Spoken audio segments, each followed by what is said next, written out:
Muito bom dia. Agora são 3 horas.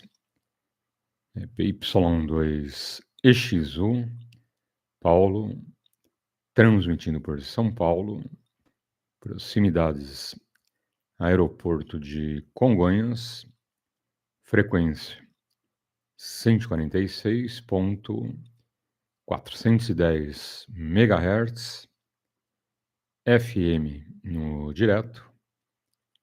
É o nosso Clube de Radioamadores de São Paulo, CRASP, como Charlie, Romeo, Alfa, Sierra, Papa. Iniciando mais uma edição.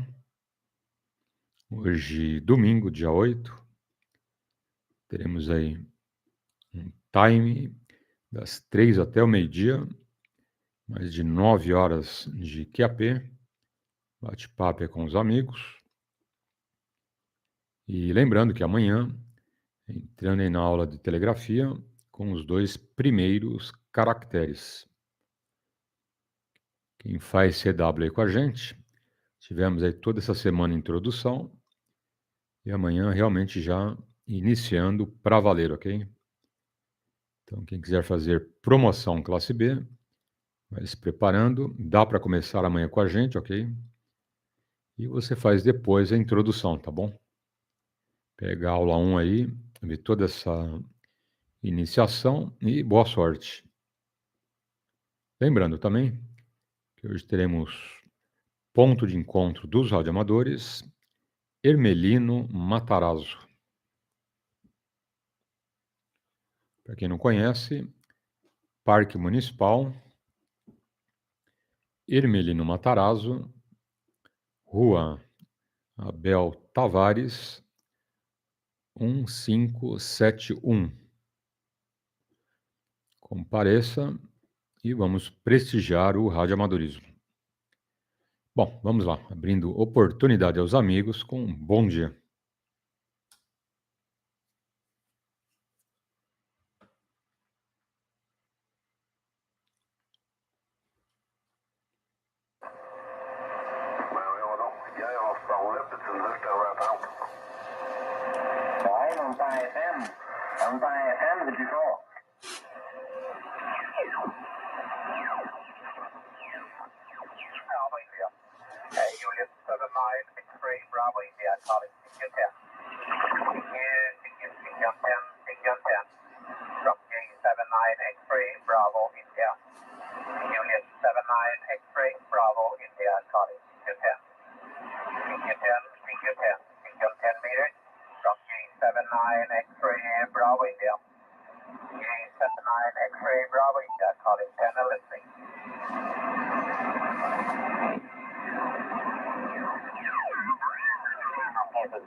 Eu tenho aqui a minha propriedade rural. Ela é meio complicada, assim, porque às vezes não entende muito bem. É balneário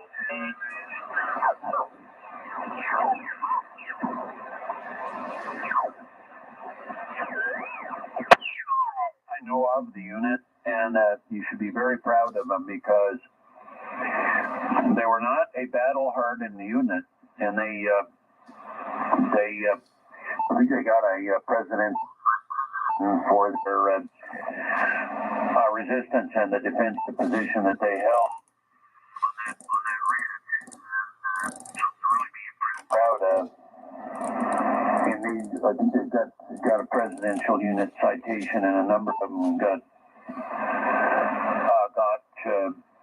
rough campaign. This is the Yaesu FT990, well-known transceiver. Was produced in the early 90s up to 1996, if I'm not mistaken. Radio is all mode, lower sideband, upper sideband, CW, AM, frequency modulation, RTTY, upper and lower, and packet. The radio is pretty versatile in terms of other features. We have MUX, which is basically parallel to the P2T. We got a Vox. We got receiver attenuator. separate receiver antenna is possible. This is the meter switch. You can choose a whole bunch of features there: ALC, compressor, output power, SWR, PA current, and PA voltage. The AGC can be turned off, can be set fast, slow, or auto. Auto means fast on AM and slow on single sideband. There is a keyer, CW keyer. There is a processor, speech processor that's very effective, an RF speech processor. This is the button for that processor. I have it on right now.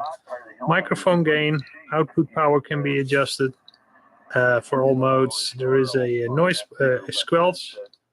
There is a noise blanker, variable noise blanker. This is where you turn it on off. For CW, we have break in. This is the keyer. We also have a spot that allows you to tune in exactly on the CW station that you're listening to. Back to upper sideband. We have AF and RF gain, of course. We discussed this here. We have two VFOs. This is to transfer VFOs. Split operation is possible. This shifts the memory to the VFO. There is 99 memories. There is 90 memories. These are all empty. I have the 60 meter channels in the lower memory channels, as you can see. This is the memory check function. So we're not actually on 60 meters, but we can check what's in those memory positions. This radio is completely factory original except for the general transmit feature. That's a matter of a jumper that I have removed and that allows the radio to indeed transmit on 60 meters. As a matter of fact, it transmits anywhere from 1.6 to 30 megahertz. But this is what you need if you want to operate on the 60 meter channels. And I'll show you later that it performs perfectly there. This is repeater. That only works in FM. Minus repeater, plus repeater, and simplex. Memory check. We already showed that. That also comes in when you turn the memory rotator. There is 100 kilohertz up and down steps. You can also do 1 megahertz if you press this button here.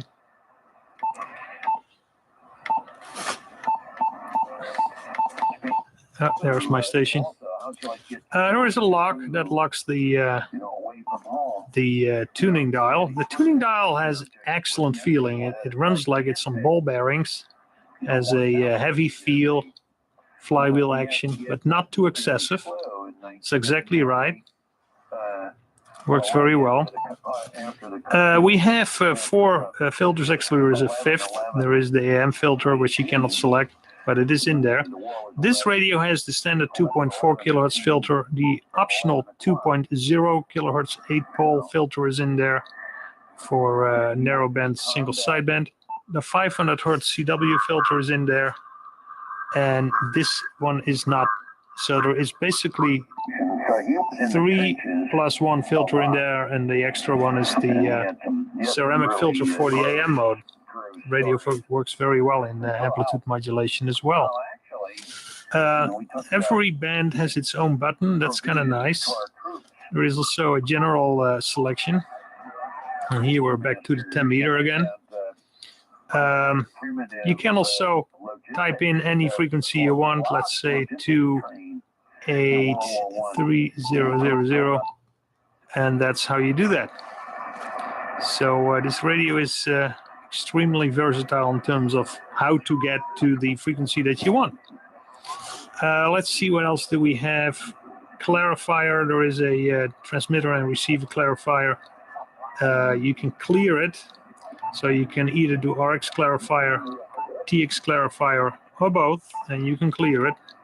The display shows the actual clarification that you have selected. There is a spot, I already showed you that. There is a notch filter, RF notch filter, works pretty effective. there is a digital SCAF filter, switch capacitor filter, which works very effective. It's almost like it works on the RF, but it works on the audio. But this filter is better than any DSP that I've seen. It is a nice feature if you want to limit a interfering station that's adjacent to a desired station. There is a tuner. Actually works. It's doing its job now. Now we are tuned, but for the antenna system that I have, I don't need it. But there is an auto tuner. Memory scan, I've never used that. I don't know how it works. The clarify we discussed already. And I think that's basically it for the features.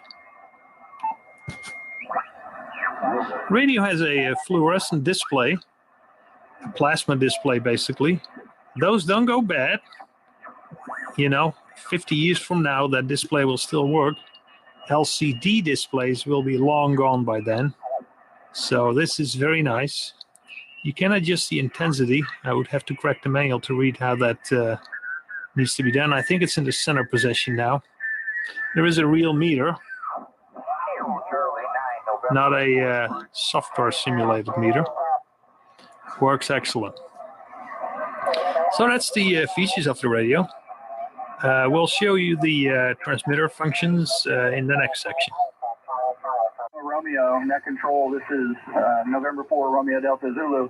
That's about all I can do for you, I'm afraid, sir, over. Oh, that's just fine. You did a great job. All right, we are now at the 20-meter band, listening to the Maritime Mobile Service Net on 14.300. We will test the transmitter modulation. For that, we will switch to our dummy load to not bother anybody. So we're at 14.300. I have this Yaesu FT817, which is also at 14.300, as you can see.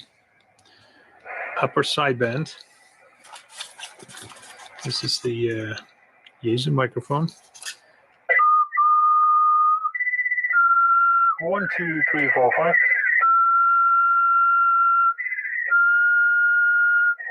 1, 2, 3, 4, 5. My 817 is slightly off frequency. The 990 is dead on frequency. I'll show you that later. We go to lower sideband, see what we get there. Lower sideband on both radios. 1, 2, 3. As you can see, 115 watts, 115 watts PP. We can go to AM. That should work just fine. 1, 2, 3, 4, 5. The radio lowers the carrier, obviously, to about 25 watts. And it sounds very well. 1, 2, 3. So amplitude modulation works quite well on this radio. So does the receiver, actually. Let's go to frequency modulation. And we'll do the same thing here. Add some squelch there.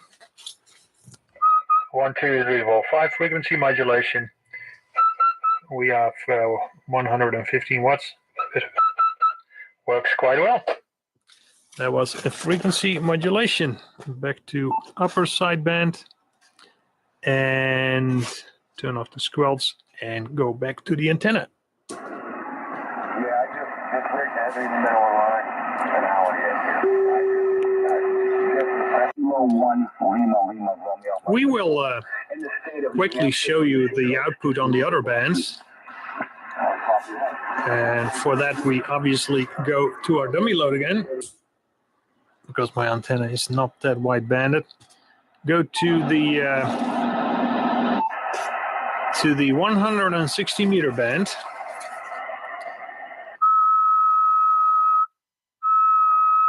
As you can see, we get 115 watts there. Let's go to 80 meters.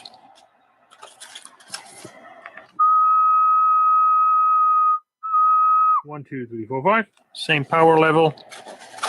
115 watt. Let's go to 40 meters.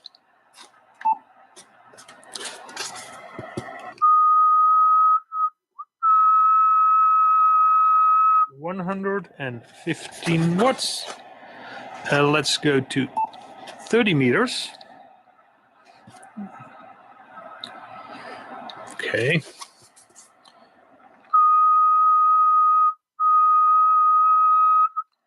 $115 watts.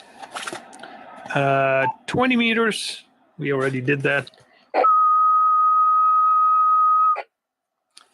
Let's go to the 17-meter band.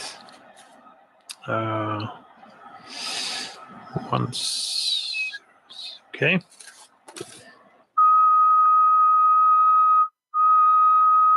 Same power. 115 watts. 21-meter band. 21 megahertz, 15 meters. Same power, 115 watt on the bird. This is the 12-meter band. Oops, wrong button. Now we're in the band.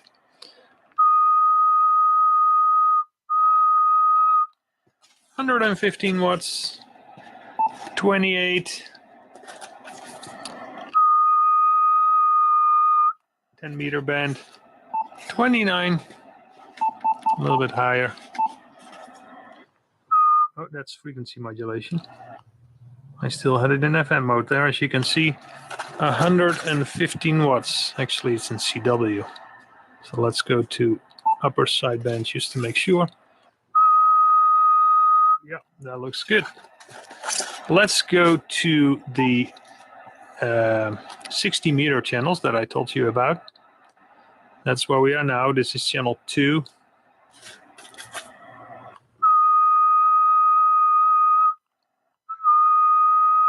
Transmits there as well, 115 watts. Let's go to the highest channel, shouldn't make any difference. 115 watts.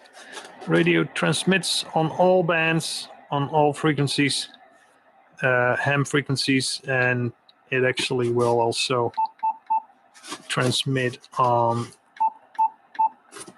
just random, in case you have a Mars or a CAP license.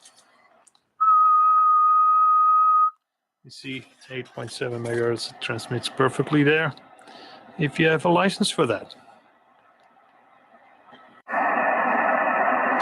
We're now on the 15-meter bands. They call it Victor 3 on Mike Alpha. Victor 3 something Mike Alpha. Mike Alpha. Victor 3 on Mike Alpha. Victor 3 1 Mike Alpha QSL. QSL, thank you. QSS. Kilo 7 Mexico, Italy. Victor Echo 3 Kilo Echo. Seems to be a rare station. We got a pilot. Kilo India 4 Mike Zulu Sierra 59. Thank you. Victor 3 on Mike Alpha. Kilo 7 Golf Sierra Echo. Whiskey Alpha 7 Charlie Oscar. 59. Roger. Yeah, 59 Michigan. Band seems to be open pretty good. Thanks for Colorado 73. Just wanted to show you the condition of the radio. This radio is in near mint condition. Previous owner took care of it very well. As you can see, there is a carrying handle. Case is without scratches. The front is without scratches. It is in very nice condition. Here we have the settings that you wouldn't regularly change. You can do that from there. I will show you the rear apron. This is the rear apron. Looks nice, simple, and robust. We got a CAT output, input-output, transceiver-aided or computer-aided transceiver. It's a remote control protocol. We got band data for a linear amplifier. Remote, not sure what that means, but the manual explains it. Extra speaker, extra LC for a power amplifier or remote amplifier. We got the receiver antenna in and out, what I told you earlier. When you press the switch in the front, this will be jumped from the inside with a relay. DVS2, I don't know what that is. I think it's a little keyboard that you can, keypad that you can connect. Packet and RTTY, I have used this in the past with my Pactor 3 modem. That works quite well. CW key. We got line AF out, so it's 100 millivolt output, and then patch input, that's 100 millivolt input. We got a ground log. Runs off AC, the radio, in case I hadn't mentioned that yet. It's currently set for 100 to 117 volt US voltage, but internally you can also set it for 240 volts, 220, 240. You do have to change the fuse when you do that, but the manual explains that. And we got the antenna, an SO239 connector. This radio has the heatsink internally. It's kind of nice, so you don't have this big build out in the back. It's just a flat rear apron, looks very clean and nice. And it's just a good job that JSU did on this radio. Back on 10 meter. 10 meter is open pretty good as well.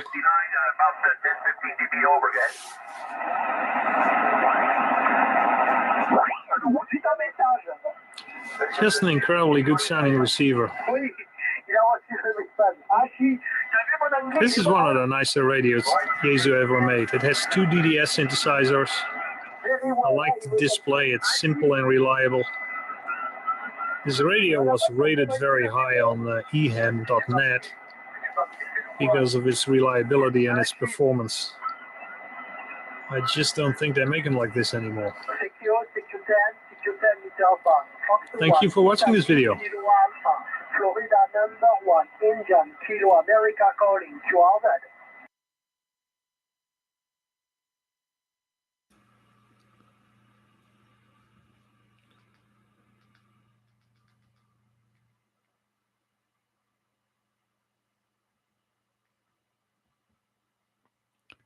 Agora são 3 horas 23 minutos. E a gente informa os amigos que amanhã estaremos iniciando aí nossa primeira aula com os 2 primeiros caracteres. Quem não fez aí durante toda essa semana a aula de introdução, dá tempo ainda, ok? Então, boa sorte. E lembrando também que hoje teremos ponto de encontro dos radioamadores, Hermelino Matarazzo. Para quem não conhece, Parque Municipal, Hermelino Matarazzo, Rua Abel Tavares, 1542, primo, quinto, quarto, segundo. E lembrando também que segunda-feira, ponto de encontro dos radioamadores, Pacaembu. Para quem nunca foi, dá um pulinho lá, tá bom? Segunda-feira, 19h30 em diante, ali no estacionamento, bem em frente ao estádio do Pacaembu. E vamos em frente. Oportunidade aos amigos com um bom dia.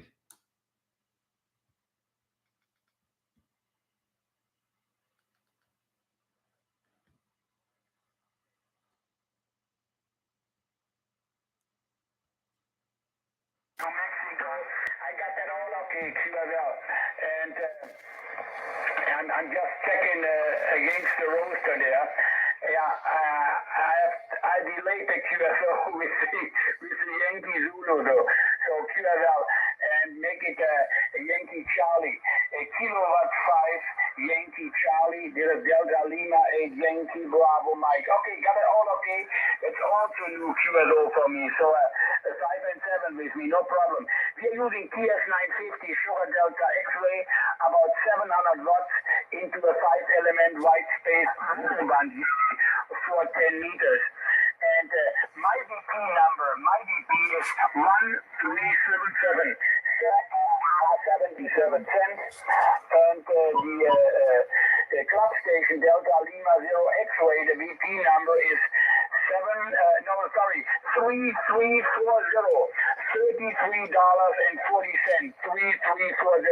So Jim, thanks for the QSO, and my apologies with the confusion on the call there. That was my mistake. Kilo 5 Yankee Charlie, Delta Lima 8 Yankee Bravo. My pleasure, Jim. 7-3. 7-3, Henry, and I got all your numbers, so I appreciate it. G5 Yankee Charlie, and I'm running an FT950 also. FT950 S2 that my wife gave me for an anniversary present. What do you think of that, Henry?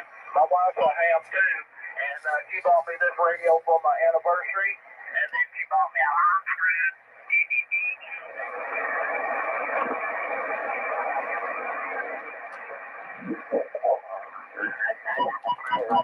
Sorry about that. Putting almost your weight, but looking at your system.com, seems you have a good antenna of yourself, Rick. We'll find you in QSS.com. There is another station making noise there.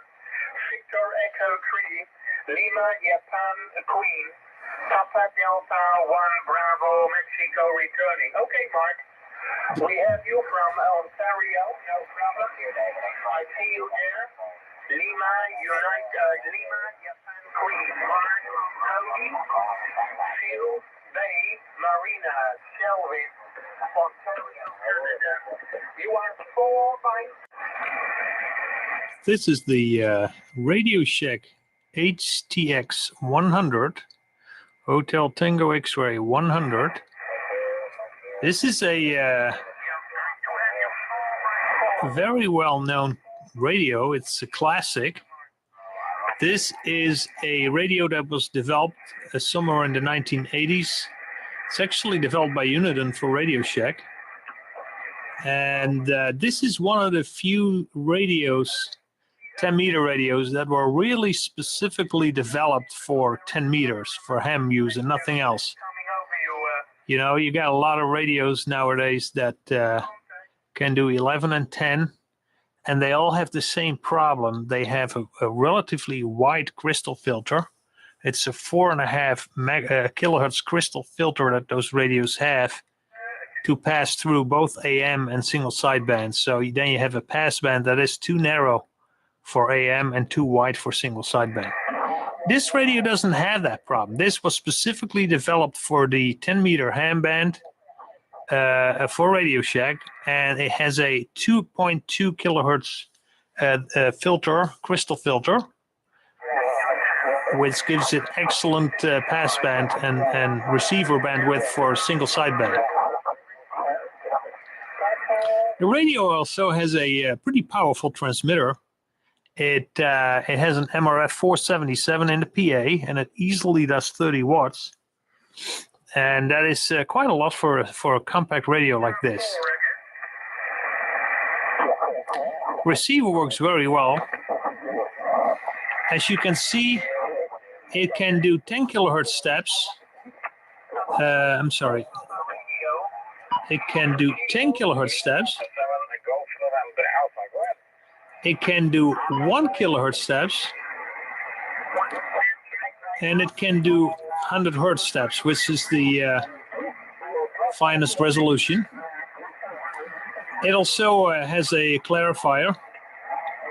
It only works on the receiver, not on the transmitter.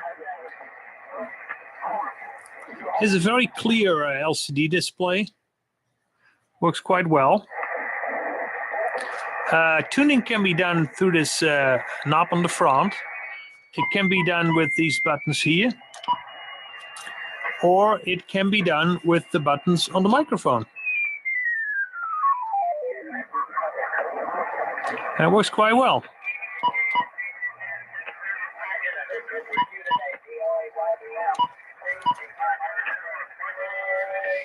Radio is good on frequency. I'll show you that later. When you put the clarifier in the 12 o'clock position, transmitter and receiver are at the same frequency and accurate with the display. It has memories. I'm not exactly sure how it works. I think it's 10 memories. I haven't used that really. It can do CW as well as single sideband. CW works pretty good as well, actually. It's really a nice design that Uniden did for Radio Shack. This radio has reached a bit of a cult status. It is highly sought after by collectors and also by 10-meter aficionados. And it is hard to find in nice condition. Most of them have been butchered up. It's not easy to find one in original condition. This one is completely original. And with the mobile bracket, which I'm using as a stand right now, microphone is also excellent. It is in near mint condition. It works perfect. Really a nice radio. Can also do 500 kilohertz quick steps. And like I said, 10 kilohertz, 1 kilohertz, or 100 hertz. This is a TXRX switch. Don't know why that's there. Noise blanker is pretty effective. You can do a frequency lock. Then it cannot be changed, fixed on the whatever is there. Like I said, there is a clarifier. Only works on RX. There is an RF gain. You can do high power, which is about 30-35 watts, or low power, which is about 5 watt by pulling this here. There is a squelch that works pretty effectively. And of course, there is a volume. Radio produces good volume, so when you use it mobile and you need lots of volume, that is not a problem with this rig. Really a nice radio. The radio was actually tested excellent in the QST report. You can still look that up. It has a pretty good large signal handling. CW came out better than expected. It was selective, it's sensitive, and it had even a good third order dynamic range for the receiver, much better than the competitors of the day, which was mostly the Rangers. This radio performed a lot better in terms of the dynamic range for the receiver.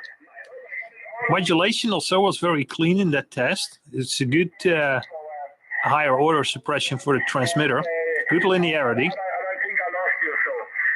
This radio was actually much better than the ATX10 that followed it. The ATX10 is actually a CB radio that was branded for 10 meters and by blocking the CB portion of it, different firmware. For the rest, it's a CB radio. This radio does not have a CB counterpart. Like I said, this was specifically developed for the 10-meter ham band, for ham sales, and there is no CB version of it.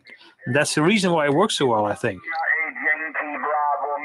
Truly an excellent receiver.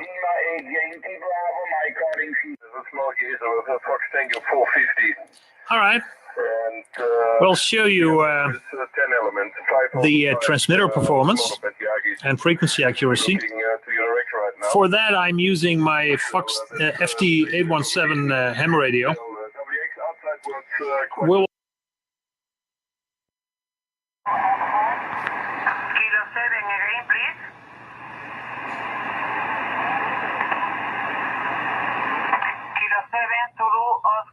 This is the Yaesu FT990.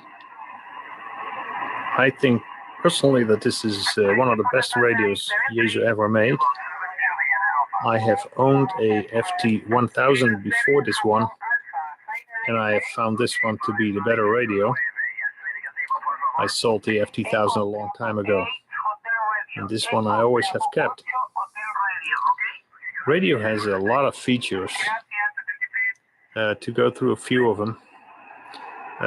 We start here. There is the possibility to hook it up to a separate receiver antenna like a beverage. There is a Vox, a MOX, which basically is the PTT button. There is an attenuator.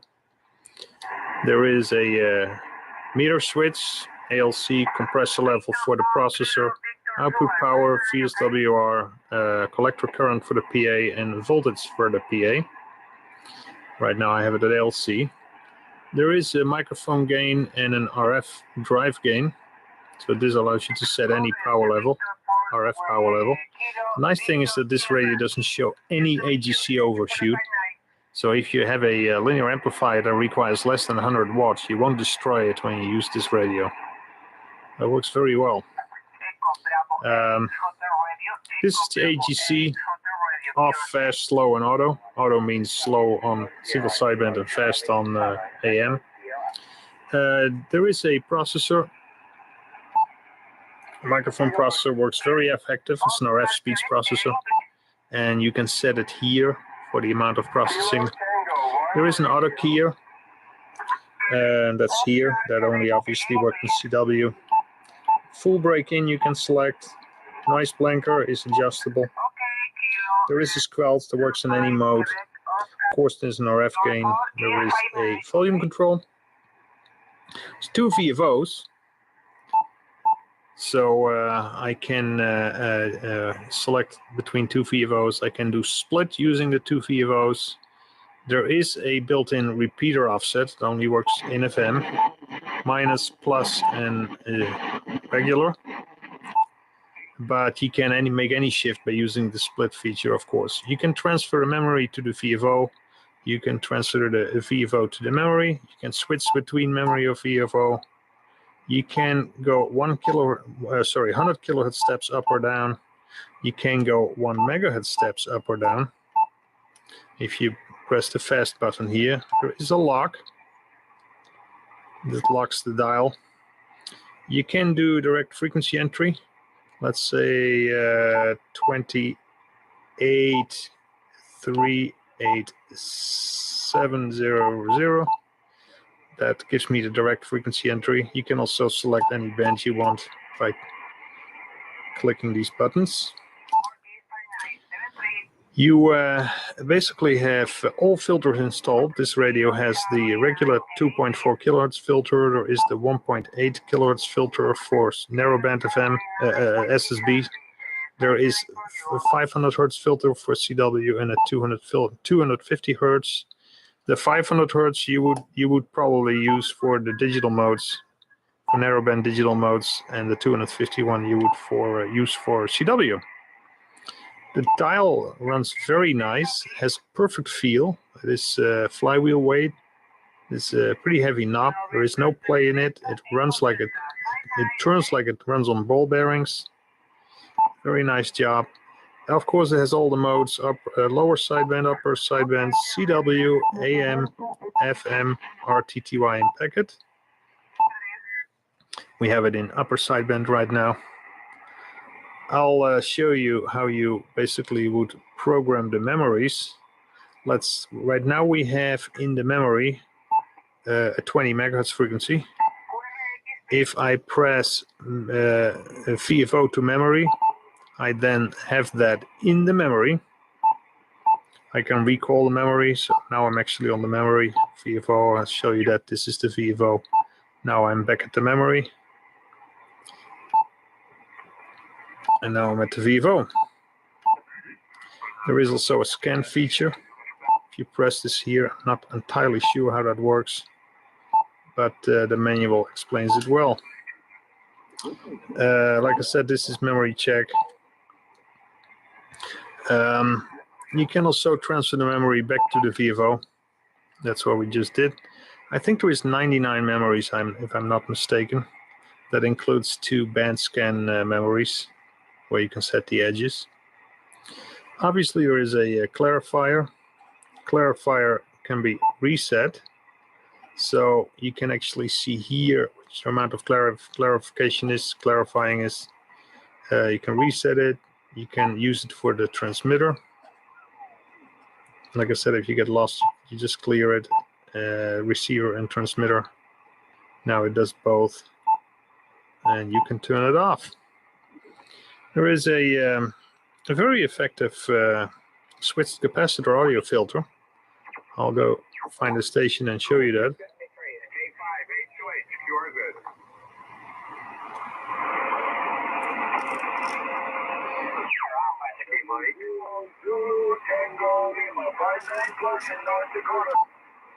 Now it's on. Thank you for the report. High cut and low cut. Okay, fine.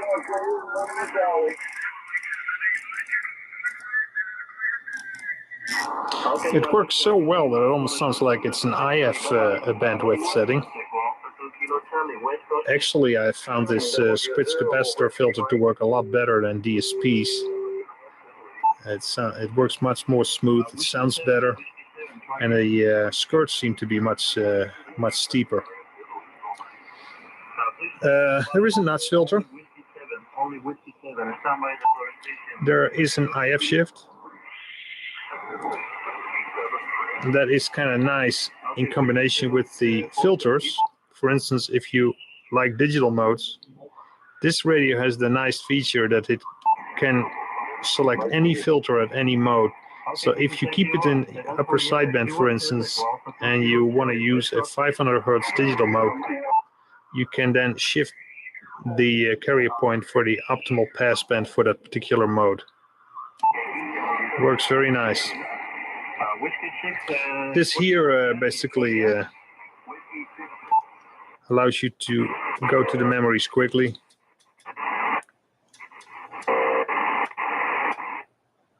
Don't know what I have in there. These are the 60 meter channels that I programmed.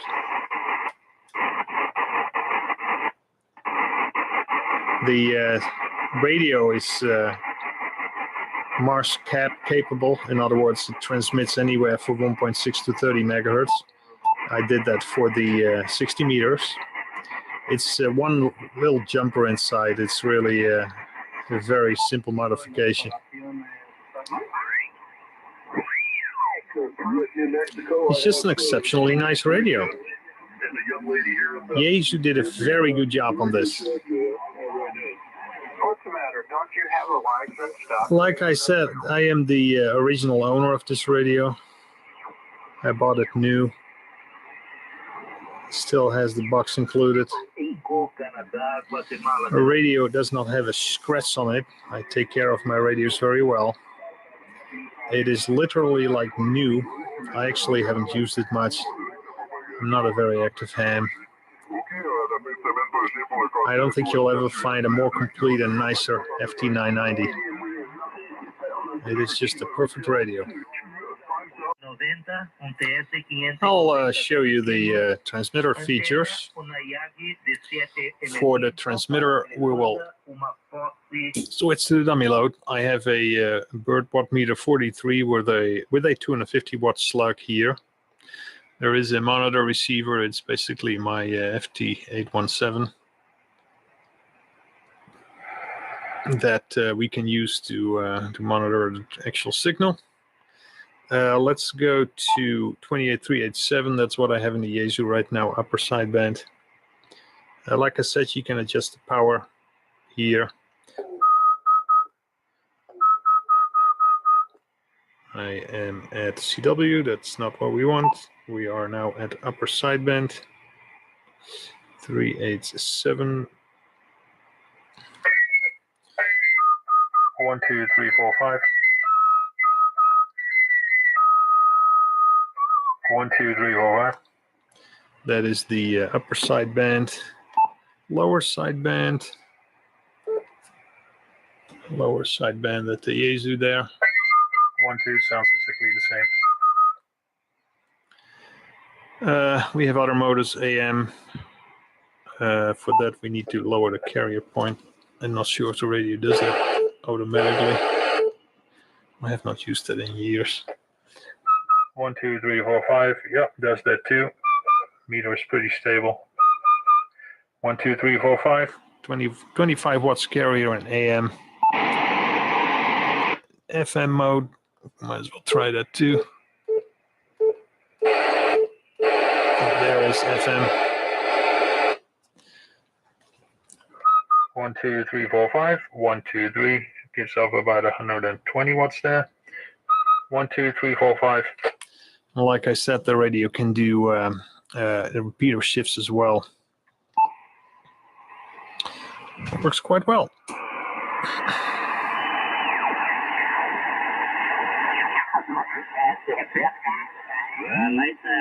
Nice copy from the West Coast. 73 and good day. Bye-bye. Charlie Bravo. We will demonstrate you the performance of the radio on the several bands. Like I said, it basically covers 1.5 to 30 megahertz. Actually, the receiver goes lower than that. I think it goes down all the way to 100 kilohertz. For this test, we need to go to the dummy load because I do not have a wideband antenna. 1.5, 1.823 we are. 120 watts. This is the 80 meter band. 120 watts, 7 megahertz, 40 meter bands. Same power. 10 megahertz band, 30 meters. 14 megahertz, 20 meters. 18, that's the 17 meter band.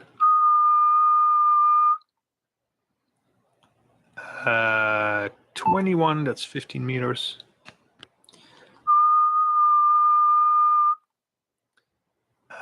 24. 28 is what we just did.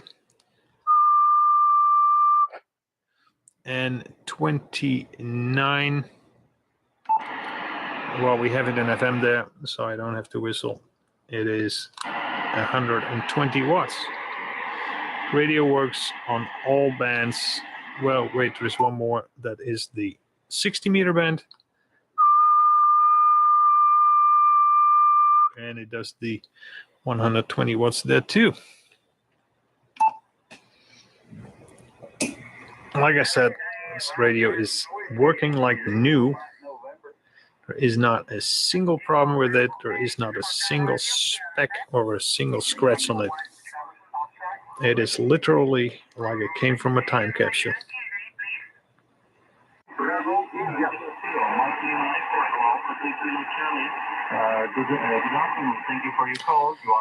Now this radio actually has the TVCRASP installed, which is one of the best TVCRASPs Yaesu ever came out with. It's very stable and accurate. I will demonstrate you the accuracy of that. Now in the memories I have programmed WWV frequency from I think it's Boulder, Colorado. It's a 20 megahertz reference signal that is kept extremely stable by Uncle Sam. I am 300 hertz away, as you can see. I'm 300 hertz too low, and I'm in upper sideband.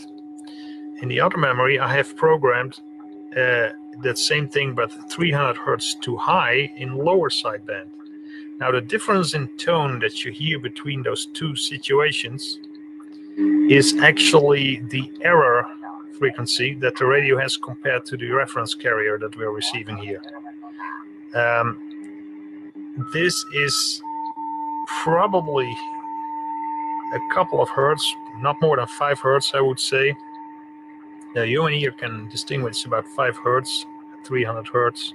It depends on how you cannot be completely tone deaf when doing this.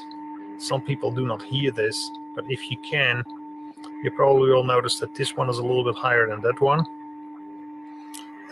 And we're talking 5 hertz. The error actually shows up twice. It's 2 times the actual error if you do it this way. So the real error is about 2.5 hertz, I would think, which is better than 0.05 ppm, I think it is.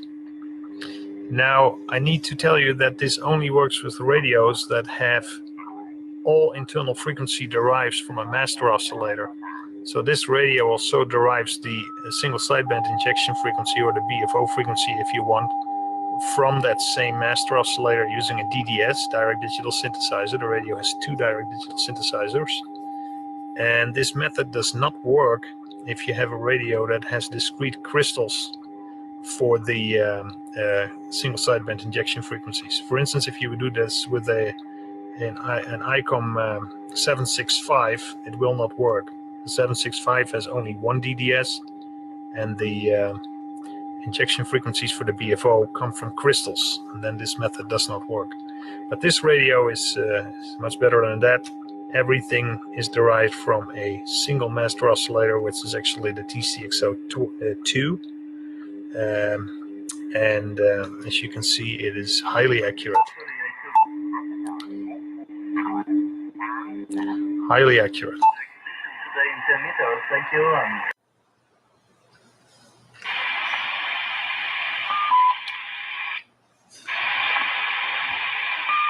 Repeaters are there too.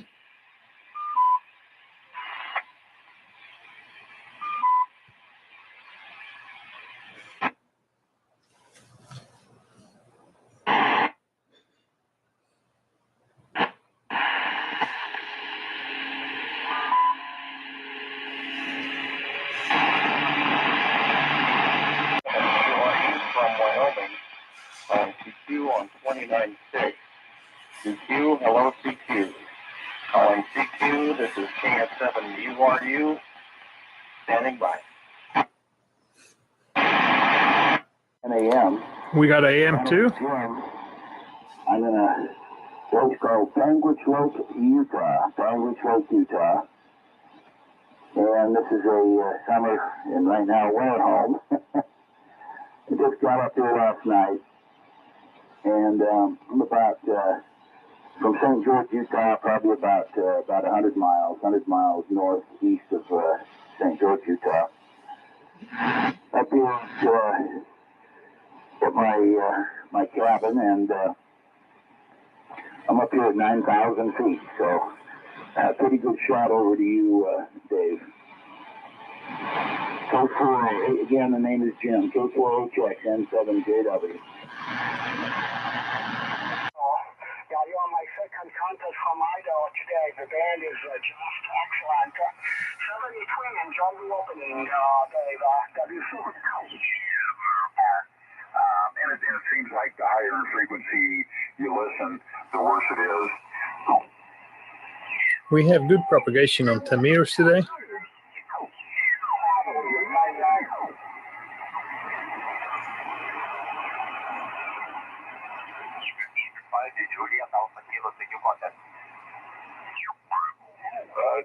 They was the countryside.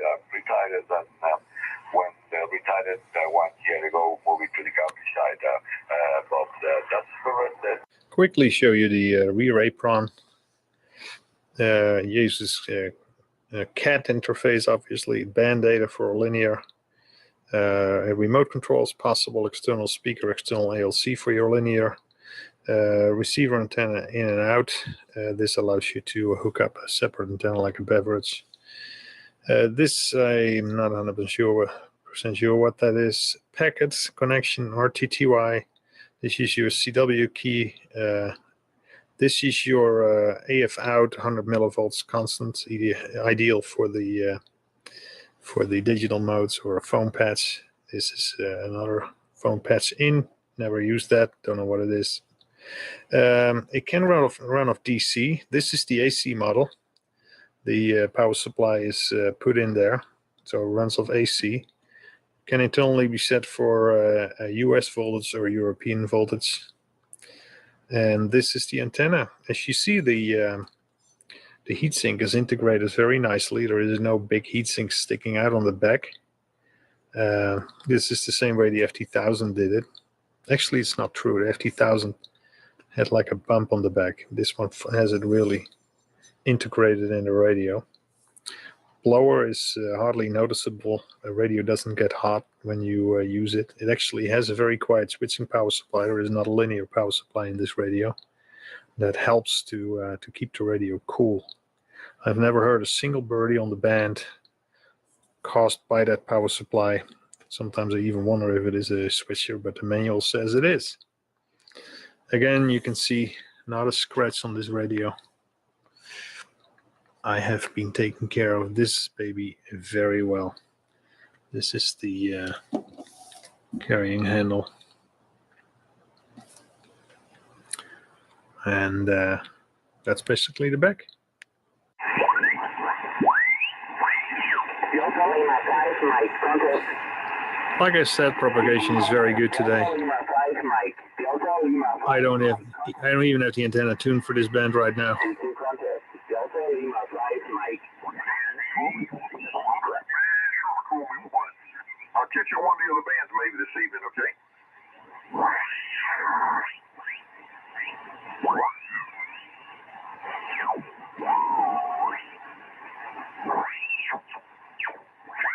You know, you get sand and crap on your feet. You get that sand on the brand new format. Yeah. Right. Excellent radio. The PY2EXU FT990.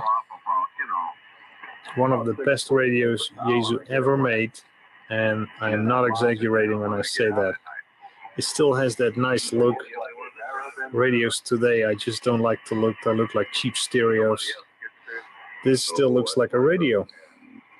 And that's what we want. So it was brand new when you started. Thank you for watching this video. No,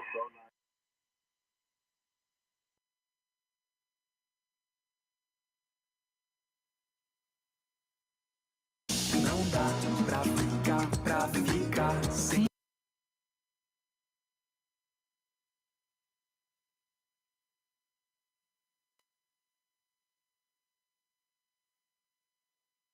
Hi, I'm George with Amateur Logic and Ham Nation, and I've got my buddy Ray Novak here from ICOM America. Hi, Ray. Hello, George. Hello, everybody out there. Yeah, welcome to the shack. You know, last time we got together, we looked at some mobile rigs.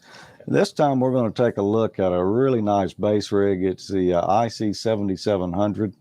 I recently put one in my rack here, and I've been impressed, Ray. I have to say, this is quite the radio. It's not the bottom of the line model. It's not really even the middle of the line. It's not the top, No, but it's headed in that direction.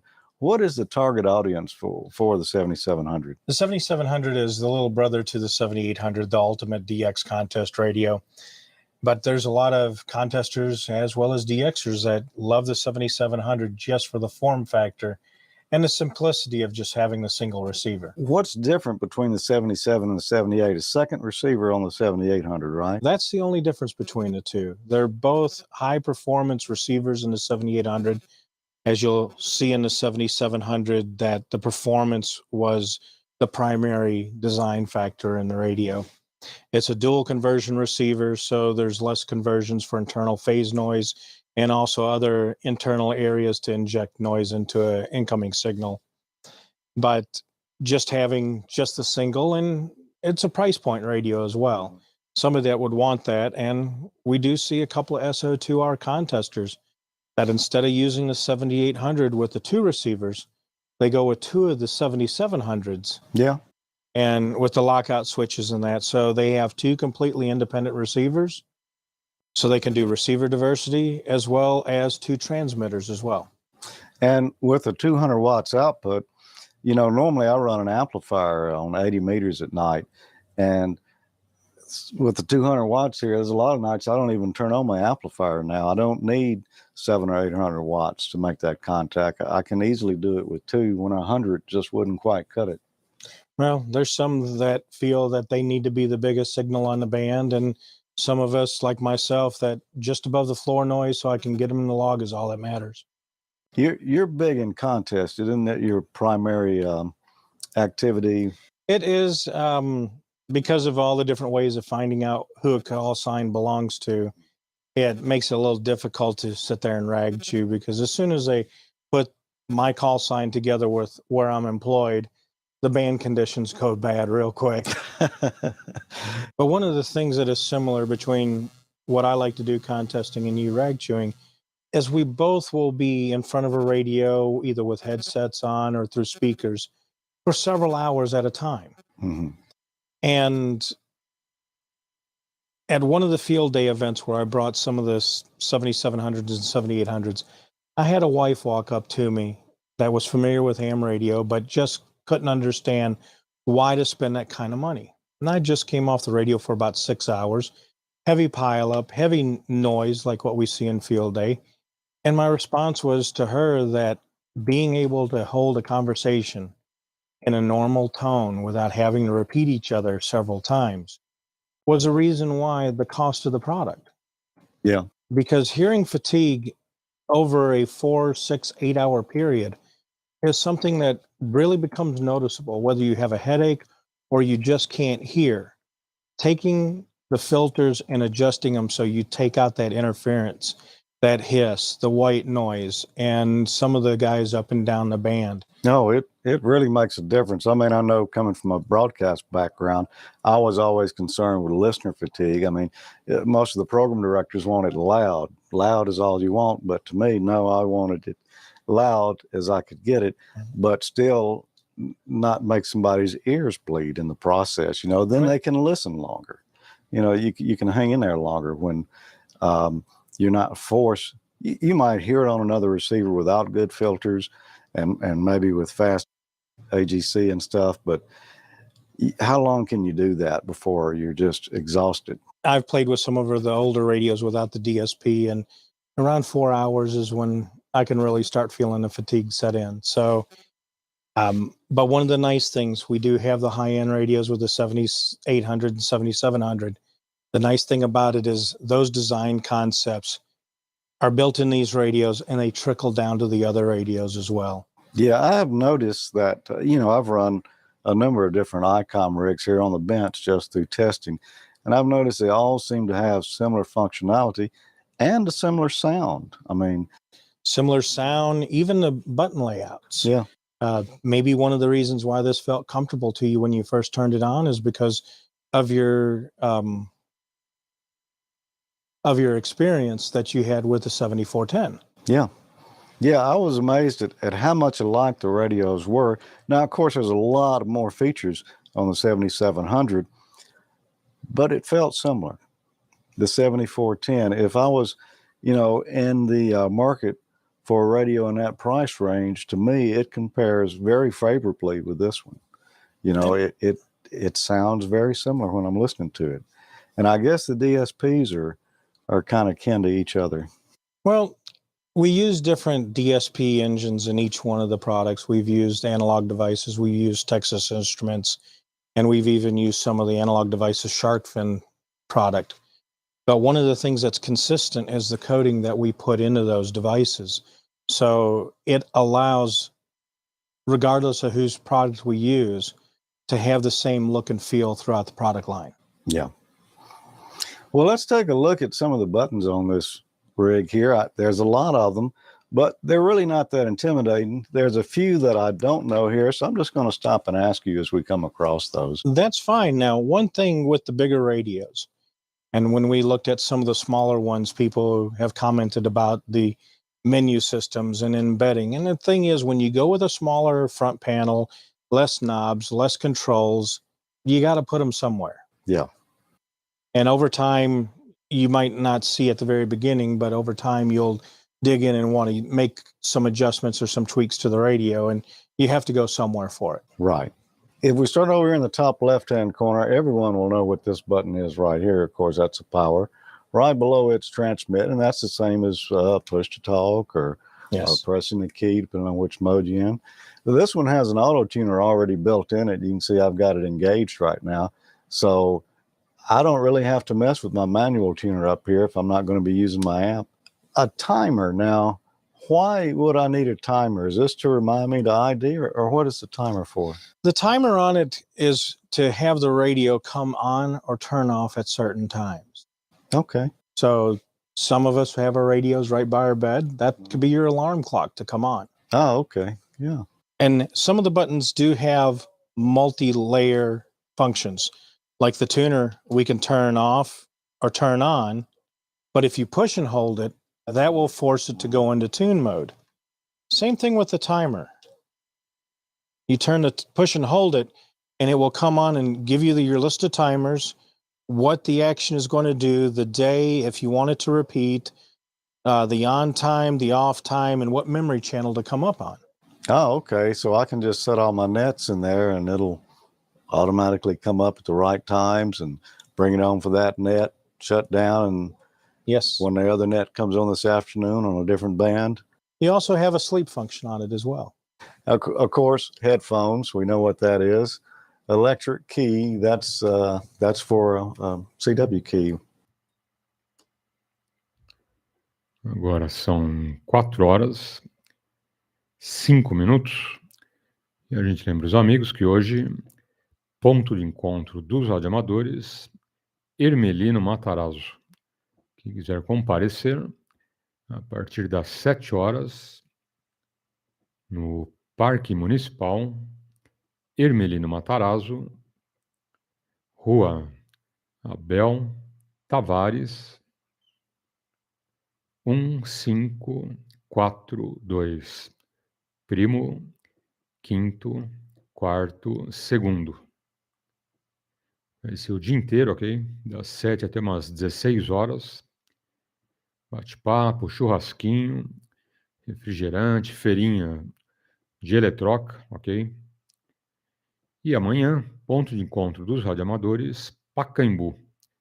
A partir das 19h30, ambos, todos convidados, ok? Não só radioamadores, mas corujas, PX, simpatizantes aí do hobby, futuros radioamadores, ok?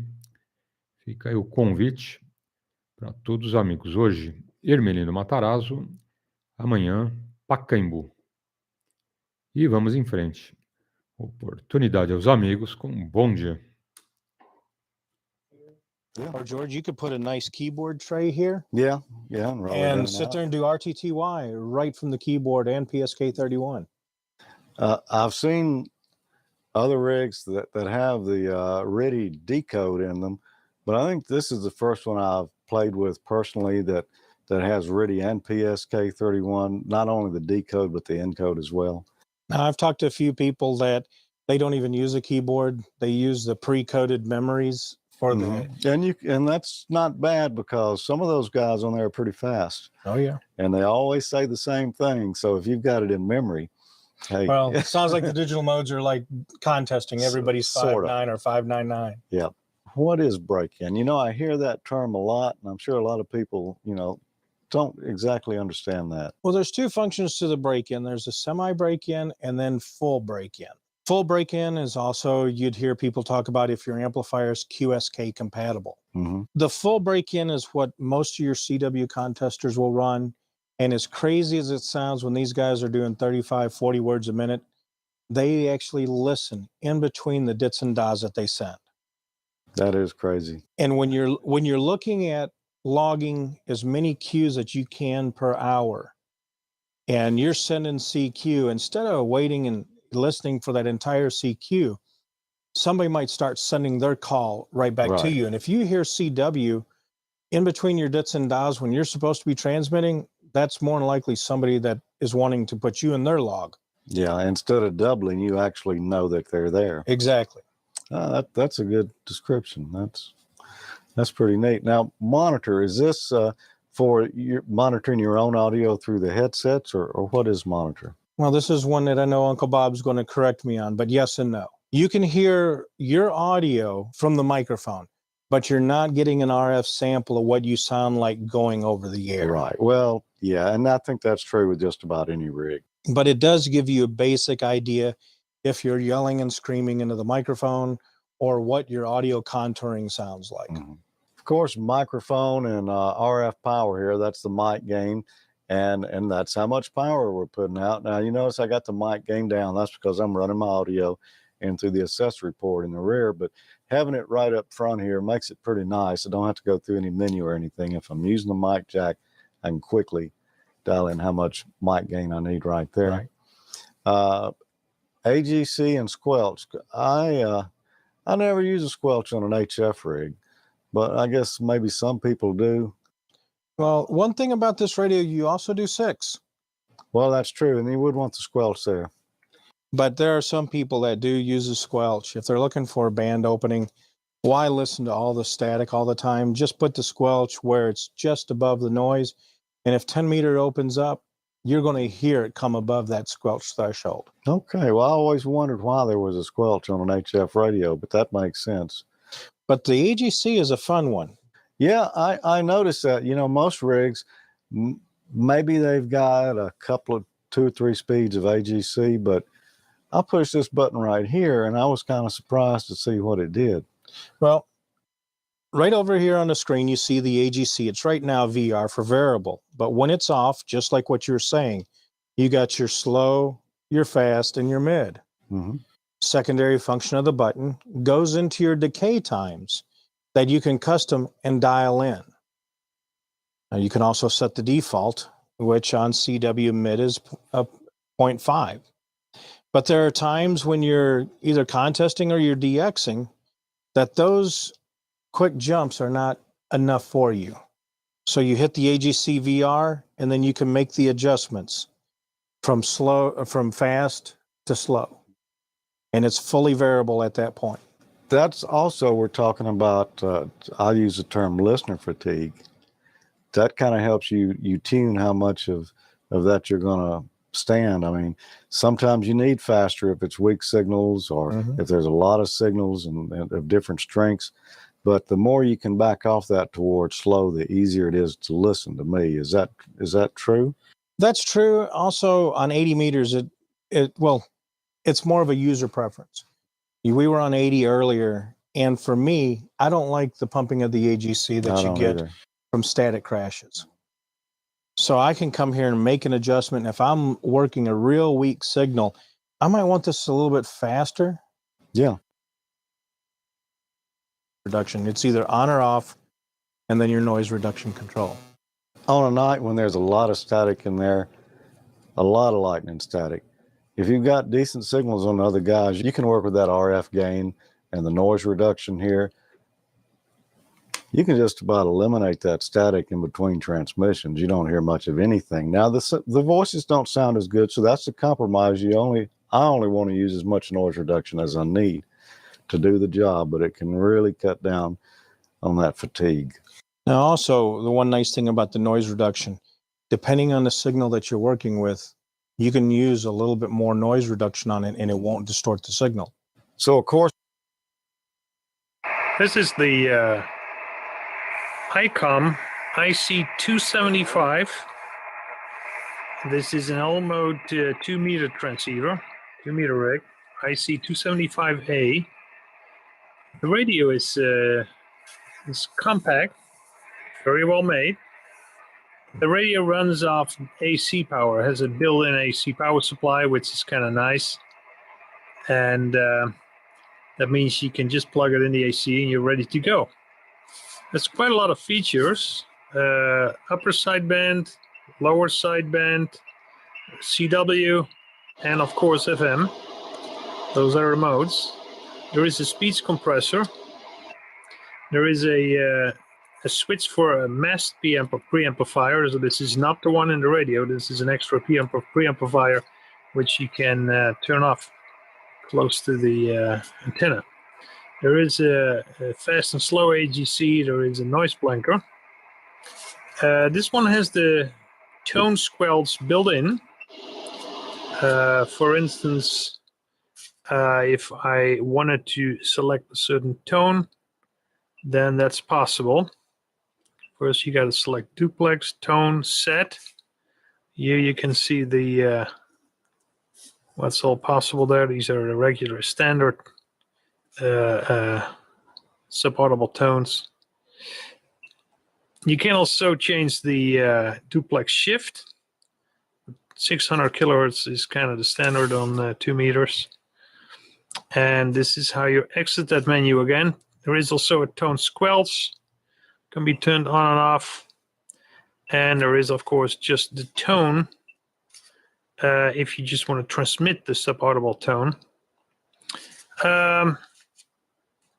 I can show you how that works. For instance, I got a whole bunch of repeaters programmed in the memory. The radio has 99 memories, as you can see here. I only have the lower 12 or so programmed right now.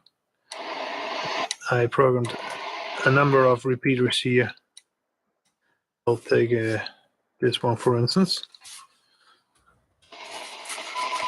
That's not a very strong one.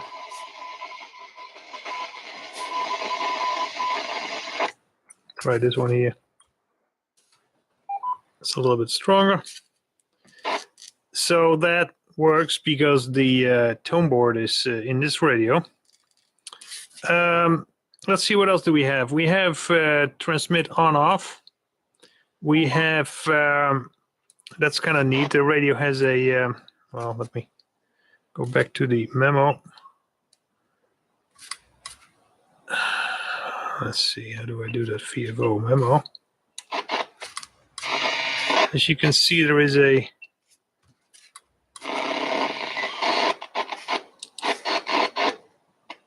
discriminator meter. I'm having some troubles finding a station here. Welcome to the W. This shows it better. So here we're in the center. That also can be turned off. Now it's an S meter and a power meter if you transmit. There is an adjustment for the RF power. These are buttons you can either pop out or push away once you are done with them. RF gain, Fox delay, I think this is, there is an AF tone adjustment, and microphone gain. There is room for an built-in speech processor, but that's not installed in this radio. Scanning is possible. For instance, if I go to the memories, I can quickly fast scan those. Works quite simple. I don't know what mode S means. Skip, I don't know that either. Data, the radio does have a data mode.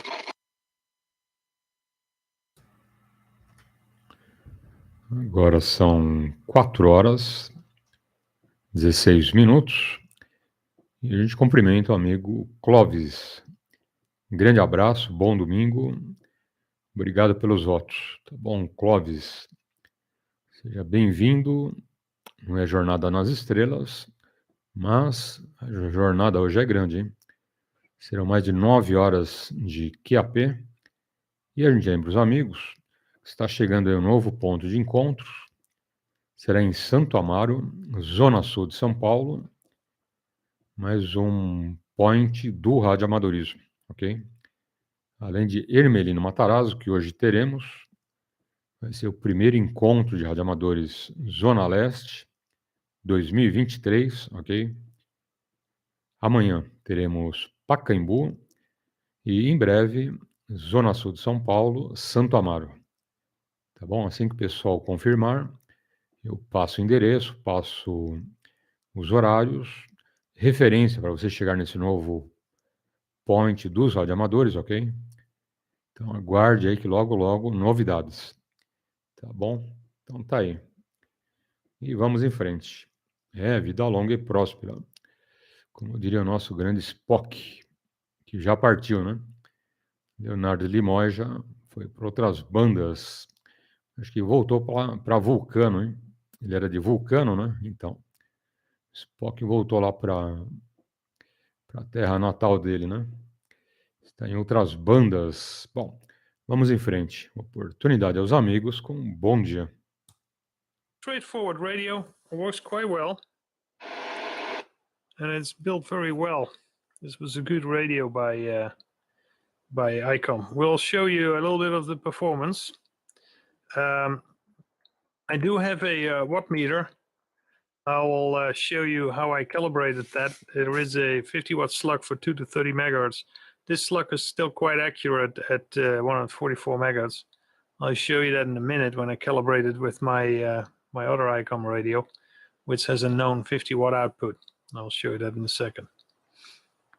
This is to show you quickly that the watt meter indeed is still accurate at 144 megahertz with this element. 50 watt element, full scale is 50 watts. This is an IC706 MK2G at 2 meters right now, 145.920.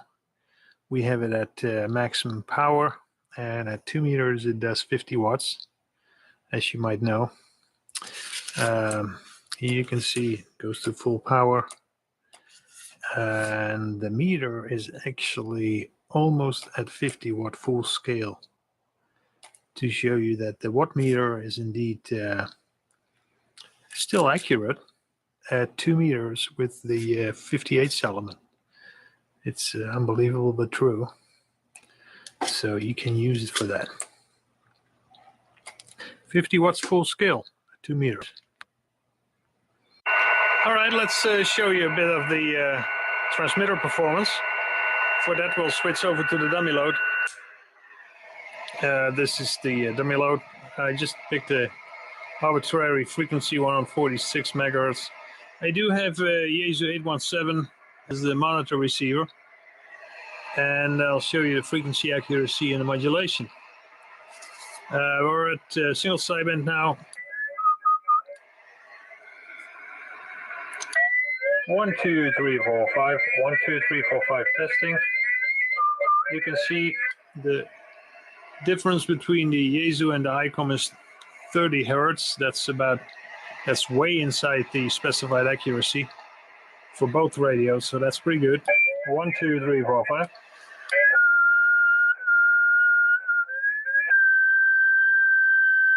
We're getting about 35 watts from the ICOM. That is a little bit more than specified.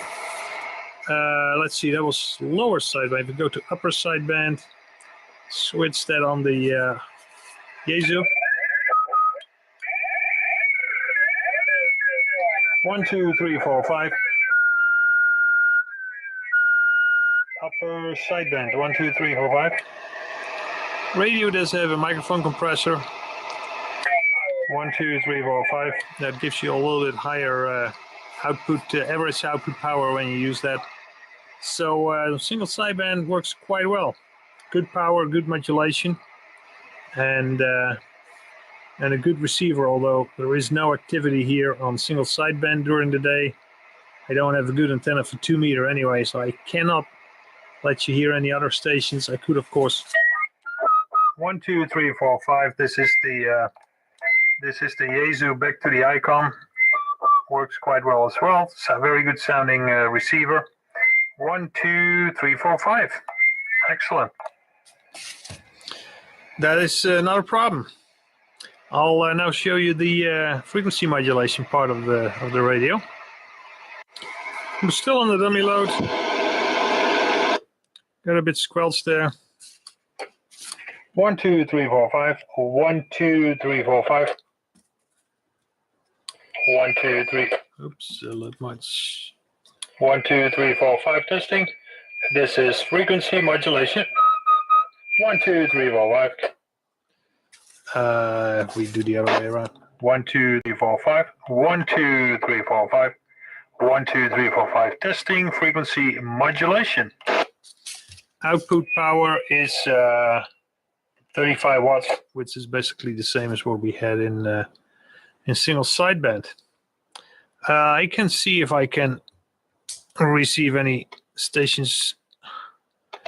Let's see, memo scan.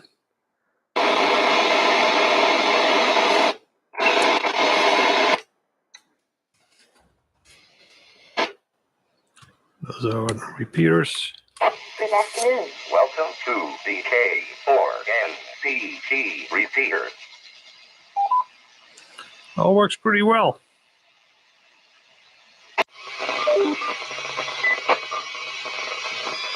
Control. Kilowatt 1. Quebec Tango Bob. No and no.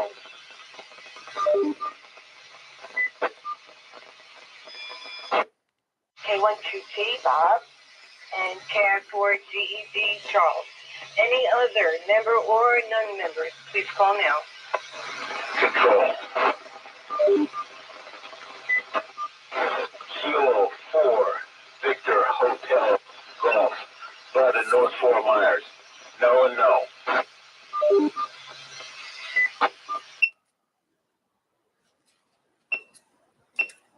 Oscar Zulu Victor, I think you got my call messed up. My name's Bob.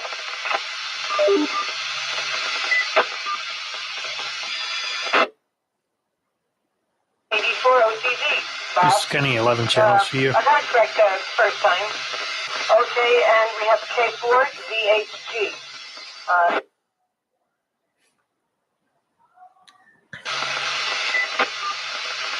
Control. Kilo 4. Echo.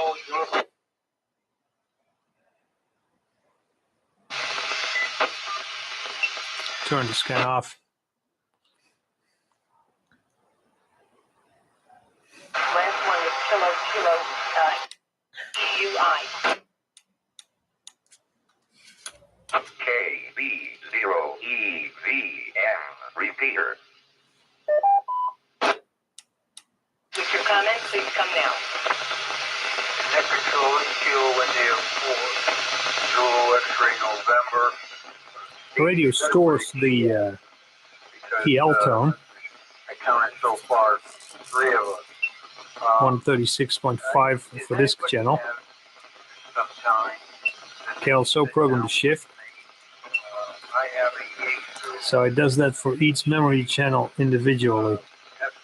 So you can have different PL tones and different memories and different shifts.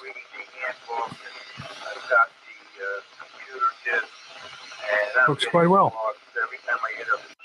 Here we have another net. Board meeting at 7 o'clock, and then a general membership meeting at 7:30. Come on out, everybody, and see what's going on. Also, a couple of Hamfest announcements real quick. On the 19th of April, we have TARCFest 31 put on by the Tampa Amateur Radio Club. And that's, for more information, you can go to their website at www.hamclub.org. You can get directions and how much it costs to get in and all that stuff. And the next one on the list is Wormfest 2014. Found by the Glorious Society of the Wormhole. And that's in Pinellas Park, Florida. And if you, excuse me, if you need more information on that one, go to their website at www.thewormholesociety.org. Again, that's thewormholesociety.org. And looking ahead in the crystal ball here in August, we have... See what else we have.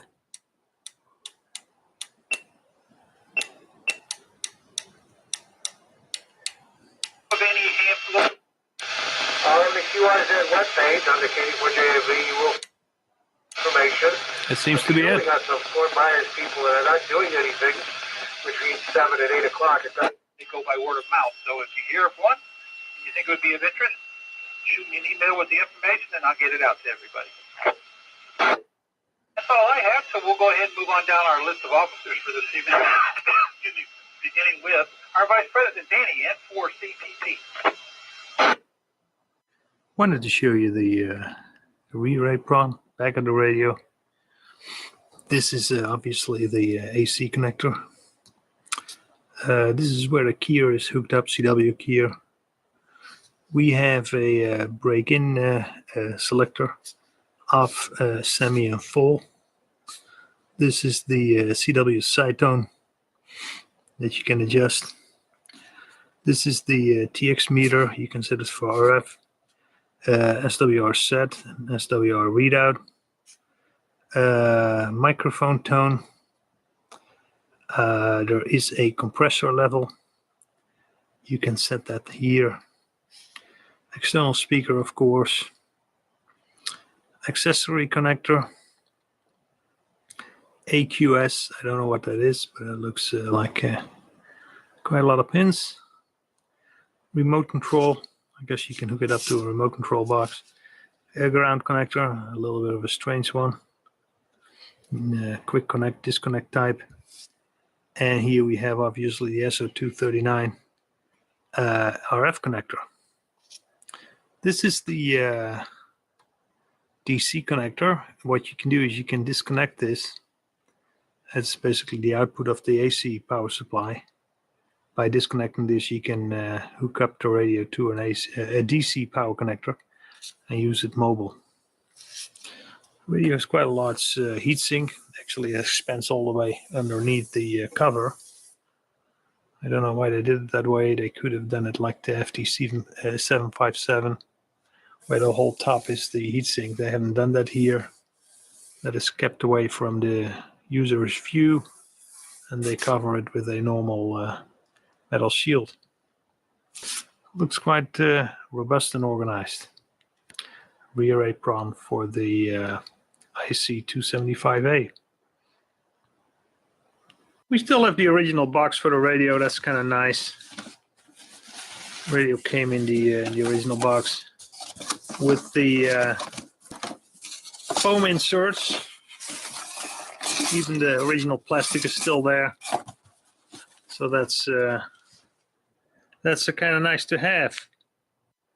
Of course, you can also just dial across the band. The radio goes, let's see, 173 is the highest frequency, and 138 is the lowest. I think it transmits that too.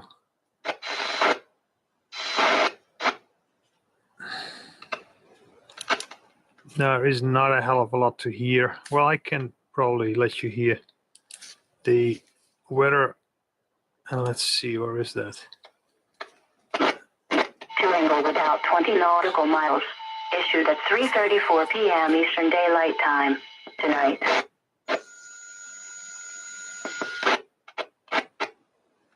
In feet. These are the 3 p.m. observations That's the closest for the one. local area on Tuesday, April 5th. At Sarasota Burlington Airport, it was sunny. The That's pretty temperature strong. was 76 degrees, the dew point 58, relative humidity 53%. The wind was west 15 miles an hour. The pressure.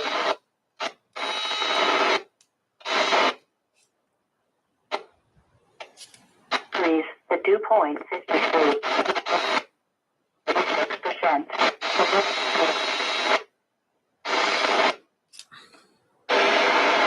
Midnight. Seas 2 feet. Bay and inland waters in moderate shock. Friday, southeast. See, receiver works quite well.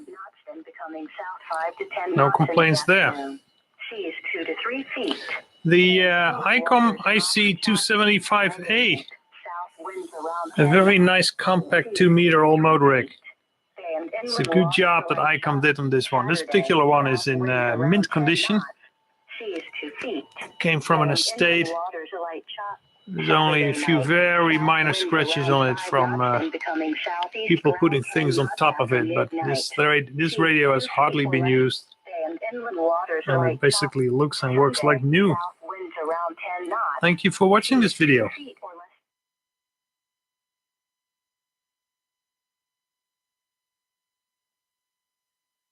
Hi, I'm George from Amateur Logic and Ham Nation. I'm Tommy from Amateur Logic and Ham College. And I'm Ray with ICOM, and I get to hang out with these two guys today. And we're going to have another classic Smackdown episode here tonight.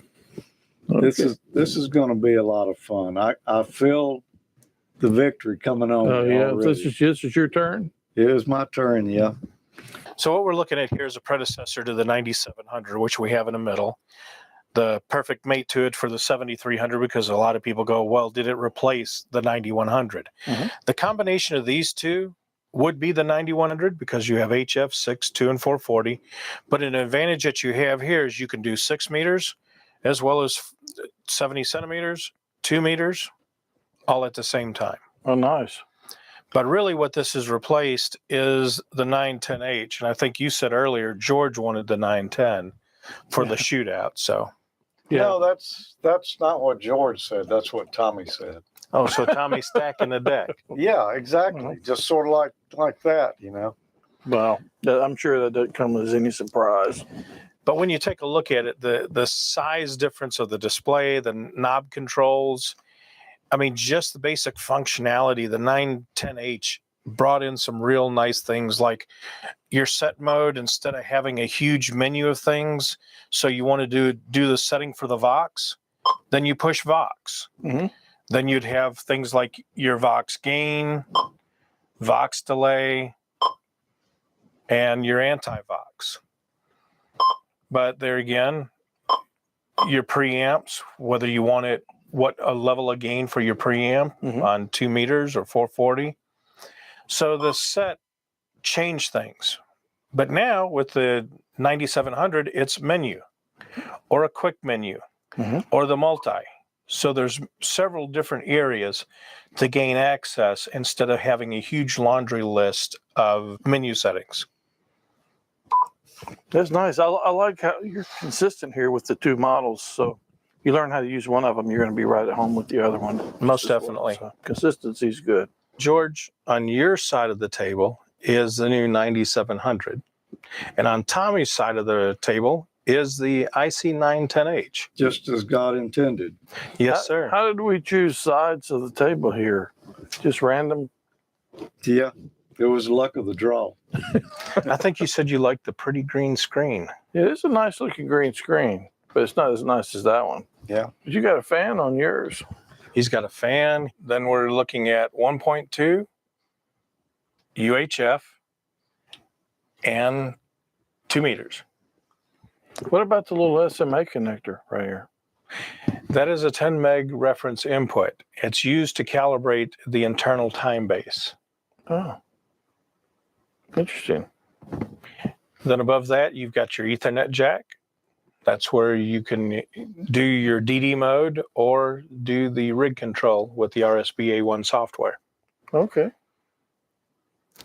Then both radios. Now, the interesting thing, you've got UHF, 2 meters, and your 1.2 was optional. The data jack on is for D-Star mode, so when you're doing the DV data. Okay. Then let's see, we got a regular USB port there.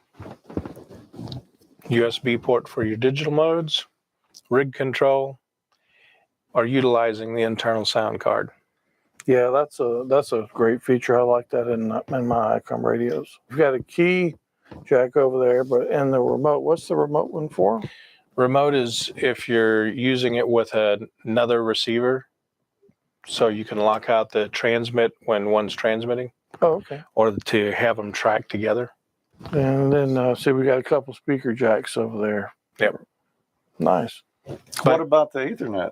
That's what I was going to go to next. The Ethernet jack allows you to do remote base operation, where like the 7300 that looks exactly like the 9700, you have to have a computer attached to it to control it. Right. But the 9700 has the RSBA1 server built into it. So all you need is one computer versus the two on the 7300. That's a nice feature. I like that. That is. That's very nice. So I see I've already won. Are you going to throw in the towel right? I'm not going to quit just yet. So there's still a little chance. One of the things with the 9700 is everything is pretty much built into the radio. The 910H, and even looking at the radio that everybody thought replaced the 910H being the 9100, you could have D-Star, but it was an option. You could have 1.2 with the 910H, 1.2 was an option as well. For HF, the 9100 had optional filters for it. So there were a lot of different options to fully load out a 9100 when it first came out. You'd spend close to $6,000. Okay. Now with the 9700, 1.2 gig is standard. One thing that you did not have with the 9100 was the DD mode. The 9700 gives you the DD mode. It also has DR mode, so all your repeaters are loaded into it. Oh, wow. And the D-Star is standard on the 9700. Is not an option. That is correct. And the 1.2 gig, I believe you said, was standard as well. Yes, sir. Oh, So as it comes, all your internal modules, this thing is fully loaded. So how do you get one PA to cover VHF, UHF, and 1.2 gig? You don't. This has 3 separate PA sections with a 9700. Pretty much like all of our VHF, UHF radios, you've got 100 watts on 2 meters, 70 centimeters is 75 watts, and on 1.2, it's 10 watts. Okay. And one of the things to keep in mind when I mentioned the DD mode, you have to have a fast switching PA to be able to do the data and acknowledgement back and forth. Tommy, if you remember playing around with the ID1s, the transmit receive was very quick, flickering back and forth. So that's a lot of radio in one box, and there really aren't any add-ons that you need for that, right? Not internally, no, sir. I mean, you've got your optional power supply. The radio will control mass-mounted preamplifiers. Okay. So there are external accessories that you can add to it. Unfortunately, we don't do the preamps anymore. I really like the RSBA1 software, the server built into there. That's it's really nice. Yeah, that does make it nice because the radio can just sit there powered on by itself, and that's really all you got to have for a remote operation. Pretty much like what you have grown accustomed to with today's current radios. You've also, on the front of the radio, you have an SD card slot, so you can save your different configurations, different memory channels, and update it as you need to, including firmware updates. Cool. Yeah, I like that. I use the SD card a lot on mine. So, Ray, I have a good feeling about tonight's competition here. Why don't we get on into it? Sounds good to me. Tommy, are you ready for the beating? I don't know. I'm not quite ready, but let's go get started. I'm anxious to see what this 9700's got. Yeah, I like the way you put that. I bet you do. So, George, one of the things that we're looking at here is how I can envision the 9700 being beneficial for emergency communications. As you can see in the very top, we're in DV mode for D-Star. On the bottom, we're in DD mode. What can occur at that point is you get a call over the repeater, hey, we're looking for this manual. And you can use the DD mode. We just happen to be showing the Birmingham 1.2 gig, and with it showing the RPS means that it's in DD mode. Okay. And you can use that to download a manual. Now, and I know that's going to start a whole debate. Well, we'll go to the manufacturer's website. No, proper planning would be that you'd have it on an EOC server that you could then download the manuals, the forms, or other things that you need to do. You can also use the DD mode for a bridge and move data from point A to point B at 128K data. And I remember when that's equal to ISDN speeds. I remember when that was fast. Oh, yeah. Oh, yeah. I remember that Really too. extremely fast. While there's a lot of discussion about using 2.4 gig, I mean, you're going to have everybody using their commercially available off-the-shelf equipment on 2.4. But 1.2 is pretty much ours. So that gives us a clear frequency to be able to move data on. 128, that's pretty respectable for over the air. Very much so. So right now we're showing it on the lower part. Let's come down here. Did you see how I did that, Tommy? I changed bands just by touching it. On yours, mine's not quite as sensitive. What you do is you'd hit the M/S and you would flip them into position. Agora são 4h43. Se tiver servido um cafezinho quente, faça o seu, que o meu tá pronto, hein? O nosso aqui já tá prontinho, né, ô Clóvis? É isso aí. 17 graus em São Paulo, hein? Uma garoa fininha e constante. Parcialmente nublado, enfim. Vamos ver o que vai dar o domingo hoje, né? E lembrando, os amigos, teremos em breve Capela do Alto, encontro de radioamadores, PX, corujas, simpatizantes do hobby. Esse evento acontece anualmente, é bem frequentado, ok? Muitos amigos até de outros estados comparecem, ok? Então fica o convite aí para todos. Lembrando, corujas, simpatizantes do hobby, radioamadores, PX, todo mundo convidado. Será no segundo domingo de setembro. Vai agendando, tá longe, mas logo, logo chegando, ok? Teremos churrasco, teremos sorteio de rádios, antenas, acessórios, bate-papo com os amigos, aquela feirinha de eletroca, ok? Enfim, vai ser um dia inteiro lá de atividades bem interessantes. Então, quem quiser comparecer, segundo domingo de setembro, Capela do Alto. Capela do Alto dá uns 130 quilômetros de São Paulo, ok? Não é muito longe. E uma dica, quem vai aqui de São Paulo ou, né, de qualquer outro local aí do interior, litoral, é fazer um grupinho, montar um grupo, 4 ou 5 amigos. Você racha aí a gasolina, o pedágio e vão num carro só, ok? Fica bem econômico, bem aí interessante e você participa do encontro, tá bom? Então, segundo domingo de setembro, Capela do Alto. E até lá a gente vai passando informações como que vai ser o esquema do churrasco.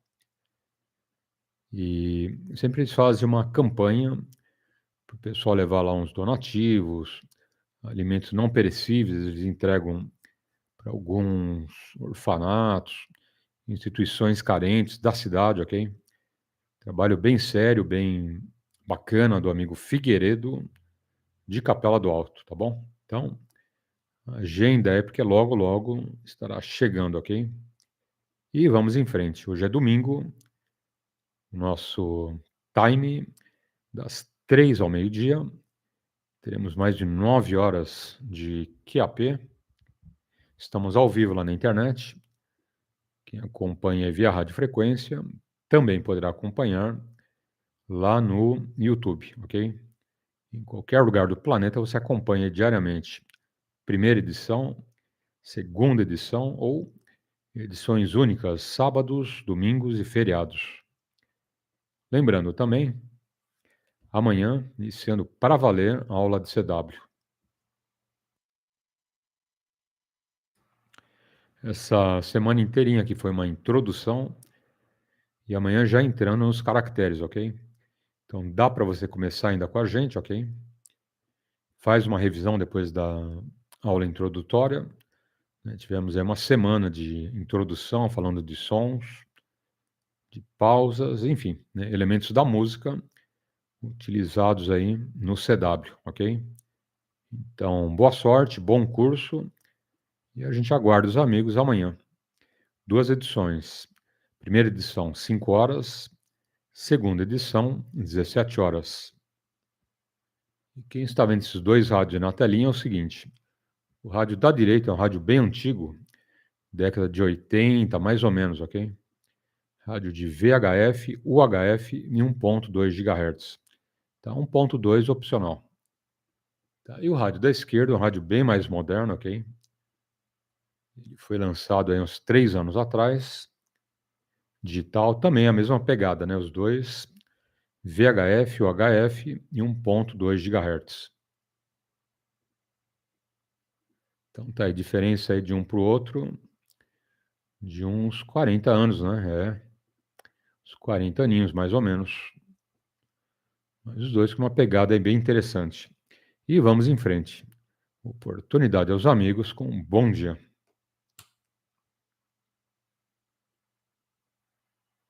There you go.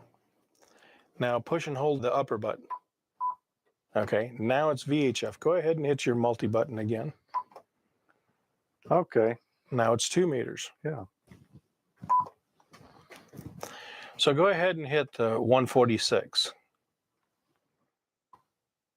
And then you can go to 1.2. Where do I want to go here?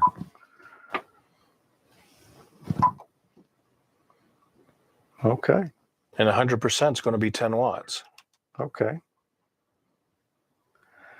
And on 1.2, I'm going to be using an antenna with a lot of gain anyway. Yes, sir. So- Or you're going to be driving an amplifier. True. All right. Let's see. Go to 1.2, Tommy. Okay, I'm gonna have to start punching these things for a long time. No, sir. What you do is you hit your main/S, M/S, but push and hold it. I do better to see that without my glasses. Oh no, okay. So now it's 1.2 on the bottom, and then you could flip them by hitting the M/S. Take that. Okay. You did it. With a Go little, to- go to with a little help 440. from my friend. 440. 440. You'd turn your, right now his sub is on, so you'd turn your sub off, and then you'd, Oh, so it just toggles. yes, sir. Yeah. Tell me to go to 440, Ray. Go to 440, sir. Go to 2 meters. Well, let's see. Where do I want to go to 2 meters? I'll go to 2 meters up here. No? Just touch it. Well, Just touch it one time, and there you go. You got to remember whether it's touch once to go to it, touch and hold, which is a tuning step. Okay. And here's one thing to take a look at. 144, and then it goes to 147. Oh, This has got a very tight front end on it, so it's just ham bands only. So 144 to 148, 430 to 450, and 1240 to 1300. yeah. So if you some of those that have the broader receive, you actually lose some on your front end when you. Oh yeah, when you put in that definitely tag, do. so. And the wider the frequency coverage that it can handle, the wider the front end, and more susceptible to interference from out of band. Right, that makes sense. So for my VHF contesting, this is going to be a far superior choice because I'm not going to be dealing with any interference that I can really pull in those weak signals. Yes, sir. Some of my friends from over in the UK are telling me that they've got guys close by that's running 1,000 watts on VHF and they don't even see them. Wow. On my way to Quartz Fest in January, I participated in the January VHF contest. I had the 7300 below on 6 meters, and then 440 and 2 meters. I'd work them on 6, ask them if they were on the other bands, what frequency, and we would just go and walk through the different frequencies.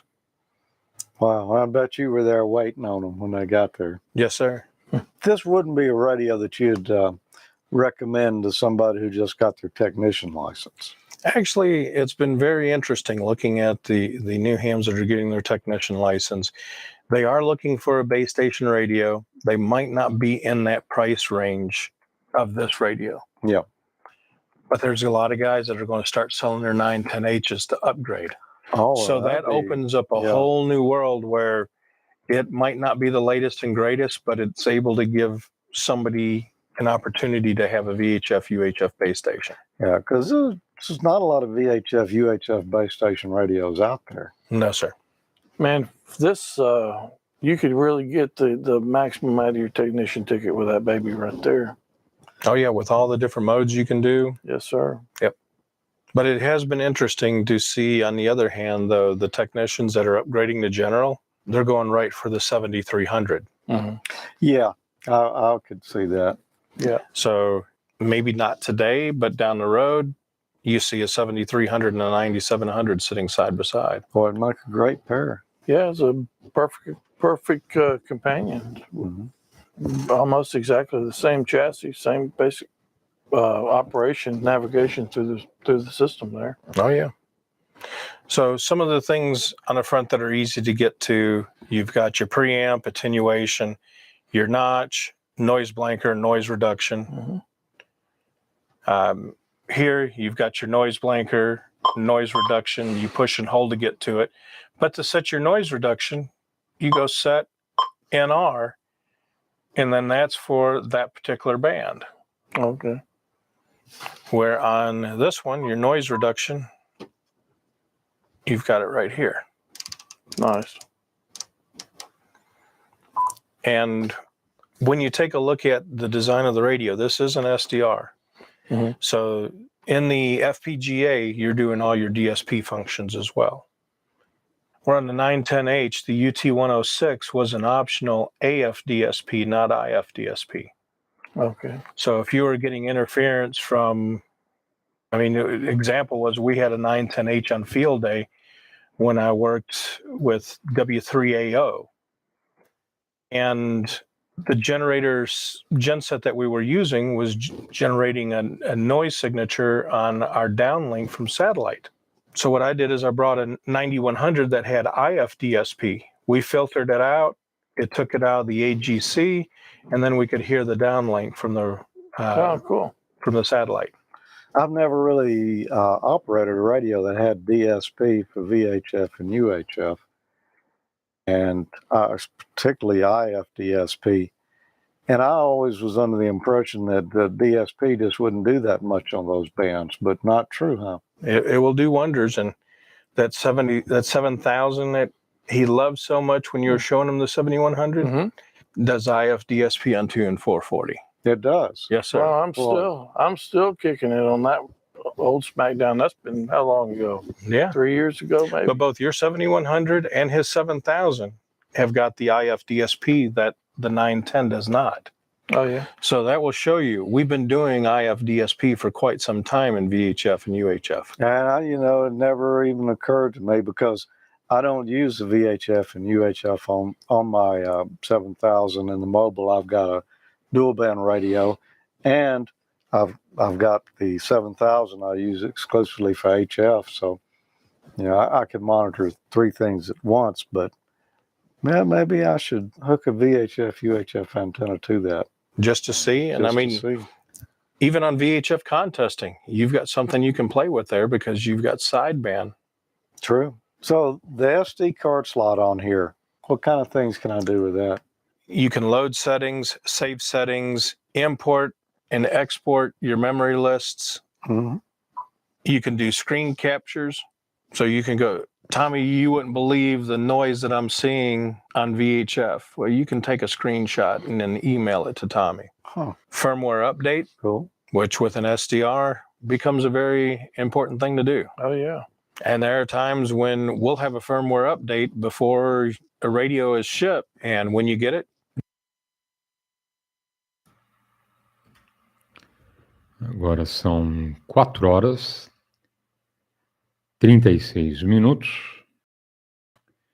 Aliás, 4h56. E lembrando, os amigos, que estaremos aí durante todos os primeiros 4 meses do ano, janeiro, fevereiro, março e abril, com o nosso curso de CW, ok? Em qualquer lugar do planeta você acompanha com a gente.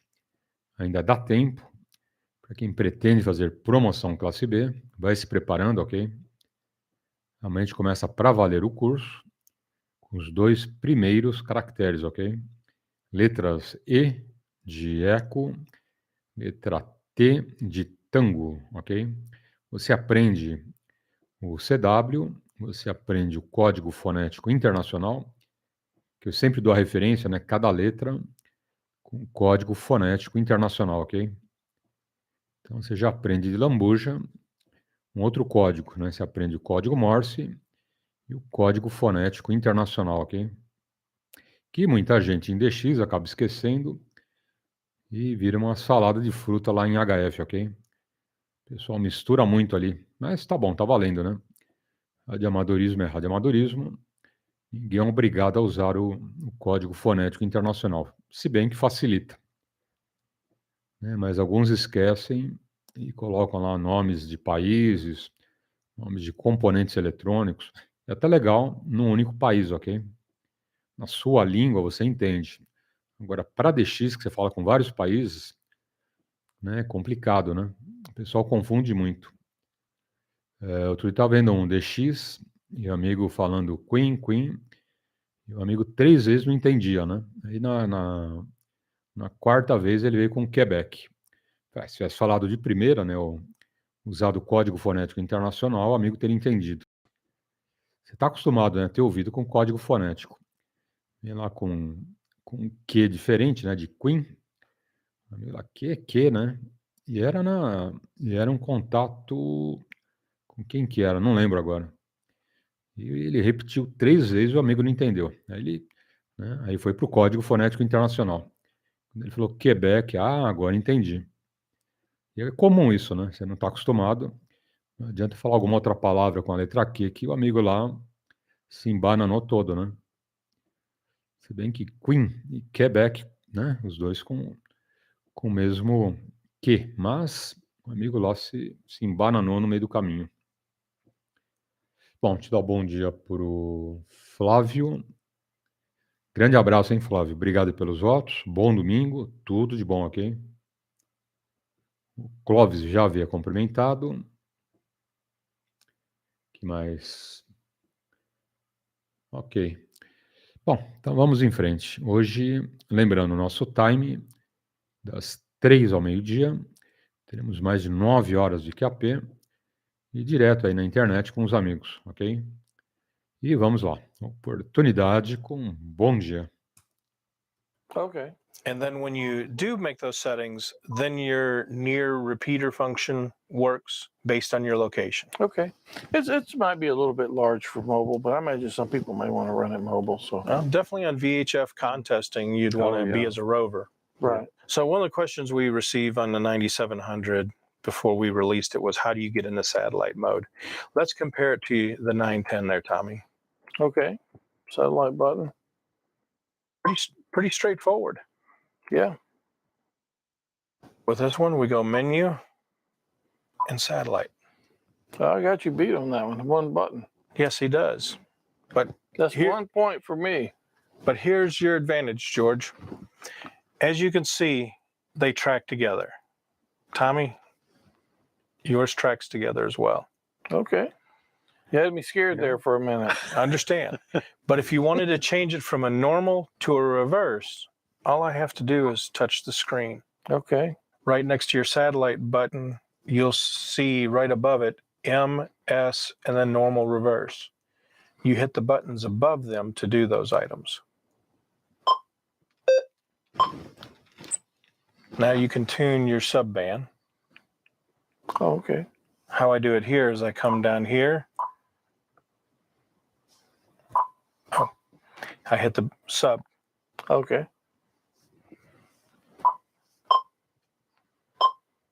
Okay.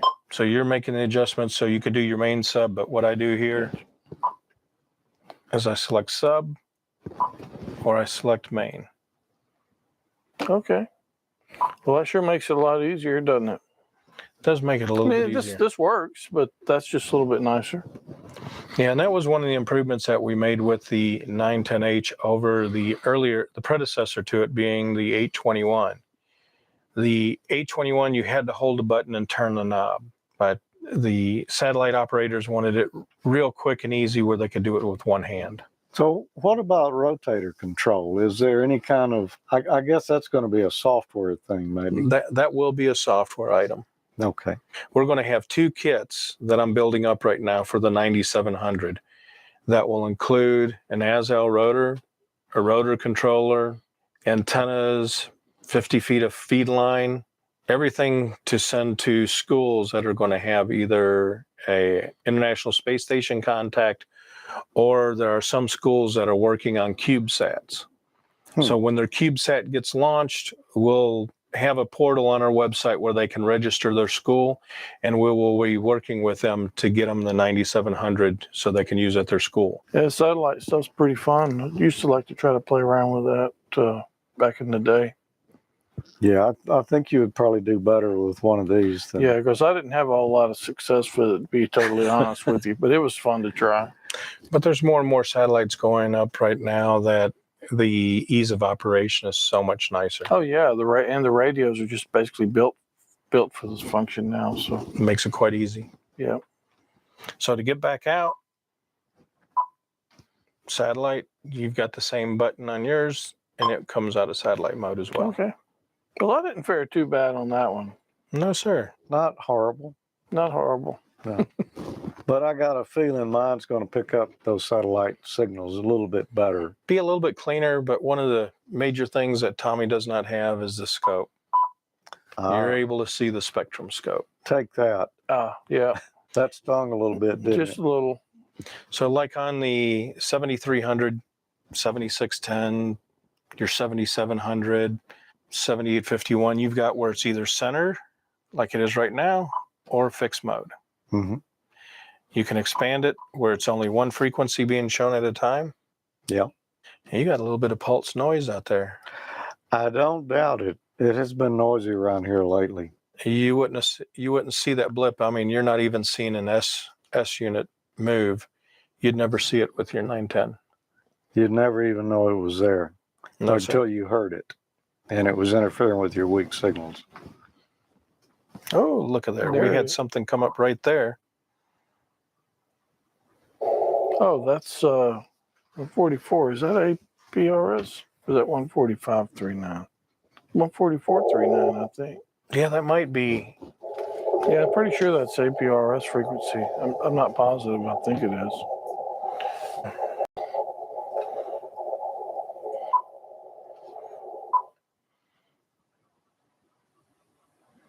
But still, even on FM, we got a little bit of a signal. Yeah. We can change our bandwidths of our filters.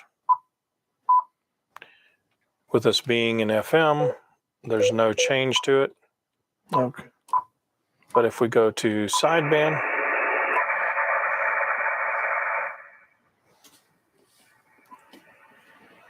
we can change the bandwidth. Cool. Maximum 3.6 down to 50 hertz.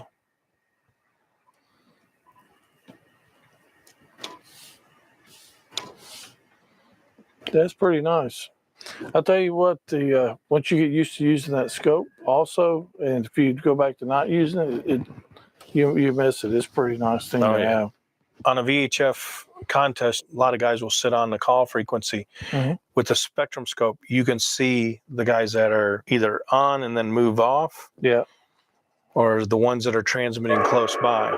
Just like on HF with the band scope, this is going to be like shooting fish in a barrel when you're working a contest, huh? Yes, sir. I know I enjoyed using it when I was out there for Quartz Fest. Mm-hmm. And you could also spot everybody that was using other frequencies in the ham bands as well. Oh, yeah. Yeah, that's a great feature. It's kind of I hate to use a buzzword, but it actually is a little bit of a game changer.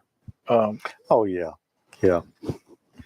If you've never used a radio with a band scope, a real-time band scope like these radios have, all the difference in the world. Yeah, you might need to.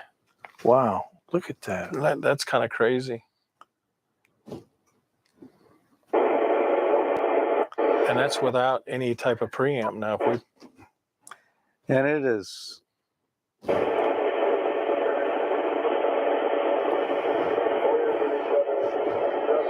There's a voice down in the dirt there. Boy, it is. Can I do anything to get that guy?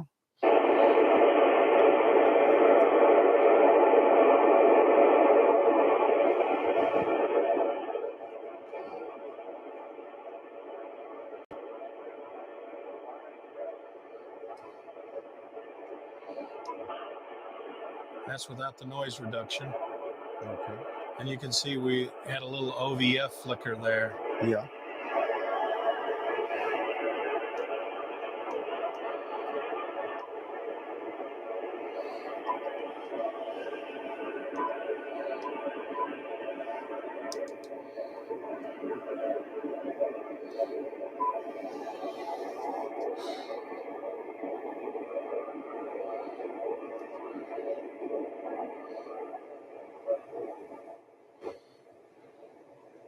No, they're just right on the edge where you can't quite make it out. No telling where they are. No. And something like that, a mass-mounted preamp helps out a lot. Yeah. Because you take a look at a preamp right there at the antenna, amplifying the signal instead of trying to amplify it through the feed line loss. And I can see now that I definitely have a noise problem. It verifies what I hear on the air on weak signals a lot of times. It keeps time pretty well. It does. Very consistent. And I haven't done anything to set the time on it. No, I meant the time between the... the pulses? Yeah, it's probably something digital around here somewhere. Yeah, not that there could be any of that around here. No, certainly not. So along the bottom here, we touched on what the menu did. Deixa eu lembrar os amigos da nossa campanha de doação de sangue. Quem puder colaborar, na sua região, no seu estado, em qualquer lugar do planeta, ok?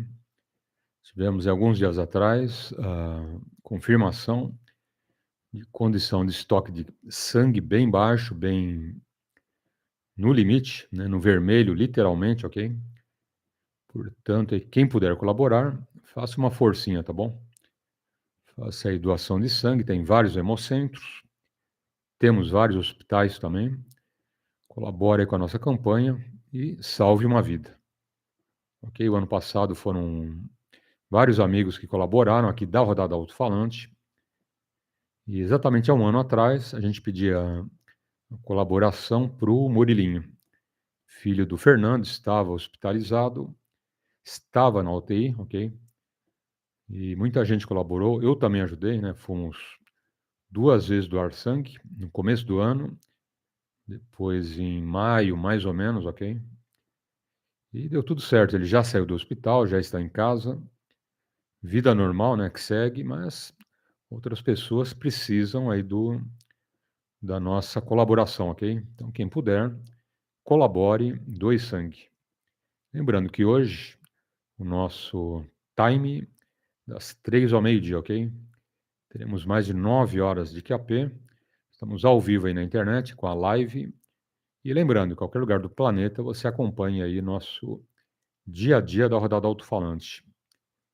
Durante a semana são 2 edições e sábados, domingos e feriados, edição única na primeira edição, ok? Na primeira parte aí da manhã, tá bom? E vamos em frente.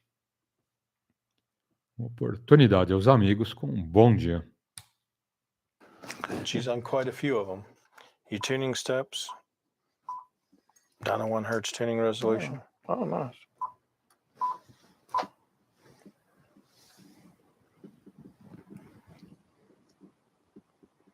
Got pretty much the full package, man.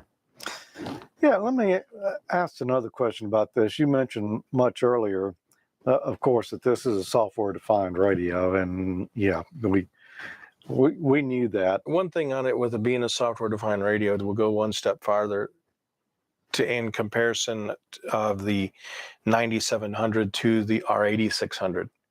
The R8600 is a software-defined receiver as well. Mm-hmm. But the major difference is where we're doing the direct sampling, where we're digitizing the RF. In the R8600, on VHF, it's dual conversion. On UHF and higher is triple conversion. On the 9700, the direct sampling is occurring in both the VHF and UHF. The 1.2 gig is a down conversion from 1.2 down to the 330 megahertz. And that is where it's being direct sampled. So it's being direct sampled at a much higher frequency range. Okay. So if I went out and bought, say, one of the commercially available SDR receivers, like, say, an SDR Play or something like that, you know, really broad bandwidth. Deixa eu só fazer um complemento. Eu falei que o rádio tem 22 anos, ok? Esse da direita, e interessante, quando ele foi lançado em 2000, ele tinha a potência que esse da esquerda, ok? Os dois têm 100 watts em 144 MHz, 2 metros. Os dois têm 75 watts em UHF, 70 centímetros. E os dois têm opcional 1.2 GHz, 10 watts, ok? Então, mesmo com uma diferença de 22 anos, tá, mas a potência é a mesma, é lógico. Né? As tecnologias diferentes, porém, né, os dois são baita rádios, ok? Sem sombra de dúvida, esse da esquerda aqui mais moderno é bem mais interessante. O visual, né? Negócio totalmente modos digitais, né? Totalmente diferenciado do rádio da direita. Porém, né, você vê que apesar de toda essa idade, as potências as mesmas, ok? 100 watts, 75 watts e 10 watts e 1.2 GHz, que é de praxe. Né? Qualquer rádio que é lançado aí com 1.2 GHz, potência 10 watts, não mais do que isso. 5 horas, 13 minutos. You've got satellite users. I mean, those are just 5 different groups, and Right. they're all categorized VHF, UHF. Right. And it's very difficult to make one radio within a price point to cover all those areas. And this is really not just one radio, is it? No, sir. You've got 2 separate receivers, as we were showing earlier with your main and sub band. Both of those can have signals coming in at the same time. So we've got both receivers going on. And you can hear by the tone difference, that's USB, that's what you're used to hearing on your HF. And then your full tone for your FM. Go through the menu. We've got the band scope, audio scope, voice, the meters. That looks like my 7000 a lot right there. Yes, sir. Yeah, actually looks like similar to my 7100. Memory, your different scans. Mm-hmm. You record, you're set to go over to the second menu, and a lot of this is your D-Star stuff. So your DV, DD memories, your call sign, your call directory, your DV auto reply.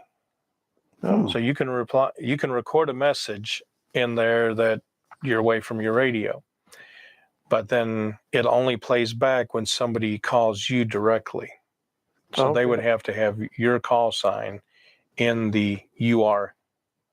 Okay, it's call sign routing. Then you got DV gateway, which then terminal mode, access point mode is built into the radio. Okay. So you'd use the microphone and use this as a call sign routed access point. Okay. Wow. Well, that's cool. And then finally your set menus for your tone. A lot of this looks like your 7300. Yep. Except here, your network.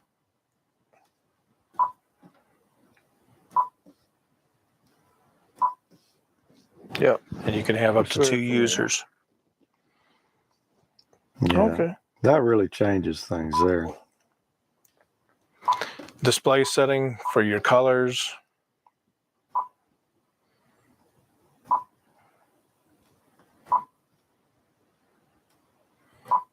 Well, a lot of customization there. Yes, sir.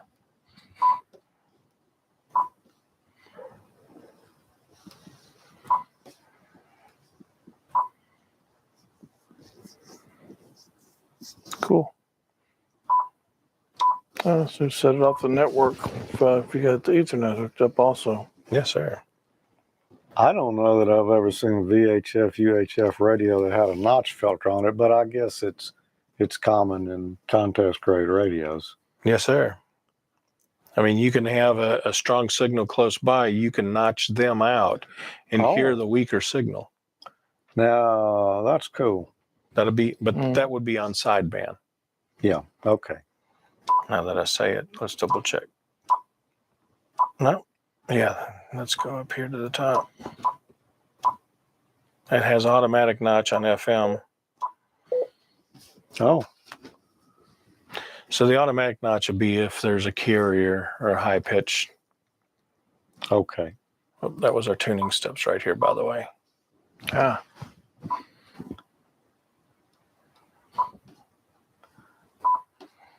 But you see the AN up here at the top. So that's your automatic notch. Noise blanker, not an FM. But you go to sideband. Yeah. And even on AM, yeah. So you take a look at your connectors. Here you have your external preamps. Okay. You can set it up by band. External speakers, whether you want them left ear for main, right ear for sub, or have them mixed. Oh, cool. Your headphones.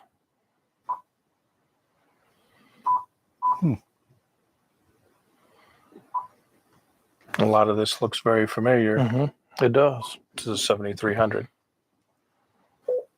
External keypad. Even your RTTY. Okay.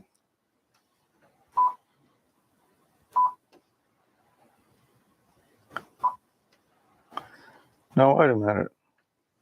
This doesn't have RIDI built in it, does it? Yes, sir.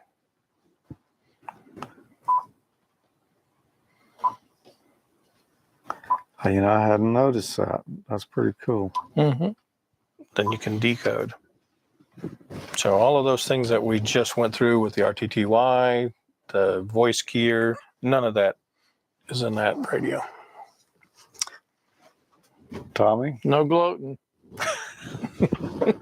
Yeah, I feel like it's like, but wait, there's more. Every time I think we're getting like, I can't possibly be more in there, but wait, there's more. So you say this one has like 2,500 memory channels for DR mode? Yeah, just for the DR mode.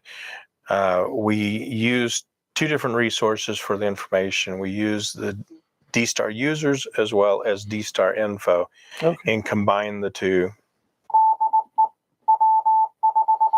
That is interesting to look at that waveform. It sure is. I know the price is going to vary, on the street, but what's the suggested retail on this rig? Well, the MSRP is $2,200 on it, and that is basically no internal options whatsoever. And are there any internal options available? No, sir, there's not. Okay, so that's the whole shooting match. Yes, sir. Yeah, so when you look at, you get 3 bands, you got D-Star, everything. That's really pretty good value, really. Yes. You look at what you were getting with the other radios you were talking about earlier, the 9100 with all the add-ons. Could run the price up a pretty good bit. The 910H itself was around $1,500 when it first came out. Mm. And then the UX 910, which was a 1.2 gig module, was roughly another $500. Oh, well, there you go. You're right there. So you're looking at them both being about the same price, just that the 9700 is fully loaded. Mm-hmm. But on the 1.2, you get your D-Star as well as the DD mode, which has never been offered in a base station. Right.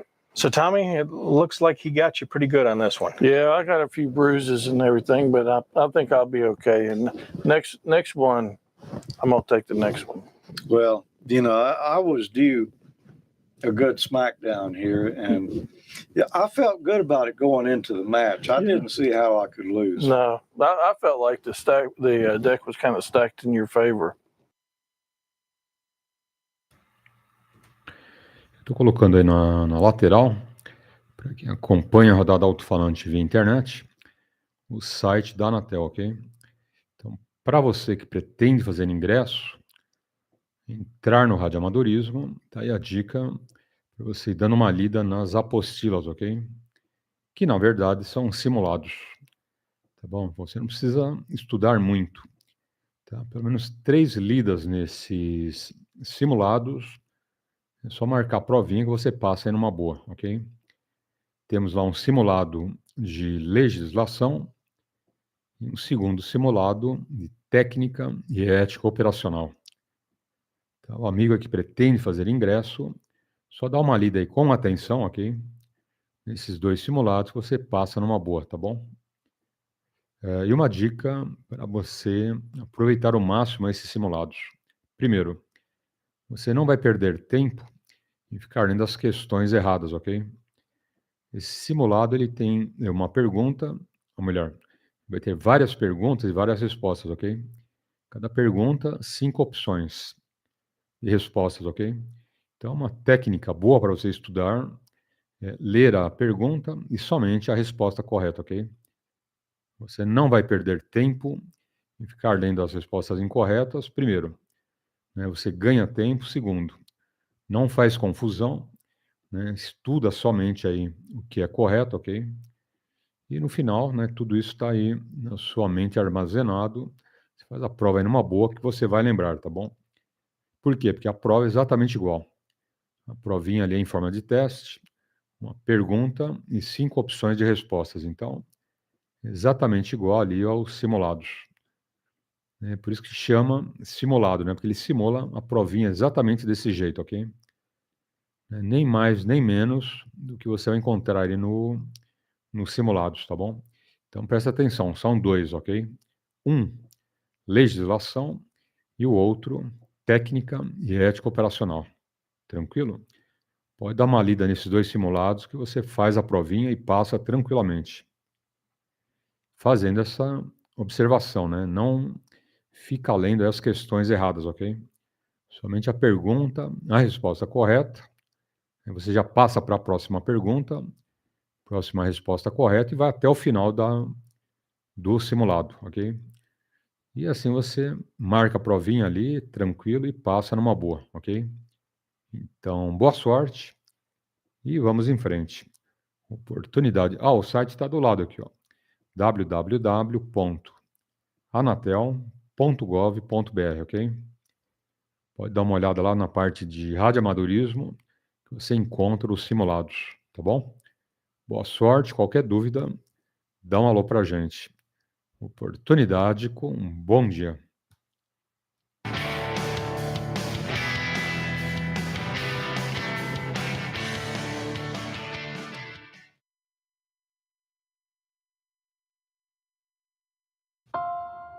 Posso dizer que eu But I have not run Echo. I did not know that you were not connected at all today until just now. And you, of course, you came on and identified yourself, but you've probably been listening for 10 minutes at that point because it, you know, the link doesn't tell you what's happening until it gets a break, and we weren't giving it a break. So anyway, there you go. And Dennis popped in there a little while ago, and because I was calling Ken and I was calling Bob. Because both of those guys can change over to 2 meters sideband, you know, very quickly, and I can't. I can do it, but I can't. I got to change radios and I got to flip antennas from one. You know, I got to jump through a bunch of hoops to do that. I can do it, but I can't do it within 3 or 4 minutes. So I was calling them to see if anybody else was on frequency, and Dennis came back, and Luke just popped in there. He was making a radio check, and he had no idea what frequency he was on. He was just you know, picked the frequency that he'd heard people talking on. He was trying to make a radio check, and I came back to him. I think I surprised him, but anyway, at least his radio's working. He knows he's got an old radio. It doesn't have any PL tone, not capable of any PL tones or anything like that. So I didn't write down what type of radio it was or what model it was or anything, but I know it's a 30-year-old radio. I heard him say that. So, but apparently it does sideband. So I'm not sure what's going on there. But anyway, Luke will be back, I'm sure. At least I hope he will. All right. So enough of my yammering. How about you, Dennis? Are you still there? And can you hear me at all? This is the Yaesu FT 480R, Fox Tango 480 Romeo.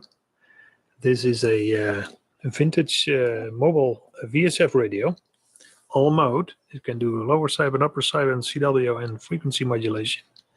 This was, I think, one of the first mobile single sideband radios, and as such, it was a expensive radio in the day. I remember that. This radio was not for everybody. It's built very well. All metal construction. The front bezel is die-cast aluminum, die-cast zinc alloy, and even up to today's standards, this is a very well-built radio.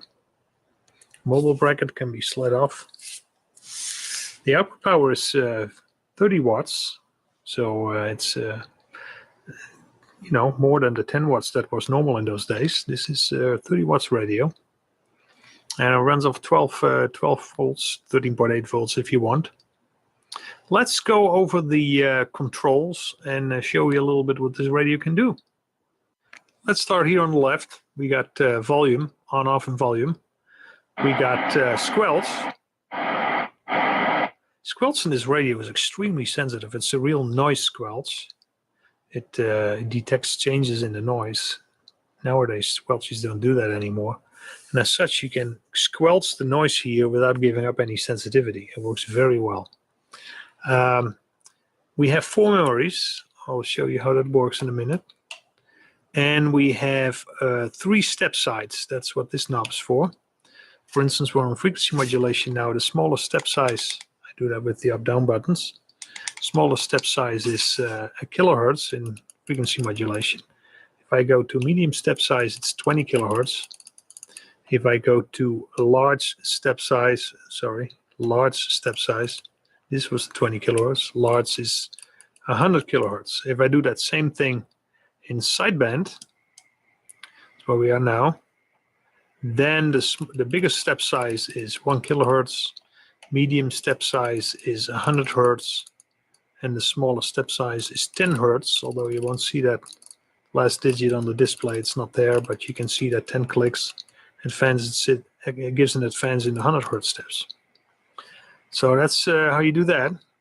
If we go back to frequency modulation, I'll show you the memory function quickly. Memory works pretty straightforward. I have something programmed in memory 1 already. That's where we have it set now. And if I do memory recall, I get 147, which is in memory 1. Now I'm back on the dial. For instance, if I want to put this in memory 2, I just press M, and if I now recall, I have that in memory. I can show you that if I dial away from this and I go to memory recall, I get what I just put in there. And we can do that for 3. We have this in 3, so nothing has been programmed there. And this is memory 4. So you basically have 4 memories that are easy to program and easy to recall. The mode switch, that's obviously clear. We have lower sideband, we have upper sideband, we have CW, we have frequency modulation with a minus 600 kilohertz shift. We got simplex, and we got plus 600 kilohertz shift, and that's obviously for the repeater work. Clarifier, that only works on single sideband. For instance, if I have, I gotta go to the dial. If I have 100 Hertz steps programmed, 100 Hertz step size selected, if I press clarifier, I can turn the receiver away from the initial frequency, and when I transmit, I go back to 979 where we were. We turn off the clarifier and back to 979. So that works in only in single sideband where you obviously would need it. And the smallest step size you can make for the clarifier is 10 Hertz, which is basically the synthesizer step size for the radio itself. Tone call, that is it just transmits the FM signal with a tone. That same button is also on the microphone. Memory we already discussed. Priority, the radio can do priority channel, priority scan, I should say. For instance, if I want to go to memory 1, if I want to monitor that, I basically press memory recall and then priority. And the radio will now, from time to time, I think every 10 seconds, you saw it go there. I will go to the briefly to the memory channel. If I transmit a signal there, let's use this radio here for that. If I transmit a signal, it will stop. 1, 2, 3. You see, it will stop once a station is received there. And if I want to go away from that, I just go back to the main dial. That is priority scan. FSET, that basically clears the digits after the particular step size. So I now have a step size of, what is it? 100 kilohertz, I think I said. So if I press that, it clears everything after the 100 kilohertz. That is basically a clear function. Memory recall, we discussed DIL, that's the dial. That's how you get away from the memory. Clarify, we discussed, we have 2 VFOs. This is VFO B, this is VFO A, and I can do a split frequency with that. That's where you can use VFO B for. High and low power. High power, the radio is 30 watts. If I press the low power, it's about 30% of that. So that's about 10 watts. Is what that button does. Noise blanker, that's only used in a single sideband, obviously, but that gives you a noise blanker function. That's basically the controls we have on the front. Let's have a look what's underneath the radio, because there is more there. All right, I turned it over for you. This is the bottom. Here we have satellite function that basically allows for upper sideband receive and lower sideband transmit and vice versa if you turn that on, because the amateur satellites give sideband reversal. This is the scan feature. You can scan for busy, you can scan for a clear channel or for manual. It's now in busy. And this is tone burst on and off. I have it off now. The radio does have a input for an PL tone encoder. The radio itself doesn't have that, but you can hook one up here. That was an option in those days. Here you see the back. We have here is the DC power input. That is a little bit different from radios today. This is actually a much more robust connector. But today they use those plastic Molex ones. This is the inevitable SO239 for the antenna hookup. We have a CW key input and a external speaker input. This is for memory backup on and off. Now don't get your hopes up. That doesn't mean there is a lithium battery in there. What that means is that if the radio is powered, let's say from your car battery, if you turn that toggle switch up, if you move it up, then the memory will be powered by the car battery. I guess the reason why you can turn it off is because there could be the risk of draining the car battery, and this way the radio would really not draw any current when you turn it off. So when you leave this on and you leave the radio connected to 13.8 volts, then it will maintain its memory. If it's memory, if not, it will lose the memories. Like I said, built very well. Here is the back of its serial number, an all enchilada. And it's really robust compared to today's radios. The display is a fluorescent display. The nice thing about those is that they don't go bad. I mean, LCDs after a while turn black, as you might know. LEDs after a while start having missing segments. These fluorescent, it's basically a tube. It's a vacuum tube. These fluorescent displays last forever and ever. You will never have to replace those. Let's turn it on again and see what the radio can do in terms of performance. Okay, 144.3 for a single sideband test. We still got it in frequency modulation. We got Yaesu here, 817 also at 144.3. That will be our counter station, because on the 2 meters you won't hear much on a single sideband without a good antenna. So let's see first what it does in FM. 1, 2, 3. 1, 2, 3, 4, 5. 1, 2, 3, 4, 5. That sounds pretty good. And here we have the receiver for the FT480 Romeo. That works pretty good too. 1, 2, 3, 4, 5.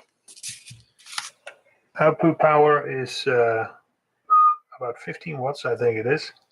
We're on dummy load right now. We're on the dummy load. And we're making about 15 watt. I would have to read the manual, but I think that's what it is. Let's try single sideband. We have it in upper sideband right now. And we got the Yaesu in upper sideband. And 1, 2, 3, 4, 5 single sideband. 1, 2, 3, 4, 5. You can see 144.29992. That's 80 hertz away from the 80 hertz difference between the 490 and the 817. That's a pretty good result. Let's transmit with the Yaesu and see what happens with the 817. It is 1, 2, 3, 4, 5. Radio is good transceive too. 1, 2, 3, 4, 5. Testing. 1, 2, 3, 4, 5. Works really good. Let's go to lower sideband and see what we get then.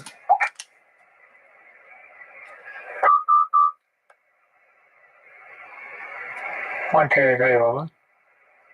1, 2.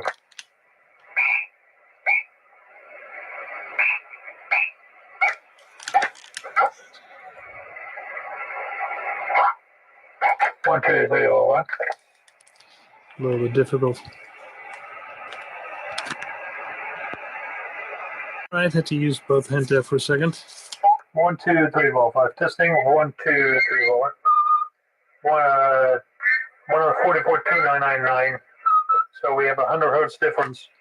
We have 100 hertz difference for lower sideband between the 490 and the 817. 1, 2, 3, 4, 5. 1, 2, 3, 4. Lower sideband. That's pretty accurate. We're back in FM. Let's see if we can open a repeater. 1468650. Welcome all amateurs to the KHONZ repeater.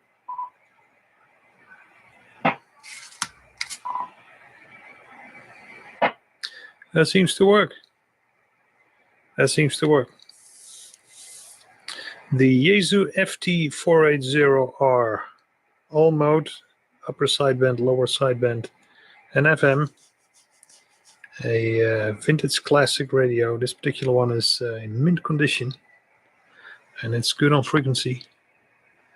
Everything works as it should. Thank you for watching this video.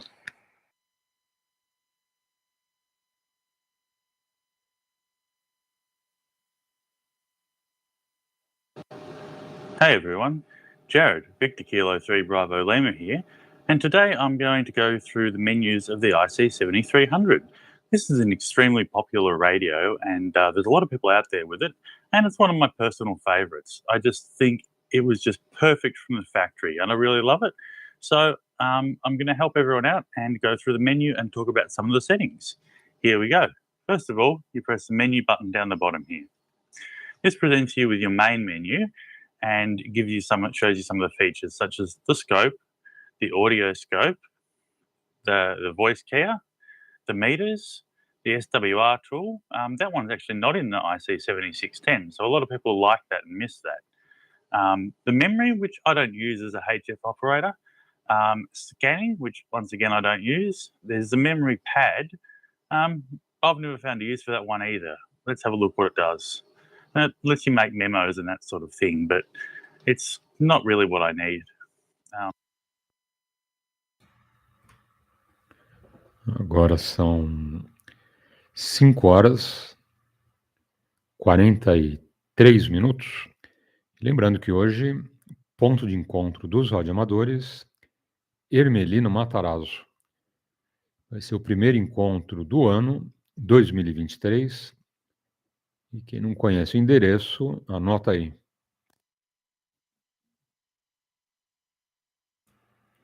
Parque Municipal, Hermelino Matarazzo, Rua Abel Tavares,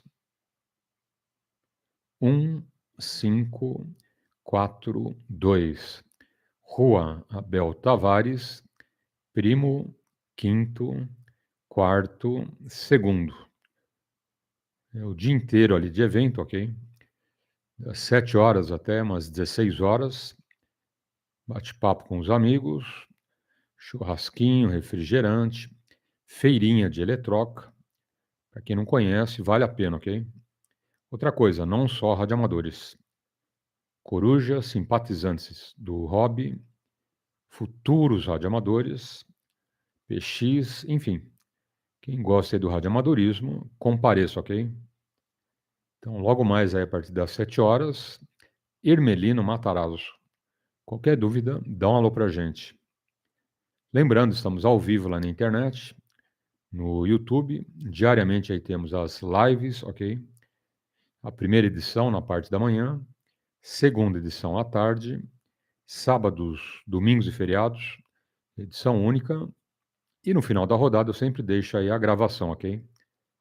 Não tem cortes, não tem edição, vai na íntegra aí para os amigos, tá bom? De fio a pavio, do início ao fim, Hoje, por exemplo, teremos aí mais de 9 horas de QAP e tudo que rola aí de informação, de bate-papo, a gente deixa gravado para os amigos. Tranquilo? E vamos em frente. Oportunidade com um bom dia. So, especially on AM broadcast, is significantly lower than the IC7610. So if you want a bassier sounding radio when you're listening to shortwave stations, would be best to go into the AM menu and adjust the bass. So I'll just clear that again with the quick menu, and we'll go out of that. So as I was talking about here, if you're big on listening to shortwave stations and you'd like to have a full sound, you might want to go in here and set that to 1 and give that a shot. I'm going to leave that like that because I do like listening to our local AM stations, and although this would also affect my AM operations, if I'm using the AM mode, I don't tend to do much AM transmitting and operating, basically because it's very, very hard on your station. So I'm very much an SSB guy, but I do a lot of AM shortwave listening. So I'm just going to boost that up to 1, and I'll let you know how it goes next time. Likewise, I don't recommend using the built-in audio high-pass and low-pass filters for any band. With the way the IF filter works and the fact this is an SDR, I actually don't really see the point to those features. I think they're mainly part of the legacy of the ICOM menu system. So we'll go out of that for now. In CW, you've got the RX high pass and low pass. There's no tone controls as expected. And FM, you also have your full RX high pass, low pass, RX bass. Same thing applies. Adjust it to how you like it. Or if you use an external speaker like I do, generally just leave it flat. Sorry, if we go back to TX, this is where the real fun is. You've got 3 options, SSB, AM, and FM. In SSB, I generally run my TX bass at 0 or -1, my TX treble at +2 to give a little bit more presence to my voice and help with intelligibility. I do have quite a deep voice after all. And this is where you set your default transmission bandwidths. You've got 3 options. We'll scroll down the page a little bit. No, we can't do that. You've got TX bandwidth wide, TX bandwidth mid, and then down the bottom you've got TX bandwidth narrow. Now I like to have my TX bandwidth wide at the stock at 100 to 2900. I'll just see if that's the default because I can't remember. It is. So I like to have it that way because that gives you 2.8 kilohertz worth of bandwidth, which isn't a whole lot in the grand scheme of things. It's definitely not ESSB, but it does give a very nice, very easily readable sound. The second option, TX, and that's great for rag chewing, I should add. The second option is the one I use most, TX bandwidth mid. So if we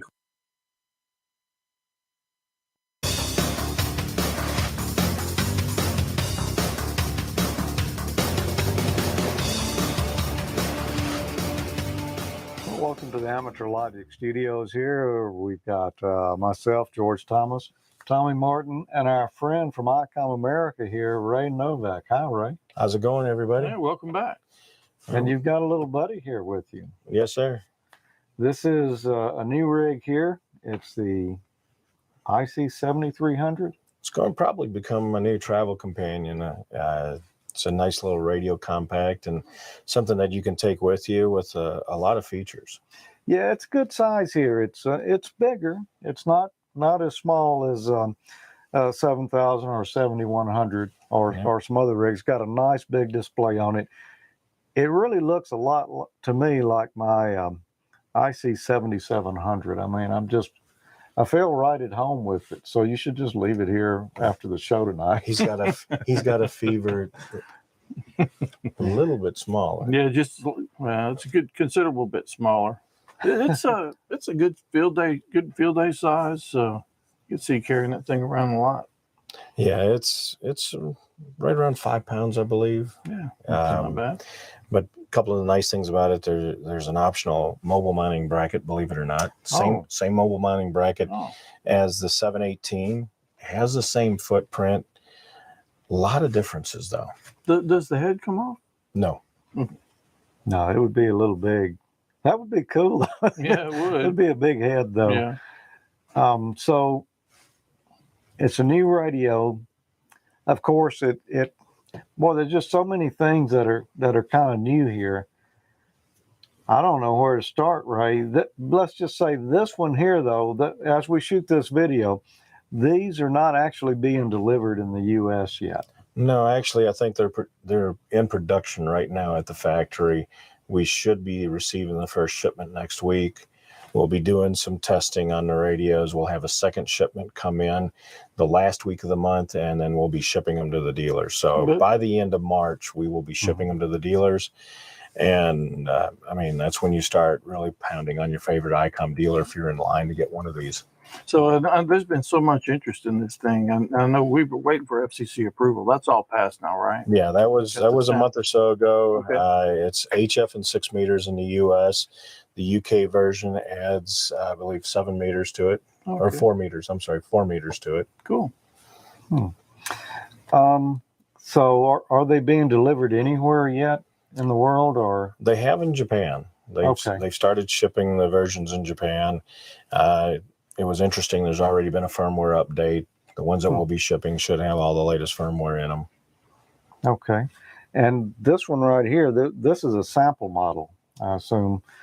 It's going to look the same, smell the same, play the same.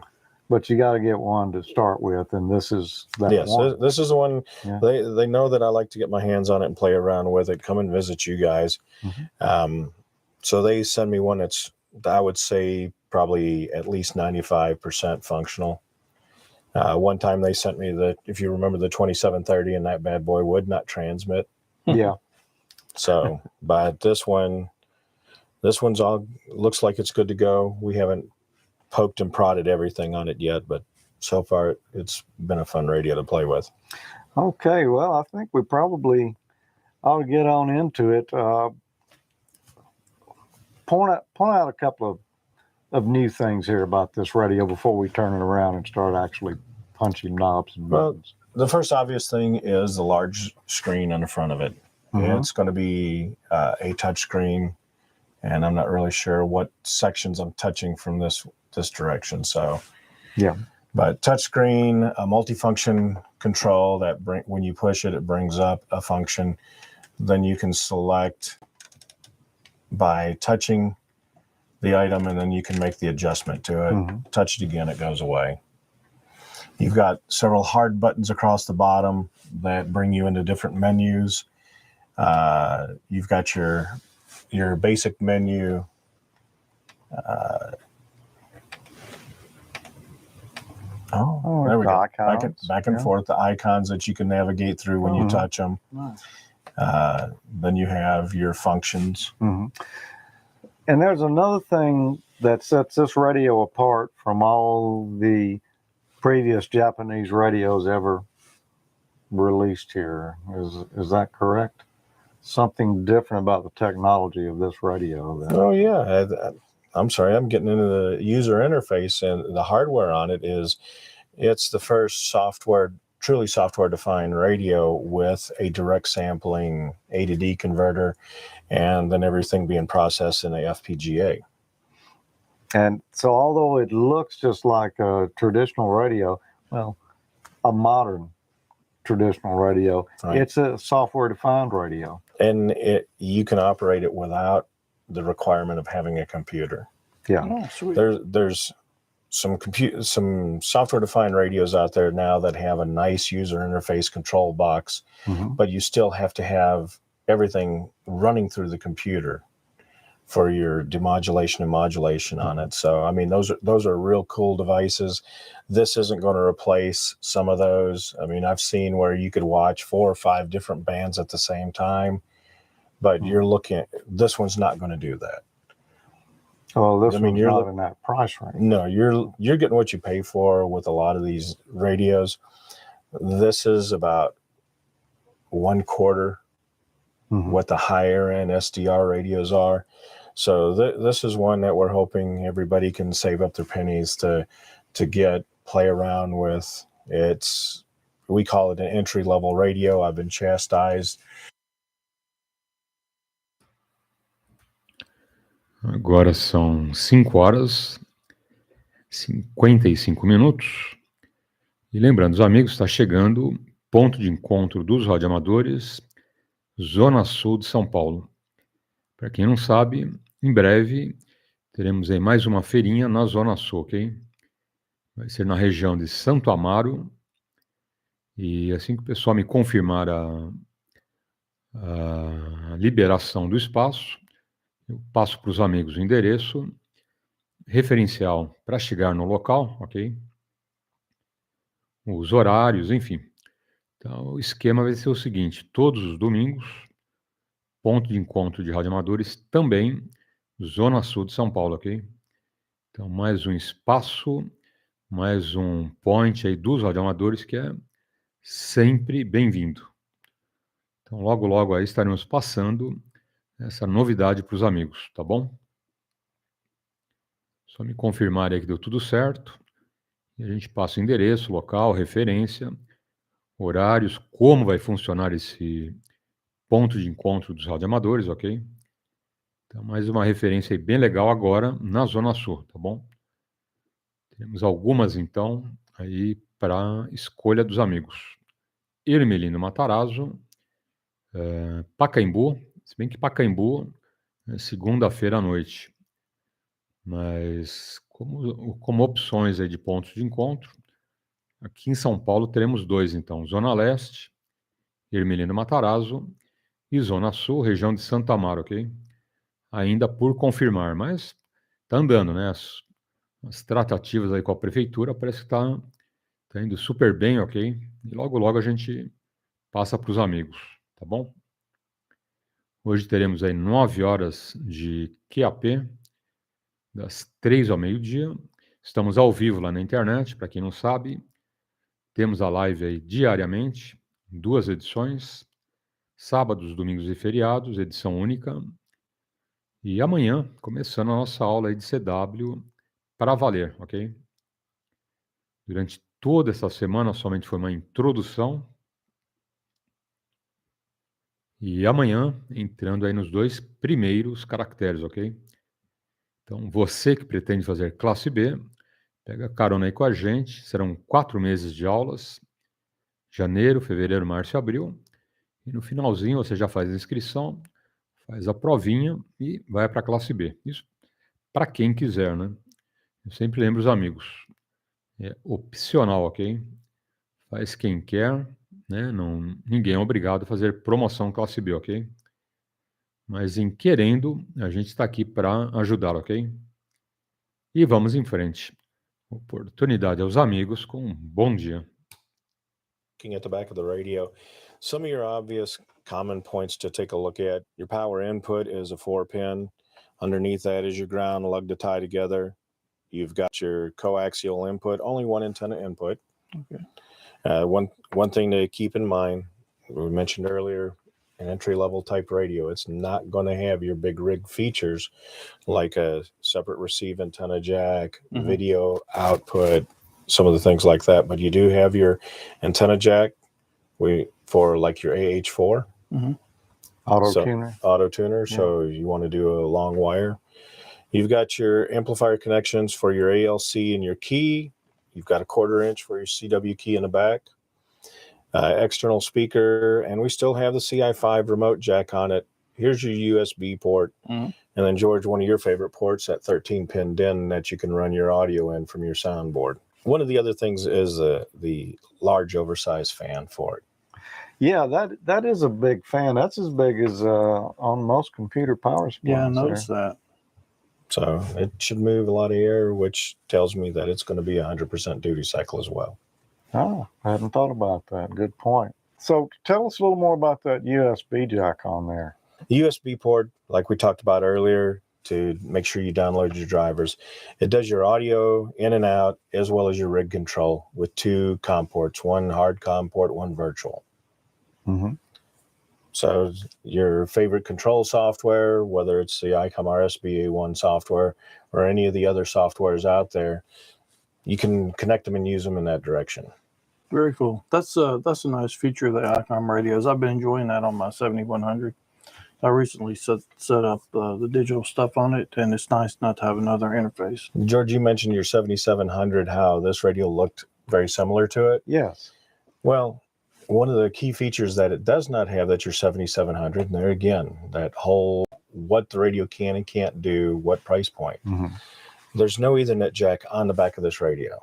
Yeah. So to do your remote base, you will have to have a computer with the server, the RSBA1 server software controlling the radio and connected to it, where you've got that built into your 7700.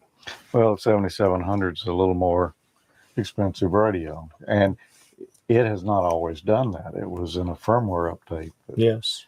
Yeah, I put it out a while back. About 8 years after the radio was released, a new firmware that changed the radio. So this being a software-defined radio, there's of course, they won't be adding a video out on it, but there's a lot of features and changes that could come in the future. Yeah. I mean, this radio is built to be take with you. And I've seen on some of the bigger radios, big flat screen TVs. You're not going to backpack one of those to the mountaintop. No, you're not. So as we look at the front, real nice, clean layout, very few buttons. George, one of the things that you get used to on your 7700 is your twin passband tuning. Yes, I really like that. And not just my 7700, my 7000 as well. That's just a really nice feature when you got somebody right beside you. You can eliminate them. Well, that's many cases. That's one of those interesting things with an SDR radio. There's so many things that you can do, but the engineers wanted people to feel comfortable, didn't want to make it too much different. So there's a lot of the same things that you have on your radio, Tommy, you've got on your 7100 that you're going to find and feel right at home with real quick. So as we start up at the top, you got your power, transmit, tuner, Vox break-in. You've got your noise blanker, noise reduction, preamp, notch, RF gain. Now, Tommy, watch this. You know, on your 7100, you've got on the RF gain, you go one direction, it's a squelch. There's your squelch setting, and you see the bar go across. Oh, yeah. But watch what happens when you go in the other direction. That RFG shows up. Oh, yeah. Your RF gain mode now. Yeah. That way you know what you're doing with the radio. That's cool. You've got your AF gain. There's a little bit of noise. You've got an SD card slot. But George, as I was talking about earlier, your twin passband tuning. Okay, right there. When you make an adjustment to it, I'm going to come over to the side here. All right, it automatically zooms in where you see it as you're adjusting. Your icon pops up there in the same direction. It's IF shift. In opposite directions, it changes your bandwidth. Nice. Let me try something here. If I push that, it goes back to the default, just like on the other radio. Okay, he cheated. He read the manual. No, my radio does that. You push and hold that button? Yeah, I can push and hold that button. I'm not sure about the 7700. No, I can't. There's another button There's up a under. button. But on the 7000, yes, you can push and hold that button, and it'll do just what we did right there. I didn't know you could do that. See? Well, that's sweet. That's very sweet because it gets you right back to default. Cool. How about that? Yeah. And you can also grab. I like to grab them as a pair on twin passband tuning. Hate when he grabs them as a pair. And you can just slide it all over like that. That one threw me off there. I had no idea that feature was in there. So we got to start pushing all these buttons to see what happens. I know this one. The multi, you push it depending on where you are. Somebody asked earlier about your RF power. You just touch it. It's in percentages, 50%, depending on what mode you're in. If you're in AM, that's going to be 50% of AM power. If you're in sideband, it's going to be 50 watts. Yeah, same with my 0 or 1%. Mic gain, compression, on and off. Nothing adjustable when you touch and hold it. Monitor, you just come and make the adjustment here. So you got two ways of returning back. You got your return button, or you just push the multi a second time. Cool. Then you've got your RIT, turn it on and off. Now here's going to be something new. Let's see. Does this change it? Yep. And it'll go plus or minus 9.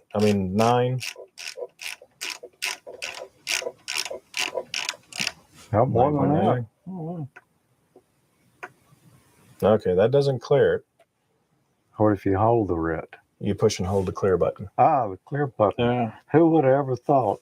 The clear button would clear it. Yeah. Now, one of the things that they've done with the other radios, and I would expect to see it here, and we'll look in the others menu, is you can, for your contesters, you adjust your RIT. You lose time if you push and hold.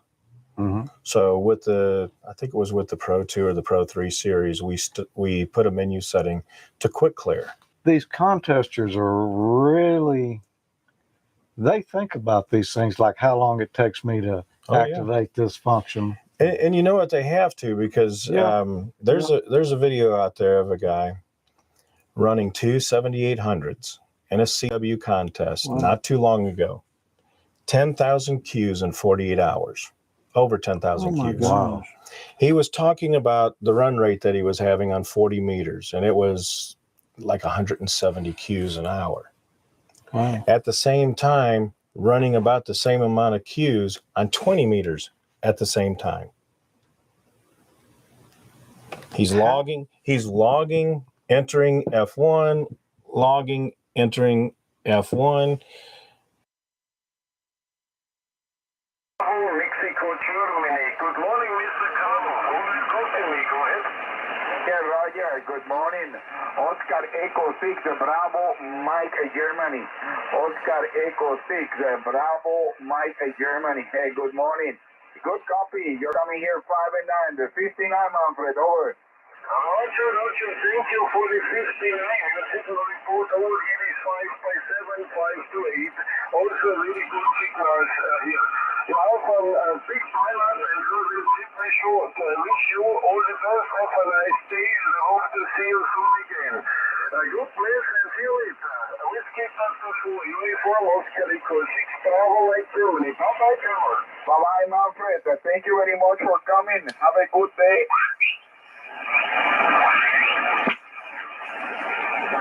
Thank you, 50 meters. Thank you, 50 meters. Thank you, 15. Echo Alpha 3. Delta. Echo Alpha 3. Germany X-ray Delta. Thank you, 15 meters. Airway 7, Charlie Queen. With 24, Lima Julia. Lima down Victoria 1. Victoria.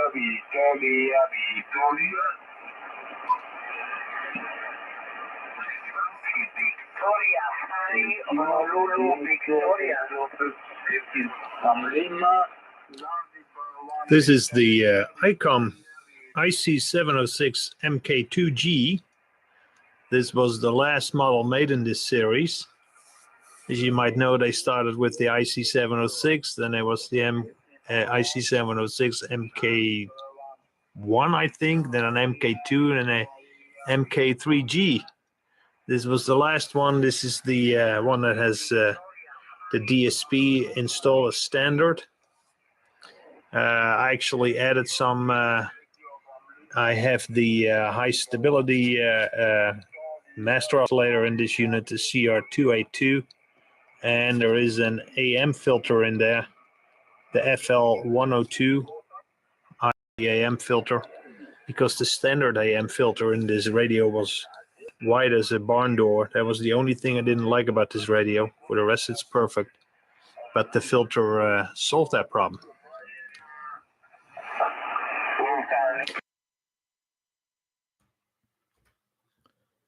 Agora são 6h09. E lembrando os amigos, setembro teremos ponto de encontro dos radioamadores, Capela do Alto. Quem não conhece Capela do Alto, vá conhecer, ok? Segundo domingo de setembro, encontro de radioamadores o dia inteiro por lá, ok? Com churrasco, sorteios, bate-papo, feirinha de eletroca, né? Muita gente ali participa, é um evento tradicional, um evento que acontece anualmente, ok? E todos convidados. Deixa eu dar bom dia para o Aldinei, lá pelo Rio de Janeiro. Bom dia, grande abraço. Papai Uniforme 1, Romeu Alfa Alfa. Um ótimo domingo, tá bom, Aldinei? Obrigado aí pelos votos e tudo de bom pro amigo. E vamos em frente. Oportunidade com um bom dia. This is the 12-meter band. This is, well, you can set it for, this is the general band. This is the 28 band. 28 is the 10-meter band. This is the 50-meter band. Not the 50-meter, the 6-meter band, 50 megahertz. This is the 2-meter band, 145. And this is the 70 centimeter band. All that in a small package. Here we went all the way around. This is the 160 meter band. This is the 80 meter band. This is the 40 meter band. And this is the 30 meter band. And this is the 20 meter band. Here we are at the 70 meter band, and now we're back. Now we're back at 15 meter. This is where I have the antenna tuned right now.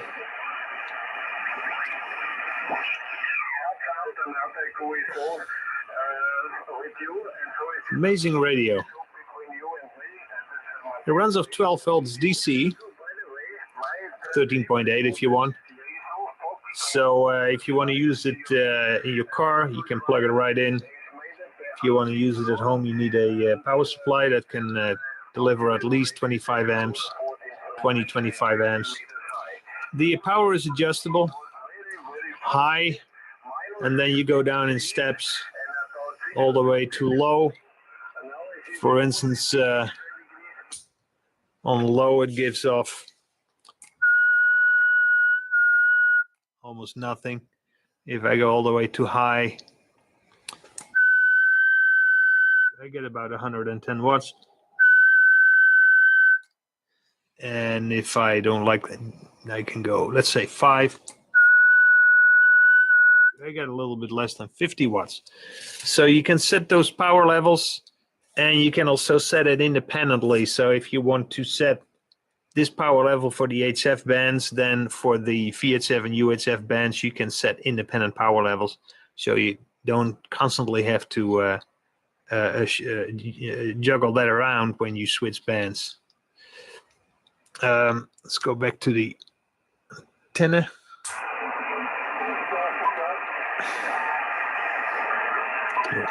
Go back to full power.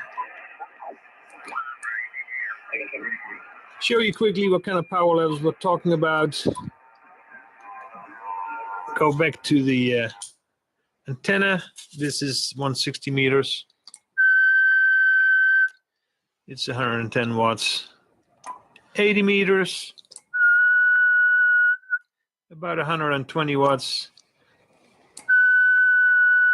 120 on 7 megahertz. This is 30 meters, over 100 watt. This is 20 meters, over 100 watt. 17 meters, over 100 watt.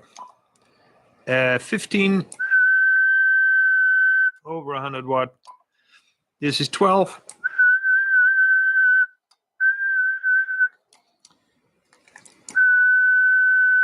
We get about 90 there. This is 10. We get 90. And on 50 megahertz, the bird is not accurate. It only goes to 30 megahertz. But you get an idea that it actually gives off power there. Sorry that I had to bore you with that. let's go back to 15 meters and take it off the dummy load. Tuning is really nice. Silk smooth.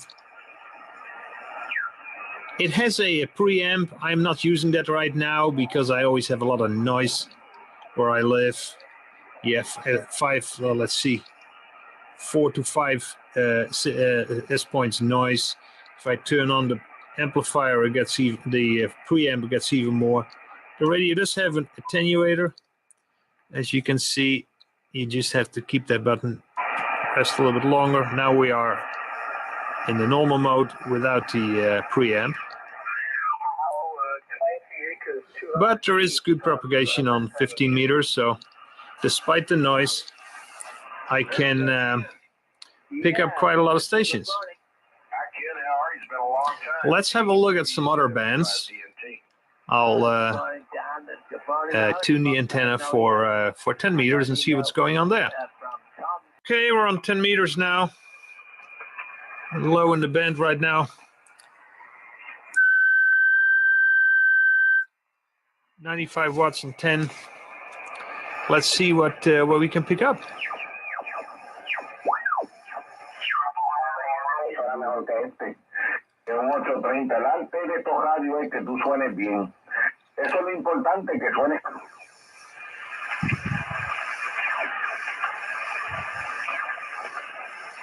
Not too much, but there is some propagation towards South America, it looks like. Yankee Bravo Mexico, DL8 YBM, looking for a 1010 member then listening. That sounds like a German station. So we got some openings to the east as well. CQ1010, CQ1010, CQ1010. I did a Delta Lima 8 Yankee Bravo Mexico, Delta Lima 8 Yankee Bravo, my calling CQ1010 and listening. That works quite well.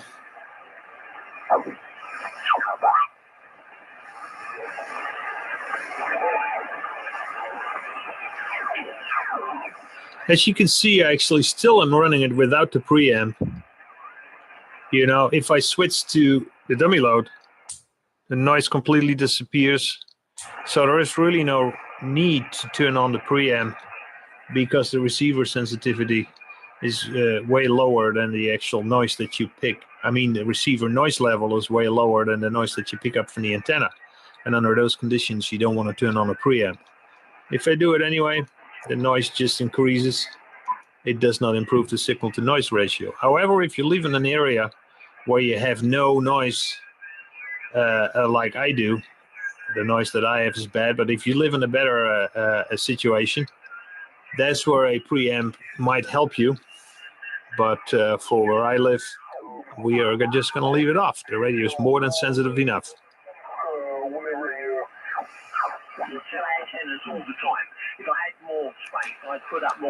That sounds like a UK station. But yeah, it's definitely I do very much enjoy, because you'll notice from time to time. We can see if we can pick up some repeaters.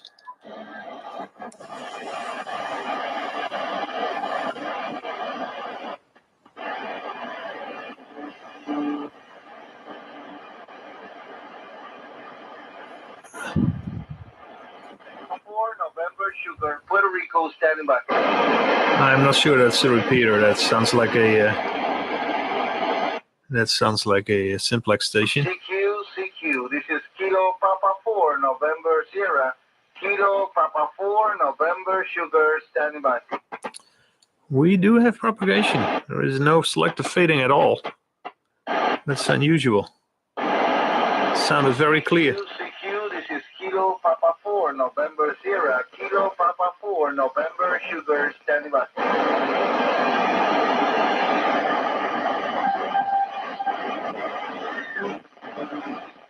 Papa 4, November.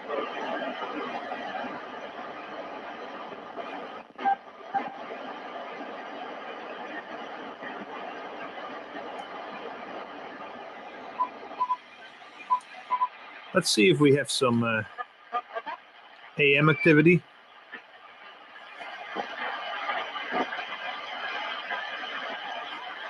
No amplitude modulation today. For that, we're going to need the weekend. As you can see, it also has a, well, let's go through the modes. Upper sideband, if I keep it depressed, I get lower sideband. I can go CW narrow, CW wide. I can go to RTTY low tones, high tones. I can go to amplitude modulation, frequency modulation, and this is wide frequency modulation. Let's see if I can demonstrate that to you. Not sure how to pull that up.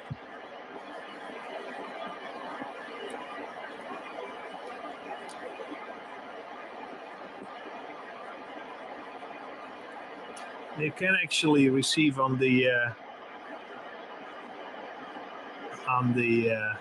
broadcast band. Oh, I have to change the antenna for that. Hang on. Okay. Now we go to wide.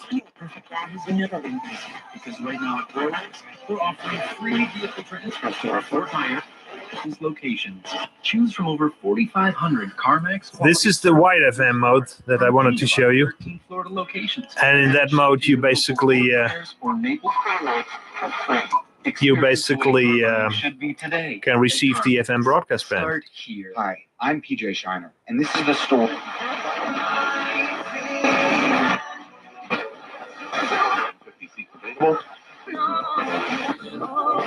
And I think that is a debatable point that's important to consider. Kind of neat that it does that too. If you get bored, you just switch it to the broadcast band.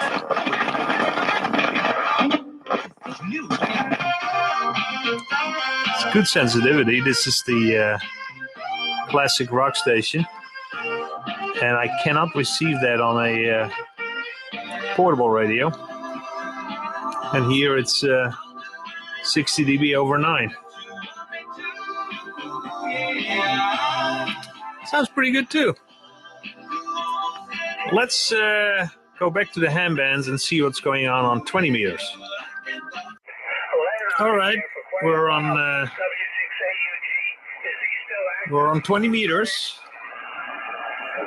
The noise level is just unbelievable here.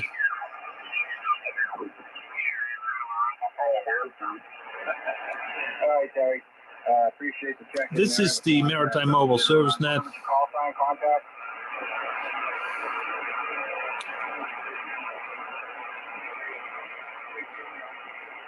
I'll show you what the modulation sounds.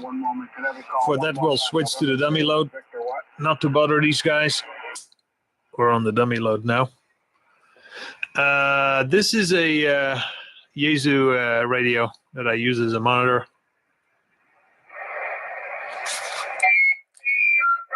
One, two, three, four, five. One. A little bit loud.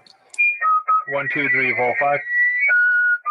1, 2, 3, 4, 5 modulation.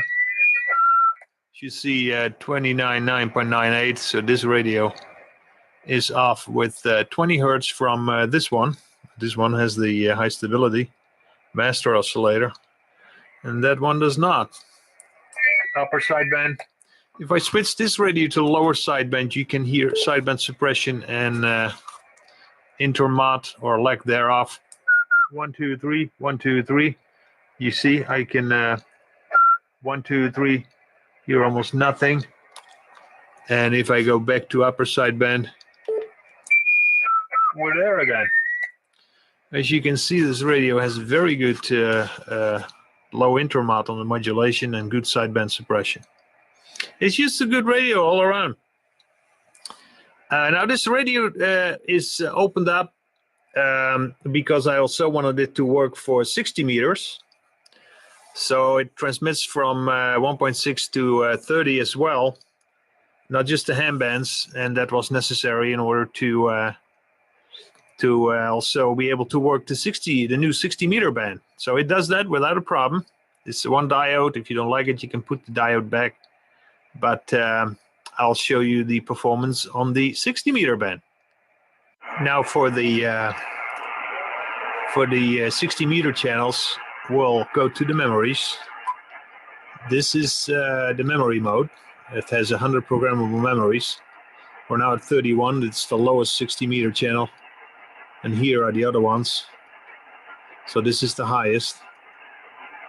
I have pre-programmed those in the memory, so you can easily get to them.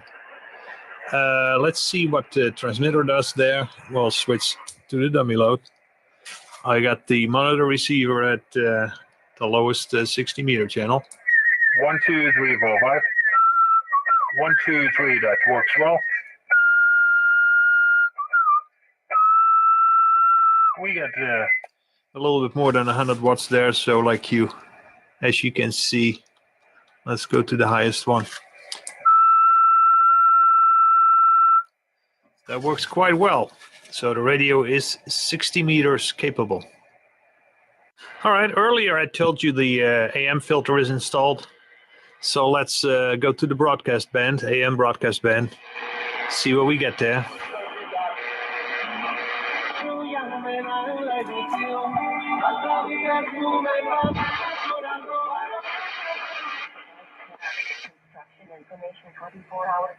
This is the highway information channel. That's it's about 10 miles away from here. In my car, I cannot receive that until I'm practically on top of them. And this thing, it sounds like it receives multiple, here a beat note. Me llamo Aniuka Pérez, trabajo en el matadero de aves de Santiago de Las Vegas. Quisiera que me complacieran con... Fritzy says the bars for just $19. Yeah, okay, enough of the bunnies. Got the attenuator on now. Since I fractured my hand, I want you to know that. Maybe put some weight on.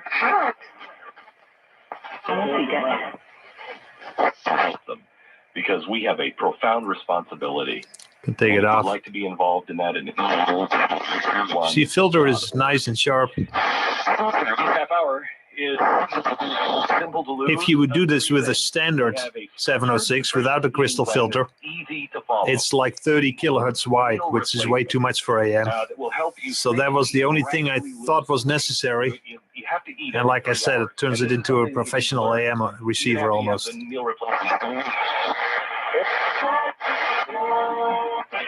Auto owners insurance.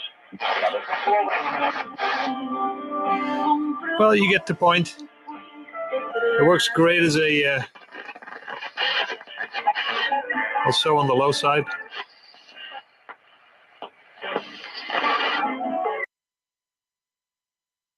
Bravo X-ray.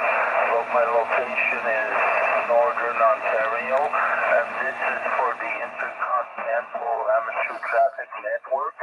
The net controller in about 8 minutes or 7 minutes or so. So the Maritime Mobile Service Network will be General Militab M5IOY from El Paso, Texas, and he'll be the controller at 12 noon. But in the meantime, folks, this is Mike, Victor Echo 3, Romeo Bravo X-ray. My location is Northern Ontario. Would anyone like to check in? Please go ahead.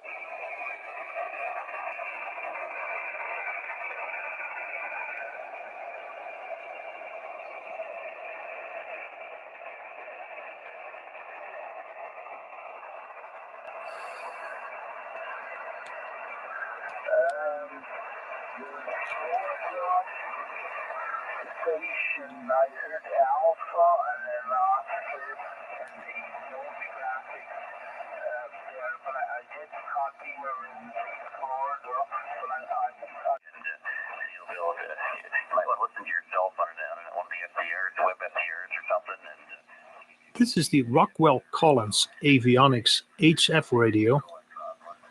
called 718U5M. The M stands for the fact that this is the microprocessor controlled control box. And the radio covers 2 to 30 megahertz in 100 hertz stubs. 100 hertz. This is the finest resolution. But it also has 10 memories, or 9, I'm not quite sure, that can be programmed. This is memory 1. Memory 2.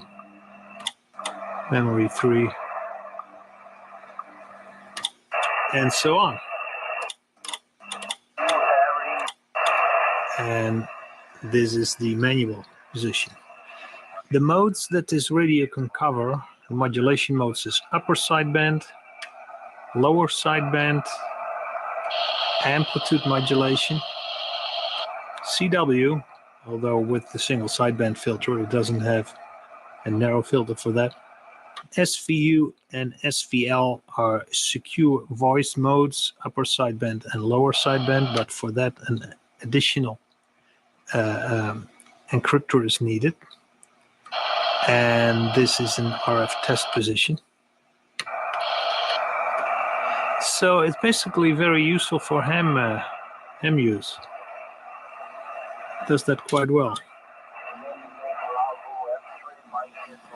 Output power is 100 watts on all frequencies from a solid state amplifier. And the unit consists of a 671U4A receiver exciter in its frame. The frame is a 990C 3D tray. And here we have the amplifier. The amplifier is the 548S3.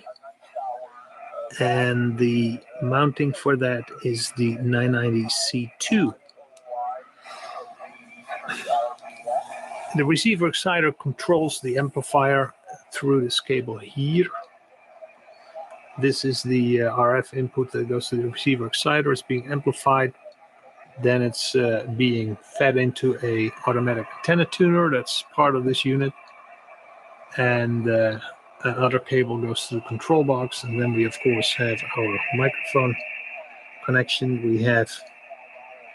We have a 600 ohm output. For that, I'm using this speaker here. And we also have the option to use a 600 ohm input. Right now, that is not used. I have the microphone on the what's called a carbon microphone input, a biased microphone. And that works quite well, as I'll show you in a minute. This unit is still in use in the aircraft world. In the military, it was used as the ARC-174. ARC-174. And like I said, as the in the civil aviation world, it was known as the 718U5M transceiver, still used in many aircraft today. It stems from the early 70s, but it was produced all the way till the late 80s, so almost 20 years of production. Initially, this was developed first, the 671U4. That was then used with tube amplifiers, which is obviously not what this is here. So this was developed later as a more compact version of the old tube amplifiers that went with the early versions of this unit. This is a very late version, as the Rockwell Collins. They were also produced under their Collins name, but when Collins was acquired at the end of the 70s by Rockwell, they were still produced under the Rockwell Collins name, and I think this one is from '86. So it's a late model. And like I said, the control boxes, this is an upgraded version of that.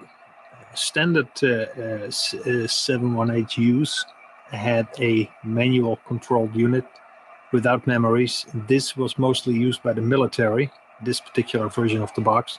So for the ARC-174, and that's the reason why there is the secure voice modes on there, so that the military could not be eavesdropped upon. It is an incredibly professionally built piece of equipment. I'll show you the insides later. I'm not going to show you the inside of these particular two because like you can see here, it still has the seals and there is a seal in the back. But I have another one of the receiver exciters, a Collins version, a slightly older one, which I'll show you in a minute, that you get an idea what it looks from the inside. It's extremely professionally built. Let's see what I can do. Well, in order to test the transmitter, we will switch to this dummy load here, for not to bother anyone. Okay, we're on the dummy load now. What I can do is switch the unit to AM. In AM, it gives a 100-watt carrier, which then modulates down as you modulate more loudly. So that's a different kind of scheme than standard AM. It is a single sideband with carrier reinserted, and it sounds like normal AM. The receiver has a true AM 6 kilohertz filter, so that's good. I'll show you what happens when we start to transmit here. All right, that is the tune cycle. That only happens once. Once you're on the channel, it stays tuned. However, when you change the frequency, oops, I'm still in memory. When you change the frequency, then it will retune. But like I said, it does that only once. So we're on AM now, and that will show you the carrier. It is a 100-watt carrier. Well, when our modulator goes down.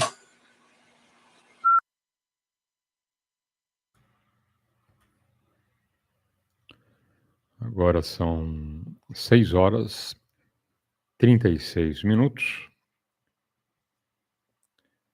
E a gente lembra os amigos, teremos logo mais aí ponto de encontro dos radioamadores, Hermelino Matarazzo.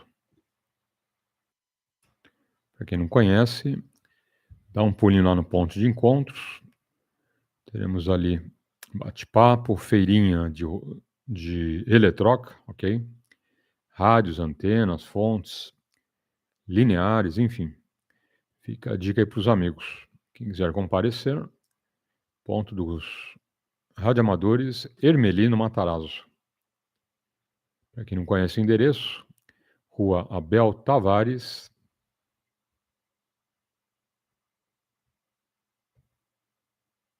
número 1542, primo quinto, quarto, segundo. Até umas 16 horas, os amigos estarão por lá, ok? Bate-papo, churrasquinho, refrigerante, feirinha e muita confraternização. Então, está aí o convite. E amanhã, ponto de encontros, Pacaembu. Para quem não conhece, toda segunda-feira à noite, estacionamento ali do estádio, bem em frente ao estádio do Pacaembu. Todos convidados e vamos em frente. Oportunidade com um bom dia. You can tune very short antennas. That's an option. Not all 718Us have that. This particular one does have that. Let's see how the modulation sounds. All right, we're still on 325, 14.325. I got my Jesus tuned to the same frequency. And let's see how that works.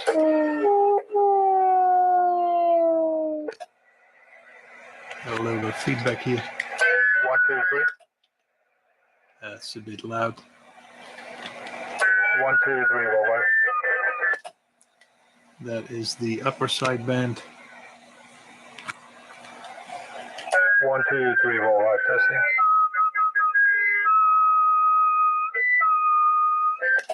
That is the upper sideband. Switch the unit to lower sideband. Do the same here. 1, 2, 3, over. Testing. Lower sideband. Let's see how it works in reverse. Oh, 1, 2, 3, 4, 5. As you can see, it is exact on frequency. The two radios agree with each other perfectly. I do have the TVCRASP in the Yaesu, and of course the Rockwell Collins has that standard. So the radio is very accurate in frequency. 1, 2, 3. Let's try amplitude modulation.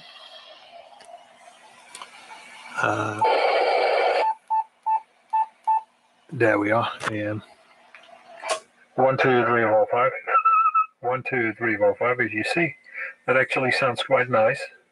It is, like I said, it is only one sideband that's being transmitted, but it is what's called AM equivalent, and it sounds very good. 1, 2, 3, 4, 5. The Yaesu sounds less good. 1, 2, 3, 4, 5. But ham radios are never very good with AM. But I can tune into a broadcast station later if you want. So it works quite well.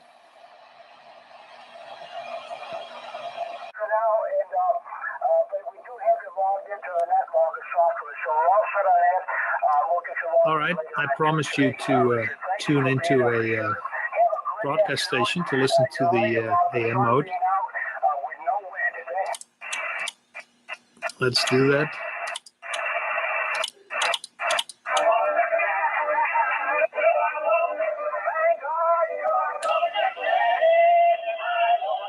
This is the 12 megahertz band. We got a broadcaster there. There's not too much broadcast anymore on shortwave, but the religious stations are always a reliable bet. You see, it sounds quite well. AM, of course, we can also listen to it in sideband. But on AM, you truly have a 6 kilohertz bandwidth. Let's have a look at the individual modules for this radio. Take them out of the trace. Here you see the... Today we're going to show you the 718U5M transceiver from Rockwell Collins. This radio is an HF avionics transceiver, single sideband and AM and CW. And it consists of basically three main modules. The first one is the 671U4A receiver exciter, which sits on the 990C3 mount.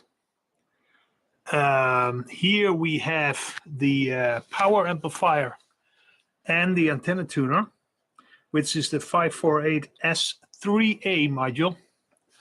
And here you can see that. I don't know if it comes out. And it sits on a 990C5 mount. As you can see, it can be removed pretty easily by loosening these screws. This would normally sit in the avionics bay in the of the aircraft with a lot of other avionics modules like computers and GPS modules and you name it. And here we have the control box. This is the extended control unit for this type of radio. It is the 514A7, a microprocessor controlled unit that allows electronic tuning with toggle switches, and it has 10 memories. And of course, we have this mounted in a panel together with the receiver exciter and the power amplifier to basically make it one radio. Normally, this would sit in the pilot's dashboard. That's the only thing that the pilot would see. And of course, we have it mounted here in a rack system to have it complete. Now, this particular one, here you see the top is almost unused. The temper seals are still in place of the several modules. Collins temper seals, anti-temper seals. And the rack basically contains all the support electronics to make this work. and the cable harness which connects the several modules. This is the connector for the control unit. Here we have the main connector for the receiver exciter, RF output and input for the receiver exciter, and of course for the power amplifier. Everything is mounted on the front, and on the back we have the antenna terminal, which I'll show you in a moment. This here is optional for switching in an added serial coil for antennas that are electrically short. I have never had the need to get that installed. It works fine on my antennas. But if you work with electrically very short antennas, then this loading coil is available as an option from Collins.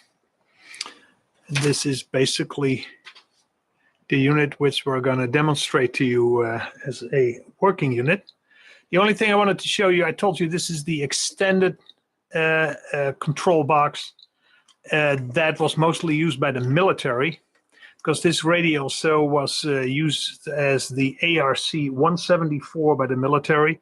Exactly the same radio. The only difference is that the military has the secure voice upper sideband and secure voice lower sideband, which is, as you can see, a part of this particular control unit. That does need an external encryption unit, but the selector is present on this box. The box that was used in civil aviation doesn't have those settings. The box that was mostly used in that case is the one that I have here for you. This is like a manual controlled unit, you know, it's like an odometer mechanical switch. And we have the normal modes here, upper sideband, lower sideband, AM, and test mode. So there is no secure voice on this particular one. This is what you will mostly see in earlier models of the 747. If you ever see photos of those from the 1970s, 1980s, you mostly see that particular unit. Today, it is hard to have an avionics radio sitting like that on your desk. Aircraft still have single sideband avionics radios. That's actually a requirement for long distance airplanes, especially when they cross the oceans. But everything is integrated in a pilot's control system with lots of LCDs and you name it. So there is no individual box anymore for the HF radio. It is part of a large computer screen, a computer system that integrates all kind of other functions as well. So if you wanted to have a modern HF radio sitting on your desk like that, you would have a massive control unit that also controls a whole bunch of other things. So that's not a lot of fun anymore. But these radios from this particular era still had their own individual control box, and it is possible to build it up the way I have done here. Let's turn it on and see what it can do. All right, put the camera on a tripod. It's a little bit easier. Now, avionics radios usually use these kind of microphones. This is the Telex 66T. There is other kinds. And as you can see, that is what is kind of standard. Those microphones simulate a carbon element. So it's like a biased microphone. It does have a dynamic element, but there is electronics to convert that into a carbon simulating concept.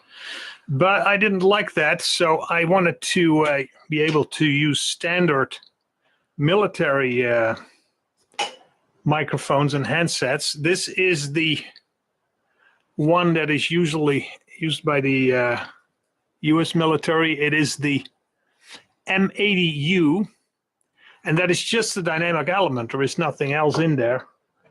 And this is the telemic for that, which is the H189CR. And the nice thing about that is that you also have a phone element you know, you can use it for both the listening as well as speaking. So I do have a speaker in here, which is amplified with an audio amplifier, but the volume on this unit controls the headset, and the volume here controls the speaker, so it can be set independently. Let's turn it on and see what we get here.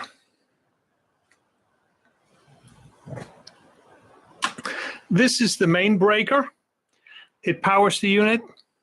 So the unit is now seeing 27.5 volts DC, but it's not on. For that, we have to use the control box. And it defaults to 2 megahertz. Now I can set a memory. This is the Maritime Mobile Service Net. There's not much going on today, or right now I should say. But I can basically select and program 10 memories like that, and they're non-volatile. The unit keeps that memory in SRAM. There is no battery needed inside, no lithium battery.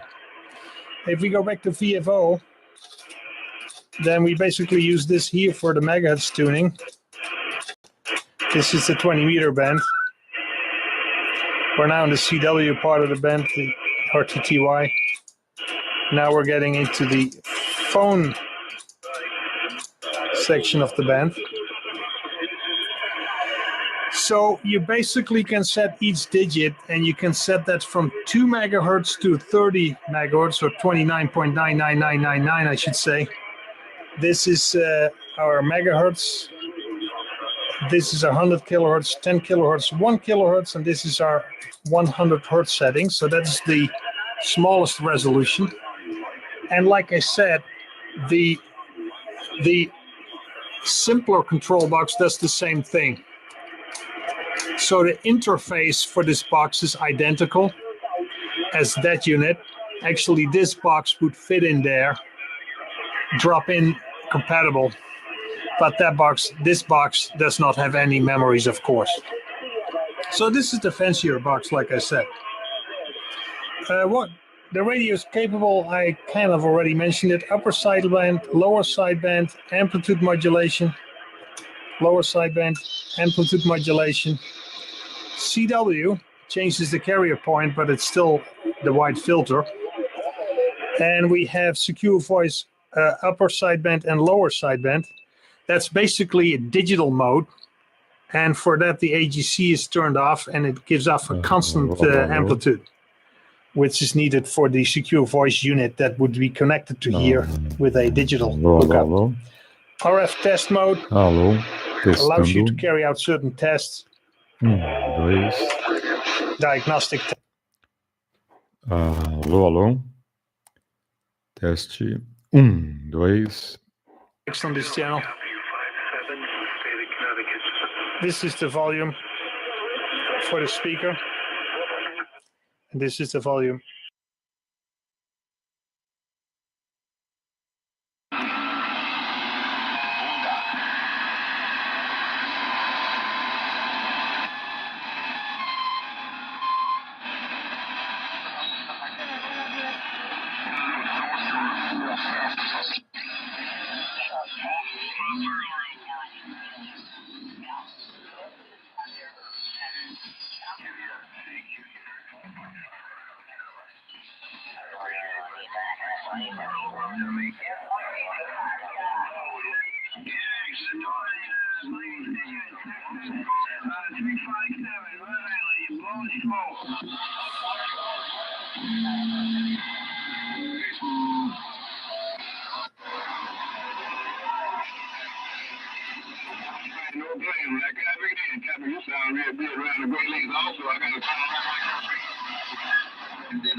I just moved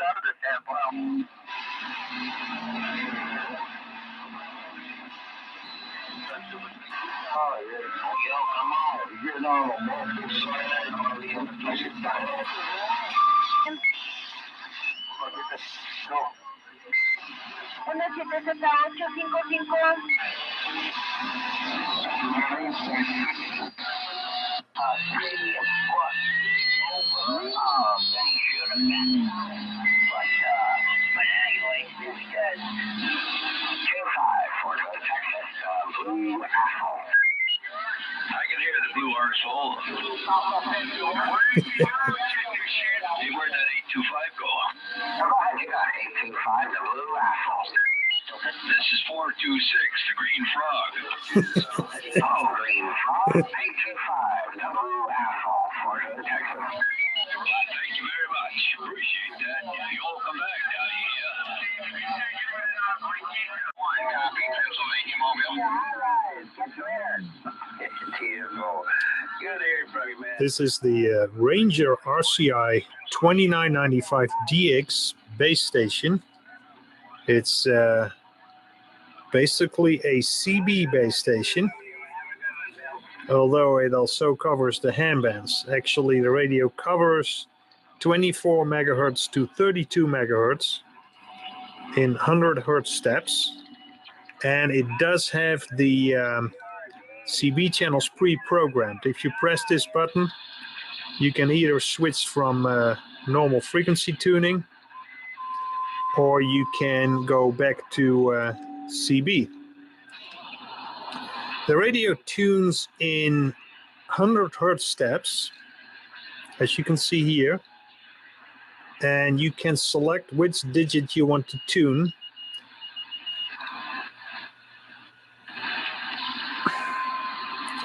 So that was the megahertz tuning. This is the 100 kilohertz tuning. You can also use these buttons. This is the 10 kilohertz tuning, 1 kilohertz tuning, and 100 hertz tuning. For CB, you probably would want to just tune like this, or you go to the pre-programmed channelization.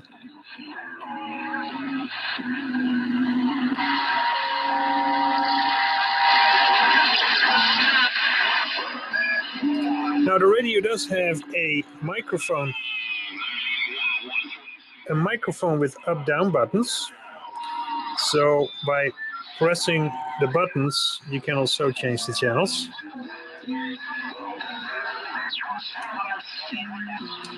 And you can also do that when you're in frequency tuning.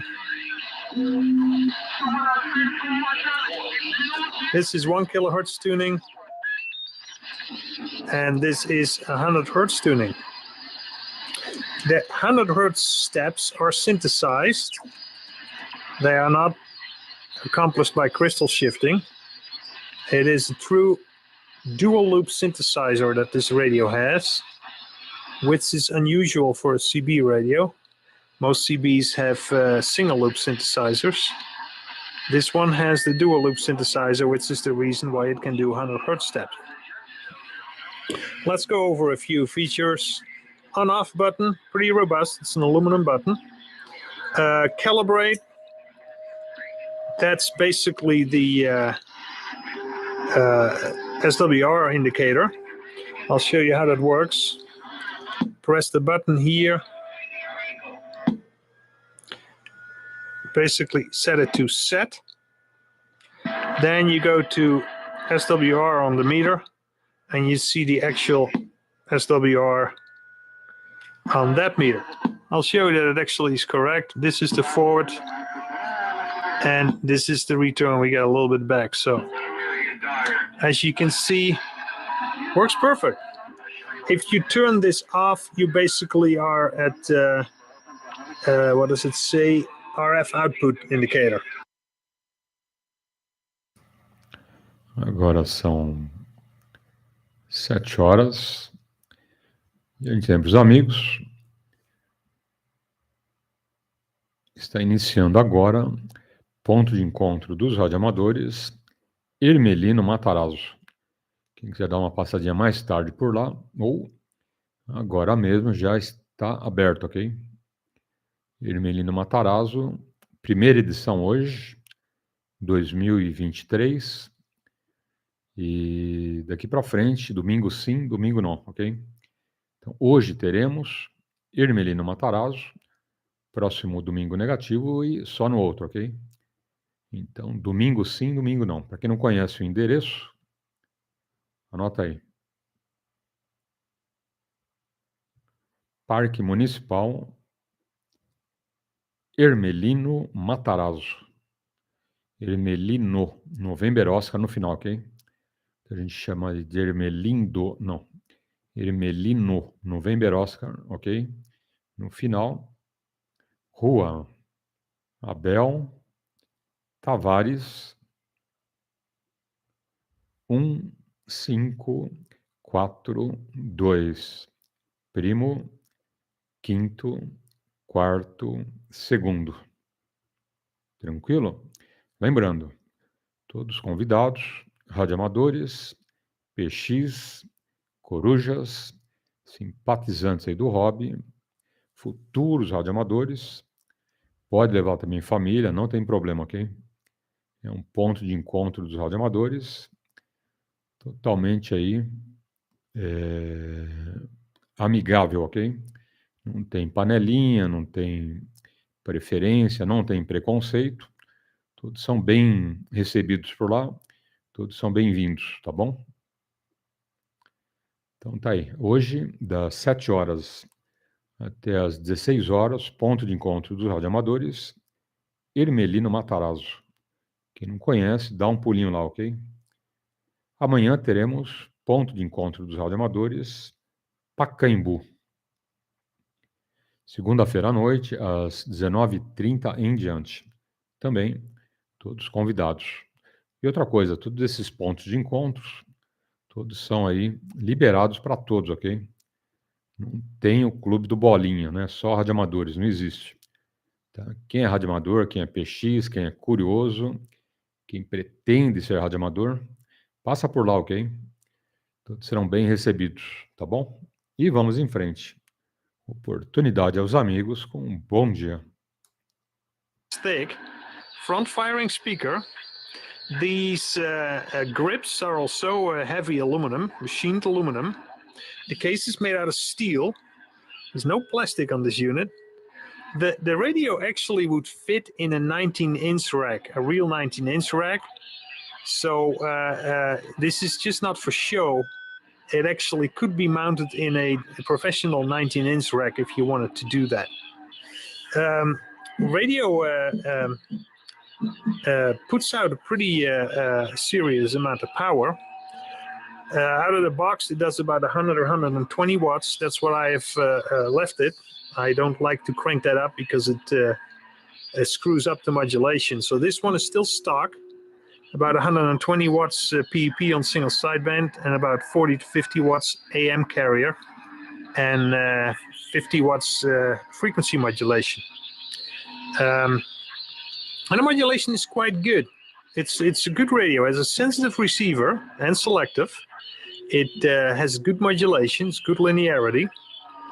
And this particular serial number range that this radio has actually was in the sweet spot of the manufacturing series, the manufacturing run that Ranger did for this RCI 2995DX. And later I'll explain you when that is, when I show you the inside of the radio. This was the particular sweet spot for me. And it took me a long time to find this particular one. And it is in excellent condition. It's in mint condition. I still even got the box with it, which is so in good condition. And like I said, great radio for CB, but also for the 12-meter band and for the 10-meter band. And I'll show you some of that later, what the performance is. All right, let's show you how the radio works as the transmitter. For that, we will switch to the dummy load. Otherwise, we might be bothering other people, and we don't want to do that. So we're at channel 38, which is 27385 megahertz. Or in lower sideband, I have my monitor receiver here. It's my ham radio FT817 at 27385. We have it at maximum power right now. And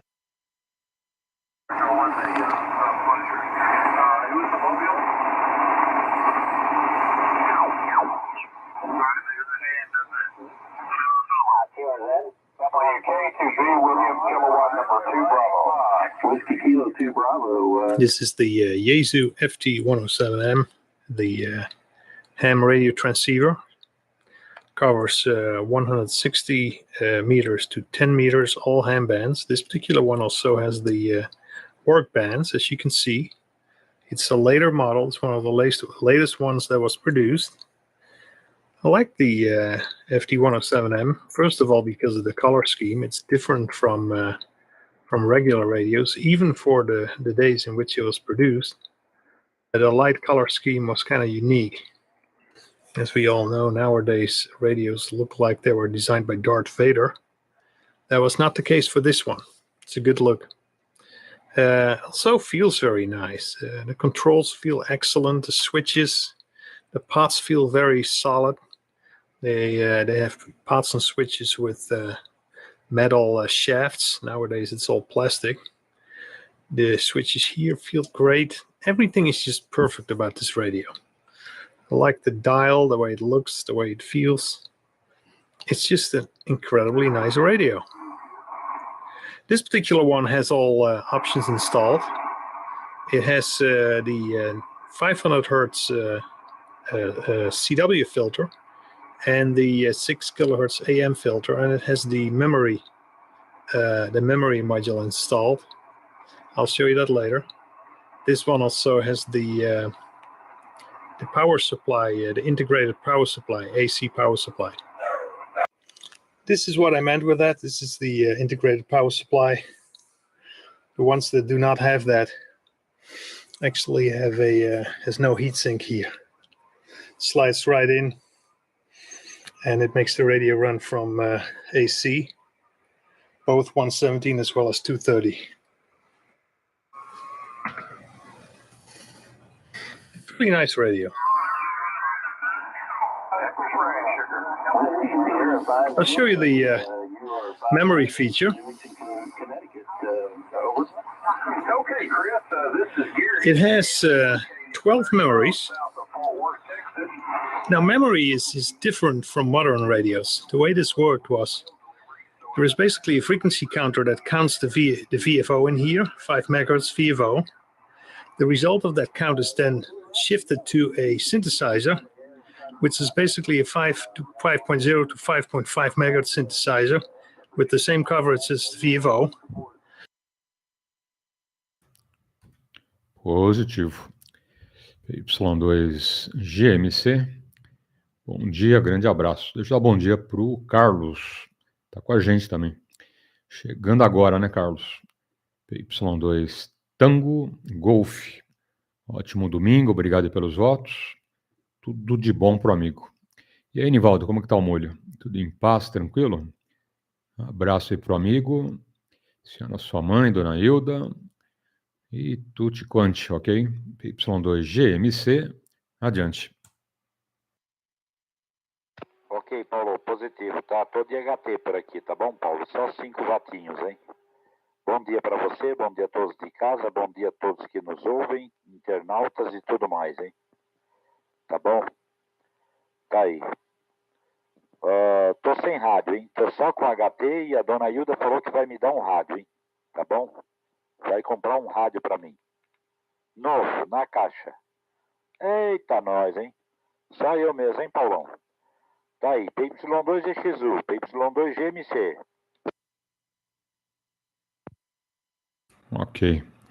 Bom, na antena externa, né, com esse HT 5 watts, final de escala, ok? Uma dica que eu daria aí para o amigo é afastar um pouquinho só do mic, ok? Mínimo, não muito, você não perde o punch aí, tá bom? Um dedo só, Nivaldo, só afasta um dedo, ok? Não mais do que isso, tá bom? Só um dedinho para tirar um pouquinho do excesso, ok? Tá bem na linha ali da distorção, né? Manja no VO, passa lá para o vermelho, ok? Tá no limiar ali da distorção, tá bom? Mas não muito, só um dedinho que se afaste e já melhora, ok? PY2. Ah, sim, quanto ao rádio, legal, hein? Parabéns, hein? Aí a dona Hilda te dá um de presente, você manda esse de presente para mim. Que tal, hein, Onivaldo? Adiante. Eu vou mandar esse HT para você, tá bom? Tô falando mais longe do Mike, vê se melhorou aí. Ok. Foi muito. Você deu quanto? 2 dedos, 3, um palmo? Só um pouquinho, só tira lá um dedo. Se continuar sobrando ainda, você tira 2, ok? Para manter a pegada de áudio é bem legal, tá bom? Vamos lá, tenta novamente. Agora é quase um palmo por aqui. Como é que tá agora? Baixou muito? Baixou muito. Volta para metade dessa distância, ok? E agora? Como é que tá agora? Vê aí. Excelente. Pode manter essa distância, tá excelente, tá bom? Deixa eu ver aqui o Carlos.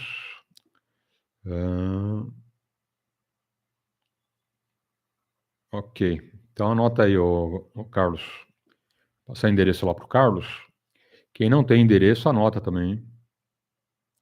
Tá? Hoje, primeiro encontro de radioamadores Hermelino Matarazzo 2023.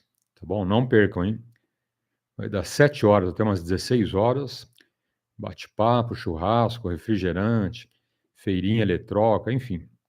Muito, muito legal, hein? Espaço ali, né, bem bonito. Um parque ali grande ao redor, ok?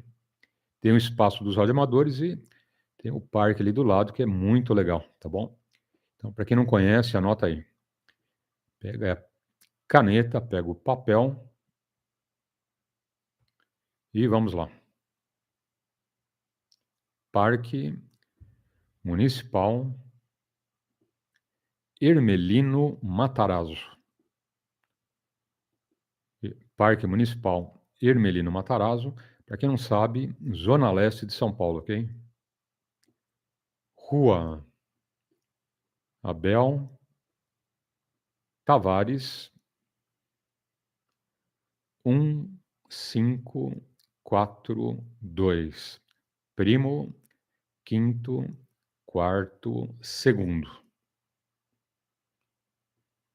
Ok? Então, repetindo. Parque Municipal Hermelino Matarazzo, Rua Abel Tavares, 1542. Primo, quinto, quarto, segundo. Maravilha, Carlos. Boa sorte lá. Deve muita gente hoje, hein? É o primeiro evento aí 2023, né, Ivaldo? Vai muita gente por lá, tá bom? Ah, e uma novidade boa, hein? Está surgindo um novo ponto de encontro aqui na Zona Sul de São Paulo, ok? Assim que me confirmarem que está tudo certo ali com a prefeitura, a gente passa o endereço, os horários, ponto de referência para você chegar nesse novo point, ok?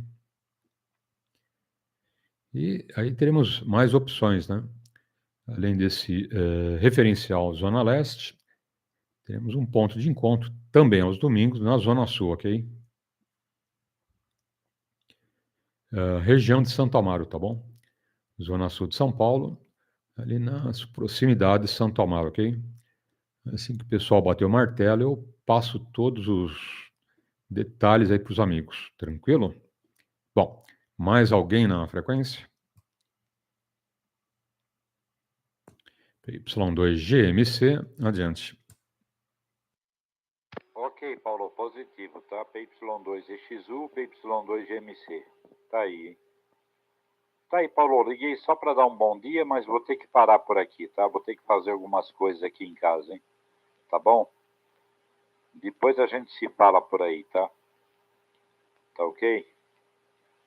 E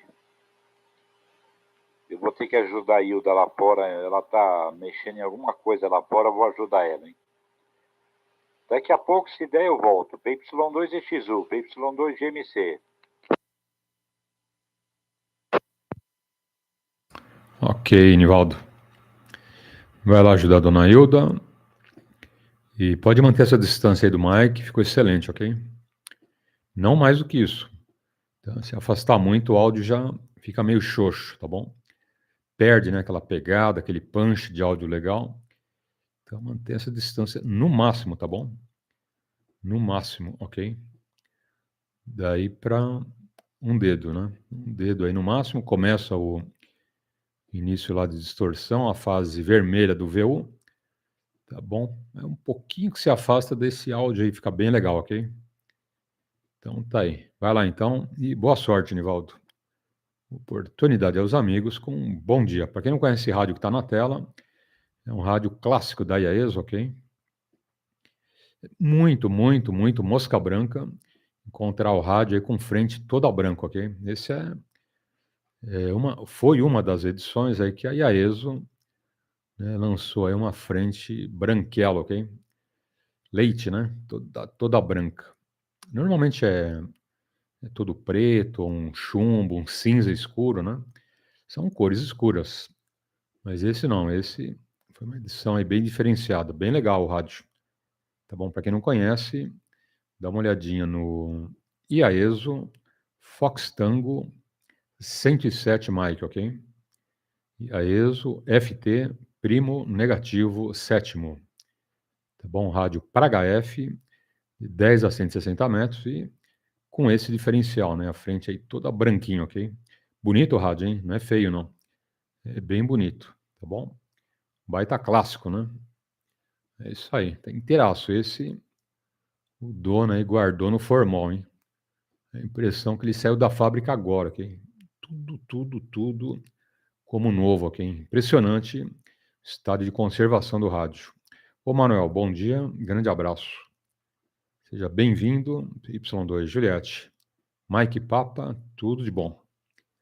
Obrigado aí pelos votos. Tá bom, Manuel? E vamos em frente. Oportunidade com bom dia. That was only 13.56 volt. This one has the AC power supply built in. That's really a extraordinary radio. All right, I decided to take out the IF filter card for you.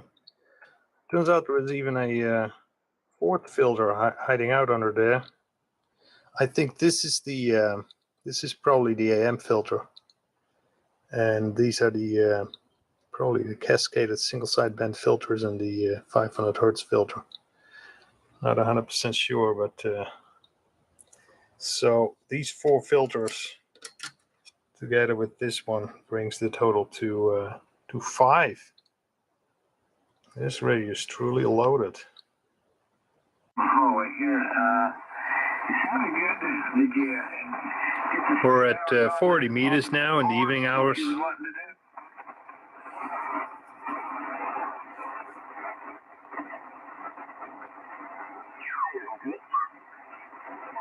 I can't even hear him anymore.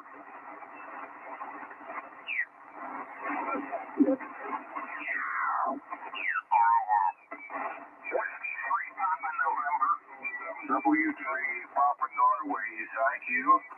Yeah, we're working really fast. But so Simon, that's a VM40 mirrors, T59, dangerous Alex. Yes, Alex, good evening to you. Good morning to you, I should say. Good evening from Pennsylvania. Yes, we have worked many times. Very nice signal on 40 today. 40 meters here on sideband, Alex. Go ahead. You're 50 now. I didn't know they came out of New York State. I didn't know they had hillbillies and rednecks up there. So, yep. Yeah, 5 to 9. Yeah, Roger. Also 5 to 9 there, QSL. Oh, yeah, good signal. That is down a little bit to the East Coast for some reason. But you guys are really good, Mark. Go ahead. Yeah, Roger. Yeah, coming in sun here into San Diego there. Nothing on the long pass, although you're probably not seeing me there, QSL. Yeah, I didn't try it long pass. I could try it if you want, but anyhow, I hear you good here on short pass. You came too far away. Pretty humid. Oh, yeah, how you doing? Good. How How you doing, man? Whiskey container. Okay, hello, go ahead. Thank you for the QSO. This is also friend mine from Serbia Yankee Tango 2. Please run me to friend mine Yankee Tango 2. Go, Bobby. Okay, thank you. Hotel Delta Italy. This is Yankee Tango 2 Delta Echo. Let's go to 80 meters. Maybe something else would have happened, but the emails pretty much summed it up. If nothing happened, you wasn't going to know anymore. Yeah, and see what's important, which is communication from me to everybody. So, you never know off the market.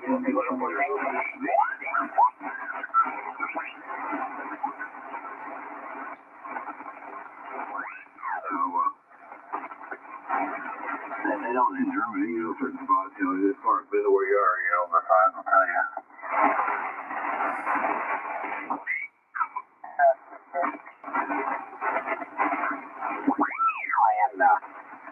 Could you please review us told me on the dam? I don't know, 6, 7 months ago.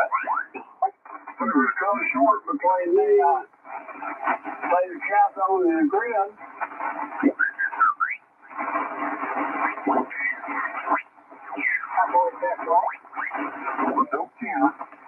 And I'm basically thinking just to rectify the end up. But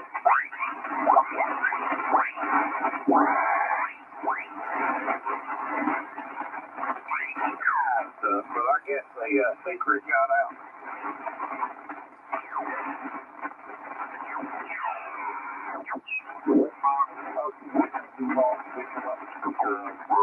As SR 500 or something like that. Man, that thing don't weigh anything. It is a light, very light.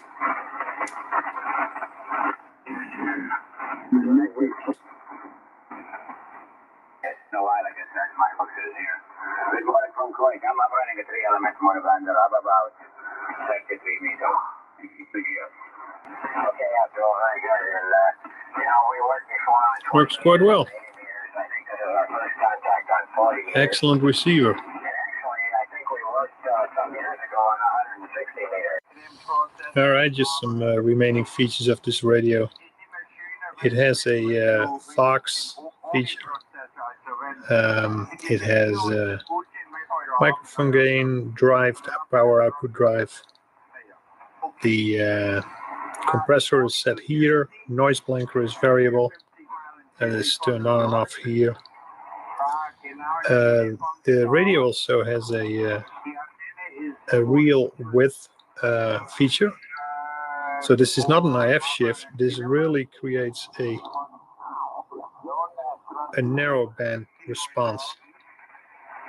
That is done with 2 cascaded filters in the mixing scheme, as I mentioned earlier. There is an audio pass filter, kind of nice for CW. And there is also a notch filter, audio notch filter, I think it is. Modes, like we discussed, lower sideband, upper sideband, CW wide, CW narrow. This is the 500 Hertz filter. FSK uses the same filter. And we got AM, amplitude modulation, 6 kilohertz crystal filter.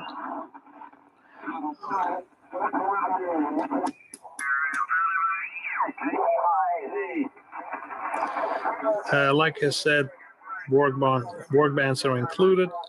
This is for the external VFO. This is for the memory feature. I think this is clarifier, transmitter receiver. Attenuator, 20 dB. AGC slow, fast, and off. And that's basically it. Oh, we got the meter, obviously. You can set the meter for VCC. This is the current in the power amplifier. ALC, when you set the compressor level itself can be monitored, and there is a VSWR meter, a standing wave function forward and reversed. Forward set is then here. And that's basically it. The Yaesu FT107M It is a classic radio. It's highly desirable collector's item, and this is about the nicest one you will ever find. Loaded with features, excellent condition. Die-cast aluminum alloy for the front panel, no plastic on this one. Excellent radio. Thank you for watching this video.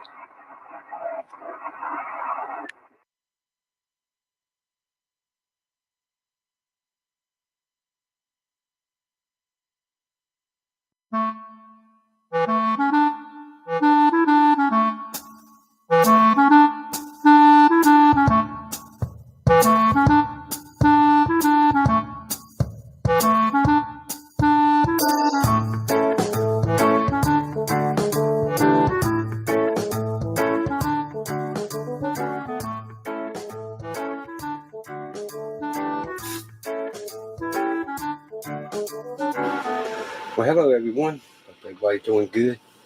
You know, for quite some time I've been looking for several pieces of equipment, and this past week I happened to get a text message from one of our viewers and friend down in Florida, and he told me about some equipment that was bought in an estate sale and going to be sold off, and this happened to have been purchased by a shop down there. So I contacted them this week, and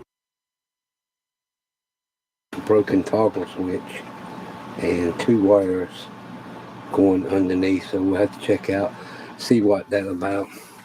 The meter switch is broke off and gone. Quite a few places here now to wear off the power and let's say phones here. This thing has been cut off and on many times, and you can see the lettering completely gone off of this switch. Just about most of it off the noise blanket off on. So yeah, it's been used. We will say that. So I just want to open it up, get a look inside, and see what it's all about. We're looking at the back of it.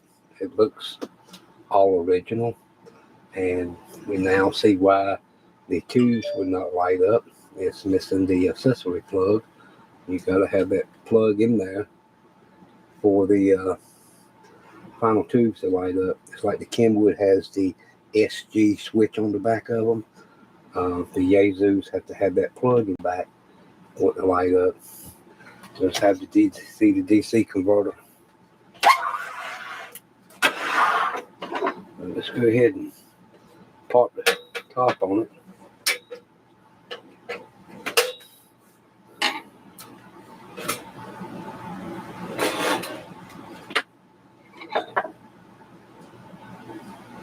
Okay. Well, all the boards are present. As you can see, we even have a crystal here, and that's normally right in there. Power supply board looks good. Looks like all the boards are there, so that's not bad at all. But I don't want to power it up yet. I want to look at a few things and just verify some things before we even put power on it. We'll go ahead and put it up on the side.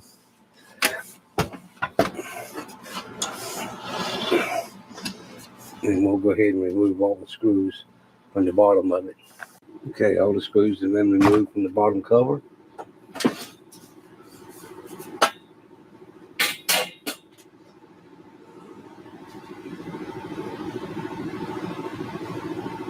And it looks like everything there is intact. There's those wires going off here under this plate that holds the speaker. Again, no idea what that is for. I don't know, maybe you got to go to the meter system. I'm not sure. But what I want to do is go ahead and take the have a case off also. This is the second FT1000 that I'm going to put up for sale. This one is actually a late model from 1995. That can be seen from the serial number. I'll show that later. If you want to see how to operate this radio, I recommend that you look at my other video, my earlier video of the FT1000D. Now this is an FT1000, but it does have the optional BPF1 filter, RF bandpass filter for the second receiver installed. For the rest, it does not have the optional filters in the 455 kilohertz chain, but they are all installed in the 8.2 megahertz chain. As you can see here, they're all there.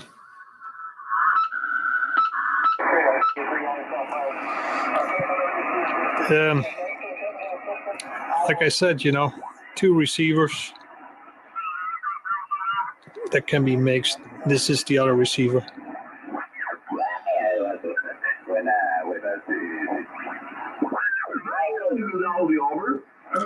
And you can go to the other receiver by doing this mixing thing.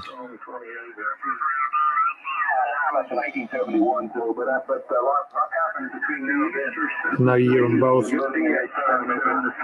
This is the B. Now we're back on A.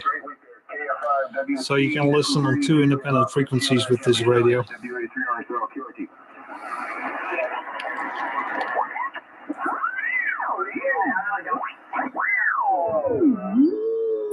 Let me quickly show you the output power.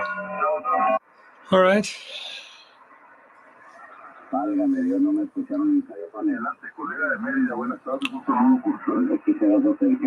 the output test, I have it hooked up to a bird dummy load, to a bird watt meter, and we will switch to the dummy load, this dummy load, so we won't be bothering anybody. Let's see what we get when we do a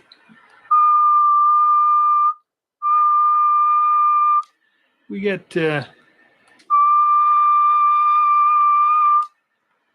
200 watts. If I go to CW, that might be a bit easier. I don't have to whistle in the mic.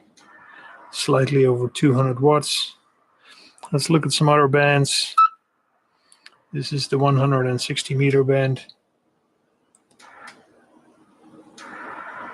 Let's go to 80 meters.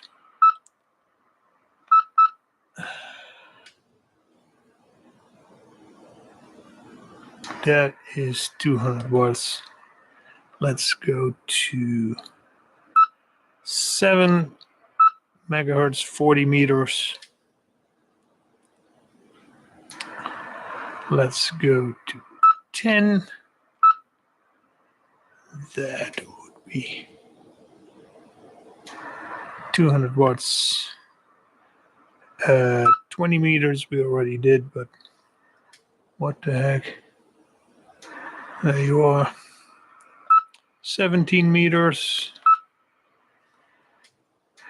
Oops, gotta go to CW. There we are, CW. And here we are with modulation.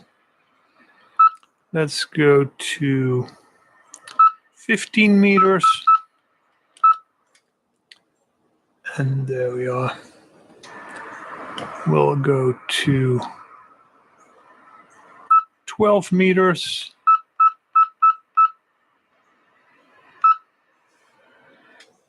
Oops, it's on CW. And there is my 200 watt. 28. That's 10 meters. And we got our 210 watts. 215 maybe, and here we are at FM.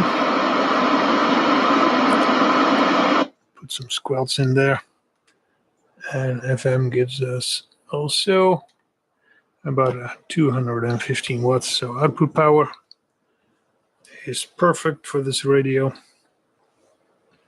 No problems there. The radio also can transmit in the 60 meter channels. I have the highest 60 meter channel selected here. Quite a lot of noise always in those bands, but show you the power levels. Let's go to the dummy load, just to make sure we don't bother anybody. We're on the dummy load right now. 1, 2, 3, 4, and we get 200 watts. 200 watts on 60 meters, and it is right on frequency. Here is the back of the radio, like I promised you. I'm not going to go over all the ins and outs. For that, you might want to look up my other FT1000 video on my channel. But I just wanted to show you that the BPF1 filter is in there. This is optional for the FT1000. This allows you to use the sub receiver on a different band than the main receiver. Without this, you have to listen within the same band because they use the same RF filters on the RF input. And with this filter, you have your separate set of RF filters. That's basically what it does. Ins and outs, like I said, that's something for the other video. Here you see the serial number. This is a 5D serial number. I hope it comes out in the video, 5D430096, which is basically, I think, the middle of 95. So this is one of the later ones that was made. It's a late model. This model actually has the improved automatic antenna tuner. That is something that the older model did not have, of course. They basically redesigned the antenna tuner to be faster and more reliable. And this one actually has that. I wanted to quickly show you the performance of the automatic antenna tuner. So go to an unused section of the band, turn on the tuner. I'll show you the watt meter as well. Turn on the tuner, then press start, and now it's tuned. So it does that once when you transmit on the channel, and after that it remembers that setting. Now this antenna right now is tuned for 14 megahertz. If I go to 7 megahertz,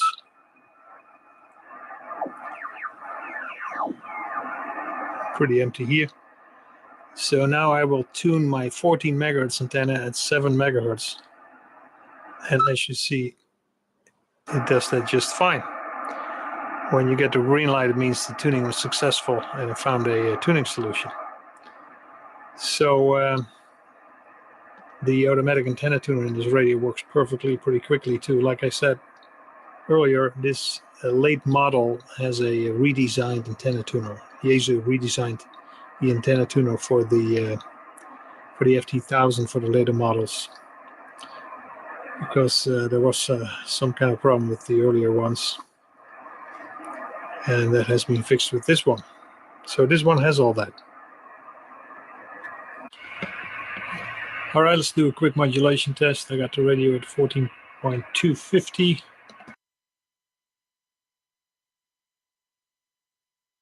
On our monitor receiver, the LEGISLAÇãO 817. And we're in upper sideband, and we'll go to the dummy load to prevent problems. 1, 2, 3, 4, 5. 1, 2, 3, 4, 5, upper sideband. That sounds excellent. Let's go to the lower sideband. 1, 2, 3, 4, 5. 1, 2, 3, 4, 5. Let's turn the processor on. 1, 2, 3, 4, 5. This is with the processor on. Now it's off again. That works very well. Let's try frequency modulation. 1, 2, 3, 4, 5. Frequency modulation. 1, 2, 3, 4, 5. That works as well. Works perfect. I had promised you a accuracy test of this radio, frequency accuracy test. Now we're going to do this the same way as I did that in my other video. Like I said, you set the radio for WWV at 15 megahertz in this case, and we set the main receiver 300 hertz lower and then switch to upper sideband. So that gives me a 300 hertz tone, and I go to the second receiver for 300 hertz higher. Agora são 7h41. E a gente lembra os amigos que querem ingressar no radioamadorismo, anota o endereço. O site é o www.anatel.gov.br www.anatel.gov.br. Tem ali o espaço do radioamador, ok? Você dá uma lida ali nos 2 simulados, tranquilo? Não precisa estudar mais do que isso, ok? Lendo pelo menos umas 3 vezes cada simulado, pode marcar a provinha que você passa tranquilamente, tá bom? Então vamos lá, o primeiro simulado é de legislação e o segundo simulado, técnica e ética operacional, ok? Então só lendo esses 2 simulados é o suficiente. Tá? Como que funciona o simulado? Vai ter uma pergunta e 5 opções de respostas, ok? Então, é uma sequência de perguntas e respostas, tranquilo? E uma forma aí bem coerente de você estudar é ler a pergunta e somente a resposta correta, ok? Você não vai perder tempo em ficar lendo respostas erradas. Tá? Por 2 motivos. Primeiro, você perde tempo. Tá? E segundo, você não corre o risco de fazer confusão na hora da prova, ok? É mais rápido o estudo, né, porque faz a leitura da pergunta, da resposta correta, você já vai para a próxima pergunta, e também próxima resposta correta, e vai muito mais rápido, ok? Então, uma dica, não fica lendo as respostas incorretas. Tá? E outra vantagem, né, que você guarda só o que é correto. Né? Não corre o risco de fazer nenhuma confusão na hora da prova, ok? Então, faz a leitura da pergunta, a leitura da resposta correta, que está bem do lado, ok? Vai estar escrito assim, alternativa correta, letra C. Alternativa correta, letra A, letra B, enfim. Tá bom? Lendo umas 3 vezes os 2 simulados, você já pode marcar a provinha que você passa aí tranquilamente, ok? A provinha vai ser exatamente igual essa leitura que você fez, ok? E do mesmo jeito, tá bom? Vai ter uma pergunta, 5 opções de respostas, ou melhor, serão 20 questões de legislação, 20 questões técnica e ética operacional. Tranquilo? Pode fazer umas 3 leituras de cada simulado, marca a prova que você passa aí tranquilamente. Tá? A provinha também em forma de teste, e a resposta correta vai estar embaixo do seu nariz, ok? Não tem como errar. Se você estudar desse jeito que eu estou te falando, é batata, ok? É passar aí certamente, tá bom? Então, boa leitura, bons estudos, boa provinha e logo, logo aí com o indicativo na mão, ok? Vai firme aí que dá tudo certo, tá bom? 7h43. Hoje teremos ponto de encontro dos radioamadores Hermelino Matarazzo. É o primeiro encontro do ano. Para quem não conhece o endereço, a gente repete. Agora há pouco passei para o Carlos e a gente passa aí para os demais amigos. Então, para quem não conhece, ponto de encontro dos radioamadores Hermelino Matarazzo, Parque Municipal, do mesmo nome, né? Parque Municipal, Hermelino Matarazzo, Rua Abel Tavares, 1542. Primo, quinto, quarto, segundo. Tranquilo? É o dia inteiro hoje, hein? Das 7h até umas 16 horas, um monte de amigos, churrasquinho, refrigerante, bate-papo, feirinha de eletroca, né? O pessoal leva lá os rádios, antenas, acopladores, fontes, e um monte de coisa aí para vender, para fazer rolinho, ok? É bem legal. Para quem não conhece, recomendo, ok? Outra coisa, não só radioamadores. Então, corujas, PX, simpatizantes, futuros radioamadores, todos convidados, tranquilo? Então, vai lá, dá um pulinho e boa sorte. E vamos em frente. Oportunidade aos amigos com um bom dia. It does have the filters for all bandwidth, so that is 2.7 kilohertz, 2.0 kilohertz, 500 hertz, and 250. In the first IF, which is 8.215 megahertz, then as an option, you could have additional filters in the 455 kilohertz third IF. There is one ceramic filter there, which is used for all modes. So the selectivity is made in these filters, and then you could have optional filters to get even more filtering. But, you know, unless you're a very diehard contester or something, I can't see any reason why you would do that. All your bandwidths are already here. This is the first IF. You could almost see that as the roofing filters. So more filters in 450 kilohertz is nice if you have too much money, but I don't really see the need for it. Anyway, very nice radio. All right, that was basically it. I wanted to keep it short and simple this time.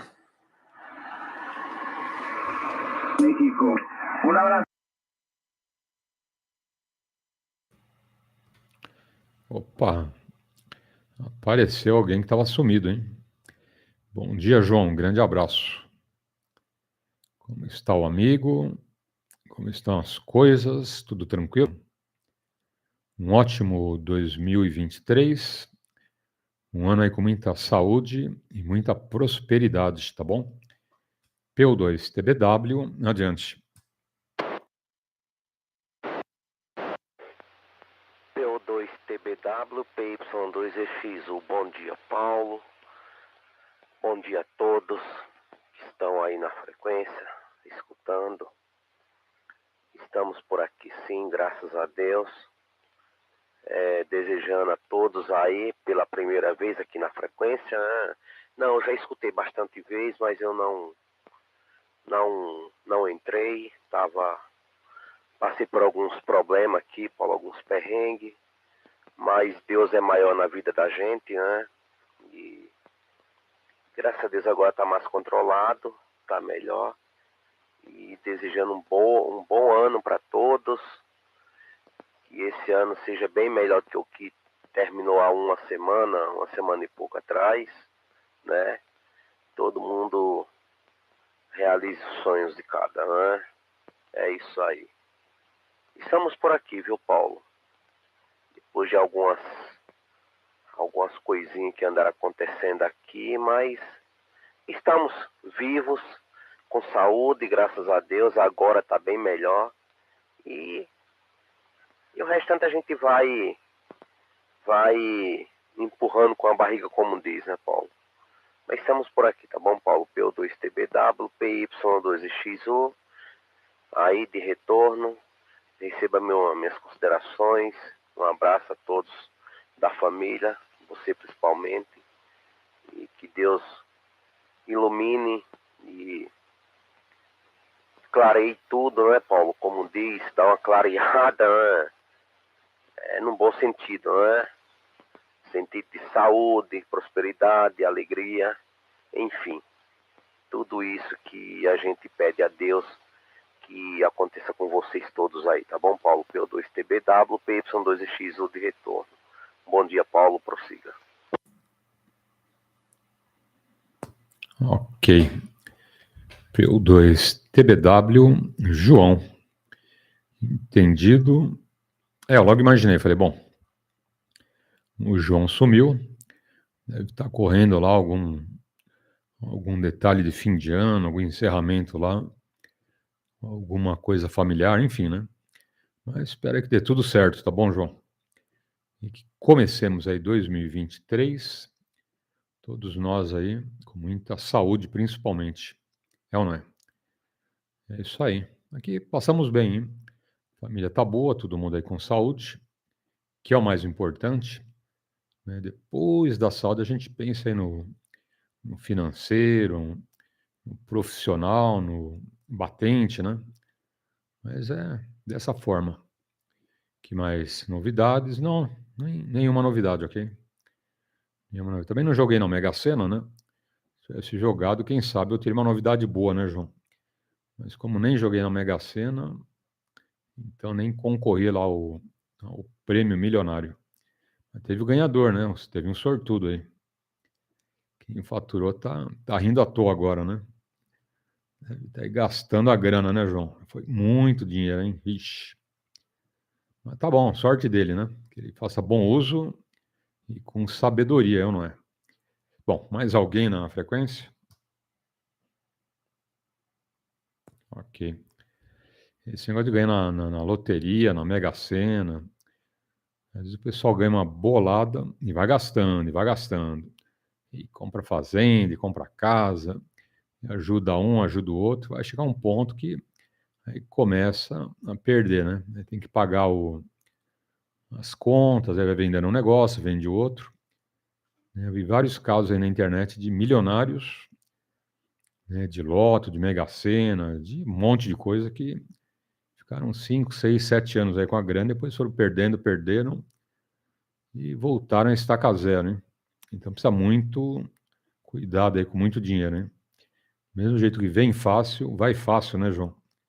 Precisa usar aí com responsabilidade, sabedoria, para ser um dinheiro aí para durar muitos e muitos anos. Fazer uma aplicação, né? Alguma coisa que renda, né? Não ficar só gastando, que vai embora mesmo, né? Então tá aí. P2 TBW, adiante.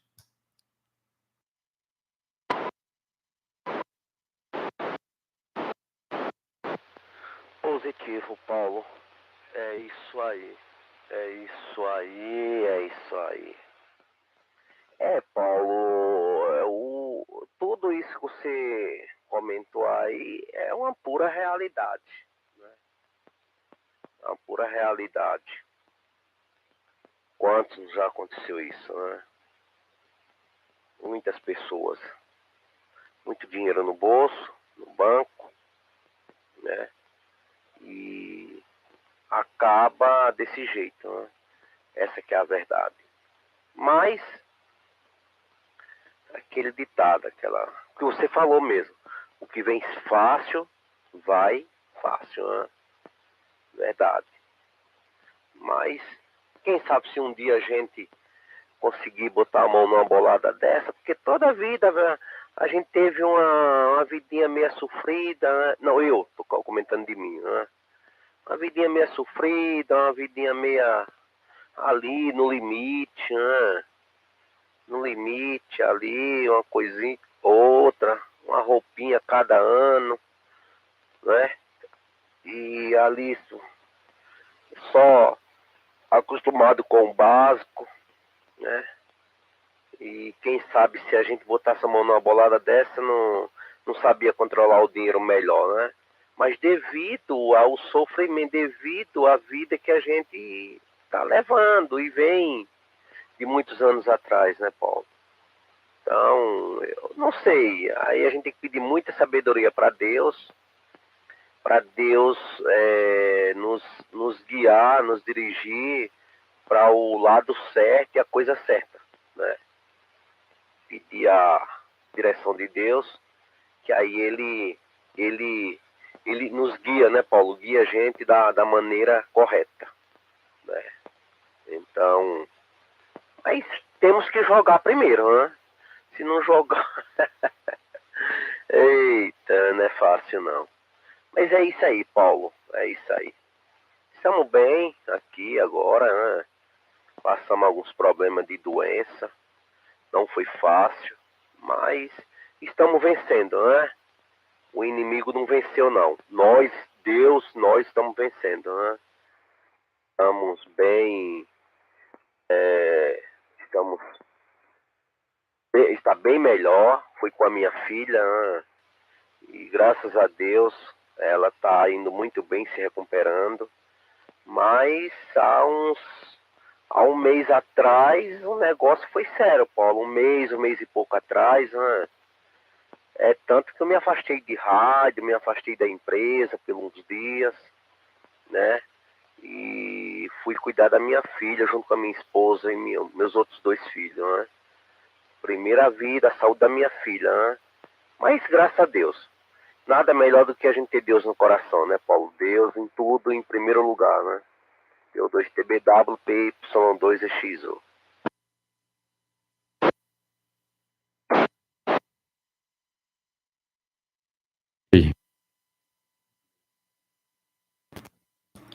P2TBW, João, que estava sumido e agora apareceu. Então tá aí. Então melhoras aí para ela. E logo aí 100%, voltando à normalidade, né, João? É isso aí. São as provações da vida, né? Todos nós passamos aí por várias e várias provações. Às vezes é no batente, às vezes é na saúde, às vezes são problemas familiares, de convivência, às vezes de convivência no batente, tem que contar até 10, até 20, né? Enfim, aquela história toda, né? Mas faz parte aí da nossa evolução, do nosso crescimento. Se não tiverem alguns probleminhas, a gente também não enfrenta, né, todos esses momentos. É ruim, né, quando a gente está ali numa condição, em outra que não é muito boa, mas eu sempre falo que é isso que a gente tem, né, pela frente como confronto, né, para superarmos e mostrarmos aí que somos fortes, que somos valentes, corajosos, otimistas e com muita fé, principalmente. Olha o Sérgio chegando aí. Ô Sérgio, bom dia. Grande abraço, hein? Como que está, amigo aí? Tudo em paz, tranquilo, Sérgio? Positivo. Lavras, Minas Gerais, hein? E maravilha, hein? Muitos mineiros na rodada alto-falante. Tá bom, Sérgio? PY2 Sierra, Lima, X-Ray. Deixa eu acertar um detalhe aqui. Pronto. Agora, de forma correta. Então tá aí, um ótimo domingo e tudo de bom, ok, Sérgio? Então é isso. O Jorge também está com a gente, lá do Rio de Janeiro. Papa Uniforme 1, Juliette, Lima, Foxtrot. Grande abraço, hein, Jorge? Tudo de bom? E seja bem-vindo à rodada alto-falante. Bom, mais alguém na frequência? Ok. Ninguém adentrou, então deixo contigo. Tá bom, João? P2TBW, PY2EXU. Positivo, Paulo. Paulo, você... Eu escutei já, estava aqui no rádio ligado algum tempo já, né? Você fez algumas chamadas e ninguém entrou, ninguém se manifestou. E você estava dando uma informação aí, quem quiser ingressar, aí você deu o site da Anatel, enfim, falou para estudar os simulados, tem lá, enfim. Mas você não comentou, eu estava escutando tudo aqui, né? Você não comentou, enfim. Ou também não tem. Tem alguma coisa para ingressar, não ingressar não, para classe B, A, como que está o procedimento e ainda tem o CW lá, enfim, como que está essa parte aí? Tem alguma coisa aberta nesse sentido, Paulo, ou não? Positivo. O princípio é o mesmo, tá bom? Seja para classe C, classe B ou classe A, tá bom, João? Você tem que fazer inscrição, ok? Então, a inscrição, né, pode ser para classe A, classe B ou classe C, ok? É o mesmíssimo procedimento. E também abrindo, em qualquer estado do Brasil, você pode fazer. Tá bom, João? Então, passei o site, né, para o pessoal entrar, para quem não conhece, que é o www.anatel.gov.br. Entrou ali, vai bisbilhotando o site, ok? Não tenha medo, né? Vai mexendo aqui, ali, vai xeretando, ok?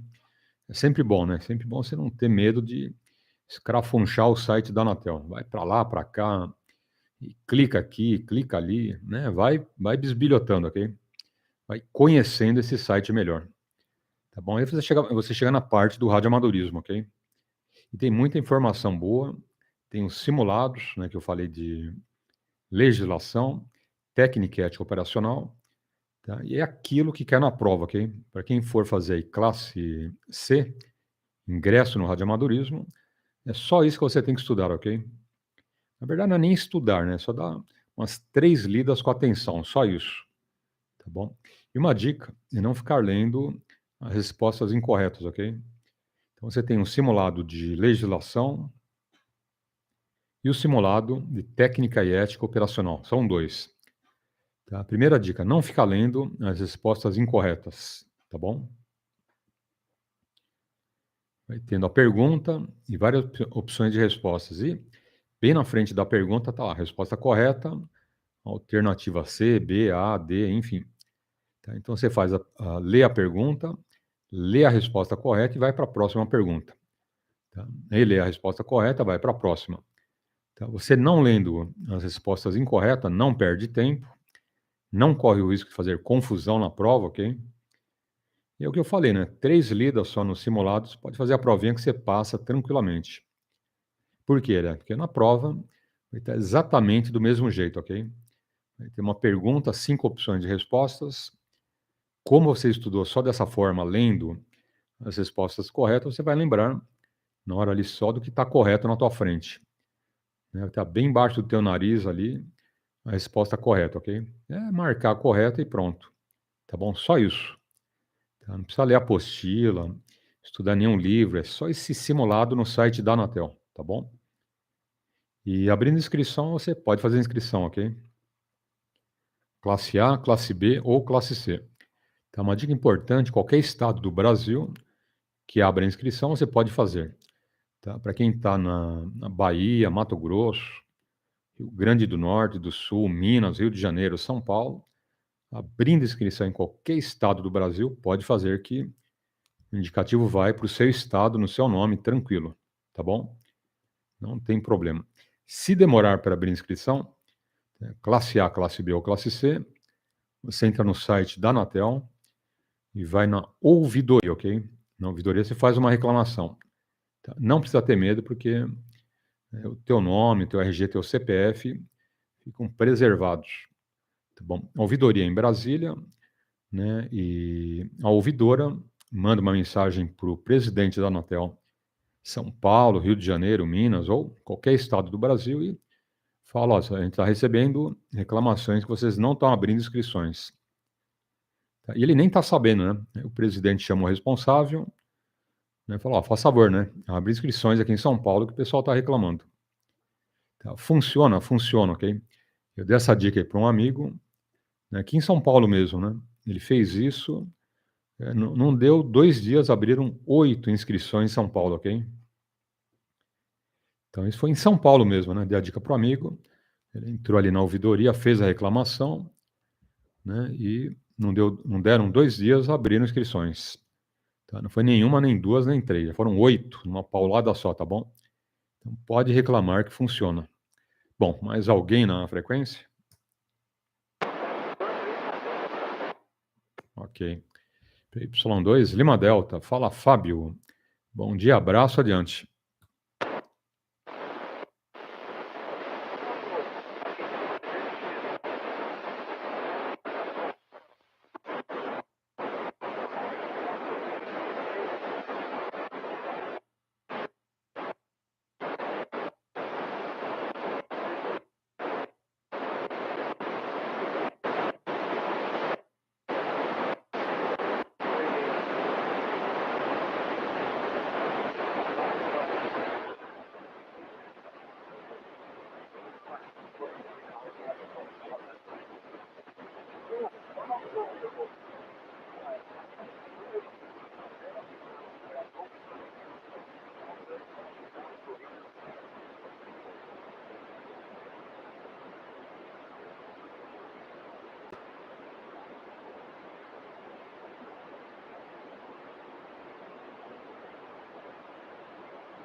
Ok.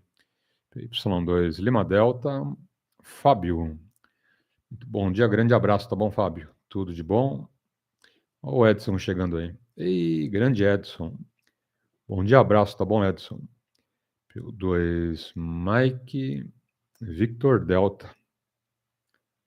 Não, Mike Whisky Delta, né? É isso aí. PY2 Mike Whisky Delta. Grande abraço, tá bom, Edson? Um ótimo domingo, tudo de bom. Tá lá pela Paraíba, é isso aí. Seja bem-vindo à rodada Alto-falante. Manganguape. Mamaguape, né? Isso aí. Não, Mamanguape. Mamanguape, Paraíba. Então tá aí, baita abraço, tudo de bom. Ok, Edson. E o Fábio, ouvi bem baixinho, tá bom, Fábio? Deve estar longe. Não sei por onde se encontra o Fábio, mas ouvi o tempo todo aí com o sinal de 1, 2, 1, 2. Né? Alguma parte aí do câmbio eu entendi. Alguma coisa aí passou batido, tá bom, Fábio? Mas grande abraço e tudo de bom, ok? Um ótimo domingo e fica aí com a gente, tá bom, Fábio? E vamos em frente. Mais alguém na frequência?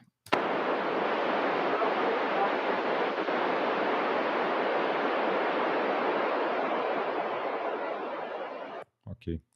Deixa contigo, João. PY2TBW, adiante. QSL, TKS aí, e o Fábio pela Marginal Tietê, um bom dia. Chegou cortando aqui um pouquinho, mas eu entendi, tá bom, Fábio? Essa aqui é a PO2TBW, João pro Carapicuíba, ok? Exato, Paulo. Não, sobre essas informações aí é entendido por aqui, né? Agora, a respeito do CW para classe B ou A, continua, né, Paulo? Sim, continua normalmente, tá bom? Por enquanto a legislação não mudou. Tá bom, João? Adiante. Sem dúvida. É isso aí. É isso aí, é isso aí. Paulo, esse ano provavelmente eu vou arriscar fazer, entendeu? Vou arriscar em fazer porque é importante, né? Se eu não passar pela primeira vez, da primeira vez, tenta a segunda. Por aí vai, né, Paulo? Então, esses dias eu conversando com alguns colegas, e teve alguns deles que me falaram, tanto que um grande conhecido nosso aqui na região, hoje ele é classe A, é PY2, a letrinha não vem agora, cabe na memória. Faz tempo que ele é PY, não é de agora, deve ter aí uns, acho que ele é mais velho do que eu de indicativo, né? E ele foi um deles, comentou comigo que tentou 2 vezes, não passou, tentou 3 vezes, não passou, e já estava desistindo, ia continuar com classe C mesmo, tá? Ia continuar para classe C, com a classe C, e depois ele falou do nada. Vou tentar pela última vez, vai. E tentou. Imagina o que aconteceu. De primeira, né? Hoje ele é PY, mas tentou várias vezes, né? E conseguiu. Graças a Deus, né, Paulo? Então, por que a gente não faz o mesmo também, não tenta, né? Para a gente conseguir as coisas, tem que correr atrás, tentar 1, 2, 3 vezes, 4, se for o caso, né? E vai chegar uma hora que você vai... Para mim tirar o meu indicativo foi pela segunda vez, né? Segunda vez, tentei a primeira, a segunda, aí deu certo, graças a Deus, né? Então, por aí vai, né, Paulo? Essa que é a verdade, né? PO2 TBW, PY2EXU, prossiga. Positivo. PY2 TBW, João, Carapicuíba. Deixa eu agradecer o Edson. E aparece aí sempre, tá bom, Edson? Seja bem-vindo ao Radar Alto-falante. Estamos aí diariamente, ok? De segunda a sexta em 2 edições. Na parte da manhã, na parte da tarde, ok? A segunda edição. E sábados, domingos e feriados, edição única na primeira parte do dia, ok? Na parte da manhã. Tranquilo? O negócio é esse, viu, João? Não desistir. É persistir, né? Às vezes acontece o nervosismo também. Meu amigo até estudou, mas ele está um pouquinho nervoso, né, João? E quem não fica, né? Alguns um pouco mais, alguns um pouco menos. Quando eu fiz também a provinha para ingresso no radioamadorismo, dá aquele frio na barriga, você fica ali meio tenso, né? Mas é todo mundo, né? Quem não fica. E acontece às vezes que o amigo se atrapalha, né? Então tem que persistir, né? Não pode desistir. Bom dia pro Moisés. Moisés, tudo de bom?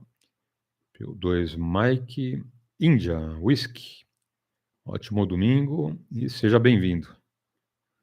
Nosso amigo Moisés lá por Rafar, hein? Vizinho do Luiz, vizinho do J. Renato também, né? É isso aí. O senhor estava sumido, hein, Moisés? Mas um ótimo 2023. Muita saúde e muitas realizações, tá bom? Fica aí com a gente, Moisés. Bom, mais alguém na frequência? Ok. Então, retorno lá para o Fábio. Vamos ver para onde se encontra o Fábio. Y2 Lima Delta. Fala, Fábio. Tá por onde agora?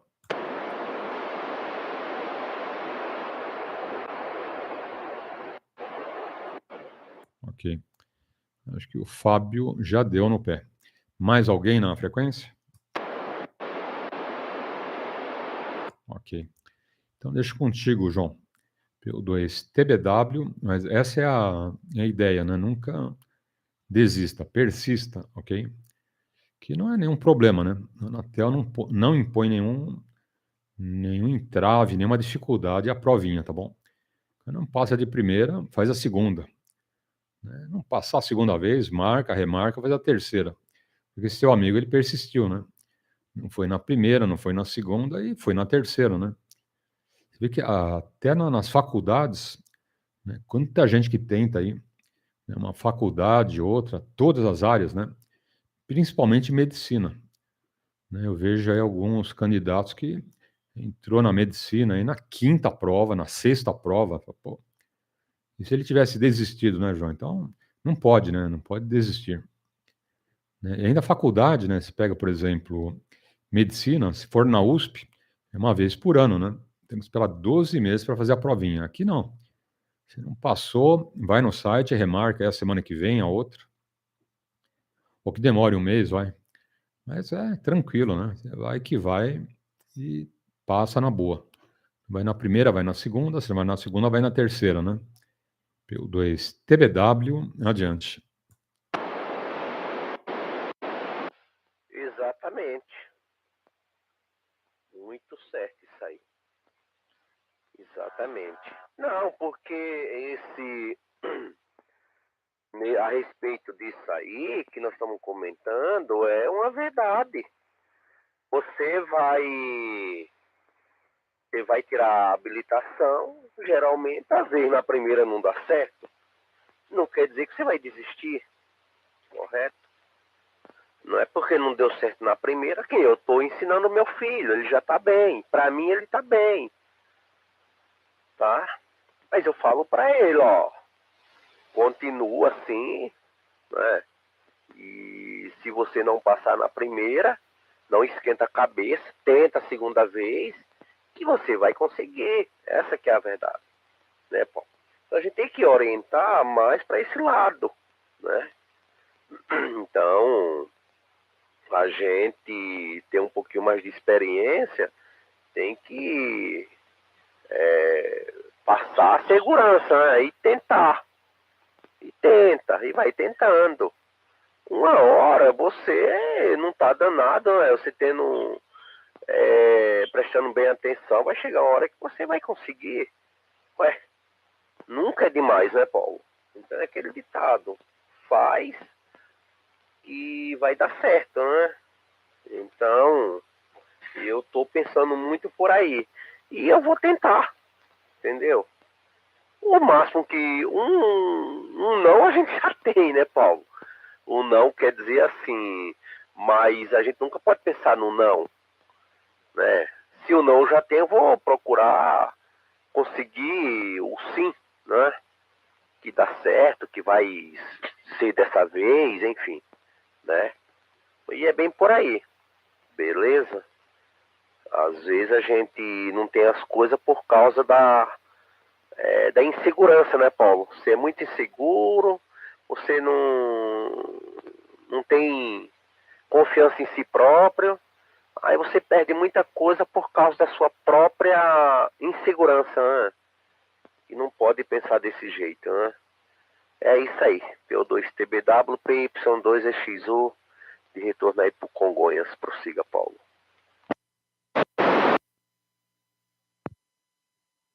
Ok. Exatamente. Por isso tem aquela máxima que fala: quem não arrisca, não petisca, né, o João? É a pura verdade, né? Tem que ser ousado, né? Tem que ousar, não pode sentar num canto e ficar parado a vida inteira, né? Tem que se mexer e tentar, né? Quem não tenta não consegue, né, João? Bom, mais alguém na frequência?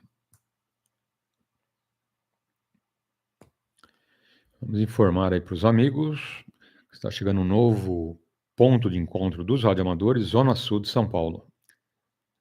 Logo, logo, mais um ponto de encontro aos domingos, na Zona Sul de São Paulo, na região de Santo Amaro, ok? Só o amigo ali confirmar, eles estão em contato com a prefeitura, né, vendo ali o local, autorização do local, né, para os radioamadores aos domingos.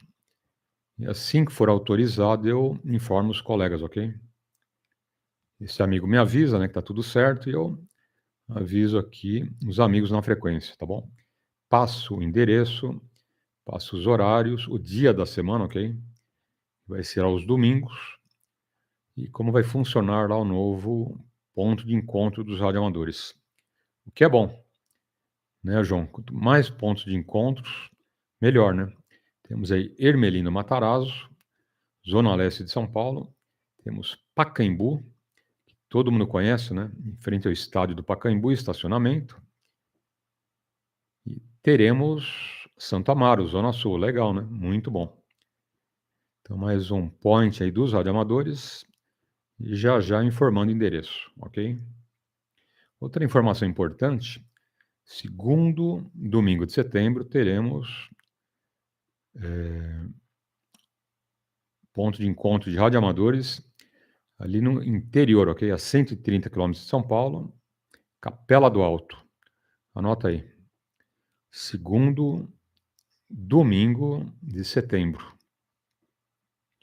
Capela do Alto dá uns 130 quilômetros de São Paulo.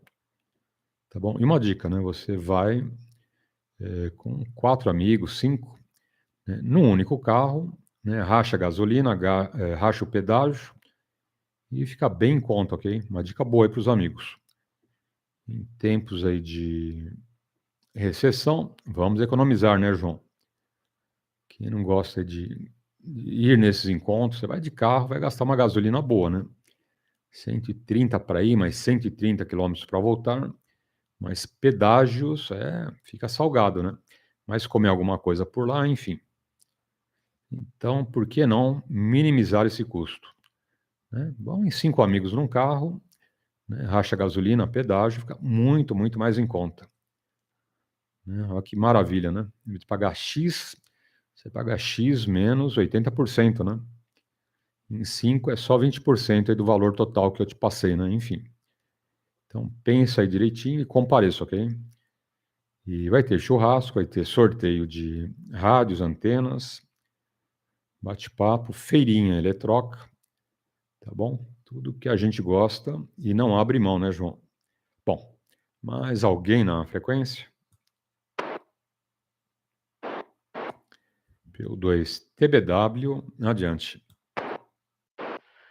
E sem contar que você não comentou aí, mas eu adianto aqui, que o que você economizar de gasolina, de pedágio, porque você indo sozinho é uma coisa, indo com 2, 3 amigos, não é?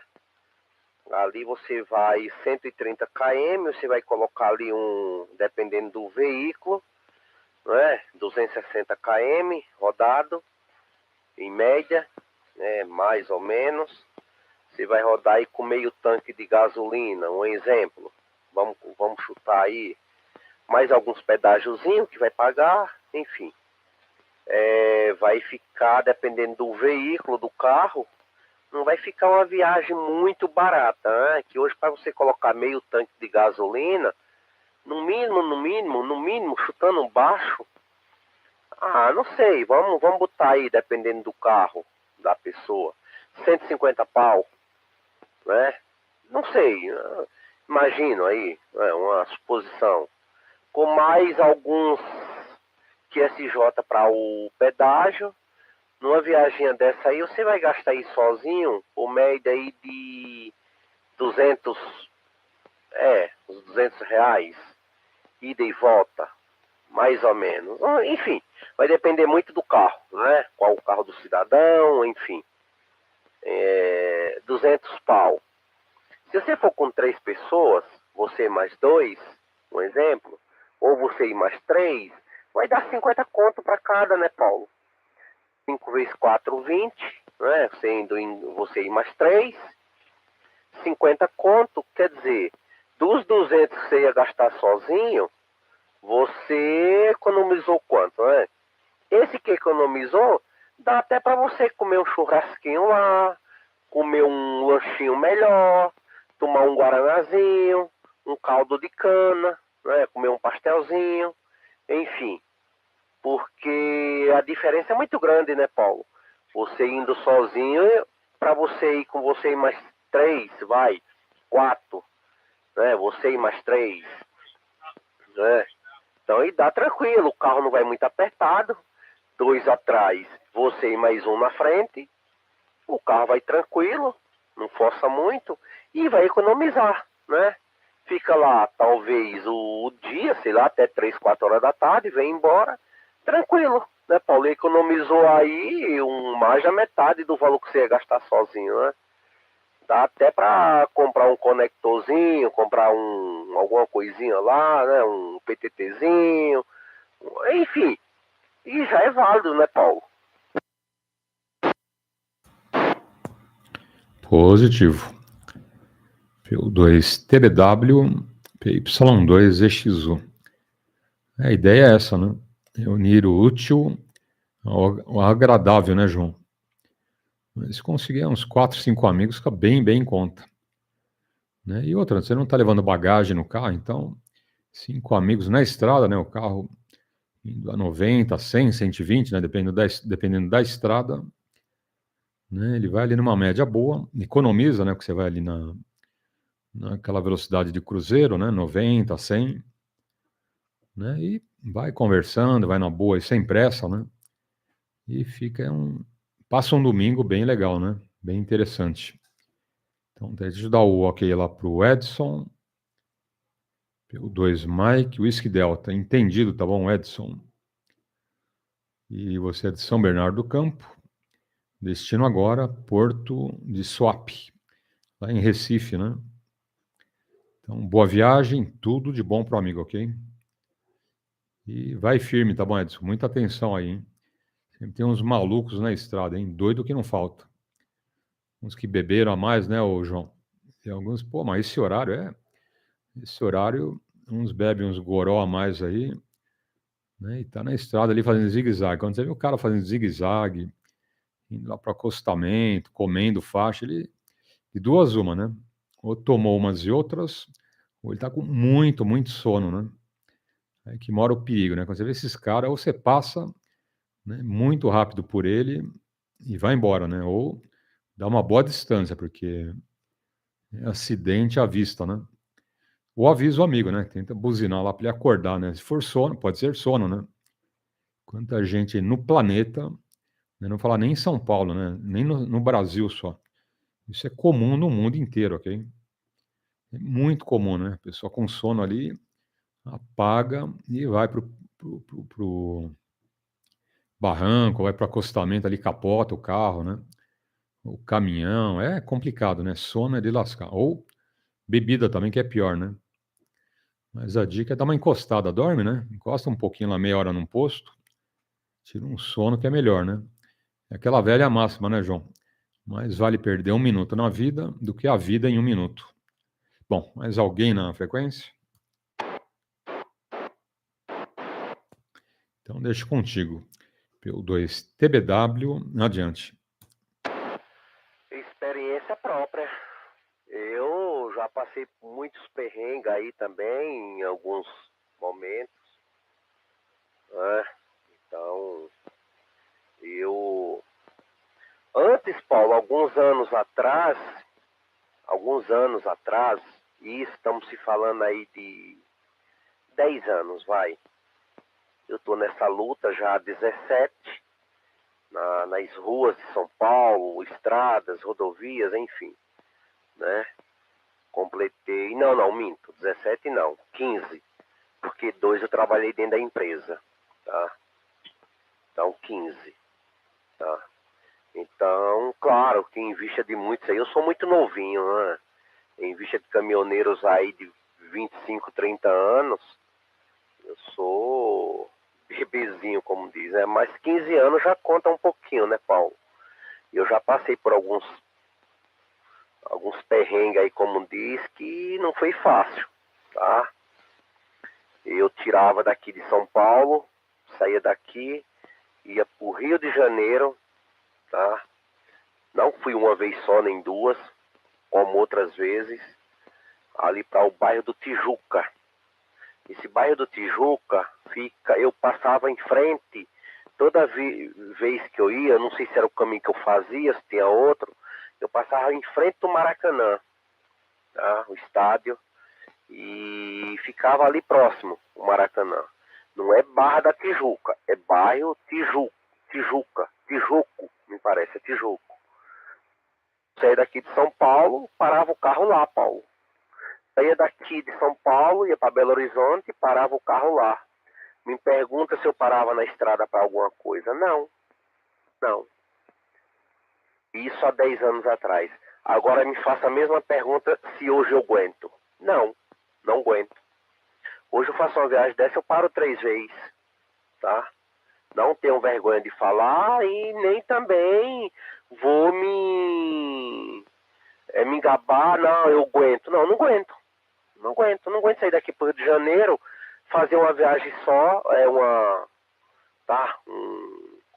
de uma vez só. Não, no mínimo 2 vezes eu paro, no mínimo, tá? Então, porque eu ando com cautela, eu ando com muito cuidado. Se eu vejo que o negócio está ficando meio brabo pro meu lado, sono, abrindo a boca, com fome, né, cansado dentro do carro, as costas já dói. Meu amigo, no primeiro posto que eu encontro, eu não penso mais nenhuma vez, imagine 2 vezes. Eu não penso uma vez, eu já paro, vou ali, tomo um café, vou ali no banheiro, lavo o rosto, espero ali meia hora. É igual você comentou aí, esse ditado é muito certo. É melhor você perder 1 minuto e prosseguir a viagem com segurança, né? E vai tranquilo, do que você perder sua vida em 1 minuto, né? Então tem esse detalhe, isso é muito certo. Isso aí é um ditado muito velho, muito antigo, né, Paulo? Mas é certinho, ok? Então eu tenho cautela, eu tenho experiência, graças a Deus, e eu sei andar, graças a Deus, nisso aí, ok? Mas mesmo assim o cara nunca tá livre, né, Paulo? Nunca tá livre dos outros, né? Essa que é a verdade. P2TBW, PY2EXU. Ok. P2TBW, João. São 8h29 e a nossa rodada alto-falante. Mais alguém? Ok. Eu já tive sono na estrada também um monte de vezes, hein. E algumas mais barra pesada, eu lembro que eu percebi que eu estava fazendo zigue-zague, tá bom, João? Queimando a faixa da esquerda, depois ia para a direita, aquela linha pontilhada ali, você queimava, né, e um outro buzinava atrás, aí você para lá num posto, passa uma água no rosto, melhora, né. E a pior de todas foi quando eu vim para São Paulo, né, foi à tarde, né, estava lá no batente o dia inteiro, né, minha mãe estava passando mal, nessa época eu morava no interior, ok. Eu vim para São Paulo à noite, levei minha mãe lá no pronto-socorro, né, e ela e minha avó falaram: "Dorme, dorme aqui, né, você vai amanhã". Isso já era 1 da madrugada, ok, João. Eu falei: "Não, não, não, eu volto hoje mesmo", e ela insistindo para eu dormir, né, tanto ela como a minha avó, né, e eu esperto não dormi, né.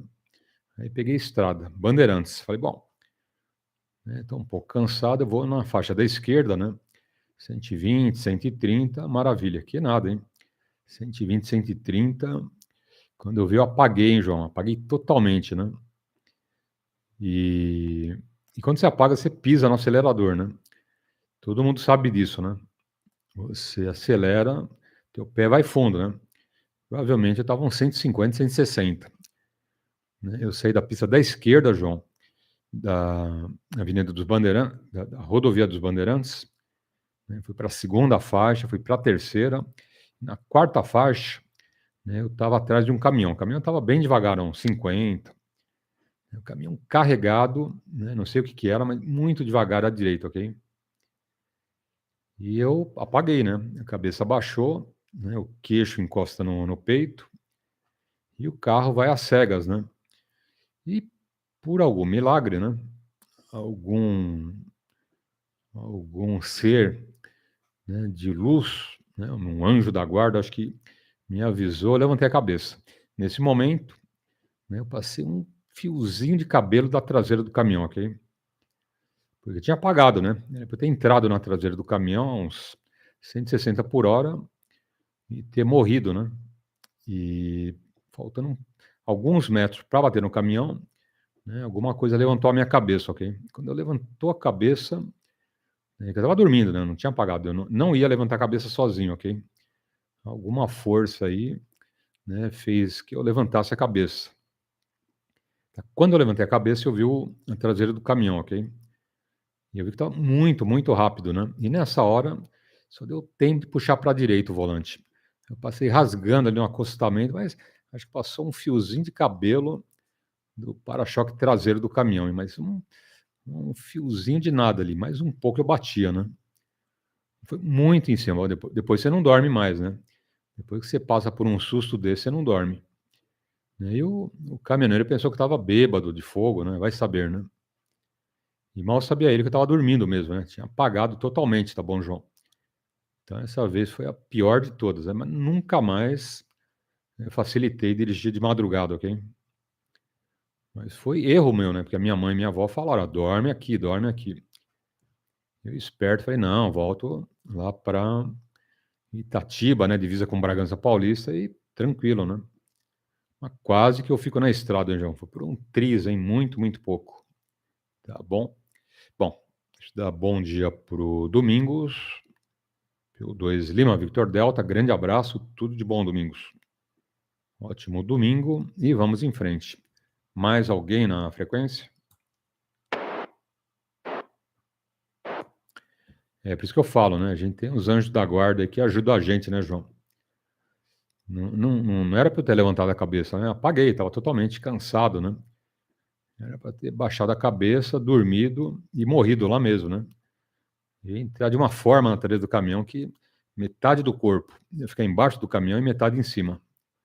Tá bom? Ia ser um negócio muito violento, hein. Aí eu tomei juízo, falei: "Não, nunca mais vou pegar a estrada cansado, hein". É uma vez só, né. Errar é humano, persistir no erro é burrice, né, João. P2 TBW adiante. QSL, é verdade. É verdade, né? Isso aí que você comentou aí, não vamos entrar em detalhe, porque se eu for entrar em detalhe em algumas coisas da minha parte, eita, não é fácil não, não é fácil não. Então, temos que ter cautela, Paulo, temos que ter. Somos obrigados, não adianta. Ah, não, mas eu sou o bom. Não, você não é o bom. O bom é só Deus. Ah, mas eu tenho muito cuidado, meu amigo. Meu amigo, não é bem assim. Para que mais experiência do que os caminhoneiros, Paulo? Que andam o Brasil inteiro, esse país inteiro, até outros países aí, Uruguai, Paraguai, Chile, Bolívia, né? Passa dias e dias, talvez meses, dentro de um caminhão, para cima e para baixo. Vai me dizer que um camarada desse aí não tem experiência? Claro que tem. E de vez em quando tá indo para o cemitério, né? Essa que é a verdade. Ah, mas eles usam alguma coisa, não sei o que, para não... Mas é aquela coisa, às vezes, não adianta alguém vir falar, ah, mas eu sou o melhor, eu sou o bom. Sim, você pode ser o bom do jeito que você quiser, mas não é muito bem por aí, né, Paulo? Não é muito bem. Ninguém me ganha nesse sentido, entendeu?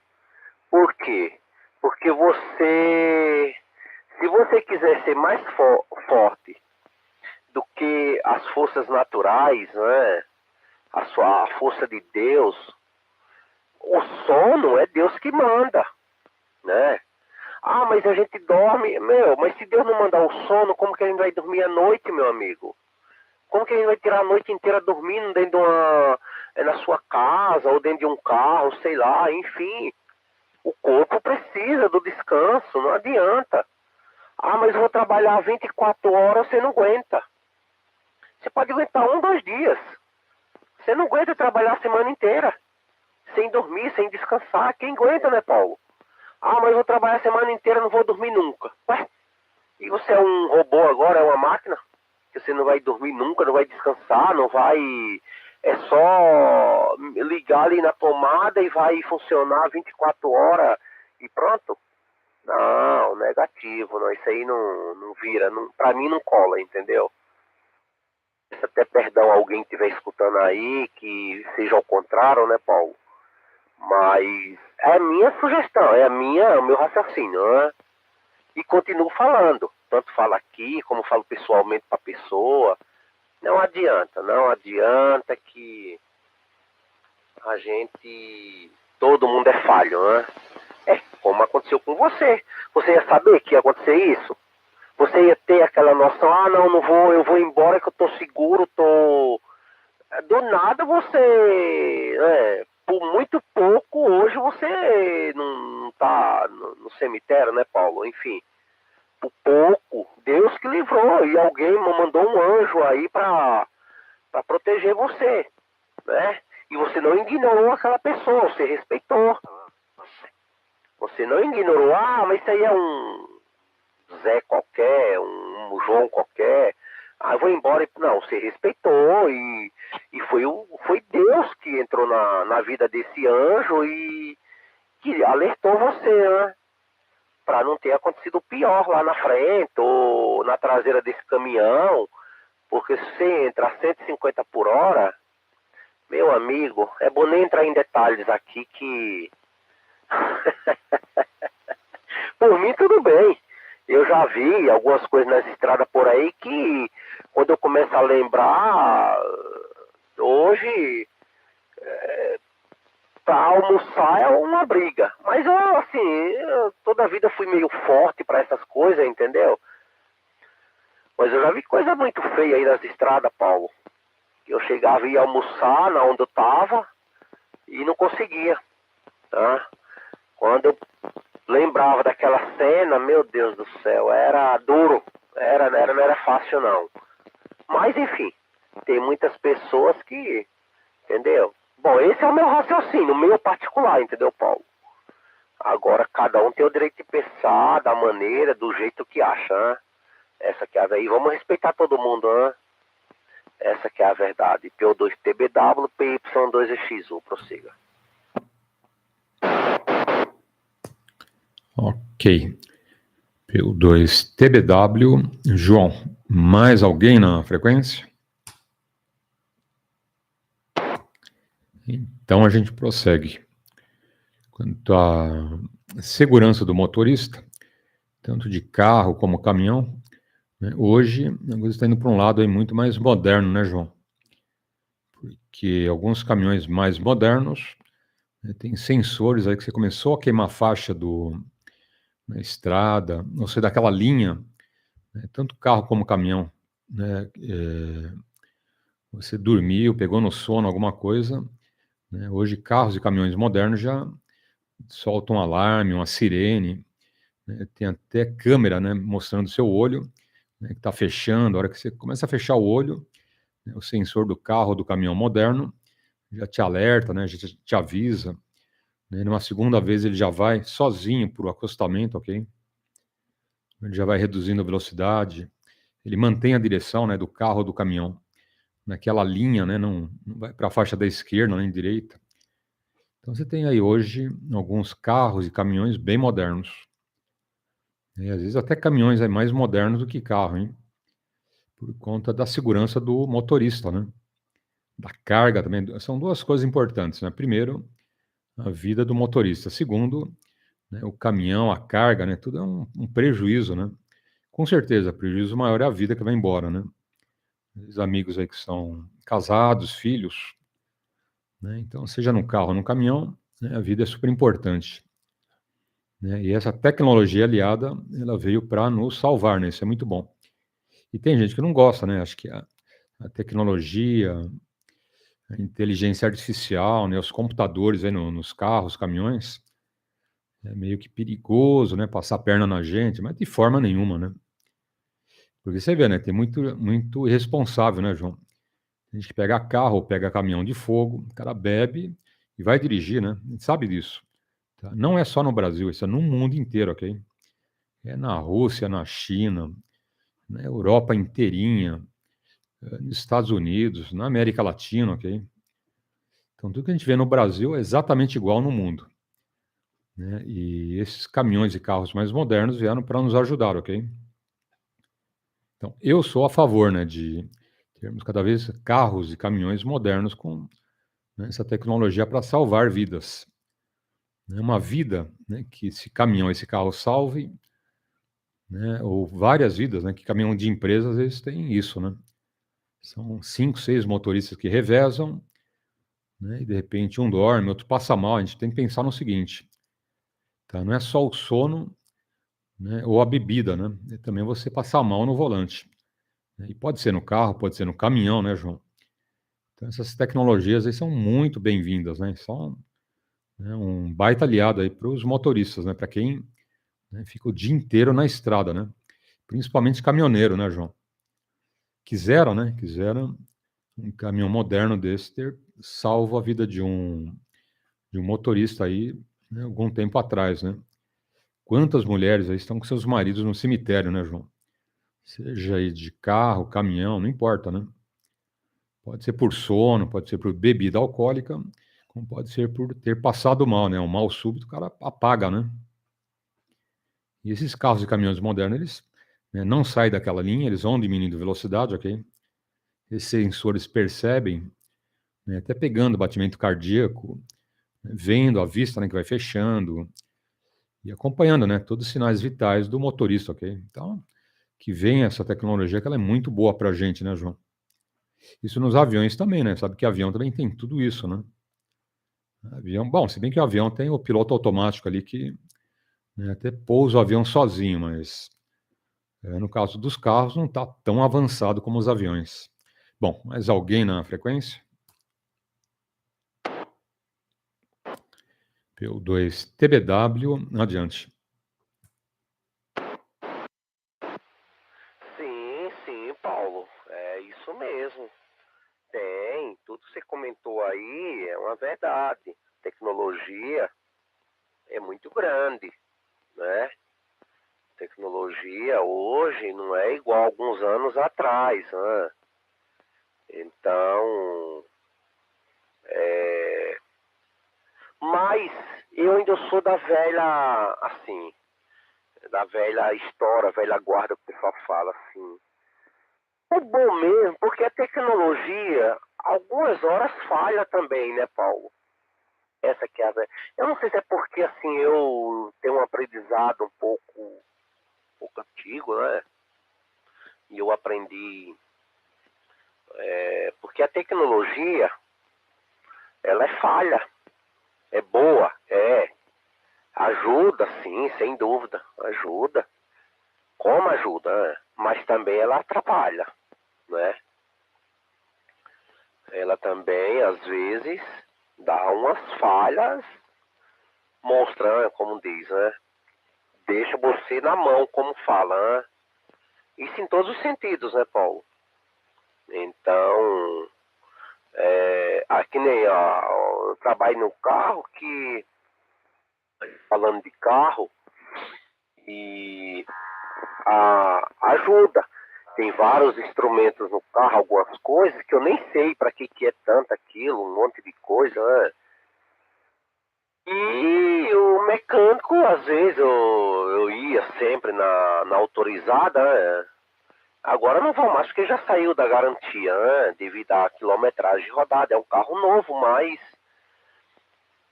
já saiu da garantia devido ao tanto que a empresa, a gente roda com o carro, né?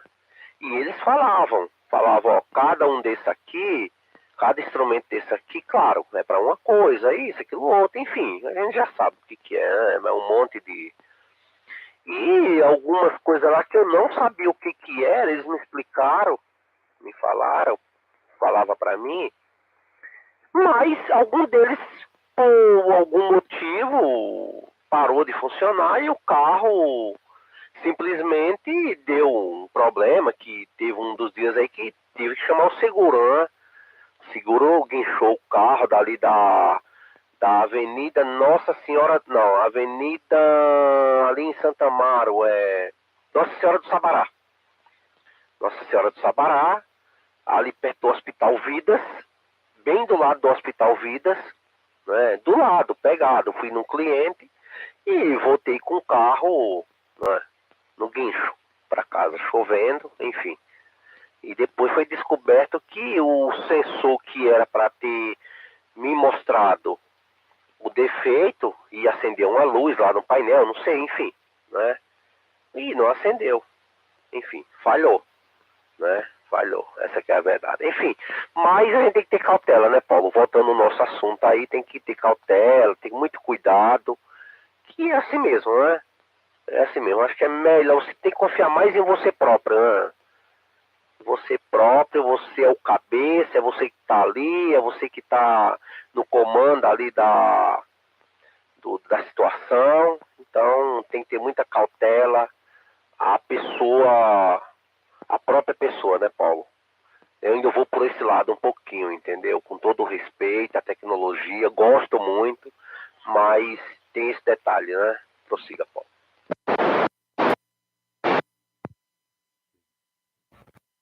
Ok. PY2 TDW, mais alguém na frequência? Ok. Nessa área de segurança, você pode ver que todos os carros e caminhões hoje, né, têm sistemas de segurança que no passado não tinha. Você tem o airbag, né, que mesmo acontecendo um acidente, né, esse sistema te protege, ok?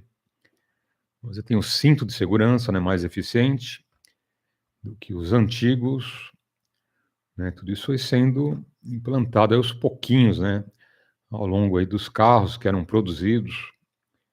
O freio ABS, né, aliás, o freio ABS tem, não sei qual a geração hoje, já está na 10ª, né? Tem sistemas de ABS tão sofisticados aí para caminhões, para carros, que no passado um carro, um caminhão podia, né, derrapar numa curva ou numa pista molhada, ok? Esse sistema de freio é muito inteligente, né? Ou com carga ou sem carga, O carro, o caminhão, caminhonete, ele mantém toda uma linha ali do trajeto que o motorista está mantendo, ok? Então, sem sombra de dúvida, primeiro a gente, né? Tem que ser motorista e dirigir com cautela, positivo. Isso é essencial para todos nós, ok? Agora, passando, né, para o veículo, isso tudo é benefício para a gente, ok? A gente já parte do princípio que é o seguinte, né? Você tem que dirigir sem estar de fogo, não estar com sono, né? Isso é primordial, né? Então, partindo do princípio, a gente pega um carro, uma caminhonete, um caminhão pequeno, médio, grande, né, não importa, um graneleiro, uma cegonheira, né? Seja qual for o tamanho, o peso que você transporte, a gente parte do princípio que tem que estar bem, né, para entrar no carro e dirigir. Então, partindo desse princípio, né, o que vier de segurança para o motorista é ganho, né? Então, você vê, né, cinto de segurança, mas moderno, né, o airbag aí, né, que protege todo mundo aí numa colisão, né, de impacto ali frontal, né, num nível muito bom, né, os freios ABS, mais um monte de coisa, né? Então, isso foi sendo incorporado nos carros, caminhões, né, os sensores hoje com ligação à internet, né, quantos sensores tem em volta dos carros e caminhões, né, João? E que os caminhões hoje têm também toda essa tecnologia, né? Ele vai fazer uma manobra, né, além daquele apito, aquela buzina que ele fica intermitente, né, que está dando marcha ré, o motorista está vendo o que está atrás, né? Então, os caminhões mais modernos têm tudo isso incorporado, né, João? E conexão com internet, Bluetooth, Wi-Fi, então é um universo de modernidade muito grande. Né? E tudo isso veio, às vezes, até da pista, da corrida, né? Muita gente não sabe, pô, mas de onde surgiu, né, o ABS? De onde surgiu aquele sistema de controle de tração, né? Tudo de corrida, de Fórmula 1, ou de inovações nos veículos, nos aviões, nos caminhões, ok? São benefícios, né, para o motorista, maior segurança, né, que vieram desses projetos de inovações tecnológicas. E são bem-vindos, né? Todos são bem-vindos. Tá? E eu não sou contra, por exemplo, né, de num futuro teu carro, né, te levar sozinho para um canto ou para o outro. Né? O caminhão, né, mesmo com o motorista, ele ter lá inteligência artificial e vai, né, de São Paulo até a Bahia ou até o Rio Grande do Norte sozinho, né? Isso já pode também. Né? Então, não vejo isso como um sinal de risco, né, para a gente. Né? A todo momento vai ter que ter um motorista do lado. Né? Na hora que deu um problema, né, acende lá uma luzinha, um sensor avisa, né, que o caminhão perdeu lá o contato com a internet e o motorista já assume, né, em fração de segundo ele está atento ali, ou tal área, né, não vai ter cobertura da internet, o caminhão fica na mão do motorista. Né? Então, tudo isso veio para nos assegurar mais qualidade de vida, ok? O celular, os computadores, a internet, Bluetooth, Wi-Fi, tudo isso é progresso para a gente. Eu não vejo de forma alguma um risco para o trabalho da gente. E outra, né, a gente vai se adaptando a essas modernidades, é ou não é? Bom, mais alguém na frequência?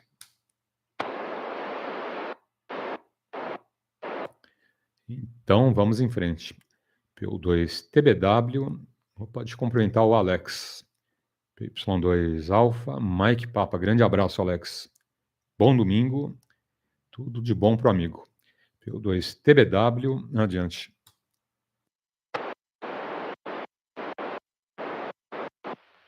QSL, é isso aí, Paulo. Só completando, vou dar uma descida aqui também, daqui a pouquinho. Mas sim, sem dúvida, concordo plenamente, sem dúvida. Eu deixo bem claro, né? Jamais a gente... E hoje, dificilmente a gente vive sem a tecnologia, né, Paulo?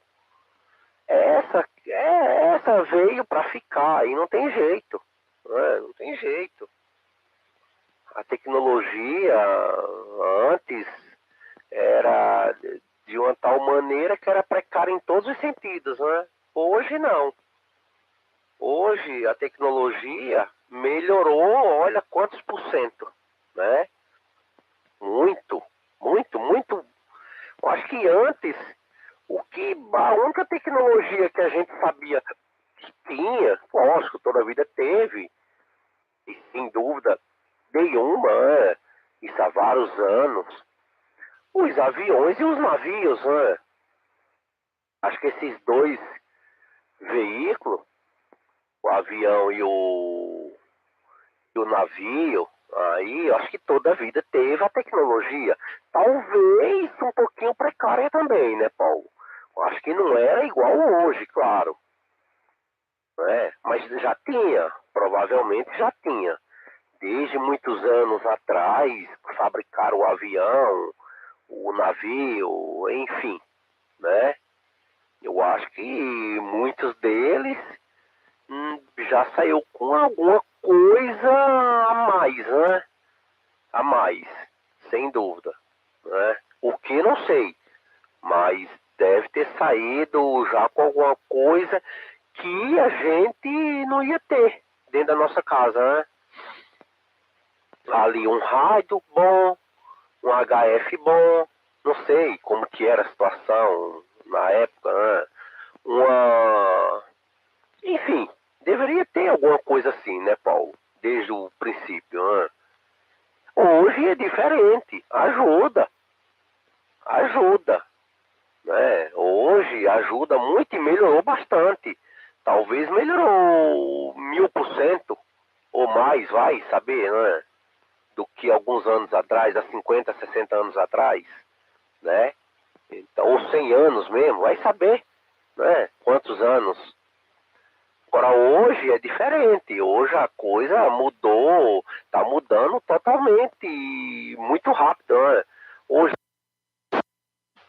Hoje é uma coisa, amanhã é outra, depois de amanhã já muda, aí aquilo de hoje, amanhã já é antigo, já é velho. O que fabricou hoje, daqui 6 meses, já saiu da produção, já saiu do lançamento, já entra outro, enfim. E é mais ou menos isso, né, Paulo?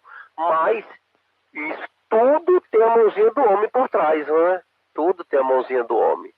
Se não tiver, ele sozinho é meio difícil, né? Enfim. Mas é isso aí. Paulo, vou escutar o seu comentário. É que é um assunto muito... É muito extenso, né? Se a gente for a fundo mesmo, envolve muita coisa, né, Paulo? Envolve muita, mas muita coisa. Então é assunto para uma semana inteira falar. Mas é isso aí. PY2TBW, PY2EXU. Eu retorno daqui a pouquinho, viu, Paulo? Hoje eu garanto que ainda eu vou voltar pro segundo tempo, se Deus quiser, tá bom? Um abraço, Paulo. Mas vou escutar o seu comentário aí, tá bom? Antes de sair, ok? Prossiga, Paulo. Ok. PY2TBW, PY2EXU. Tá, bom dia para o Luiz. Papa Uniforme 1, Lima, Papa Foxtrot. Grande abraço, tá bom, Luiz? Um ótimo domingo. Obrigado pelos votos, também um domingo abençoado pro amigo. Então tá aí. Hoje o papo é de tecnologia, ok? Você viu o próprio freio, né, João? Vamos falar do freio, só do ABS, né? Eu falei do ABS. Lá atrás, nos primórdios, você não tinha nada disso, né? Era freio a lona. Imagina caminhão com freio a lona. Que dureza, hein? Aí veio o disco, né? Opa, freio a disco já é uma pegada mais de confiança, né? Depois introduziram o ABS, depois o ABS primeira, segunda, terceira, quinta, 20ª geração. Hoje o absurdo é o seguinte, né? Você tem uns caminhões aí com vários eixos, ok? Imagine uma parte da lateral do caminhão esteja num acostamento ali com terra, ok? Ou com lama, e outra parte no asfalto. Então, você pisar no freio, a proporção da frenagem vai ser igual, né, na lama, né, na melhor pressão, né, para parar o pneu da parte do caminhão que está na lama, e proporcional à pressão da parte do caminhão que está com as rodas no asfalto, ok? Isso é para carro também, mas você está com um carro, né, metade do carro ali no acostamento, num terrão, e metade no asfalto. Então, o teu carro não balança, não sai do lugar, ele para igualzinho na reta, ok? Totalmente alinhado. Por quê, né? Porque graças à última geração de ABS, ok? Então, não só da lona, né, passou para o disco, do disco para o ABS, do ABS, né, para as últimas gerações aí que você pode ter todo um sistema inteligente em cada roda, né, com 7 eixos, né? Cada roda, o conjunto de rodas vai ter uma frenagem igual, né? Vai ter um processador inteligente, ele calcula, né, toda a frenagem, todo o caminhão, peso, calculando a distância, tudo ali, né, para frenar de forma eficiente e não balançar, não derrapar ali uma parte traseira, sair de lado, né, enfim. Ele tem que frear esse caminhão aí retinho, ok? Então, você não faz isso, né? A gente não faz isso. Né? Só consegue com essa tecnologia, né? Então, veio realmente para ajudar a gente, né? Só o exemplo do freio, né? Sabe que esse tipo de freio também você usa nos aviões, né? Aviões têm um sistema muito eficiente, né, de freio, mas tudo freio com ABS, ok? Pra também não derrapar um lado, frear mais um lado do que o outro, é tudo computadorizado, né? É brincadeira. Bom, João, vai lá então. Então, vai lá, depois na volta a gente prossegue, ok? PY2EXU, adiante. QSL, isso mesmo. É isso aí. Não, claro, é o que nós estamos conversando, não é? O sentido é o mesmo, não é? E a gente volta a repetir, não é? Tecnologia, eu repito, hoje eu acho que ser humano nenhum da Terra é raro. Raro, né, Paulo? É raro hoje existir a não ser aqueles lugares muito afastados, né? Aquele sertão, aqueles lugares que, sei lá, o pessoal moram lá nos sítios. Né? Assim mesmo lá já tem tecnologia, né? Porque se você tem condições, a não ser que ele é bem humilde, né? Que não tem condições nenhuma, aí não, né? Mas mesmo aqueles mais um pouquinho melhor, já joga uma antena ali, coloca uma antena boa, né? Uma torre aí de 50 metros de altura, instala duas antenas lá em cima e tem internet dentro de casa, né? Essa que é a verdade. Se tiver energia dentro de casa, instala energia, puxa, enfim, né? E vai ter a tecnologia, vai ter a internet, vai ter um rádio, vai ter um telefone, né? Então hoje é raro ter um ser humano na Terra que não precisa da tecnologia, né, Paulo? Ajuda bastante, e essa aí é uma delas que você está comentando, né? Muito boa, veio para ficar e está ficando mesmo, essa que é a verdade. Veio, aprovou, foi aprovado e pegou, essa que é a verdade. Fazer o quê? Temos que elogiar, né, a parte boa da coisa, né? E é assim mesmo, né? Mas é isso aí. Paulo, vou deixar vocês à vontade, tá bom? Daqui a pouquinho eu retorno, se Deus quiser, tá? E até daqui a pouco, tá bom? Fica com Deus, até mais. Até daqui a pouco, se Deus quiser.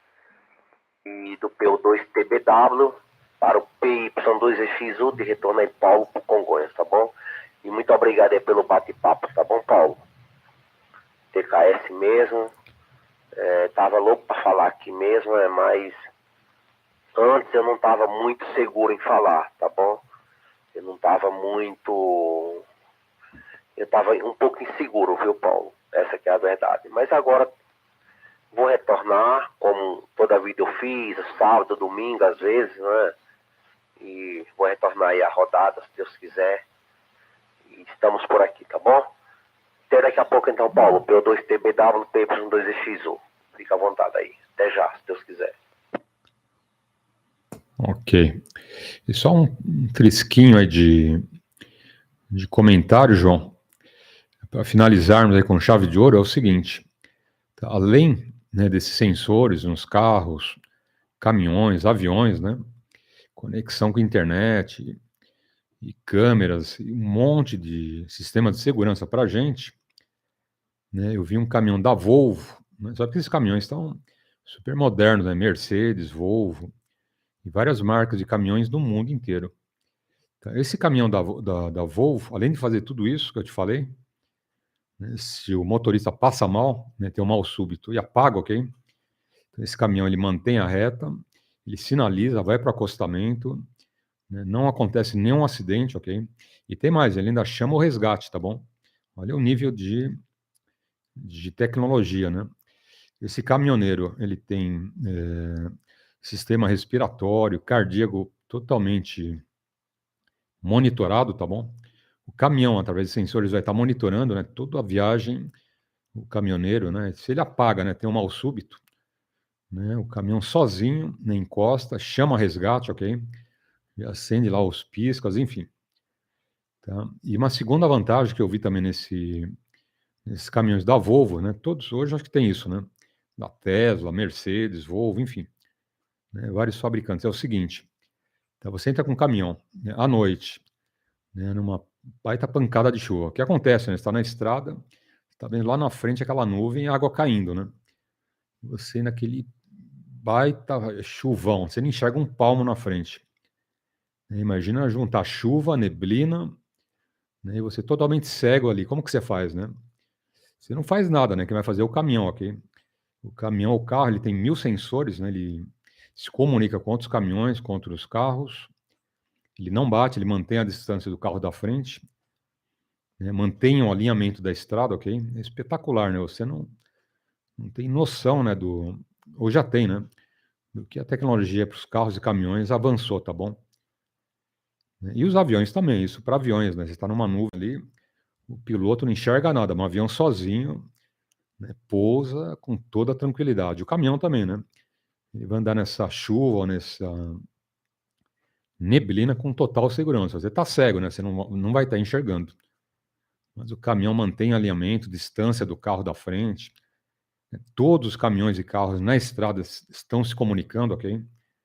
Sabe exatamente a velocidade, né, de cada carro naquele trecho, né, de chuva forte ou neblina, ok? Ou os dois, né? Então o negócio está muito, muito avançado, né? É lógico que são pouquíssimos, né, caminhões e empresa, né, que pode investir num caminhão desse porte, né? Muito, muito pouco. Mas vai chegar lá, né? Vai chegar um dia, né, que todo mundo vai ter um carrinho nesse patamar, né? Tá bom? Bom, vai lá, João. Um grande abraço e tudo de bom. E deixa eu dar bom dia pro Paulo Fênix. Grande abraço, hein, Paulo? Tudo de bom. Feliz ano novo e um ótimo domingo.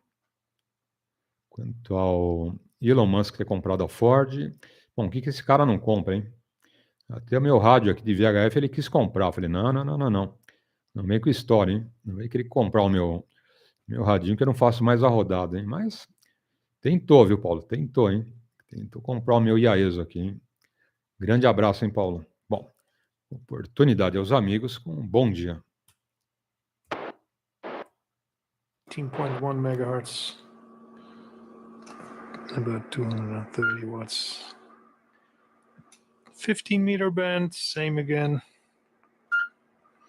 12 meter band, same again. This is 10 meter, 28.3.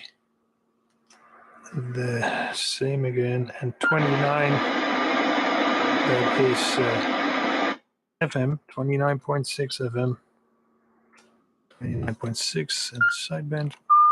1, 2, 3, 4. That works pretty good too. So the radio is specified for 200 watt. It gives off about 230 watt into this dummy load, which actually got pretty warm by now. And that works quite well. Let's see what the modulation sounds. Okay, so we're back on the 20 meter band to test some modulation here. I'm going to switch back to the dummy load. I have the radio at 14.250, and here I have my Yaesu FT817 also at 250. We are in upper sideband mode for both radios, and let's see what I get here. 1, 2, 3, mobile. 1, 2, 3, mobile. 1, 2, 3, over. That sounds pretty good. Let's turn on the processor. 1, 2, 3, over. This is with processor. Maybe a little bit less processing here. 1, 2, 3, over. 1, 2, 3. Well, that looks pretty good. 1, 2, 3, maximum processing, and here we are at about 20%, maybe 50% processing. That works pretty good too. Let's try lower sideband quickly. 1, 2, 3, 4, 5. That works pretty good too. No complaints there. Modulation works fine.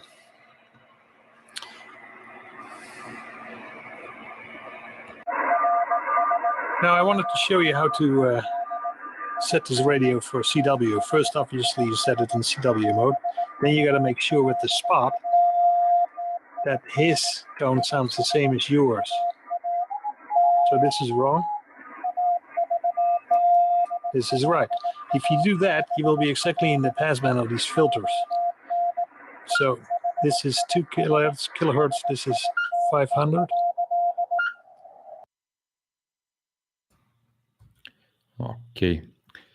E me fala uma coisa, Paulo, como que tá aí a Marisa, a família, ok? Os amigos, Batente, o Johnny, faz tempo, né, que a gente não tem novidades aí do assunto. Tá, mas me comenta aí, como que é da família. Manda lembranças para Marisa, ok? E toda a nossa família aqui, para você e toda a família, tá bom, Paulo? Um ótimo domingo, tudo de bom. E depois me fala aí do Batente, Corre-Corre, as gravações, o Johnny, né? Se tem encontrado com ele, tá bom? Como que anda a turminha lá da panela, ok? São 9 horas 11 minutos. Oportunidade com um bom dia. Load. Still. Put a little bit squelch in there. I got the Yaesu monitor receiver also in FM. 1, 2, 3. We got good power. 1, 2, 3. Throttle back a little bit. 50 watts. And the modulation sounds quite good. 1, 2, 3, 4, 5. 29.6. And that works as well. Let's try amplitude modulation quickly. 1, 2, 3, 4, 5. Oh, got to temper the carrier a bit. 1, 2, 3, 4, 5. That works pretty good too. Amplitude modulation. Oh, 50 watt carrier is the maximum one you should do. 1, 2, 3, 4, 5. That works very good actually. Amplitude modulation works as well. No complaints. Okay, that was basically it. The Yaesu FT1000D radio from the 90s, top of the line model. It still carries its weight in today's market. Very good receiver, excellent power level, dual receiver, and lots of features, and loaded with crystal filters. This particular one is in mint condition. I think I showed you that already. This is the top. And you see the sides.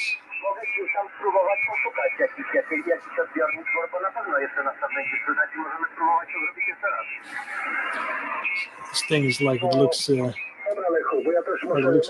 straight out of the box. Talking about the box, we still have the box. This is the box with inserts. It is literally like brand new.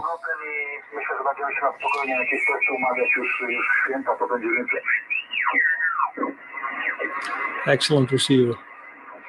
I like these plasma. Ok. E só mais uma pergunta, Paulo. E o rádio aí? Se eu não me engano, você estava com um problema no microfone, não é isso? A antena estava boa, cabo, o rádio estava bom também. Tinha um detalhe lá no mic, no rádio, alguma coisa que era pequena, não era problema de módulo, nada disso. O transistor, né? Depois você me comenta aí o rádio como que anda, tá bom? Se acertou, não acertou. Acho que não, né? Senão você estaria falando com a gente. Quanto ao projeto aí, positivo. E boa sorte, tá bom, Paulo? Que dê tudo certo, hein? Tá bom. E todo mundo, né? Vamos começar aí com o pé direito 2023. Com saúde e QSJ no bolso. Principalmente, né? Bom, 9 horas 15 minutos. Para quem não sabe, já estamos ali no ponto de encontro de radioamadores, em Ermelino, Matarazzo, ok? Positivo, Paulo. Era o microfone, né? Eu sabia que não era coisa muito séria, mas era uma coisinha chata, né? É o mais caro aí do rádio, né? É ruim quando é módulo, transistor, é pauleira, né? Comprar um módulo novo, a mão de obra lá do técnico já encarece, mas microfone, uma parte mais tranquila. Mas boa sorte aí, tá bom, Paulo? E lembrando, hoje, Ermelino Matarazzo, ok? É o primeiro encontro de radioamadores 2023. Para quem não conhece, anota o endereço.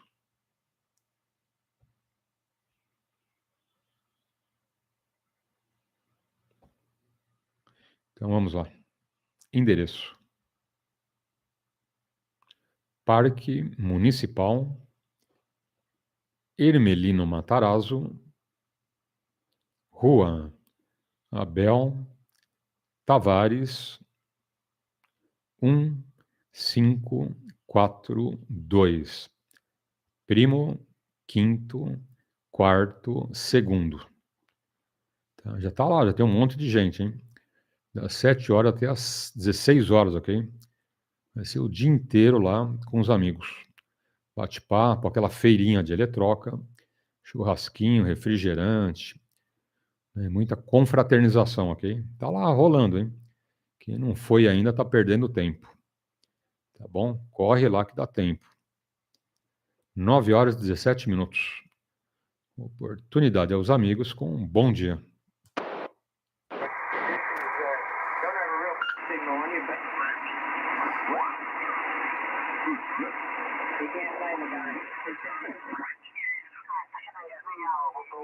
To jest tak duża różnica w wysokości anten, no i też my jesteśmy...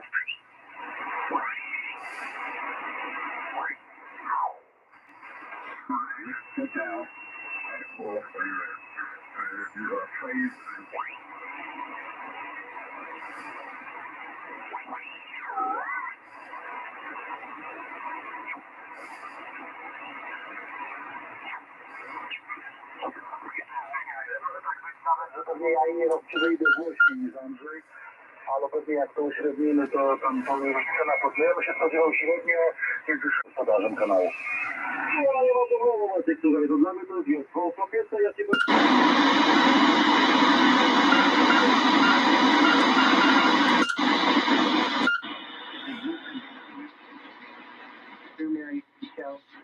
Here on Relevant Radio with Monsignor. The Society was a private land trust which worked with private landowners. Most of income for life mining.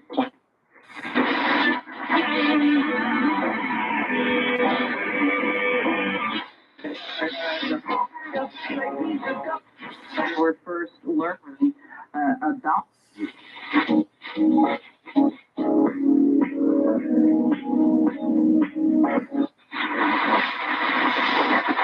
Amazing though, because trials and tribulations of Tiger Woods, when things weren't going so well, there are a lot of brands, right, that kind of they turned.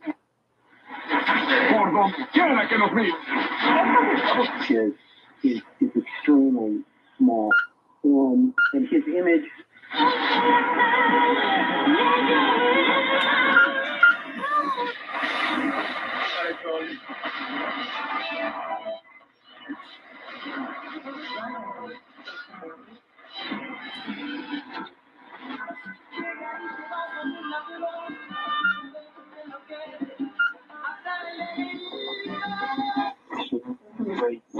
In gratitude with people. I don't see that in him. It's not just. No, preparado varias bodegas, carnicerías, se han separado. There's a gratitude. Programa que pedimos Engage.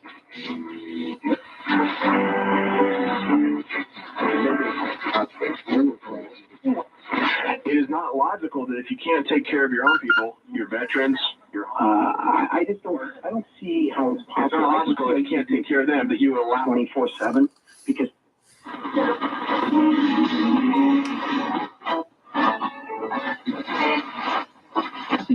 Like it's the same hush. Right.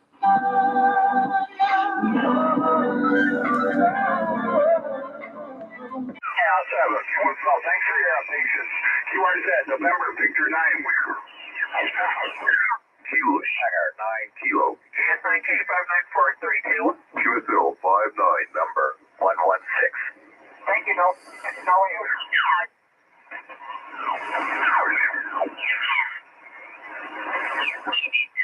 QRZ, 89F. Kilo, November, Mike, Yankee. Zero Kilo Whiskey, Mike. 939.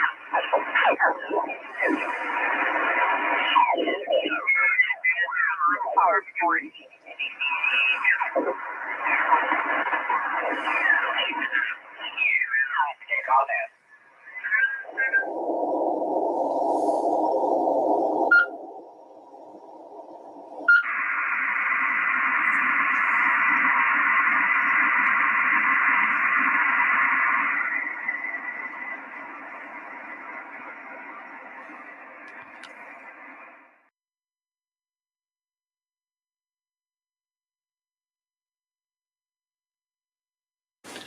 Hi, today here on the bench PY2EXU FT1000, but this here is one of the earlier models of the FT1000 series, so it is the FT1000D, and it is from the 1990s, something like that.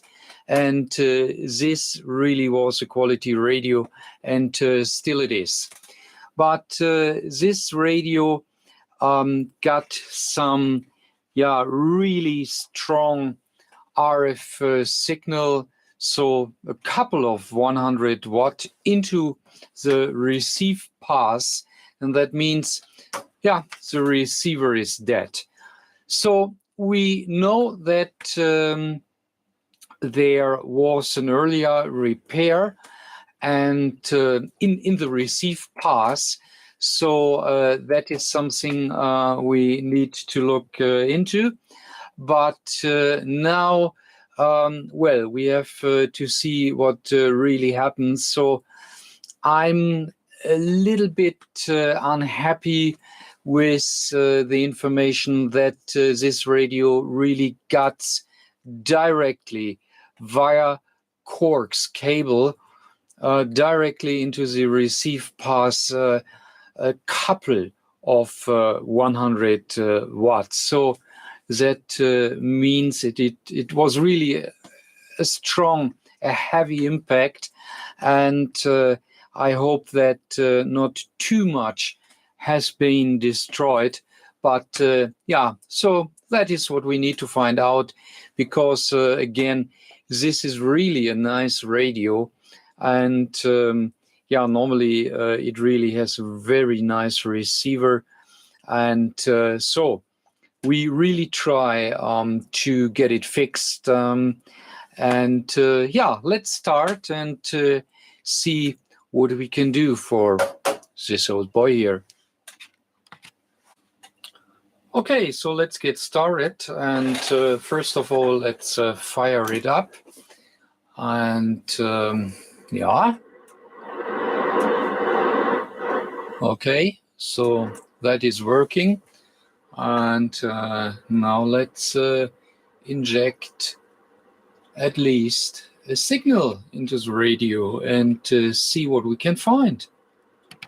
Okay, so I have hooked the radio to the tester, and let me inject S9 signal into the radio onto the 20-meter band. And here we are. So what we can hear, we have definitely a signal, and we can hear a tone. So that is not too bad, but as you can hear, it is fairly low. And you see there is no reading on the S meter. Okay, so let me first check if here the attenuator is working. Yeah, so that, you can hear that the signal is vanish in the noise. So that is basically a good sign. So that means that all is still working. And what we can check as well, so the S meter is working as well. And okay, so let me increase the input level. As I said, right now it is minus 73, which dBm, which means it should be an S9 level. So let me increase it. And you already hear it is getting stronger. So let me reduce it here a little bit because it is really annoying. And but no S meter reading. Now the S meter is coming up. And let me crank it up until we have an S9 level, which is approximately not fully, but close enough. And I'm injecting minus 43 dBm. So that means that we are missing at least 30 dB. So there is still something wrong.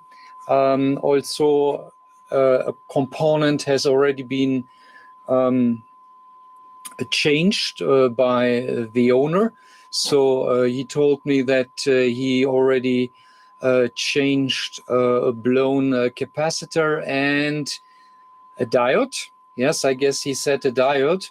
But so changing these both parts, which were obviously blown, so they were cracked, as he said, and so he replaced these both components, which were obviously faulty, but that doesn't help really. So there is still something wrong.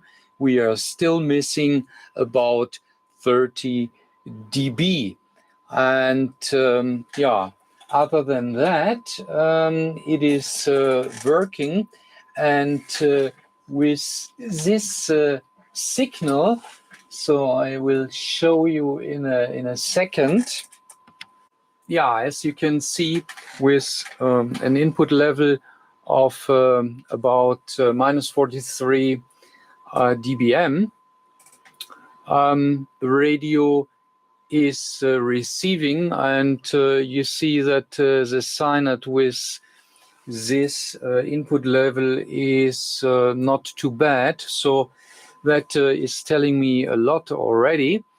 And what you can see as well, so the frequency is not so far off.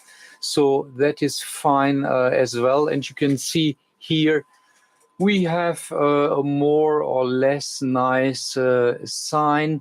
So if there wouldn't be the 30 missing dB, so let us crack the radio open and let us see where we lose our signal.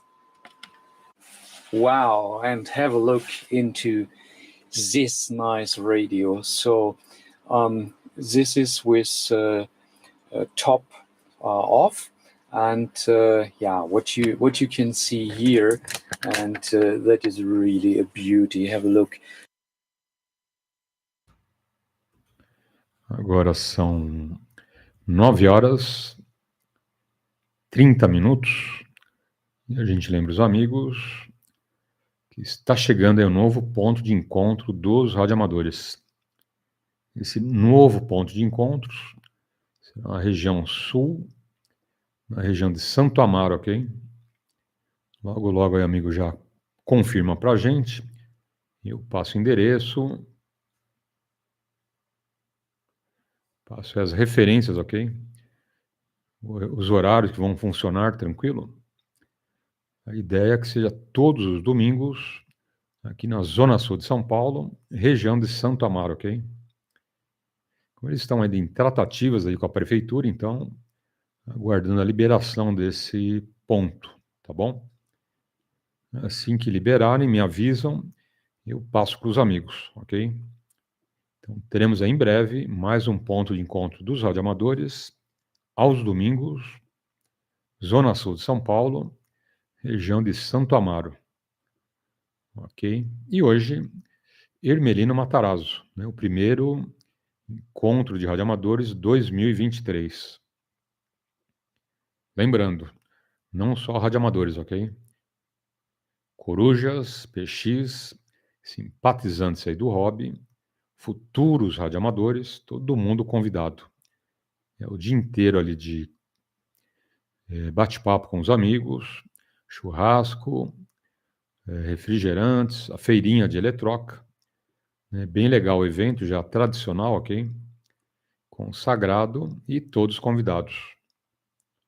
Lembrando que amanhã também teremos encontro de radioamadores Pacaembu, bem em frente ao estádio do Pacaembu, naquele baita estacionamento, ok? Mesmo esquema, todos convidados, bate-papo ali com os amigos e muita descontração, ok? Amanhã também, além do ponto de encontro dos radioamadores, à noite, tá? Ponto de encontro dos radioamadores Pacaembu, às 19h30 em diante. Tá bom? E amanhã também, entrando aí no CW para valer, ok? Toda essa semana que antecedeu, foi só a introdução à telegrafia, alguns conceitos, alguns princípios, e amanhã entrando aí para valer nas aulas, tá bom? Já com 2 caracteres, ok? Cada aula sempre eu vou estar trazendo aí 2 caracteres, tranquilo? Então, boa sorte. Você poderá fazer o curso com a gente aí na primeira edição, via radiofrequência, via internet na live, ou na segunda edição, via radiofrequência e via internet na live também, ok?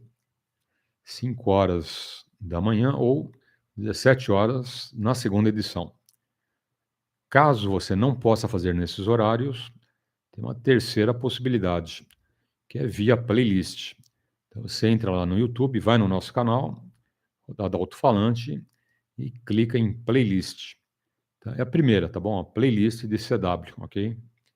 Tem o curso completo, 50 videoaulas e a qualquer momento aí você tira dúvidas com a gente. Tranquilo? Faz revisão de aula também. Cada aula que eu passo aqui via radiofrequência, via internet, na live, exatamente igual a que tem lá na playlist. Tá? Não tem nada de diferença. Então, fazendo via radiofrequência ou fazendo via live, ou via playlist, a qualquer momento aí de qualquer lugar do planeta você tira dúvidas com a gente, ok? Manda aí a sua pergunta, eu leio aqui e já te respondo, tranquilo? Pode ser de sábados, domingos, feriados, primeira edição, segunda, não tem tempo ruim, ok? Chegou a pergunta, já na hora te respondo. Tá? Se for de legislação, eu abro a legislação, né, para te dar uma resposta correta, ok? Leio, né, te passo qual é a norma, qual é a legislação, e a gente lê juntos aí para você entender melhor aí a dúvida, tá bom? Então, boa sorte e vamos em frente. Oportunidade com bom dia. Let me switch off the generator. So the first, what we need to make sure that the input at this here, at the J1005, will have the same level or approximate the same level which we are feeding in, because then we can be 100% sure that, the signal which comes into the RX unit. Hi, and welcome to another ICOM story. Yes, here on my bench, an ICOM IC7000. And yeah, we have a radio which came in with no transmit on all channels and all modes, so nothing. And as we see, we are in the RF power setting, and power is set to 100%. So that really means full RF power is set here at our radio. Now let's see what we can see on our watt meter. All right, everything is prepared. Radio is set to FM so that we have a solid carrier. And yeah, let's see what we get. So there is definitely no sign of output power. Also, our takes LED on the radio is switching on. So that means that, yes, our radio is switching to transmit. That is fine. What we always do is we check if there is a rest carrier to see on our scope. And yeah, as I said, radio is set to FM. It is set to full RF power. And so let's see if we can recognize something. And yes, we do. So important here is, first of all, we see a sign, which is our carrier. But more important is the frequency we can read here. Okay, let me see if you can see it. All right. So there in the right upper corner, up there, you can read our frequency, which is 14.195 megahertz. So that means radio is transmitting on ham radio band. And when we go back here to the radio, we see our radio is set to 14.195 megahertz. And we see our transmit LED. So that all is nice, no problem whatsoever. And that we see our 14.195 megahertz on our scope means that obviously the PLL and so the complete frequency generation here in the radio is fine, but we do not get our output power. So what we see on the scope is only a fraction of the power. So that could mean that we have here a driver problem. If you have seen earlier videos here on my channel, you have seen that we had a couple of IC7000 here on my bench, and they were suffering from the known driver problem. So the IC7000 is known for burnt out driver stages. So that could be that we have here another radio with a broken, burnt driver stage. So let's take the radio apart and let's see if our assumption is right or if it is something different, what of course could be as well. And if you have seen my earlier videos, you know that this here is our final board with our final transistors, and that we have our driver board down here. So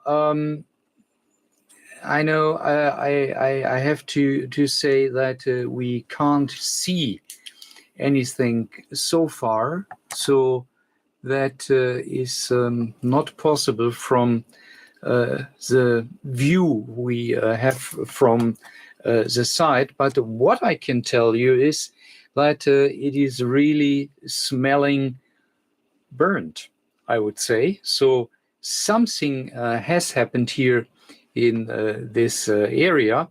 So I believe that our assumption is not too wrong. Okay, so there is one point I want to check before we go ahead, and that is if our supply voltage is getting here to our driver stage. And as we can see, yes, our power supply is working and delivering here the power to our driver board. And now, after knowing that that is working, we really have to go ahead, and we really have to take it apart. And again, if you know my earlier video on this subject, you may know that it is really a lot of work to get it all apart here, and to get the main power amplifier out, because that is absolutely necessary to get down to our board here. So I don't explain it step by step, because, as I said, there are earlier videos on a similar subject already on my channel. So simply let me take the board out so that we get access to our preamplifier, and then we see what we have. Okay, and as you can see, I lifted here our PA board, filter board up a little bit, so that we are able to get access to our driver. And when I'm zooming in, you might already see it. It is for sure a burnt driver stage. So you see here, this area is completely carbonized. So that is really a clear sign for the fact that, yeah, our pre-driver is broken. Okay, so let me get out here our pre-driver board to investigate it a little bit more in detail, because for us it is now very important that we can still use our board, because, and that is what I haven't told you yet, this radio has been at ICOM, and they said, oh, we can't repair it, so we do not have this board any longer. Okay, so, you know, that is a MOSFET transistor which is on this board, and there is no reason to swap out the defective field effect transistor to make it working. But they are stating, no, we do not have this little pre-driver board, we can't repair it, it is end of service. And yeah, okay, so let me see if we can still use this board, and if it is not too much damaged, then we can, of course, install a new MOSFET to this little PCB. Okay, and watch this. So now I lift it up, and there is not only a bit grease here on, you know, here on the chassis or here on the heatsink.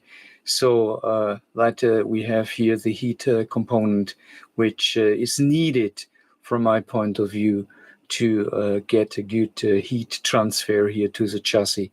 And that is not the first time I have seen it, and really, that is a shame. And here as well, you can clearly see the burning marks. So that is definitely one of our typical problems which we have with all the IC 7000. So that is not the first one, and it is definitely not the last one which I will see here on my bench. And I mean, even now, where ICOM is stating that they do not have any longer here these little boards, which is really fun. It is a joke. And when we look here at the MOSFET, so it really looks like that the MOSFET was boiling and burning, I don't know. So it is very obvious.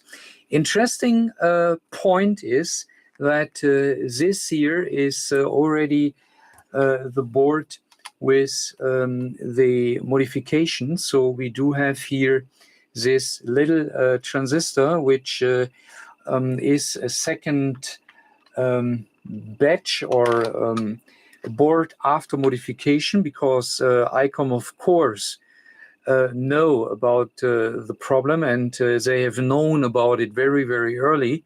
And the first boards, and that is what you can see as well on my earlier videos. So this resistor was not there on the first boards, and they added it simply to reduce the risk for this burning here. But as I said earlier in an earlier video, this is not 100% sure. Safe. I mean, it will reduce the risk that it happens, but this alone can't completely avoid that this is happening to our driver board. Okay, but it looks like from the first, really from the first look, it looks like that we can use it once again. So now it is important to get here our transistor off this little board, and then let's see how it looks like afterwards. All right, so I would say we saved the board. I mean, of course, we see signs that, the board has suffered.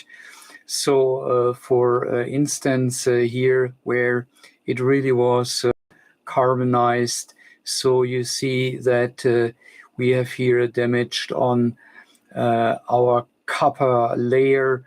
So, I mean, we need to improve this connection because that is here, if you will, the output. So that is the drain of our MOSFET. And all right, that is the source here. And so that is the gate. So, I mean, all the other connections are more or less nice without a problem. I mean, this is the one where we need to do a little bit, but that is not the end of the world, because worst case, we can bend this here. I mean, I've already cut it here a little bit to the edge, and if we need, we can bend it over and we solder it then onto our MOSFET connection over there. And then, of course, additional to that, we have here the integrated heatsink, which needs to go back here to the back side, so that needs to get soldered to the board as well. So you see we need here the solder connection with our new MOSFET, and then we bring back here our resistor, which I've taken out for you know, all the soldering I've done. And I mean, yeah, so that is not, yeah, it is not so easy. You really have to be very carefully not to damage the board and the connectors and what have we. So yeah, okay, be careful. That is a little bit critical. And here we have already our new MOSFET, which we will solder on our PCB. And then I'm quite confident that we can bring it back to normal working condition. As you can see, our heatsink is already back on. So now our next step is to bring back here our MOSFET. Okay, so our new MOSFET is in. Would be almost perfect if we would not have had here this damaged area. So yeah, I needed here to rebuild a little bit the lost copper. Tá, bom dia pro Jordão. Grande abraço, hein, Jordão? Tudo de bom. Obrigado aí pelos votos. Bom domingo. PY2EXU Romeo, Whisky, Foxtrot. E um ótimo início aí de 2023. Muita saúde, muita prosperidade aí pro amigo e família. Tá bom? E aparece aí, tá bom, Jordão? Aparece aí, vem falar com a gente. São 9h53. E lembrando que hoje tem ponto de encontro dos radioamadores, o primeiro de 2023, ok? Quem não conhece o endereço, anota aí.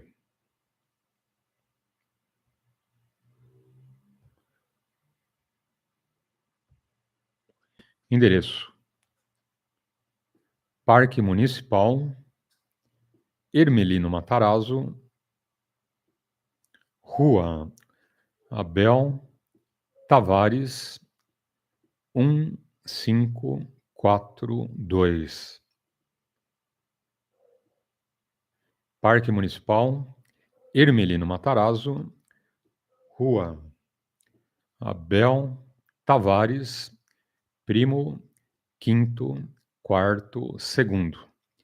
Tá, o dia inteiro hoje, hein? Começou às 7h, vai ter umas 16h, bate-papo, feirinha, eletroca, churrasco, refrigerante. Muito, muito legal, hein? A primeira do ano, então vamos prestigiar. Amanhã teremos Pacaembu, à noite, 19h30 em diante, bem em frente ao estádio, ok? Aquele baita estacionamento e, em breve, chegando mais um ponto de encontros na Zona Sul de São Paulo. Será em Santo Amaro, ok? Logo, logo eu passo o endereço e tudo certinho para os amigos, tá bom? Aguarde aí que logo, logo chegando. E vamos em frente. Oportunidade com um bom dia. The modification does not always help, because otherwise this board never would have been burned out. Okay, and now you see here at the pre-driver and the pre-driver our little heat sinks directly connected here to our that are FETs as well. So now they get a better cooling, and so we can prevent them from self-oscillation when they are getting hotter. Okay, now next is to bring back our pre-driver board here into the chassis. And of course, before we go ahead, we put now thermal compound here to the location of our driver to make sure that we have an effective heat transfer to the chassis. So I do really not understand why that has not been done in the factory. Para quem está vendo esse concerto, ok? O que ele passou aí no rádio é uma coisa chamada pasta térmica, ok? Não é pasta de dente, tá bom? Não confundem. Pasta de dente é para os dentes e pasta térmica ali para o transistor, para o módulo, ok? O objetivo dessa melequinha branca é facilitar e fazer a condução do calor do módulo ou do transistor mais rapidamente para o dissipador, ok? Para aquela parte de alumínio, tá bom? Sem essa pasta térmica, né, você teria lá um déficit, né, de transferência de calor do módulo ou do transistor para o dissipador de calor, aquela parte de alumínio, tá bom? Essa pasta térmica, né, funciona como um catalisador, né? Ele mantém, né, a rapidez desse calor sendo conduzido para o dissipador, ok? Se você não põe nada, você olha no microscópio, né, o espaço ali entre um e outro é muito grande. Tá? Parece que está juntinho, mas não está junto, ok? Então você vai ter uma falha ali na condução do calor, consequentemente, né, pode queimar lá o transistor ou módulo, ok? Então o objetivo maior dessa pasta térmica é passar com mais rapidez o calor, né, desse componente que esquenta muito, que é normal, né, esquentar o módulo ou transistor e facilitar com mais rapidez essa transferência de calor, ok? Esse é o objetivo aí da pasta térmica. Quando você leva o seu rádio lá no técnico, ele tem que trocar lá o módulo ou o transistor, né? Tá aí o motivo dessa pastinha branca que ele passa, ok? O objetivo é esse. Bom, 9h57. Esse rádio que está na nossa frente é um Icon IC7000, ok? É um rádio bem legal, já foi descontinuado, né, mas é um rádio aí para HF, 50 MHz, 144, 430 MHz, é um radiaço, hein? Muito legal esse rádio.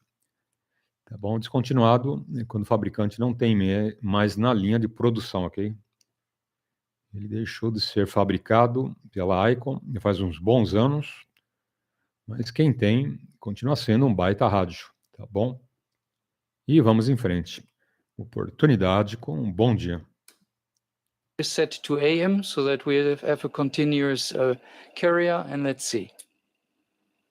Wow. And radio is definitely back working. So let's increase it here a little bit more. And so I'm wondering what is 100. Ok. Tem alguém chamando aí. Vamos lá. O colega que está chamando frequência.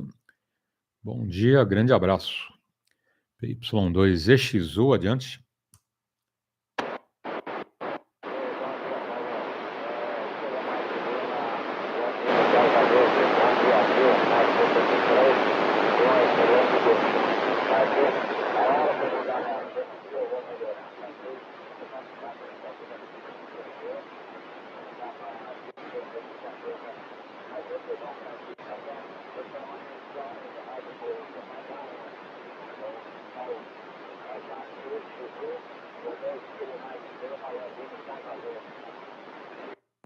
Ok.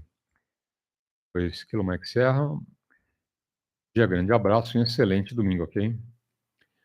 Um bom início aí também de ano. Um feliz ano novo, um próspero ano aí pela frente com a família, tá bom? E um bom domingo. Obrigado aí pelos votos e vamos em frente. Deixo contigo novamente, PY2EXU, Paulo. Só me confirma para onde você se encontra, ok? P2 Kilo Mike Sierra, adiante.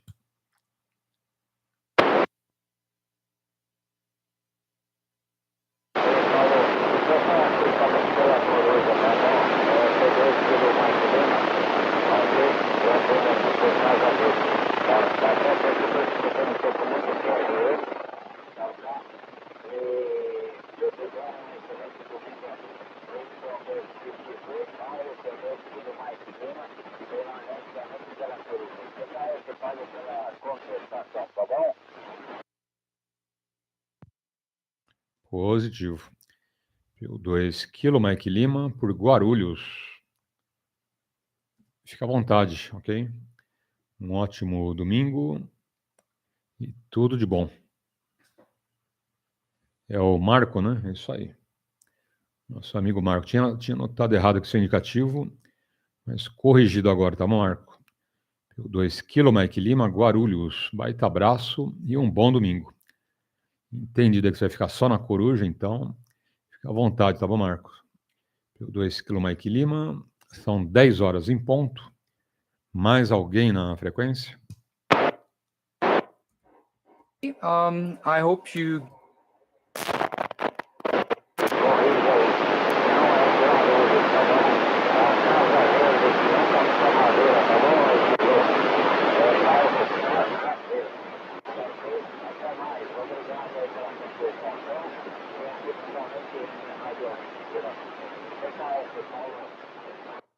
Ok. Eu que agradeço, tá bom? Grande abraço, bom domingo e um bom almoço. 10 horas, 1 minuto. Mais alguém na frequência? and you need to put your new MOSFET onto the heatsink, and you need to solder the MOSFET to the heatsink, and you know that that is not always a very easy task. And you see, additional to that, if you have a burned out driver, then you definitely have, you know, the board is somewhat burned as well, and therefore it is even more difficult to do it. So I just want to warn you, it is not that easy. Anyways, this radio is ready to go, and thanks for watching, and catch you next time. Bye.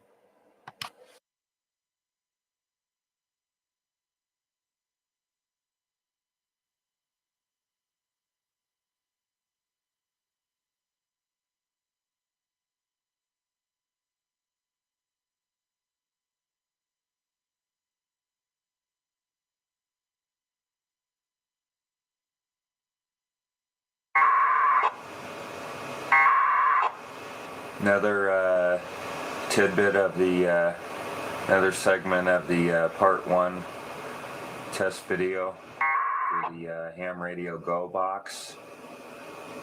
I put the white LED light at the back, a strip that's on a switch. It's got some different modes built in. I put that one on a strobe. The one up top in the back of the box is on the pulsating red glowing. And I got these two white ones right here on the side, so just kind of for fun there. So got the APRS making noise, so you can hear what that sounds like if you're not familiar with the APRS. It's not beaconing at the moment, but got the Green Light Labs GPS on the back of the faceplate there. So other than that, another angle on the ham radio go box here from N0WAR in the shack. Also have some blue LED lights in the back. Those are coming from the fans, from the Pro Cool fans. But I also have a roll of the blue LED lights that work pretty good, so been playing around with those. So that's about it. Another angle. Love the LED lights. And we'll be back with a part 2 here. Still working on the back of the box here. N0WAR. These are the LED fans from ProCool.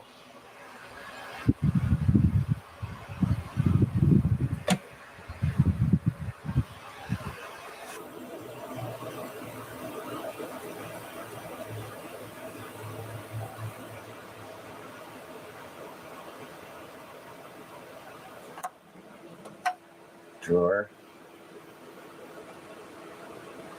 I think you can fit a full-size laptop in there.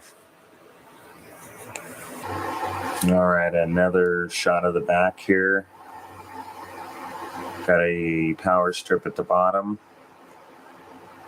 And the LED fans. Some auxiliary switches here. Don't have them hooked up to anything yet, but probably use them for the lighting, and waiting for the punch throughs for the coax connectors, so I don't have them hanging through here.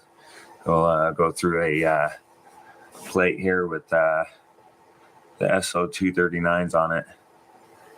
So fans here, LEDs. This is the back of the box, N0WAR. Bottom right, we got the Power Gate PY2EXU charger for the auxiliary battery. And it's also a switch, so when it loses power, it goes to the battery, but otherwise charges it. Right now, it's just bypassing that, going into the rig runner, which the rig runner goes off onto some ready to connect power strips on the bottom left above the white box, which is the Black Cat Systems CIV interface that's plugged into the back of the IC7000, and got some lights above it. I got a little switch on there so you can do different modes. It's doing the pulsating red. Down at the bottom, there's a good section of clear lighting to light it up so you can see the back of the radios and stuff. So that's about it. And on the bottom, we have a rack-mounted Gator mount, Gator brand power strip, and got some auxiliary fans. I'll throw them on here so you can take a look. Top left, we got the Motorola XPR 4550 Turbo. Upper right, we got the IC7000 ICOM all band, all mode HF +2 and 0.7.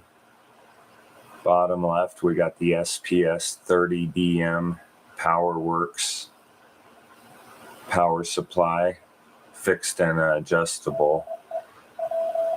Bottom middle, we got the, actually what it is a Kenwood B71A with the RCD 710 head, which turns it into a Kenwood D710. It's got the Greenlight Labs GPS right up above it on the back here mounted. It's beaconing APRS right now at the moment. And bottom right, we got the LDG AT100 Pro 2 auto tuner. And I got a couple of racks in here. The top one is mounted upside down. It's a little half rack universal. Alguém chamando aí. Vamos lá, bom dia, bom dia. Quem é o amigo? PY2EXU Paulo e a nossa rodada alto-falante. Adiante.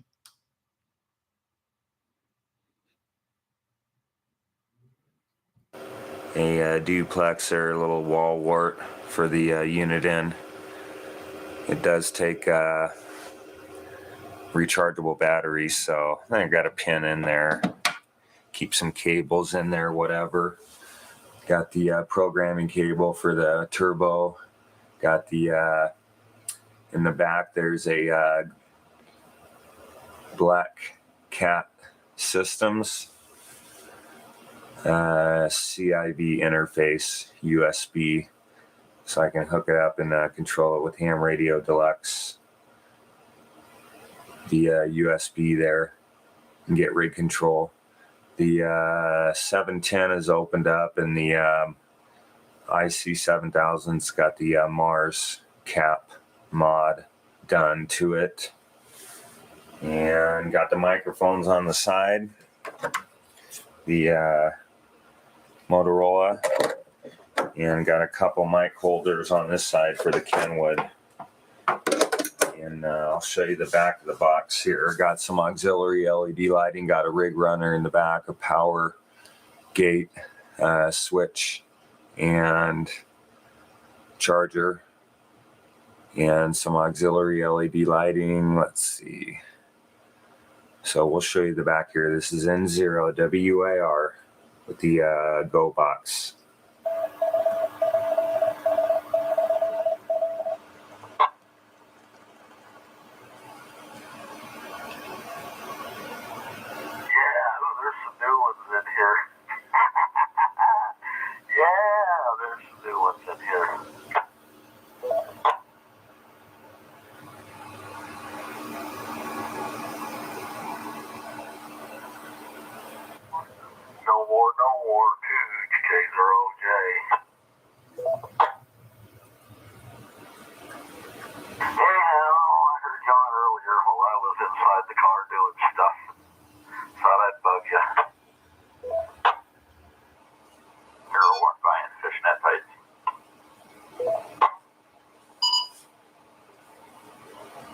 Copy.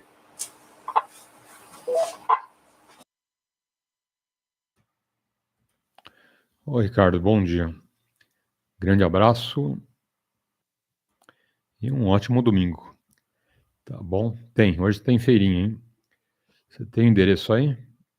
Se não tem, anota aí que eu te passo. Então, vamos lá. Ponto de encontro dos radioamadores, Hermelino Matarazzo. Vamos lá para o endereço.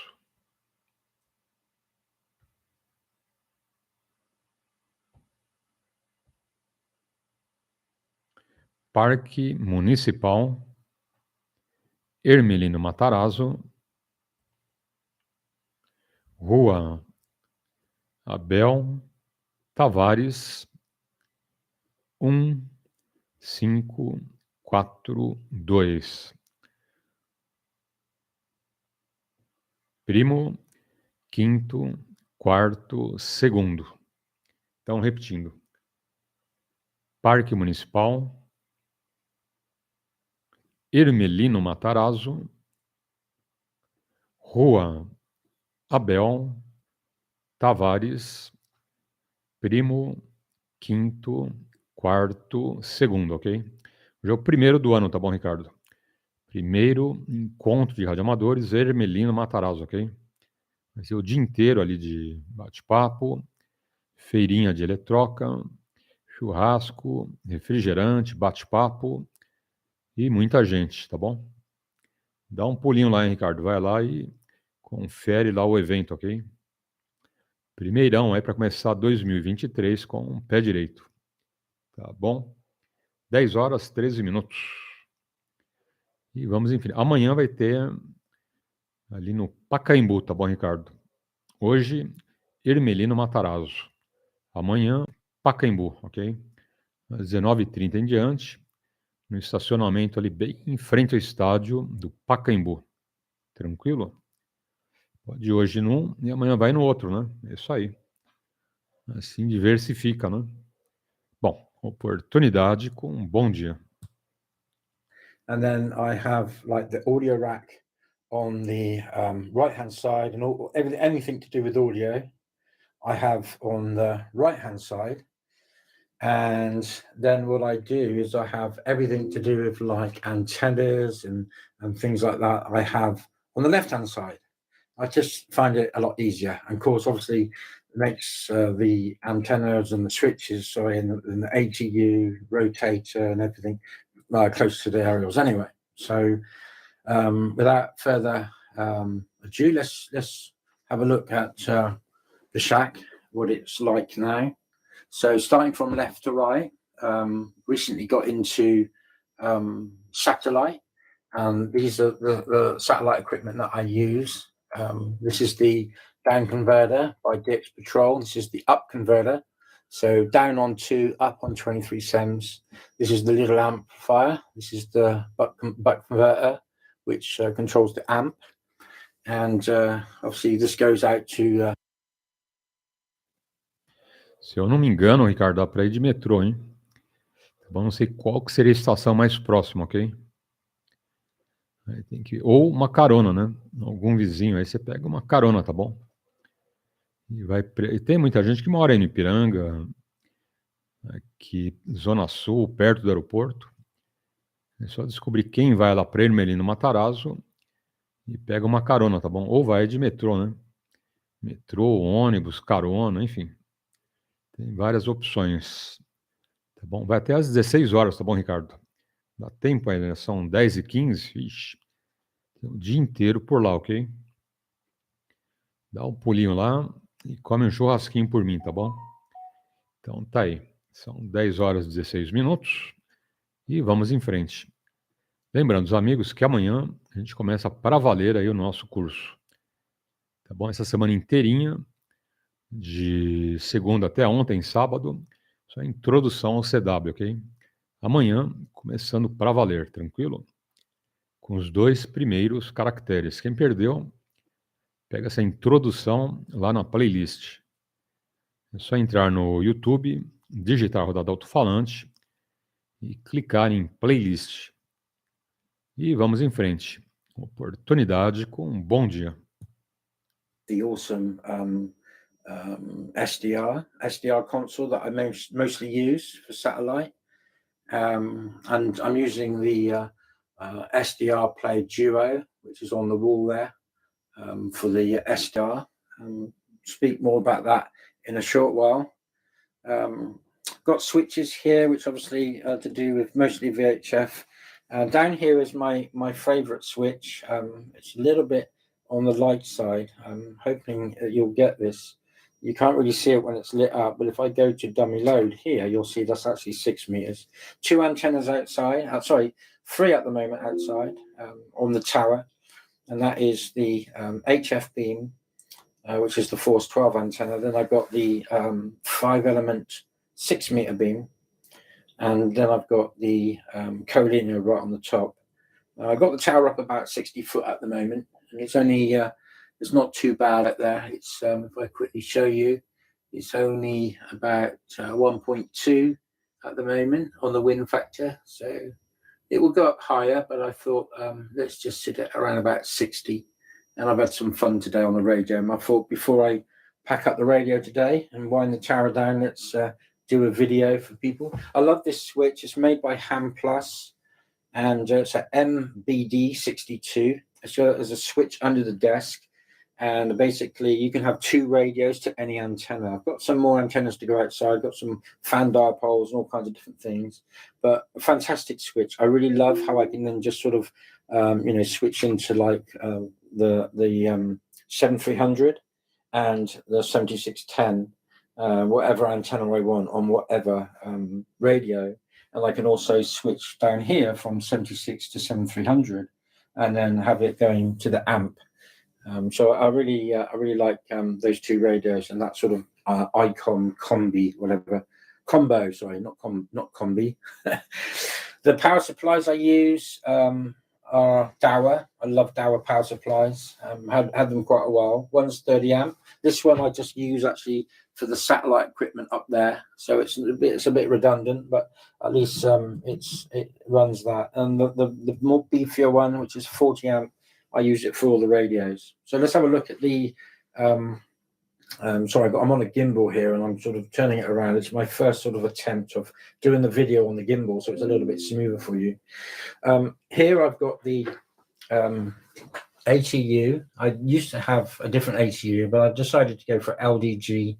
It's nice and compact. It works really well. It's an AT1000 Pro 2. I've never had any problems with it. It tunes really great.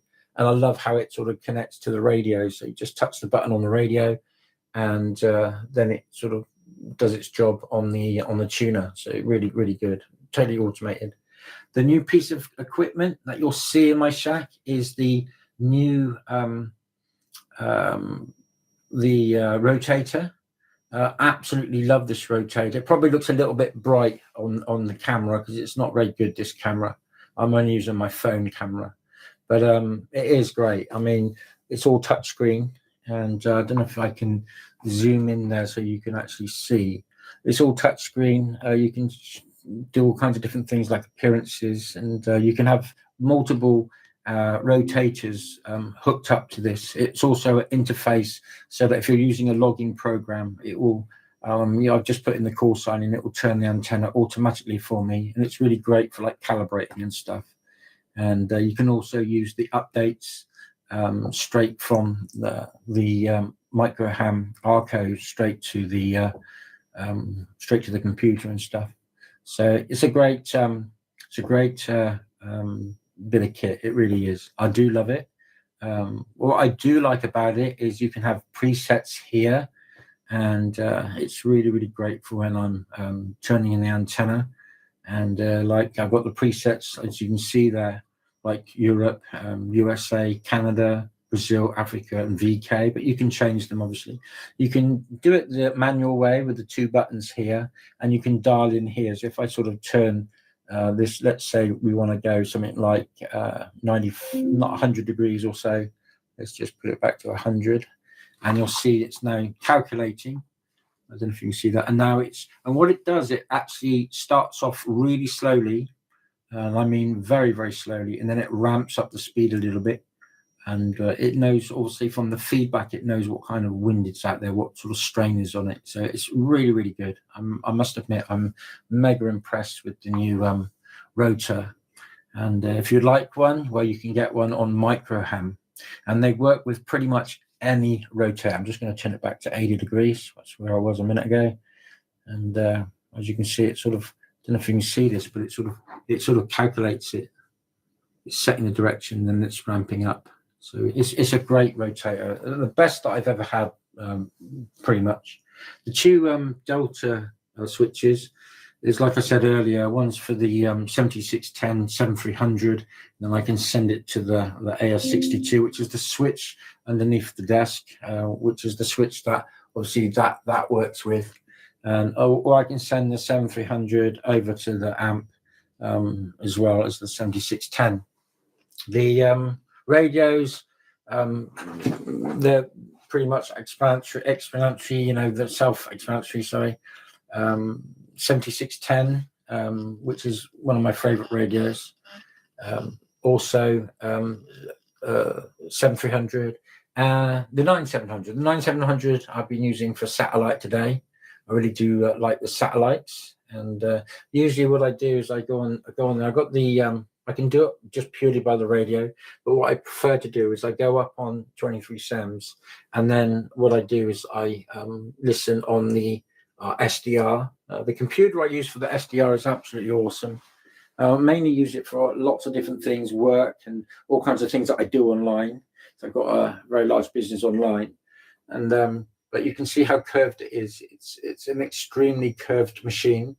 The ultimate for like games and all kinds of different things. It's great for video editing, absolutely superb for like SDRs, and got a few LEDs on the back. It lights up all nice and blue at night, and saves me putting the light on in the shack, I guess, when I'm letting the dog out and stuff. So that's the computer. Down here you'll see there's an equalizer. If I just zoom out a bit, there's an equalizer down there, and on one channel, channel A, I have it for the 7300. I know it's got one inside, but this one's a little bit more superior, and you can get just the fine adjustments on it. And the one on channel B is for the 9700. So I love that combo of the 3 icons. It works really well. They work all extremely well, and yeah, just really love the love that. Let me just quickly go back. I really love the sort of three radios working together. It's just they all match nicely. The speakers, I actually done an upgrade on the speakers, and got both matching speakers for the smaller ones up the top, and obviously the 7610. But what I did is the original speakers were terrible, absolutely terrible. So I'd done the FITS upgrade, which you can see on another video that I've done. And since the upgrade, it makes the speakers very, very heavy. It's really, really good quality, but they sound amazing, absolutely amazing. And what I do is I have all speakers for all radios. And the way I'm able to do that is I use a mixer, which is down here, and I have splitter cables that go to the mixer. And then from the mixer, they go to all the speakers in the shack. These ones are a little bit higher in frequency than obviously these ones.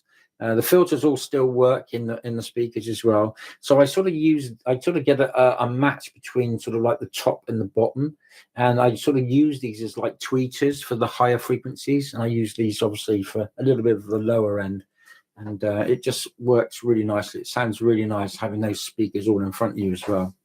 So back to the audio side. So the audio side, I'm using two things for audio. I use the audio rack, which is all DBX equipment, and I also use that online. Agora são 10h26. Temos ponto de encontro dos radioamadores em setembro. Quem pretende participar, anota aí. Lá em Capela do Alto, dá uns 130 quilômetros de São Paulo, ok? Esse encontro acontece uma vez por ano e todos os amigos convidados. Lembrando, PX, corujas, simpatizantes aí do hobby, futuros radioamadores, dexistas, enfim, todos os amigos convidados. Vai ser o dia inteirinho lá de bate-papo, confraternização, churrasco, refrigerante, sorteio de rádios, antenas. Vai ser um domingo lá bem legal, ok? Deixa anotado aí, 2º domingo de setembro. Encontro de radioamadores, Capela do Alto. E mais para frente eu passo aí detalhes do local, né, como participar lá do evento, ok? Todos os mínimos detalhes a gente passa para os amigos. Tá bem longe ainda, mas a gente já vai divulgando. O amigo Figueiredo, que é quem organiza, já deu aí o pontapé inicial, já deu a bandeirada de largada, então agora é contagem regressiva, ok? 2º domingo de setembro, Capela do Alto. 10h27. Oportunidade com um bom dia. 9700. So bit of a win-win. The LP700 is the power meter I use. It's hooked up to all radios. I've got all couplers on there, and a really, really nice bit of kit. Let me just put it on a dummy load a minute quickly, and hopefully be able to just give you a quick test. G0 Sierra Echo Charlie, Golf 0 Sierra Echo Charlie test. So you can see it working. You can also, it's all got different modes. G0 Sierra Echo Charlie test. There's all kinds of different things you can do with it. I've got it on like channel 2 at the moment, but there's all 4 channels in there. And you can also set up your audio, which I love doing. And it's all touch screen. So if you want to find out more about the LP700, there's a smaller version, which is the LP500. And you can get that from Telepost, and the call sign Larry. I am the very first person that put a EHAM review on, actually, on the LP500 that I used to have, and then I upgraded to the LP700. And Larry's the guy to see, N8LP, fantastic equipment, the best meter I've ever had, hands down. So in the corner, I have the amplifier. Let me just quickly show you the amplifier. In my previous videos, you saw my older amplifier, and I liked the 1010 so much that I thought, okay, next amplifier I have, I'm just going to get another 1010. So obviously, this is like a newer version of the older one that I had. Superb, really quick to tune and everything, and can't fault it. I really can't fault it. And it does everything that I want it to do. So leading up to here. I have a switch on the wall, and how I'm able to go from like the rack to the 8-band and the EQ Plus is quite simply, I got an isolator here. So the mic goes into the isolator, goes through here. I can switch from like A to B, B being the 8-band EQ and A being the audio rack. But I usually have it switched and then just split it. So it's just split all the time. That's why you can see, like if I come down here, you can see my audio rack and the compression kicking in. But also you can see on my noise gate, it's also working on the 8-band as well. So when I go on the computer, and this is my little thing for the computer, I just sort of do that, and I can turn up the volume here on my audio. Also, by touching it, I can just go to the headphones and stuff like that. So it's a very, very simple interface that takes the rack to the computer. So when I'm doing my stuff online, and then I just got to touch it to turn it off, and then I'm back on radio sort of thing. So works very, very well. I'll just show you from this side that colossal monitor I have. It's actually about 4 foot 2 inches. 4 foot 2 inches. At the top of my shack, I've got the Elgato face cam. Got DSLR cameras as well, but this has just come out recently, and I thought, yeah, it's brilliant.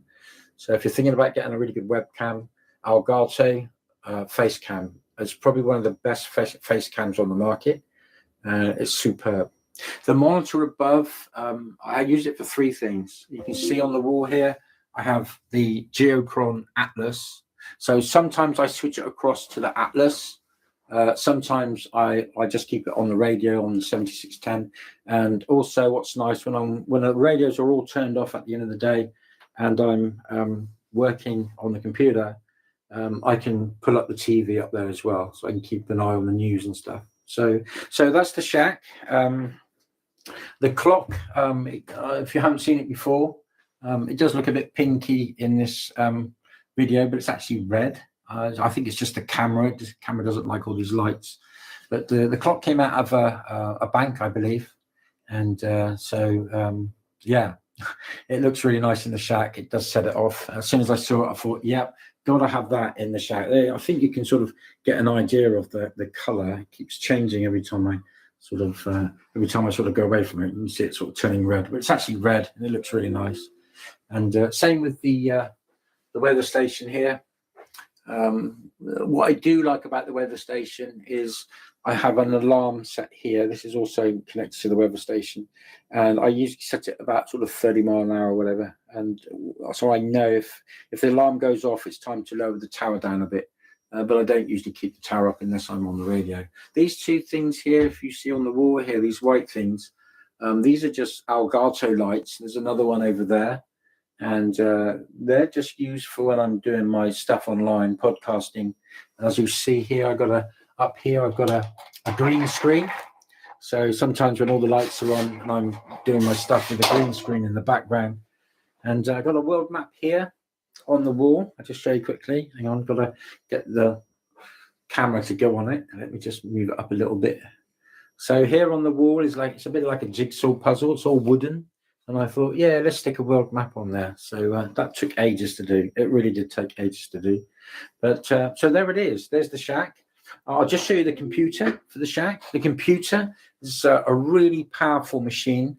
And the reason it's so powerful is because we do a lot of flight simulator on Microsoft Flight Simulator 2020.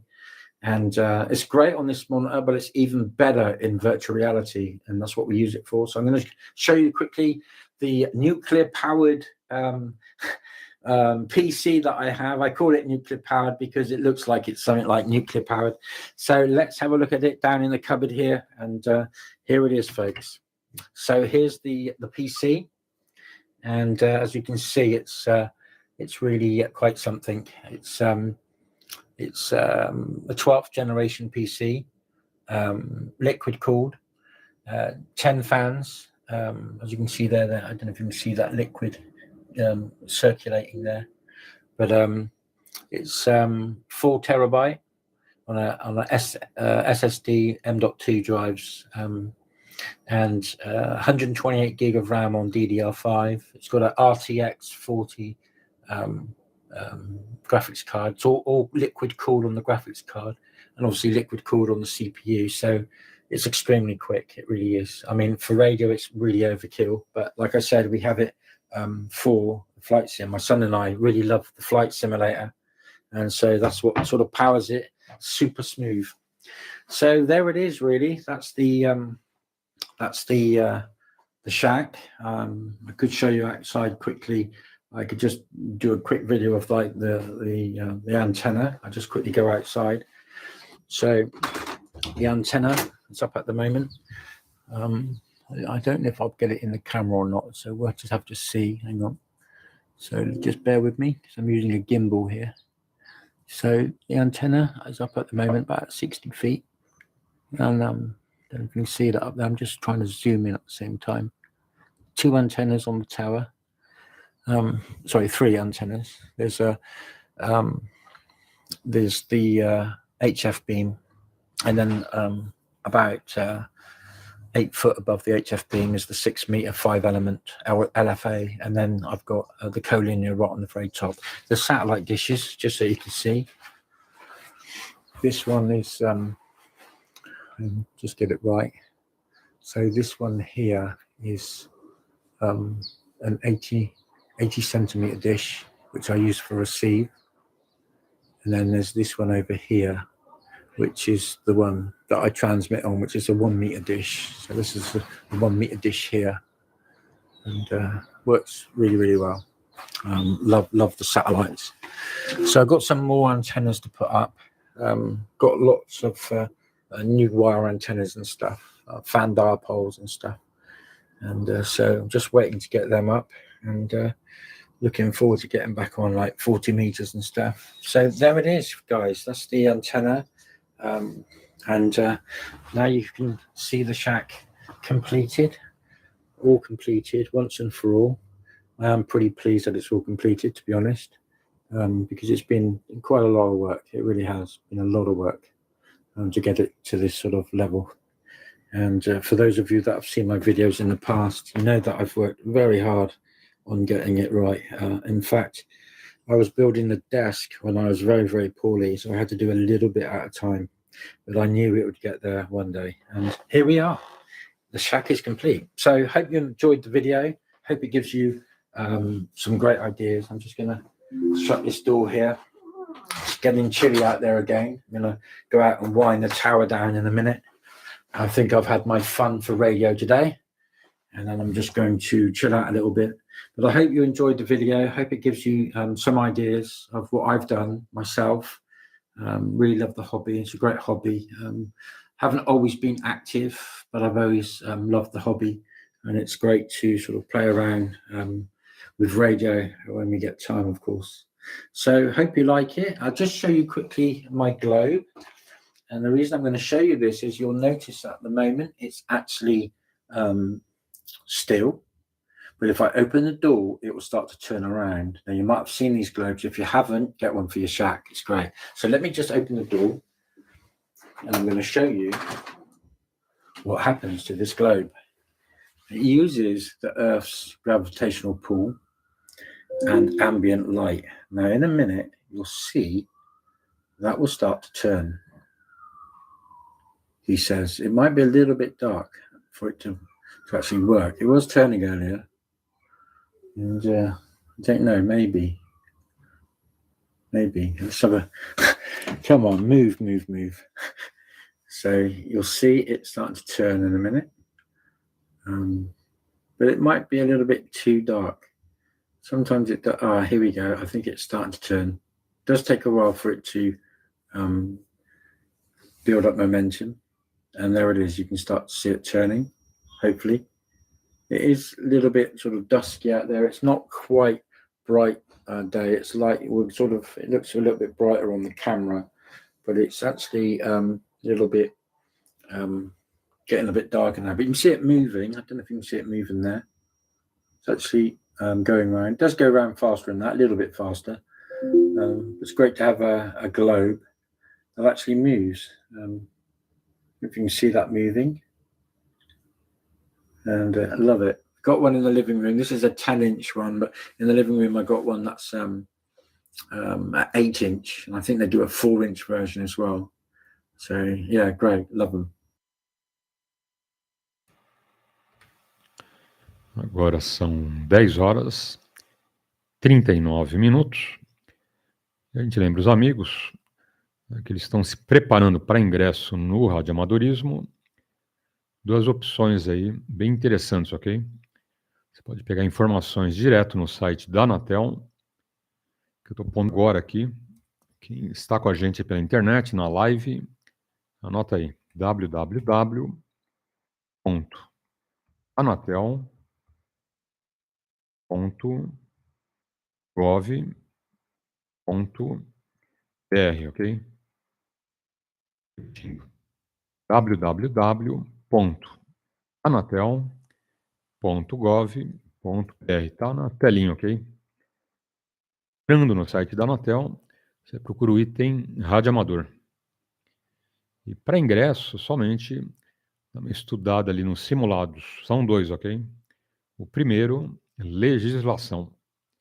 E o segundo, técnica e ética operacional. Serão 20 questões de legislação e 20 questões de técnica e ética operacional, ok? O melhor que é tudo em forma de teste, tá bom? São 20 perguntas, cada pergunta de cada matéria, né? 20 legislação, 20 técnica e ética. Cada pergunta você vai ter 5 opções de respostas, ok? E esse simulado que tem no próprio site da Anatel, né, já é exatamente dessa forma, ok? Vão ter várias perguntas e cada pergunta 5 opções de respostas. Então é uma forma bem tranquila para você estudar aí de forma eficiente, lendo a pergunta e indo só na resposta correta, ok? Você não perde tempo lendo as respostas incorretas, tranquilo? Então, primeira pergunta, vai estar bem do lado ali, ó, a resposta correta, a letra C ou A ou B, tá bom? Você lê somente essa resposta correta e vai para a próxima pergunta. Tá? E faz a mesma coisa, ok? Você vai ler somente a resposta correta. Então, você ganha tempo, você não confunde a sua cabeça, ok? Você vai ler e estudar essas questões, tranquilo? E é muito mais rápido e eficiente, ok? Você tem a Labre também, ok? Quem quiser, dá um pulinho na Labre e pega informações por lá, tranquilo?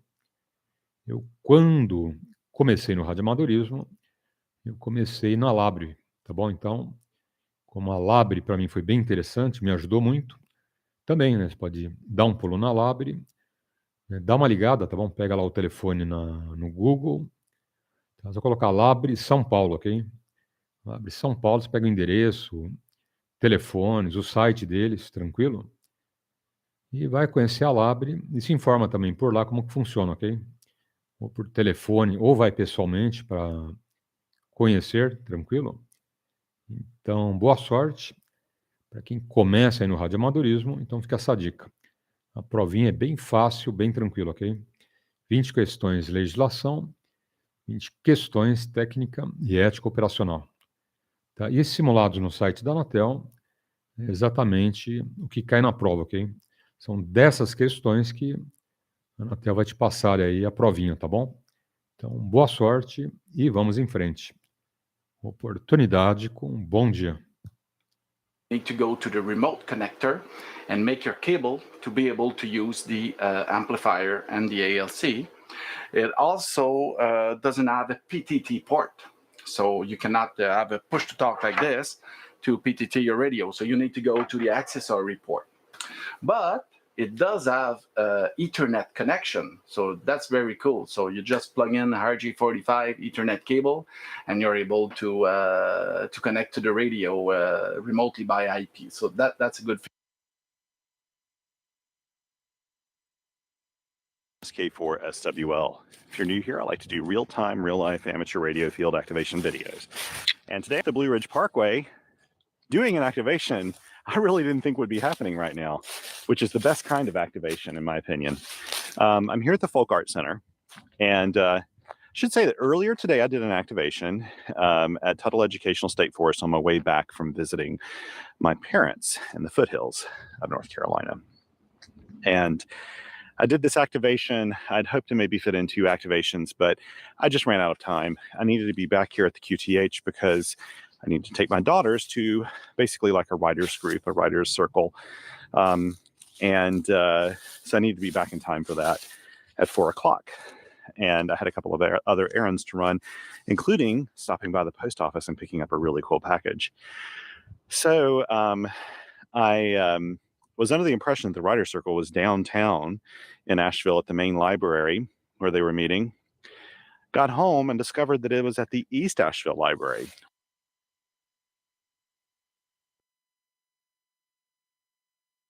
Are at 2100 UTC. Oh, I'm excited about this. Now, again, haven't used this in such a long time. I will probably hose up something here. Let's see, I've got to try to figure out how to hold this battery that's connected to my camera. We'll try it this way. There we go. I think that works. Oh, look at the sun coming in. It's chilly. It's about 43 degrees right now, and it's dropping really quickly. So we'll see how this holds up today. I may actually pull out my gloves here in a little bit. Okay. What am I doing? Right. I'm going to take a photo. Got to take a photo before I forget. Oh, man, this radio is so gorgeous. So nice to have a K2 again. And you better believe I'm going to name this one because it's staying with me. I am not ever getting rid of this radio. I've wanted one for a while now. And knowing I could get one from this particular ham who I really trust and who does a really good job. Oh, and I should say, he bought this. It's actually from probably the early 2000s. He bought it, built it, and then it sat on a shelf for a while. And he decided just like a year ago to completely upgrade it to the latest everything possible. And so it's got all the new firmware, all the new mods, everything to it. And he had it so beautifully documented, along with an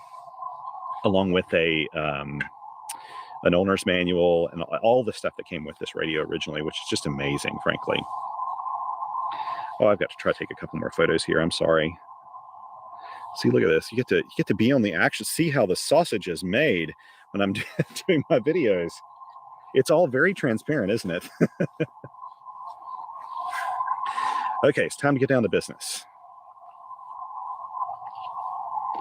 Here we go. Okay, I need to, first of all, find a clear frequency. Oh, let me change the rate.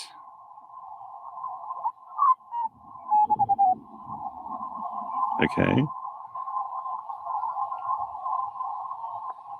I don't think there'll be anyone on 10.113.5. We'll listen just a little bit here.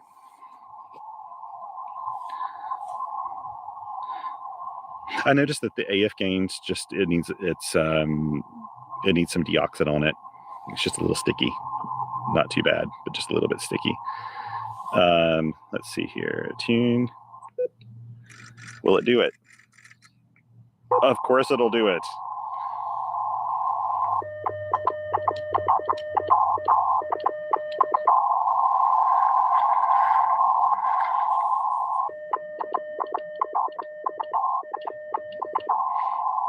Okay, let's see. I'm having to re-familiarize myself with all of the functions on here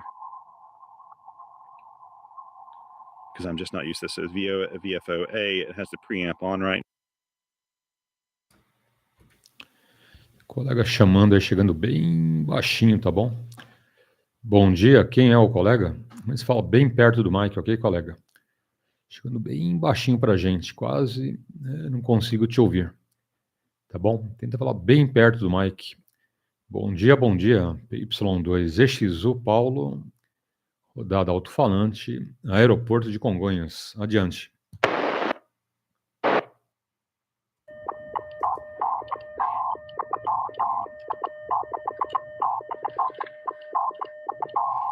Oh, my hands are so dry.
Well, hello everyone. Hope everybody's doing good.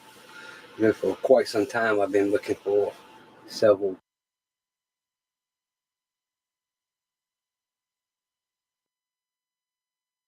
will say it was bought untested and I don't know nothing about it. I think they said they did plug it in, final tubes did not light up, but there it is. So now I already know it's going to have some work done to it looking at it. One thing you see is jacked up in the back and low in the front. So the legs are on backwards. And that's probably because someone had it up on a shelf and probably had the back tilted up.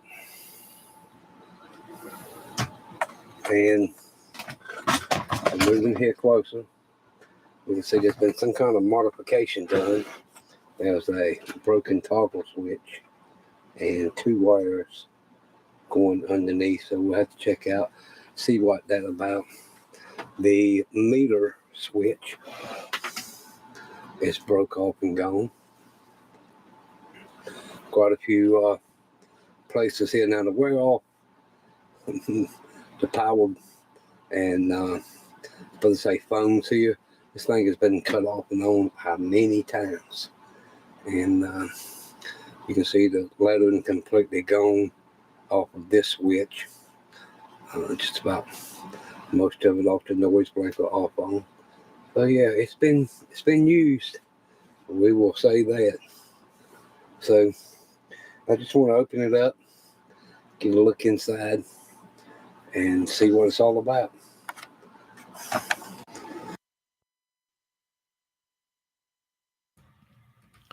O colega está tentando falar com a gente sem áudio, ok? Tenta ver se você coloca um pouquinho mais de áudio, tá bom, colega?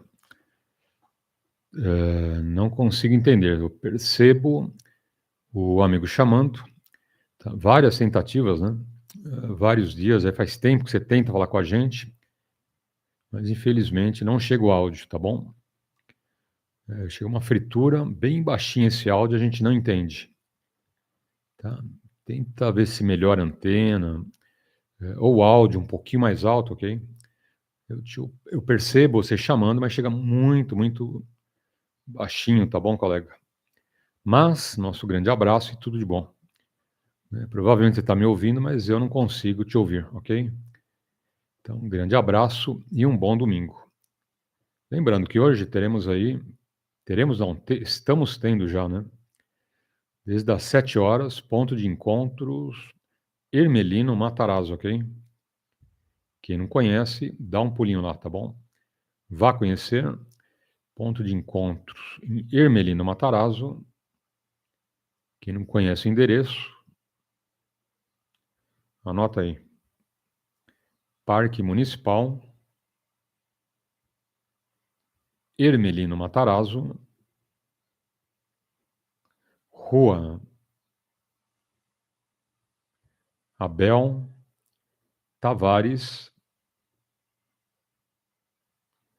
1542. Repetindo, Parque Municipal Ermelino Matarazzo, Rua Abel Tavares, primo, quinto, quarto, segundo, ok? Das 7 horas até umas 16 horas, tem a feirinha de eletroca, bate-papo, amigos, churrasco, refrigerante, muita descontração. Quem não conhece, recomendo, ok? Esse evento é o primeiro do ano, tá bom? É o primeiro evento 2023, então, todos convidados, lembrando, não só radioamadores, corujas, simpatizantes aí do hobby, futuros radioamadores, todo mundo aí convidado. Tranquilo? Então, vamos lá. 10 horas e 55 minutos. Lembrando os amigos também, amanhã iniciando aí para valer o curso de CW, tá bom? Quem fez aí a semana inteira com a gente, tudo isso foi uma introdução ao CW, ok? Uma introdução à telegrafia E amanhã já começando com os 2 primeiros caracteres. Então, boa sorte. Quem for fazer com a gente via radiofrequência, ou via live, via internet, ou via internet, porém via playlist. Tá? Qualquer uma das 3 opções, a qualquer momento você tira dúvidas com a gente na frequência. Tá? Ou na internet, na live, né? Em qualquer lugar do planeta você manda aí a sua dúvida, manda a sua pergunta e esclarece com a gente, ok? Boa sorte aí no curso. Serão 4 meses de aulas, janeiro, fevereiro, março e abril. E a gente aguarda os amigos, principalmente deficientes visuais. Serão 2 turmas, hein? Na parte da manhã, aulas de segunda a sábado. Na parte da tarde, aulas de segunda a sexta. E demais amigos com aulas aí 3 vezes por semana, ok? Aí você escolhe segundas, quartas e sextas, ou terças, quintas e sábados. Tá bom? Boa sorte e vamos em frente. Oportunidade com um bom dia. Bom dia. Papo Uniforme 2, November, Charlie Romeo.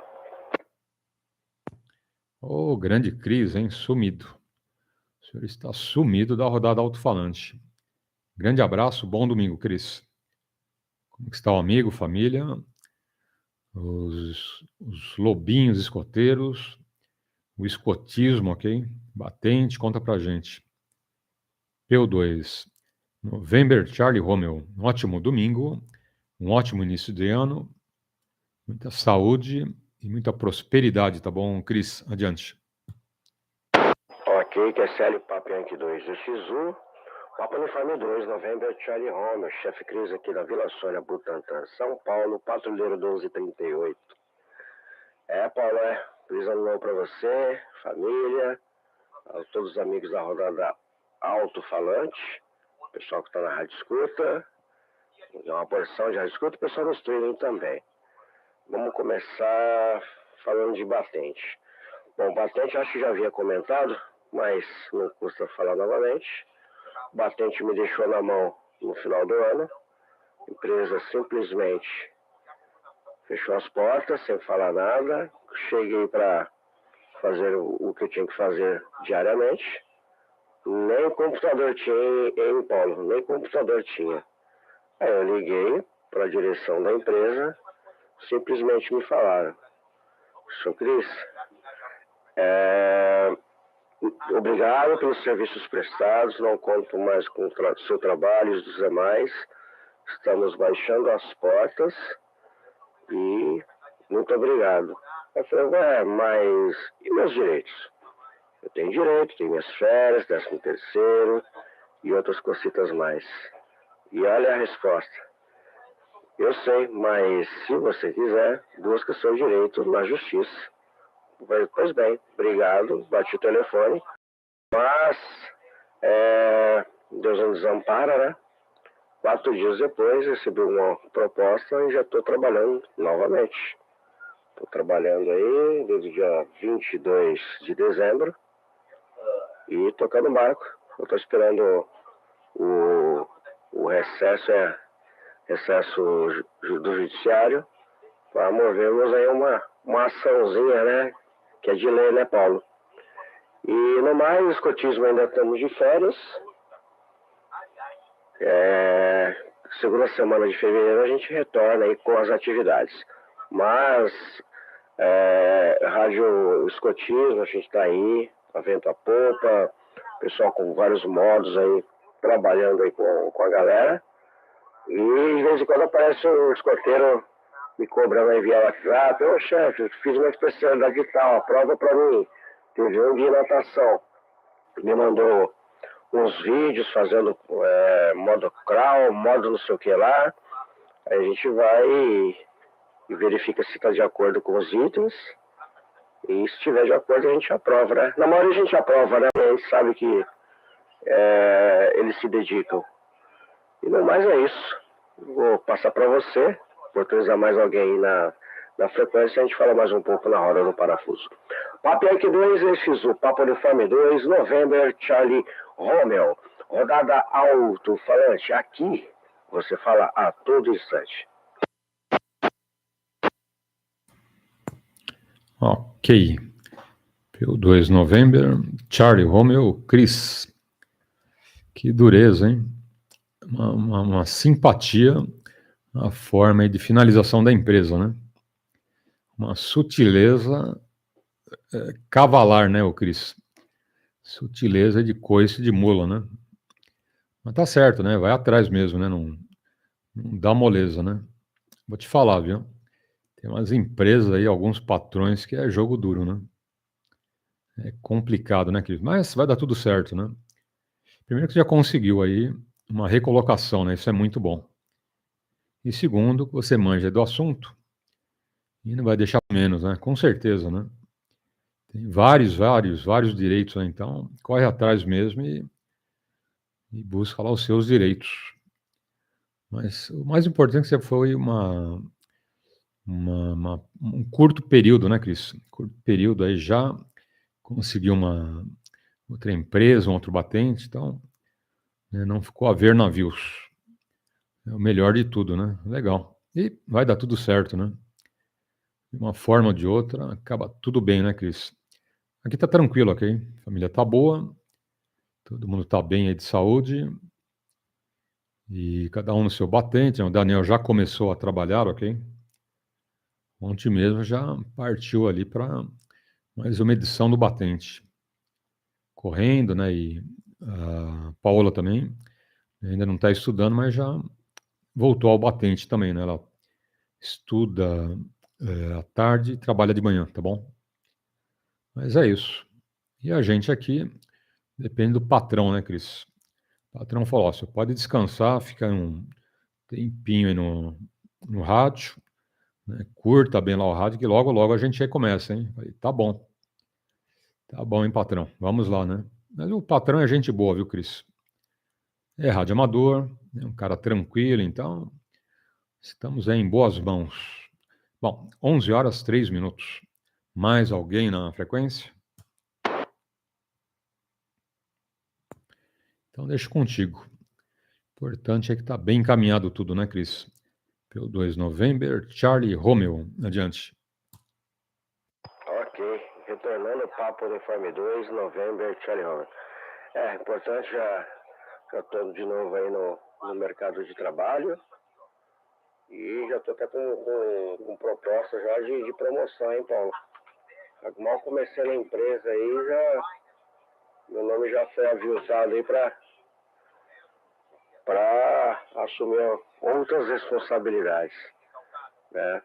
Mas quanto a outra empresa, a gente tem nossa carta na manga, né, Paulo? Carta na manga para lidar com essa situação.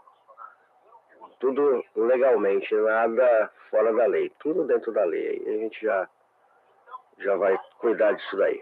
Mas isso é passado, vamos focar nas coisas boas, que é o radioamadorismo, escotismo, família, enfim, né, Paulo? A gente tem que cuidar de tudo isso daí. E no mais, você me falou que eu estou sumido um pouquinho, mas é por conta aí do batente, Paulo. Por conta do batente, algumas coisinhas aqui em casa também. Mas vamos ver se na semana a gente dá um jeitinho de pelo menos dar um dedinho de prosa aí, que isso é bom, né? É muito gostoso. E já tem um pessoalzinho aí da minha época do quartel, Paulo. Já passei as dicas de ouro aí para se tornarem radioamadores, viu? Gostarem da ideia. No dia do encontro, eu mostrei os rádios HTs, né? Mostrei o streaming da rodada alto-falante, mostrei também o que é o Ecolink. Então o pessoal ficou assim abismado com o universo do radioamadorismo. Eu falei, isso aqui não é um terço que o radioamadorismo oferece. Isso aqui é café pequeno. Mas quem quiser aprender, seguir em frente, cola comigo que a gente não tem um amplo conhecimento, mas o suficiente para que vocês se tornem grandes radioamadores. Aí gostaram da ideia e estou aí passando devagarinho, através do WhatsApp, dando as dicas. Enfim, o pessoal tá curtindo aí. Tá certo, Paulo? E é muito batente, alguns projetos aí pro ano, Paulo, referente à antena, alguma coisa. Eu, falar a verdade, de rádio amadorismo, por enquanto, não tenho nada em mente. Assim, para não dizer que não tenho, eu pretendo aí a ascensão de classe, não por satisfação própria, mas para que eu possa estar operando na banda de 40, para fazer os jovens, é mais aberto, né? A propagação e fazer com que os jovens conheçam outros ares também. Tá certo?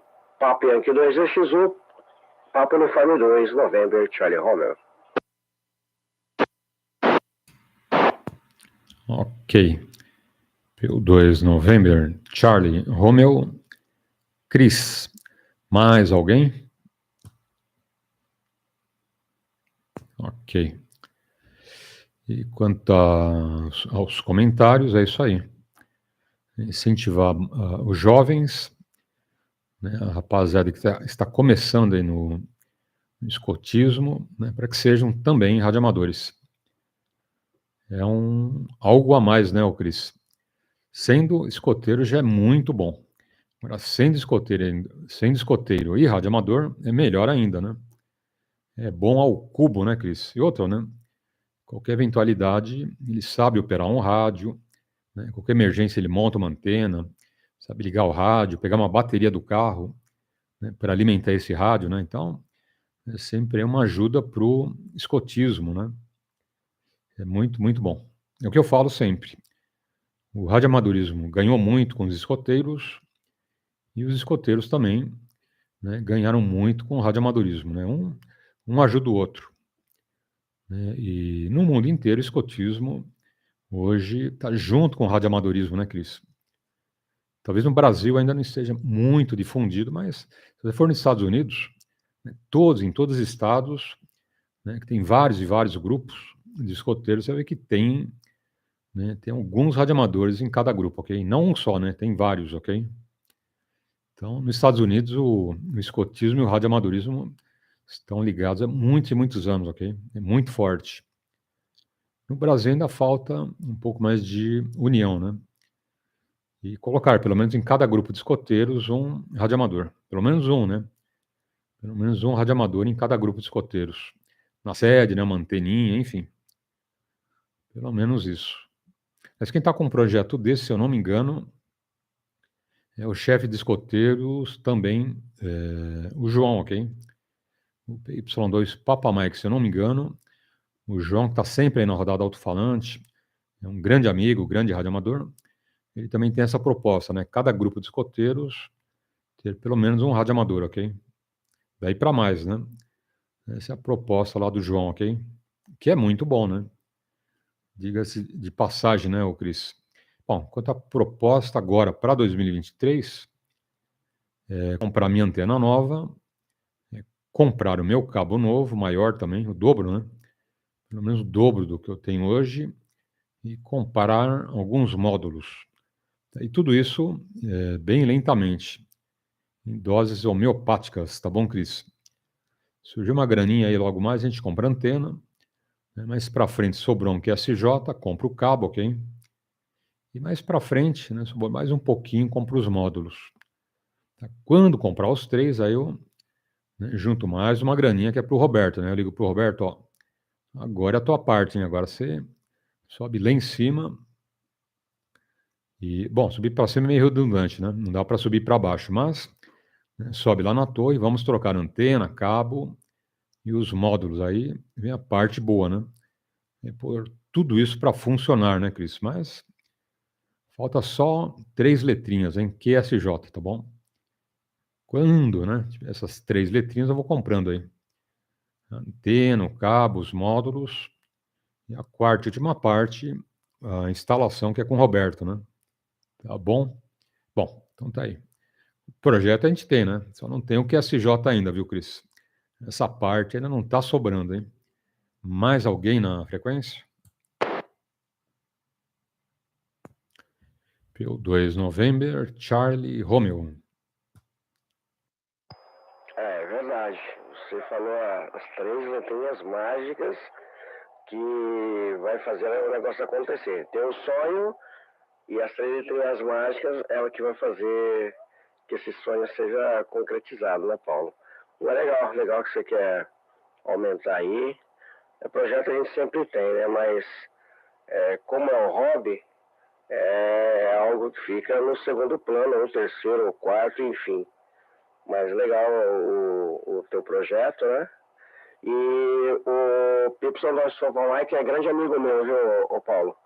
Eu até na sequência do câmbio, mesmo que você não tivesse mencionado ele, eu já ia falar que o João que foi grande idealizador dessa campanha, um radioamador em cada grupo escoteiro, e eu também sou, assim, incentivador disso daí. Sempre deixo claro no comando das rodadas, às segundas-feiras. Espero que amanhã a gente já retome aí o comando da rodada. E é isso mesmo, a gente tem que incentivar cada grupo escoteiro. Tem um radioamador, começa aí com um HTzinho, depois vai comprando um radinho VHF, daqui a pouco você está com os HFs e uma porção de radioamadores.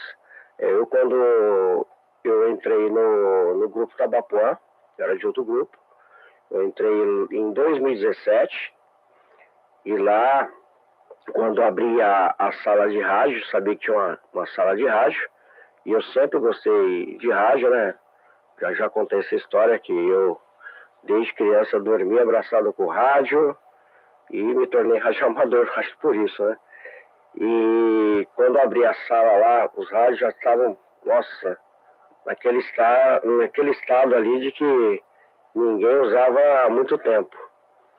E naquela época não tinha indicativo para poder operar. Aí o nosso manager, né, o PY2EXU, né, se eu estiver errado aí, Miro, me corrija. O Miro, sabendo aí da minha predileção do hobby, me passou o caminho das pedras. E o João também. O João eu conheci no dia que eu fui prestar a prova na Anatel, lá numa escola no bairro de Santana. Foi ali que eu conheci o João. E trocamos cartões, figurinhas. E ali começou a saga, o Paulo. Comecei do zero, como certa feita você disse, comecei na rodada acanhado ali. E aquilo foi aumentando, graduando, e até chegar onde a gente está aí no momento. Mas a gente tem muito que aprender, e a rodada Alto-falante dá esse suporte, primeiro com a tua experiência de radioamador, tá? Que é grande, e os demais amigos que adentram na rodada, a gente vai pegando um pouquinho ali, ganhando amigos como o Douglas, né? Não posso esquecer do meu amigo Douglas, hein? E é isso, e a gente procura fazer essa roda girar, viu, Paulo? Não é porque você é conhecedor que você vai guardar isso para você. Você tem que passar para os jovens, mostrar que o negócio funciona, ajuda e vale a pena ser radioamador. Tá certo? PY2EXU, Papa Uniforme 2, November, Charlie Romeo. Ok. PY2 November, Charlie Romeo, Cris. São 11 horas 15 minutos. Exatamente da forma que eu penso. Né? Todo esse conteúdo que a gente deixa diariamente, né? Você também deixa lá na rodada, no grupo de escoteiros, né, Cris? É para ser passado adiante, né? Nossa contribuição, nossa pequena e humilde colaboração nesse sentido, né? Para melhorar o radioamadorismo no Brasil e no mundo, né, Cris? Até porque o nosso trabalho hoje vai para o mundo inteiro, né? Como o trabalho de outros radioamadores também vai para o mundo inteiro.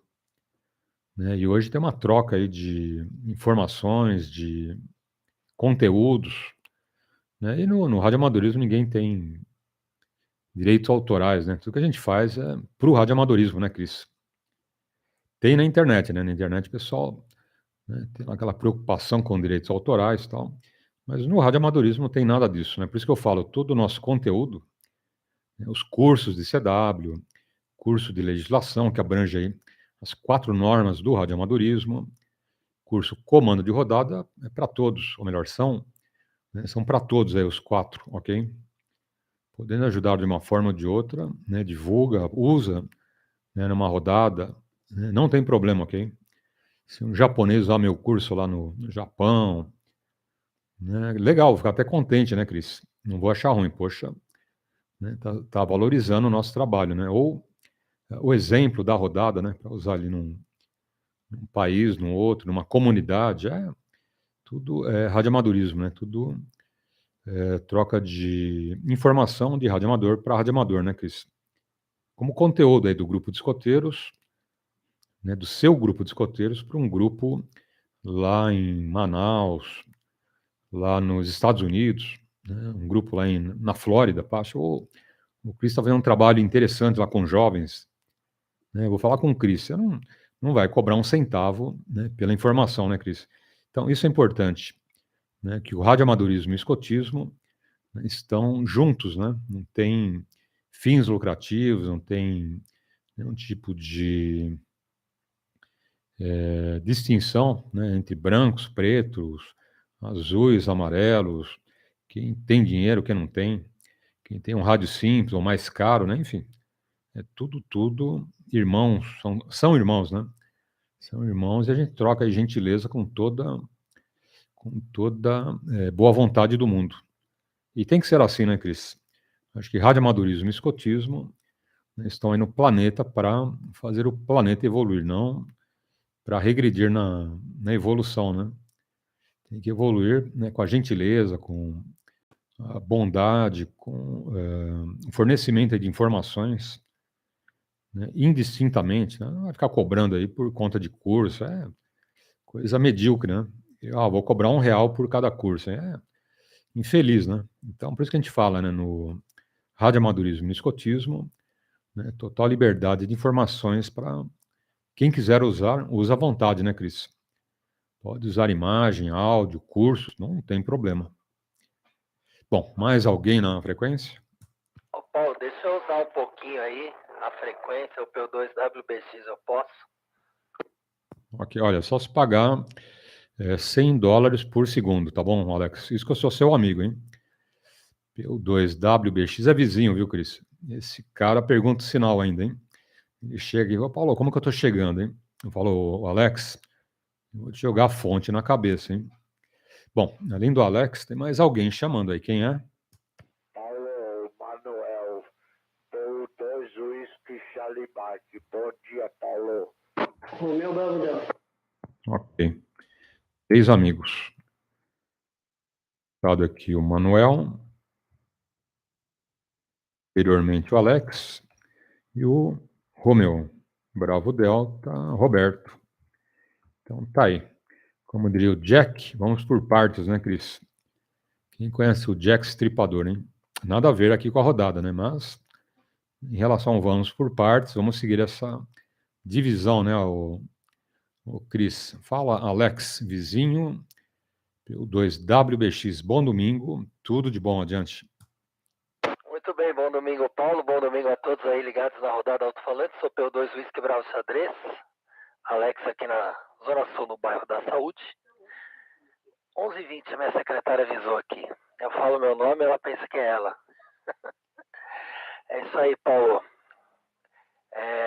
Obrigado pela oportunidade que você concede aí. Bom domingo a você e a todos. Isso aí. Somente hoje para cumprimentar, estava ouvindo aqui você e os colegas, né? Você e o chefe Cris, vocês falam bonito, né, Paulo? O pessoal tem uma boa oratória, não é igual eu aqui, não. Não é? Isso aí, legal. Mas sempre incentivando o radioamadorismo aí, muito bem representado com os colegas, com você, Paulo, e com os colegas aí da rodada Alto-falante, certo? Eu tô aqui de aprendiz, hein? Ouvindo, aplaudindo vocês falarem aí, certo? Sobre o nosso amado hobby.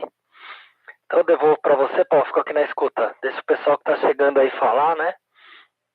E é isso aí, tá bom? Papai Yankee 2EXU, PY2 Whisky Bravo Xadrez. Tem o vizinho do Paulo aqui, às vezes pergunto para ele como chega, para provocar ele, para ver se ele joga um rádio, alguma coisa aqui na minha casa, na minha cabeça, mas ainda não aconteceu não. Então, eu parei de perguntar, porque não está adiantando mais. Prossegue aí, Paulo. PY2 Whisky Bravo Xadrez para Papai Yankee 2EXU. Ok. Eu vou jogar uma caixa de sapato, viu, Cris? E as contas dentro, hein? Aí você devolve com tudo carimbado lá do banco, tudo certinho, hein? Você paga e devolve, tá bom? Coisa de amigo, né? E obrigado aí pelos votos e vamos em frente. O Cris está dando uma saída. Fica tranquilo, tá bom, Cris? Vai lá no mercado que você não se apanha da esposa, hein? Vai ficar no rádio que ela vai com o martelo, aí você já sabe o que acontece, né? Bom, pode. Eu ia passar para o Manuel, mas deixo com o Cris. O Cris está de saída para o mercado, eu já te passo. Tá bom, Manuel? Manuel e Roberto, só um minutinho. Fala, Cris. PY2 November, Charlie Romeo, adiante. Ok, obrigado, Paulo. Obrigado, Roberto. Roberto, bom dia, Alex. Obrigado aí pela oportunidade novamente. Passando só para despedir via RF, realmente eu estou no mercado. Mas bom final de rodada a todos, excelente domingo, bom almoço, que todos tenham uma excelente semana. E amanhã encontro vocês aí na rodada Patrulha Baden-Powell, frequência 147030 MHz, lá no subtom 127.3. Não percam. Tá certo, Paulo? Retorno para você, agradecendo novamente pela oportunidade. Toca daí que eu já estou colocando um ponto final. Ok. Esse jabazinho, $500, hein, ô Cris? Faz favor, hein? Eu tô pondo na conta, hein, no caderninho, tá bom? No caderninho da amizade. Isso que a gente é amigo, viu, Manuel? Eu sou muito amigo do Cris, hein? PY2 Whisky, Charlie Mike. Muito bom dia, Manuel. Grande abraço e um bom 2023. Muita saúde e muita prosperidade. Adiante. Ok, senhor Paulo, nosso comandante da rodada alto-falante, PY2EXU, no comando da rodada do alto-falante. Todos os participantes da rodada do alto-falante, um bom dia, bom domingo, bom 2023 de continuação de ano novo. Papai do céu abençoe a todos, ok, Paulo? Paulo, eu operei da úlcera e tô com marca-passo agora, ok, Paulo? Aí qualquer falinha aí, na continuação aí você não repara não, viu, Paulo? Faz 2 meses que eu operei do coração, pus marca-passo e operei da úlcera. Tá cicatrizando agora, ok, Paulo? Deus abençoe, obrigado pela atenção, rodada alto-falante. Devolvo o câmbio a PY2EXU, PY2 Whisky Charlie Mike, agradece, ok, senhor Paulo? Ok. PY2 Whisky, Charlie Mike, Manuel. Eu vi que você andou sumido, falei, cadê o Manuel, né? Mas melhoras, tá bom, Manuel? E já colocou o marca-passos, né? Maravilha. Coração agora no ritmo, né? E demais aí situações que você passou pra gente também. Dê tudo certo e melhoras, ok? Não, fica tranquilo. Tá precisando sair, voltar, não tem problema, hein? Tá bom, Manuel? Sabe que você é de casa, né? Não precisa nem apertar a campainha, tá bom? Já vai entrando e tomando um cafezinho com a gente, ok? Mas nossos votos é de melhoras e um restabelecimento aí 100%. Tá bom? E quanto ao marca-passo, tranquilo, tem vários amigos aí, radioamadores, que estão usando e tranquilo, viu? e já passaram um Cabo da Boa Esperança, ixi. Agora você vai longe, Emanuel. Agora mais uns 100 anos, pelo menos, hein? Tá bom? É isso aí. Fala, Roberto. Grande abraço, bom domingo. P2 Romeo Bravo Delta, adiante. Beleza, Paulo, bom dia a você, bom dia, Cris, bom dia aí o Alex, Manuel, esse Manuel dá um trabalho, viu, Paulo? Ei, Manuel, aquele abraço, viu, Manuel? Estimas melhores aí, menino, ótimo 2023 pra você, pro Alex, pro Cris e a todos, viu? Eita, nós. Então tá bom, Paulo, só entrei pra cumprimentar, vou ficar aqui em rádio escuta porque tô tirando aí uma documentação aqui na impressora, e aí é que ela parou agora, justamente na hora que eu acionei aqui, ela parou, tá bom? E dá prosseguimento aí, qualquer coisa a gente retorna. P2 Romeu Bravo Delta Roberto, PY2EXU Paulo, ótimo domingo aí, Paulo. Ok. Fica à vontade, tá bom, Roberto? Qualquer coisa, retorna aí, ok? 11 horas 27 minutos. Mais alguém? Então deixa contigo, Alex. O Cris já foi. Né? Sabe quando a esposa pede, o amigo vai na hora, viu, Cris? O Alex. Senão ele se despede 1, 2, 5 vezes. Sabe que a de amador vai enrolando e vai ficando, né? Vai enrolando e vai ficando. A mulher chega, já dá aquele grito, né, o Alex? Ele vai na primeira, ele fala, tô saindo e sai mesmo, né? Ele vai ficando aí e não vai embora nunca, né? Coisas de rádio amador, né, Alex? P2 Whisky Bravo X-Ray. Adiante. Muito bem. Espero estar sozinho aí. Entrou alguém e não ouvi. Papai aqui 2XU, P2 Whisky Bravo Xadrez aqui. Paulo, a esposa grita de um lado, ele grita de outro, viu? Já tô indo, amor. É bem assim, né? A última palavra é dele. Sim, senhora. Tô ligado, viu, Paulo? E é melhor assim. Se não for assim, não dá certo, hein? Não arruma encrenca com a dona encrenca, quer dizer, com a esposa. Tá bom. É o melhor negócio. Bom dia aos amigos que entraram aí, que me cumprimentaram, Roberto e todos. Tá bom? Bom domingo aí, obrigado pelos votos. E é isso aí, Paulo. Agora eu vou deixar novamente aí para você tocar esta rodada. Tá desde cedo aí, né, Paulo? Desde cedo. Aliás, Paulo, posso fazer uma pergunta? Eu vou perguntar, Paulo. Se você quiser responder, você responde. Com o passar dos anos, essa rodada aqui já tem quantos anos, hein, Paulo? Você pensa em diminuir o ritmo? Não estou falando parar, hein? Aposentadoria nem pensar. Mas você pensa dar uma baixada no número de horas que você fica aqui no ar? Ou isso aí não passou pela sua cabeça? Ou o patrão não autoriza? Porque quem manda, eu sei que é o patrão. As pessoas não sabem que o Paulo tem um patrão, ele é remunerado muito bem. E às vezes, ele quer cobrar um por fora quando fala muito na rodada aqui. Comigo ele vem aqui, ele quer cobrar um valor, entendeu? Ele fala que eu sou amigo, mas dá um dinheiro aí. Mas falando sério, Paulo, você não pensa em parar um pouco, colocar um pouco o pé no freio aí na rodada alto-falante, que são muitas horas de rodada todo dia. Então,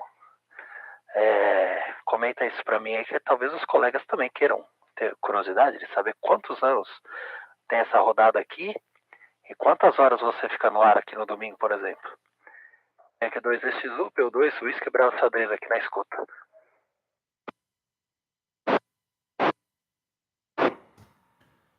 E P2WBX, Alex, vizinho do aeroporto de Congonhas. Quanto à primeira pergunta, entende para 23 anos. Tá bom, Alex? 23 anos, começou lá no interior, em 2000, ok? Agosto de 2000, iniciei a rodada alto-falante. E agora, mês de agosto, próximo, 23 anos. Tá bom? Pensar em parar, não, negativo, hein? Eu estou com ideias de aumentar aí mais coisas para a rodada, que eu não vou falar porque é segredo. né? Só depende de um pequeno detalhe. Aliás, né, eu falei agora há pouco, né, para o Cris, né, que eu dependo aí para comprar uma antena nova, cabo e mais módulos para a torre, né, de um pequeno detalhe que é formado por 3 letrinhas, QSJ, ok? E essa outra ideia também, né, depende do QSJ. Então, percebe que a solução é o QSJ, ok? Não é o problema, né? O QSJ, no nosso caso aqui, é a solução, ok? Então, quanto à sua pergunta aí de tempo de rodada, né, indo para 23 anos e, por enquanto, parar negativo, ok? Outra coisa que eu vou precisar também comprar logo, logo, é uma cadeirinha nova, né? De várias cadeiras aqui, ok? Várias, tá? Aí você pensa naquela mais sofisticada, né, mais confortável, que reclina, né, que faz massagem. Olha, vou te falar, essas mais bambambam, são mais porcaria, viu, Cris? Sabe qual é a melhor cadeira que funciona super bem? Né, aquela mais simples, né, que a coluna está bem reta, ok? Você tem um pedacinho, né, de encosto para a coluna. Tá? A mais simplesinha é a melhor de todas. Tá? Acredite se quiser, né? Aquelas cheias de coisa, né? Dani até me deu uma cadeira nova, né? E não dá para usar, né? Ela é tão, assim, cheia de coisa, né? Confortável que não segura a onda, né? E se bobear, você dorme, né? Você dorme na cadeira, não tem rodada, né, Alex? Você vai tirar um ronco, né? O pessoal chama cadê, né? Cadê o comandante? Tá no ronco, tá dormindo, né?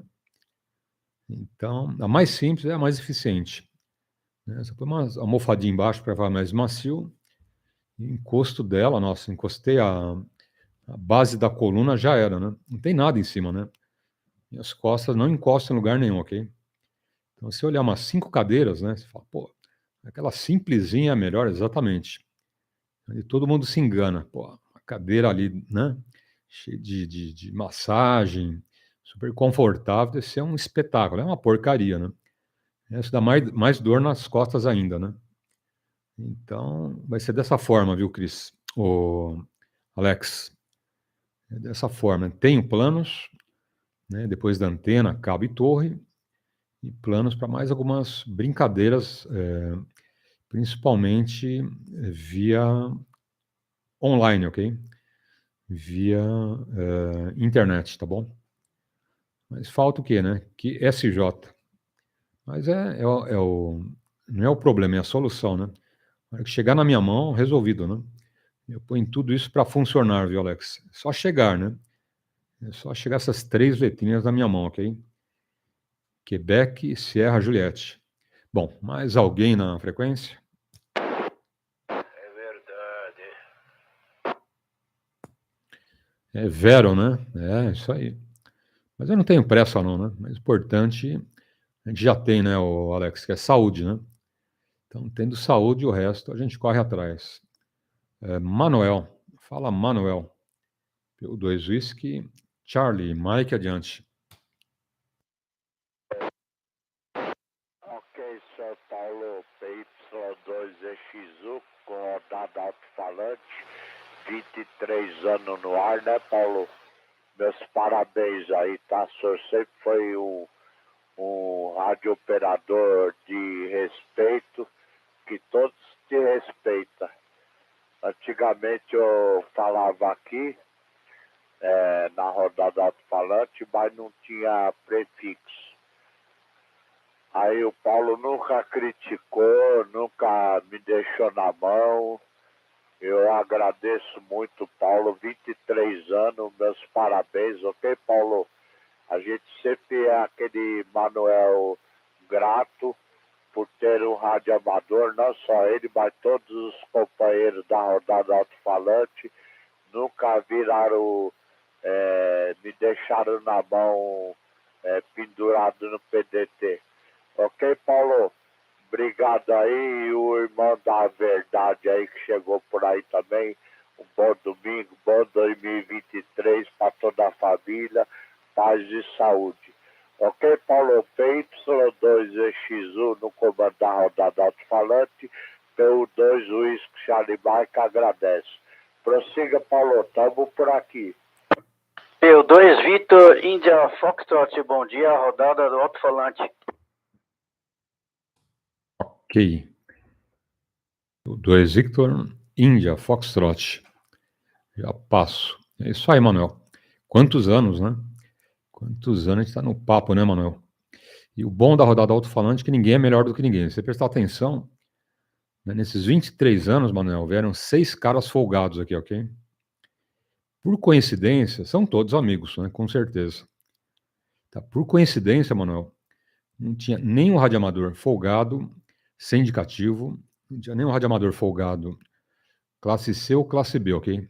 Exatamente a meia dúzia, né, os 6 caras folgados, né, que vieram bater boca comigo, era tudo classe A, ok? Então, mas tem gente boa, né? A grande parte de radioamadores, classes Alfa, Bravo e Charlie, é boa gente, né, Manuel? Mas eram 6 aí que era nariz empinado, ok, Manuel? Cara folgado, muito folgado, Manuel. Só que não tiveram espaço, né?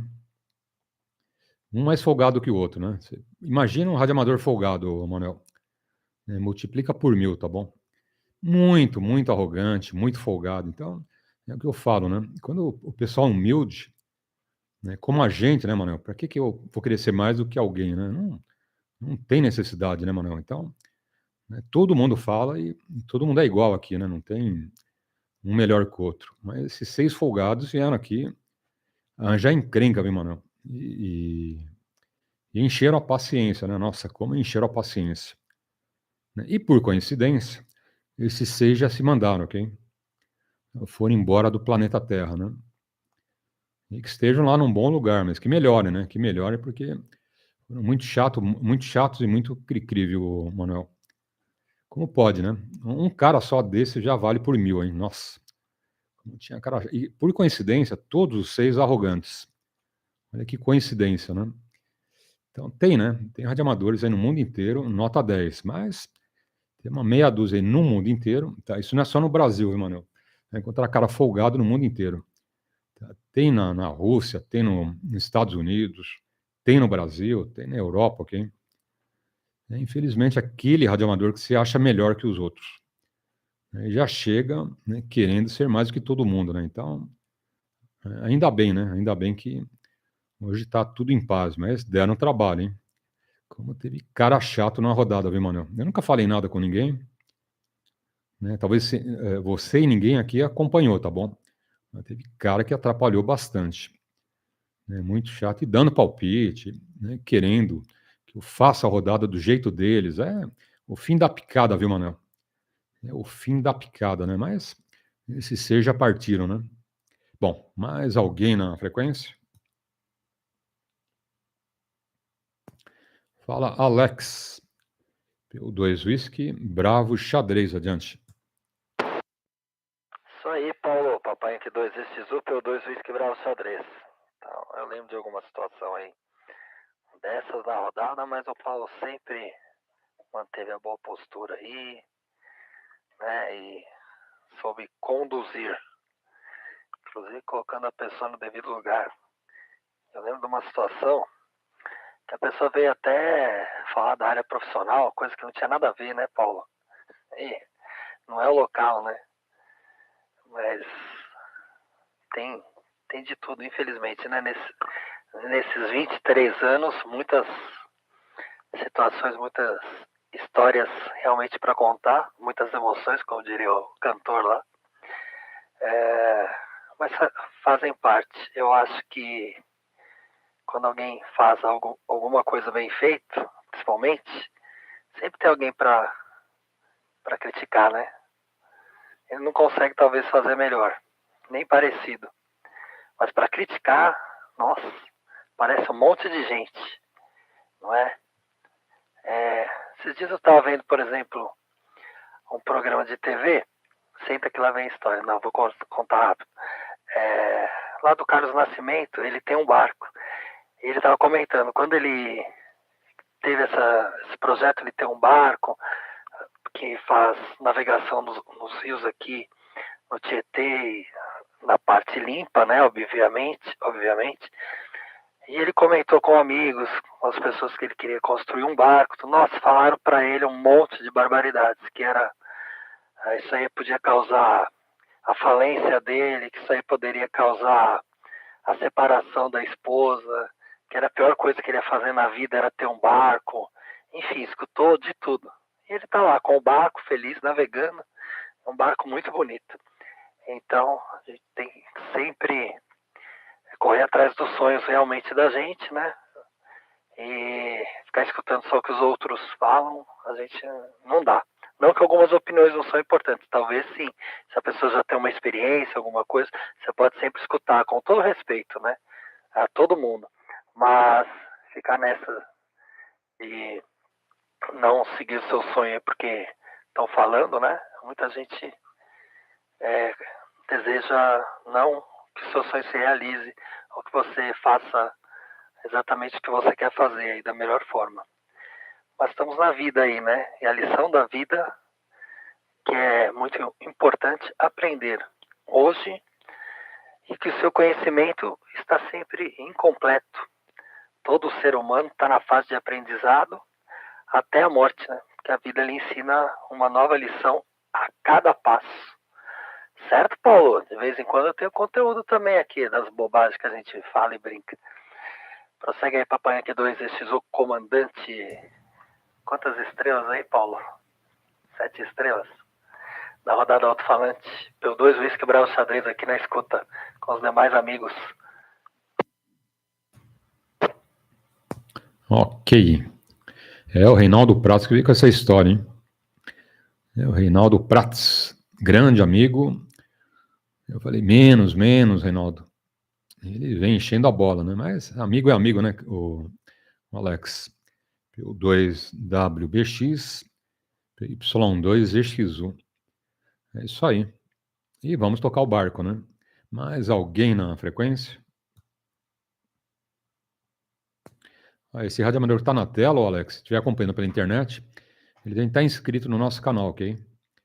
É um radioamador lá da República da Eslováquia, ok? Oscar Mike Zero, Eco Tango, tá bom? Eu entrei no canal, né? Tô seguindo ele há muito tempo já. Os vídeos que ele faz com rádios, montagem de antena, montagens de kits, né? De equipamentos, de analisadores, um monte de coisa muito legal, ok? E outro dia tive a surpresa, ele também entrou na rodada alto-falante, né? Já se inscreveu, ok?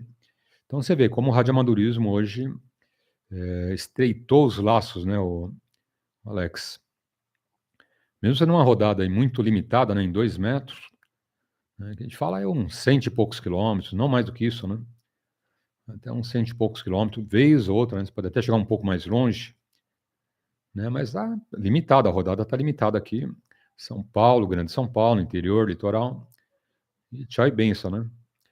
Agora, pela internet, você manda isso para o mundo inteiro, né? Então é o que eu falo, né? Muita gente pergunta, né? Por que você não fica de frente para a câmera, né? Para demonstrar que eu estou de frente para o radioamadorismo, né? Então, eu não estou preocupado com a internet, né, com a live ou com o vídeo, né, que eu vou estar mandando para os amigos. Né? Mas o objetivo era justamente esse, né? Mostrar o comando de uma rodada onde você tem radioamadores falando, ok? Então, o fato de ser um youtuber, né, não significa que eu tenho que fazer como todos fazem no planeta. Né? Eu faço de uma forma diferente, né? Eu mostro a rodada, né, e quem está vendo por cima, né, pela câmera, está vendo o quê? O comando da rodada, né, o Alex? Então, esse computador na minha frente, esse do lado direito, a mesa, um monitor, né, e todo o controle, né? Então, para quem quer aprender, fazer alguma coisa semelhante, né, tá tendo aí uma possibilidade de aprender com a gente. Né? Mas, do contrário, entre a internet e o radioamadorismo, com certeza, né, eu sou 100% radioamadorismo, ok? Agora, que a internet ajuda, né? Então, é uma baita de uma ferramenta aí que está totalmente ajudando hoje os radioamadores do planeta. Não tem como negar, né, o Alex? A quantidade de conteúdo, né, isso só de radioamadorismo, né? Você imaginar, eu sigo radioamadores da Rússia, né, de toda a Europa, Estados Unidos, Japão, Austrália, América Latina, ok?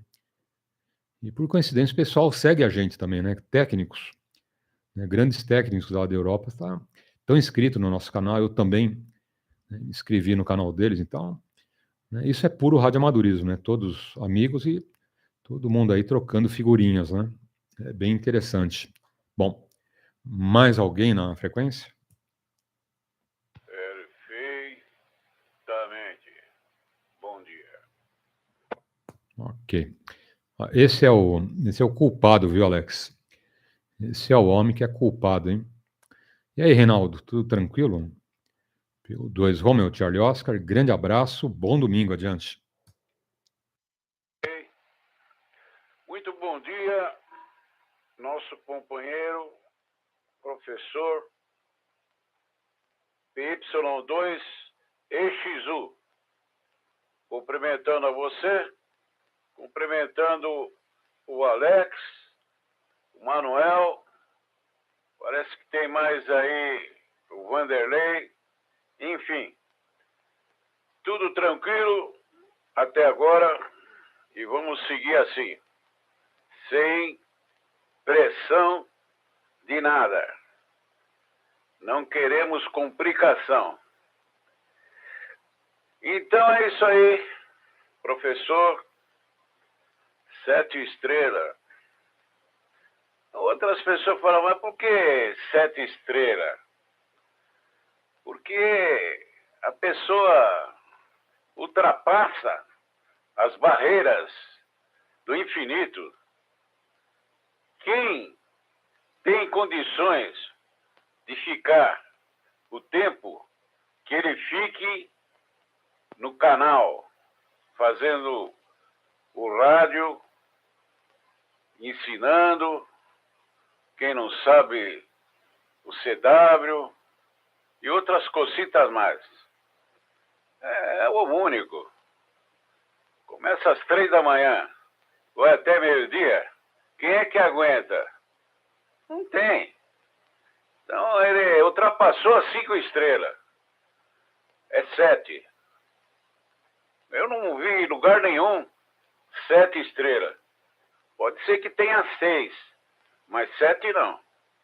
Mas prossiga, professor. Ok. Falei, Alex, falei que ele é um pouquinho exagerado, mas é amigo, né, Reinaldo? Amigo é amigo.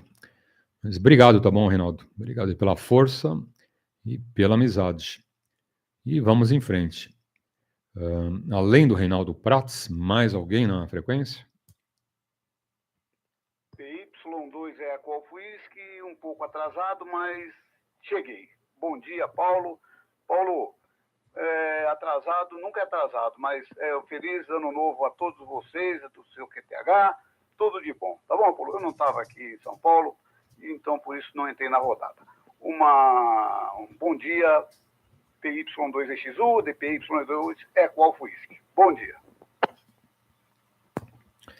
Ô, grande Evandro, bom dia, grande abraço. Feliz ano novo, muita saúde e muita prosperidade, tá bom, Evandro? Como passou aí de Natal, Réveillon, enfim. Conta pra gente, ok? PY2EXU Alfa Whisky, grande Evandro, adiante. Ok. PY2EXU Alfa Whisky para PY2EXU, Paulo, comandante da rodada do Alto-falante, participantes, corujas e aves do paraíso, meu cordial bom dia. E um feliz ano novo. Nunca é atrasado, né, Paulo, para desejar uma felicidade para todo mundo, não é isso? Nunca é tarde, quer dizer, nunca é tarde. Mas feliz ano novo. Passei bem, graças a Deus, né, Paulo? Eu fiz uma pequena viagem aí, de novo, graças a Deus, mas foi tudo bem, e tá tudo bem, viu? Hoje estou aqui pelo QTH, e já fui ao QTH religioso, hoje a coisa foi bastante espichada lá, tá bom, Paulo? Mas puxa vida, me faz falta não dar um bom dia aqui na rodada do Alto-falante. Tá bom, Paulo? Espero que você passou um excelente Natal, um excelente Ano Novo, tudo de bom a você. Tá bom, Paulo? Novidade é só que tá tudo bem. Novidade não, graças a Deus tudo bem. Hoje, com a ilustre visita da minha filha, que já está de saída para o QTH dela, hein? Daqui a pouco já fazer as malinhas dela para ir embora. E trabalha amanhã. Tá bom, Paulo? Um grande abraço, tudo de bom. Reinaldo Prats, que escutei aí também. Ô, Reinaldo, um grande abraço, feliz ano novo para você também. e a todos os colegas. Tá bom? Um grande abraço. É de PY2EXU Alfa Whisky, devolve a palavra para PY2EXU, Paulo, comandante da rodada do Alto-falante. Quando eu falo isso daí, eu lembro muito do escoteiro lá, viu? O Cris, eu lembro muito do Cris. Tá bom? Um grande abraço, Paulo, a palavra é sua. Ok. PY2EXU, Alfa Whisky. Evandro, obrigado, Evandro, pelos votos. Também extensivos. Dona Dilma, que não é a Rousseff. E também a Elisa, a filhona aí. Muita saúde e muita prosperidade aí para toda a família, tá bom, Evandro? Então, e está chegando o nosso amigo Wagner. E Wagner, hein? Grande abraço. Tudo de bom. Eu falei para ele, troca esse nome, ô Medeiros. Joga o Medeiros na frente e o Wagner lá pro fundo, hein? Toda vez que ele chega aí, eu chamo ele de Wagner. Que é o nome, né? Mas como ele usa o Medeiros, aí depois que eu descubro que é o Medeiros lá de Minas Gerais, hein? Pouso Alegre, né, Medeiros? Fiquei sabendo que Pouso Alegre teve lá o que foi? Uma chuva forte, não é isso? Uma inundação. Depois você me comenta. Tá bom, Medeiros? Eu falei, poxa, o Medeiros está lá, né? Pouso Alegre, Minas Gerais, está o Medeiros por lá, né? Bom, aí pelas suas bandas está tudo certo, né? Senão você já teria passado para a gente, né, Medeiros? Mas grande abraço e tudo de bom, ok? Então tá aí, Evandro. Obrigado mais uma vez e vamos em frente. Mais alguém na frequência? Então, Manuel. PY2EXU Whisky, Charlie, Mike. Adiante. Ok, Sr. Paulo, PY2EXU, no comando da rodada do Alto-falante. Deus abençoe cada um que está chegando por aí. Feliz Natal, né, que já passou um pouquinho, né? Agora chegamos no ano novo. Deus abençoe também, né? Muitas coisas boas nesse 2023 para todo o nosso Brasil. Os estrangeiros que estão no nosso país também, né? Que sempre tem alguns que cumprimentam a gente na rodada por aí do radioamadorismo. Deus abençoe a todo o irmão que chegou agora há pouco aí. Desculpa que eu tô com a cabeça meio confusa ainda por causa da cirurgia. Ok, Paulo? E o seu Renato Pratos também, um amigão de anos, né? Aqui, ok, Reinaldo? Aqui eu moro aqui no terminal Sapopemba. Reinaldo Pratos também é quase vizinho da gente. O Reinaldo Vieira, manda um abração para ele. Nunca mais falei com ele que eu fiz cirurgia, ok, Reinaldo? Deus abençoe o senhor e a família. E de anos, né, que a gente se conhece, né, pelo rádio. Deus abençoe a rodada alto-falante a cada dia, a cada domingo, a cada segunda, a semana inteira, o mês inteiro, o ano inteiro.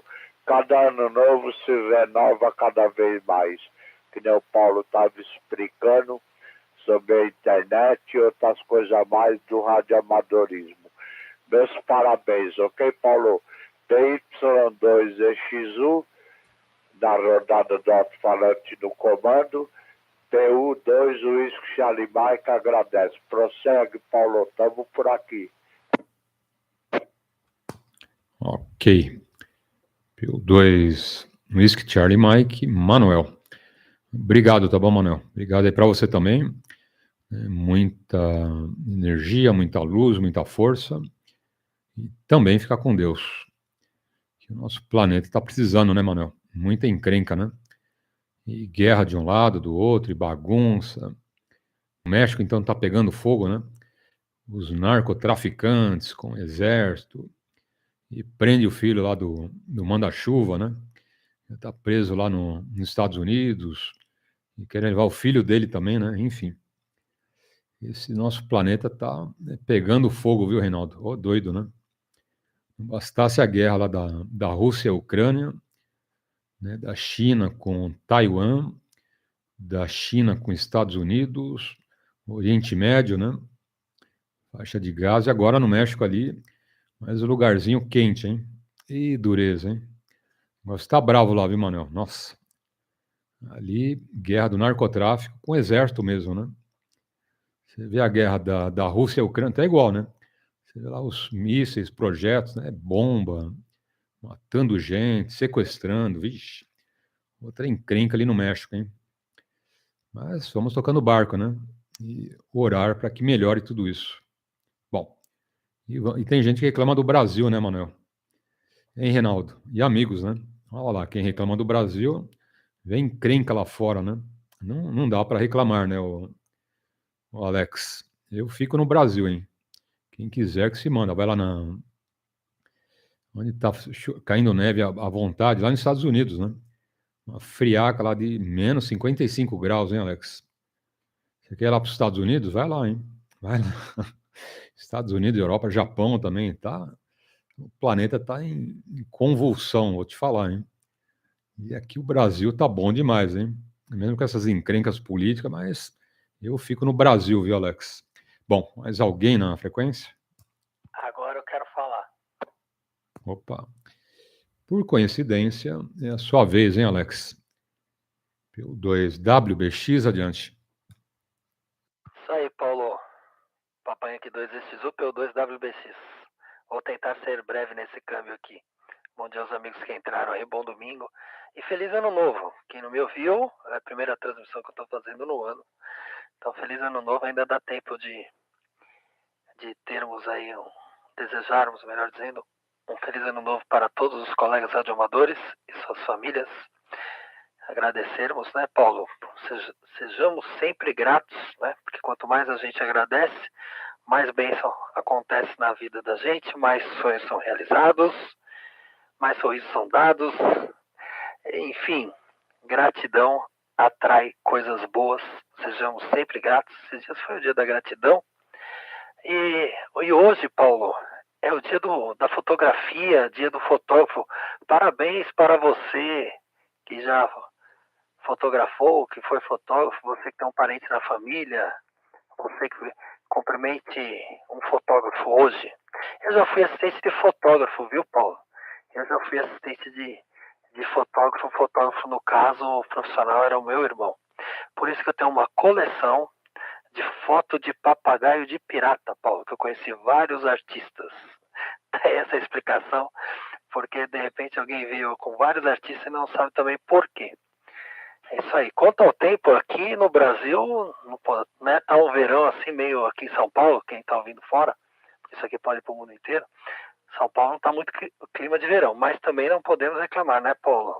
Porque, por exemplo, lá nos Estados Unidos, como você citou, aquela friaca, lá no Canadá, agora lá no Canadá é menos 4 graus, a sensação térmica de menos 10. Então você imagina, você está com menos 10 de sensação térmica, vamos ficar no Brasil, com todas as coisas boas que o nosso país tem, maravilhoso, né? Algumas coisas não tão boas, né, Paulo? Não vamos entrar ao caso, como a política, você pode pensar de um jeito, outro pode pensar de outro, né? Mas temos um regime aí que acho que ainda é o melhor que temos, hein? A democracia. Por isso que estamos aqui podendo exercer o nosso pleno direito de comentarmos e de falarmos, né? Isso aí. Paulo, prossegue aí, né? Prossegue aí, ó, já vai dar meio-dia, hein? E eu vou endossar as palavras que o amigo falou lá. Você é comandante 7 estrelas, porque esse homem, gente, acorda cedo, vem aqui pro rádio, fica das 3 da manhã até o meio-dia conversando com todo mundo que aparece aqui, né, Paulo? E dá aula durante a semana, que eu sei. Esse cara realmente... Ó, Paulo, parabéns aí pelo seu empenho e por mais uma rodada alto-falante pelo comando aí. Certo? Encerro, agradeço a audiência e a paciência de todos aí. Um bom domingo a todos. Eu sou o PY2EXU Brau Xadrez. É uma estação humilde aqui, pequena, na zona sul de São Paulo, do bairro da Saúde. Devolve a palavra para o comandante Paulo, papai aqui 2XU. Ok. PY2WBX, Alex, vizinho aqui do aeroporto de Congonhas. O bom do nosso hobby é esse, né, Alex? Você torce para um time, eu torço para o outro. você torce para um partido político, a gente torce para outro, né? Você tem uma religião, tem outra, porém, a gente não vai além do bom senso, né, Alex? Eu não vou criticar o seu time, a sua religião, a sua opção política, tranquilo, né?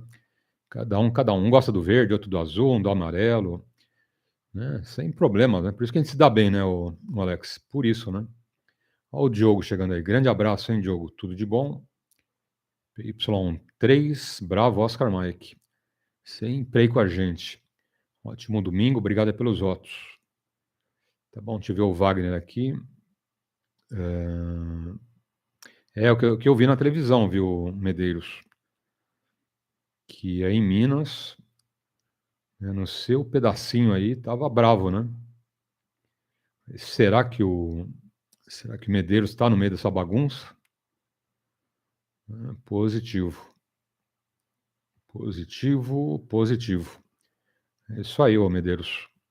Bom, Medeiros uma hora está em Minas, uma hora está em São Paulo. Depois, com o tempo em São Paulo, volta para Minas, né? Mas tá bom. Dê tudo certo aí, tá bom, Medeiros? E vamos em frente. Mais alguém na frequência? Ok. Então, Reinaldo Prats. Positivo, Diogo. No Rio Grande do Sul, seca e muito calor, né? Isso é o que eu estava falando para o Alex, viu, Diogo? Mesmo com tudo isso, né, a gente não está lá no meio da guerra, da Rússia, Ucrânia, do perrengue lá nos Estados Unidos, né, aquela nevasca lá de 2 metros, carro soterrado, né? Muita gente que morreu lá no próprio carro, na estrada, né? Quantos e quantos animais e aves e peixes também que congelaram, né? Enfim. E outros perrengues, né? Ao redor do planeta aí que não é brincadeira. No México, que eu falei agora há pouco, né?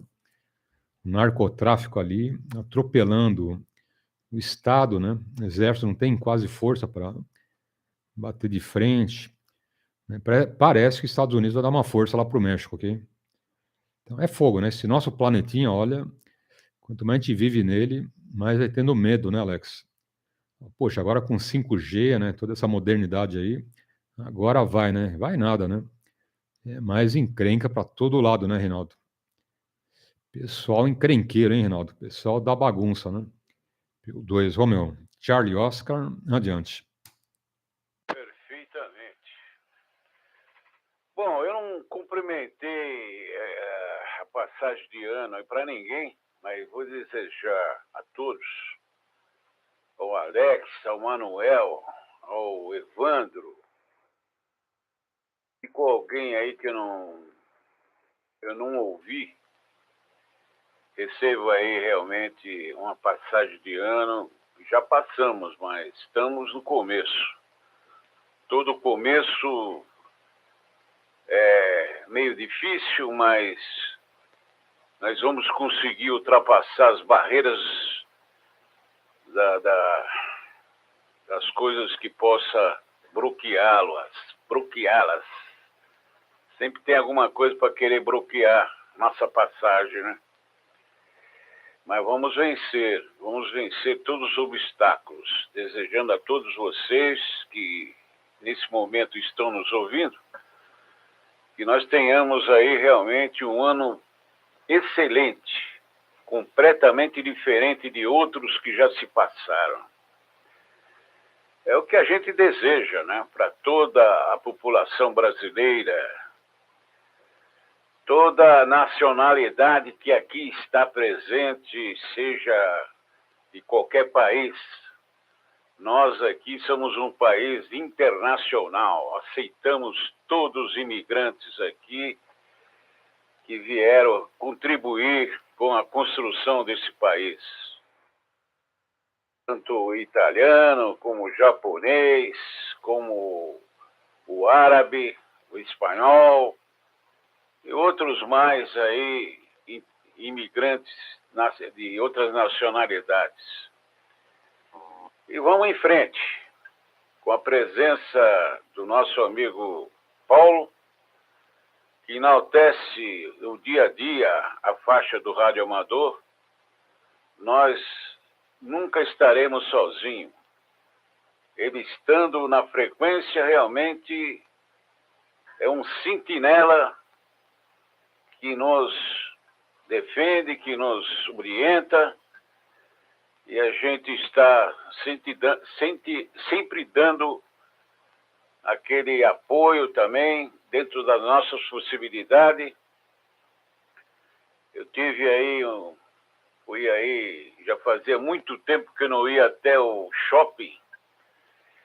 Fui lá buscar lá a dona da pensão, mas uma inquilina que nós temos aqui, que foi comprou uma televisão, eu ofereci para levar. Não precisa não, tá tudo bem. Aí ligaram, dá para você vir aqui? Eu comprei um colchão também. Eu falei, caramba, como é que eu vou carregar esse colchão? Mas tudo bem, fui lá, mas olha, Paulo e os demais aí, eu andei ali, rapaz, quase pus o coração fora da boca, rapaz. É muito grande. É muita extensão. Aonde que vocês estão? Estou aqui em frente à Casa do Bahia. Vou lá, acho a Casa do Bahia, olho. E tem outra Casa do Bahia? Tem mais uma outra Casa do Bahia. Tá. Aí foi até a outra, não vi ninguém. Falei, caramba, ainda bem que ele deixou o telefone. Aí cansei, viu? Quase pus o coração fora da boca. Aí fui perguntando, onde é que fica isso, onde é que fica aquilo? Porque eu não vou num shopping aí. Essa aí é a última vez que eu fui. Não vou mais, não. E depender de mim em shopping, pode ir sozinho, porque eu não vou, não. Para mim andar é uma desgraça. Tá difícil, viu, rapaz? Com bengala. Meu Deus. Mas tudo bem, conseguimos chegar em casa. Isso que é o mais importante. Mas não quero mais falar de shopping, não. Prossiga, Paulo. Muita coisa a falar, mas tem muita gente a receber ainda. E você prossegue, meu nobre colega, professor, 7 estrelas. Vamos lá. Ok. PY2EXU Romeo Charlie Oscar, Reinaldo Prats. Um pouquinho exagerado, mas é nosso amigo, né, Reinaldo? É aquela velha história, né? Você dá a mão, a pessoa quer o braço, o pé, a perna. Tá, cuidado, hein? Logo ela liga, vou fazer uma mudança aqui, preciso de uma forcinha. Não, é só levar toda a casa lá para outro lugar, hein? E dureza, hein? É isso aí. É coisas de vizinho, né, Reinaldo? Vizinho, né, para ajudar nessas horas, né? Fazer o quê? Bom, mais alguém na frequência? Ok. Então, deixa lá com o nosso amigo Evandro. PY2EXU Alfa Whisky. E o padre, como que chama o padre agora? Era o padre Maurício. Agora mudou o padre, né, o Evandro? Depois comenta o nome dele, que eu nem lembro, hein? Adiante. Yankee Eco Índia solicitou. Ok. Yankee Eco Índia. Eco Índia, Yankee Eco Índia. É o Ferreira. É isso aí. Com a licença do Evandro. Só um minuto, Evandro. Do Yankee Eco Índia. Grande abraço, bom dia, tá bom? Ferreira, adiante.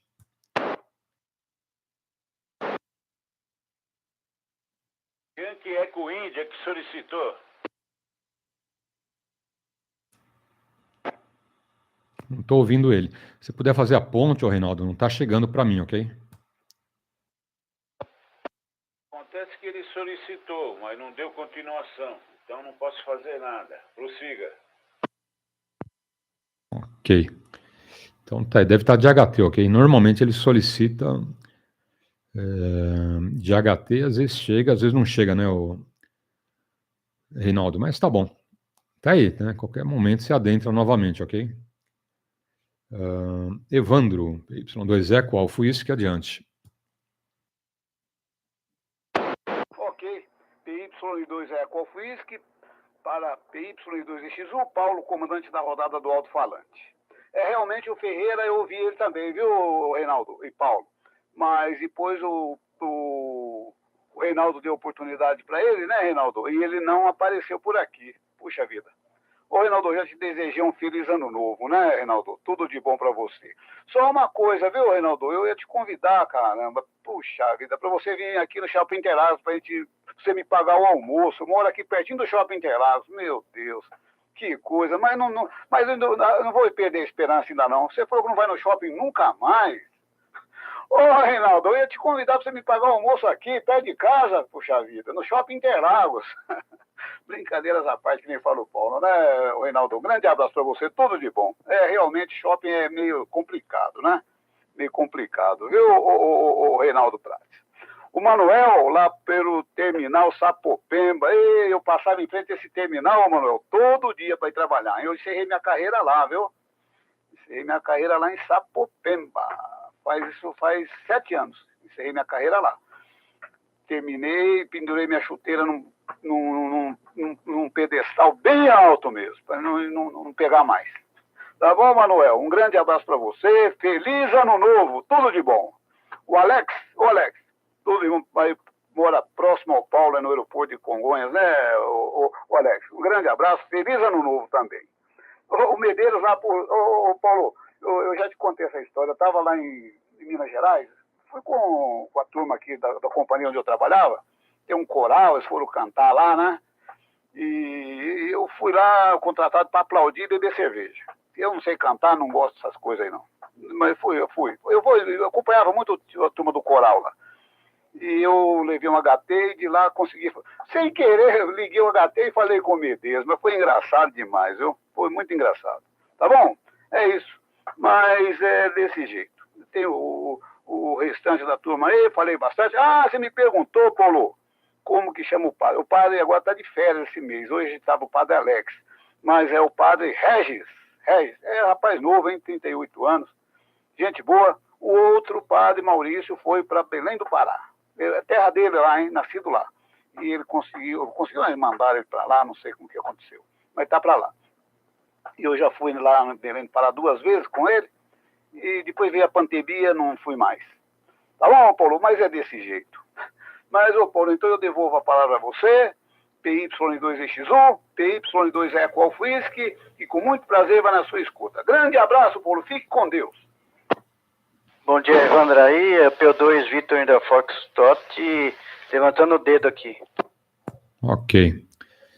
Bom dia, Vanderlei. Grande abraço. Deixa eu anotar aqui. P2 Victor, Índia Foxtrot. Vanderlei, já te passo. Entendido, tá bom, Evandro? Padre Regis, né? Isso aí. Padre Regis. O Padre Maurício se mandou. Entrou no lugar o Padre Regis. Tá bom. Esse um dia ele fala com a gente aí no rádio, hein, Evandro? Fala, ó, em homenagem ao patrono dos radioamadores. Fala para ele, hein? Padre Roberto Landel de Moura, né, Evandro? Eu acho que ele conhece a história, ou por cima, mas é bom ele saber, né? Bom, antes do Vanderlei, tinha uma chamada do P2 Yankee Eco Índia. Vamos ver se ele permaneceu, ok? P2 Yankee Eco Índia permaneceu? Ô, Paulo, não sei se é o mesmo aí, escutei aí, deu o nome, teu xará aí, viu, Paulo também. Paulo César, é positivo, é ele mesmo. Paulo César, P2 Yankee Eco Índia permaneceu? Ok. Então vamos em frente. Fala, Vanderlei, bom dia. Boa tarde, né? Boa tarde, grande abraço. P2 Victor India Foxtrot, tudo em paz, tranquilo? Ok, deixar eu dar um espaço de câmbio aí de uns 5 segundos. Ok, é bom sempre deixar um espaço aí. Ô, Paulo, meu amigo, é prazer escutá-lo na frequência, o seu Reinaldo aí, Manuel, Alex, Evandro, o Paulo aí não permaneceu, né? A todos aí, ativo, viu, Paulo? É um ótimo 2023, né? Tá ok? As escutas, pessoal aí do STR, o pessoal do YouTube, né? Escutando a gente por aí, tá? E saúde sempre, viu, para vocês, viu? Tá ok? Os radioamadores desse Brasilzão, desse mundão, né? Porque, Paulo, aqui tá tudo sob controle, hein? Tudo na paz, graças a esse bom Deus, né? Espero que continue assim, de ponta a ponta, né? Não só para mim, para todos os radioamadores, familiares, né? Da gente também, né? Não esquecendo, né?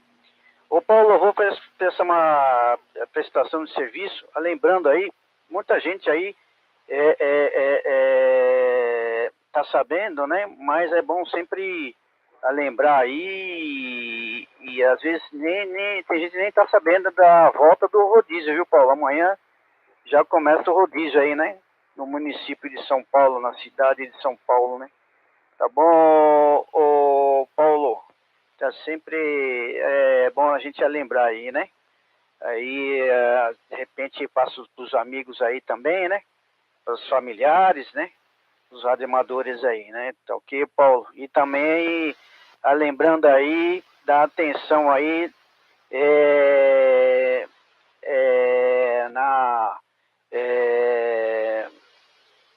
na dengue, hein? Na dengue, chikungunya, zika aí, né?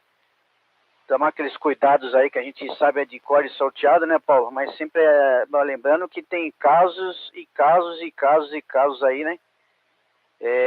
Aparecendo, né? Infelizmente, né, Paulo? E já teve óbitos, né? Então a gente sempre é bom fazer essa prestação de serviço, né, Paulo? E amigos aí. Tá bom? Do mais, tá tudo sob controle, viu, Paulo? Tudo na paz aqui, tudo com saúde, né? Tanto a minha mãe aqui, graças a Deus fez deixa cair, deixa um espaço de 3 segundos.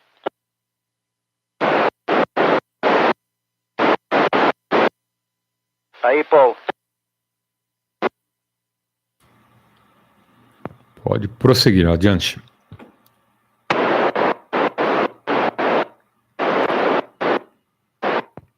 Pode prosseguir, Vanderlei, adiante. Mentira, tá falando, Paulo.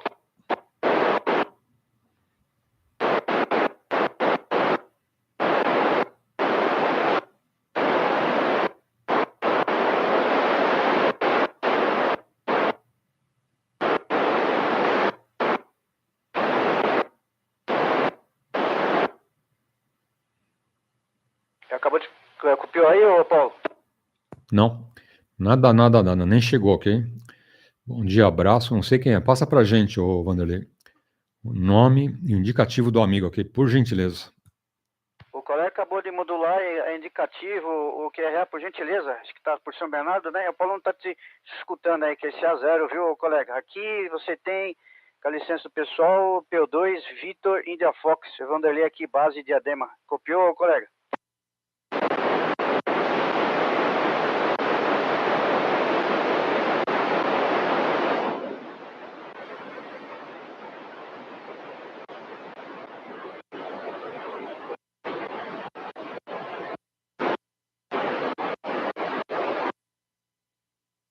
Ok.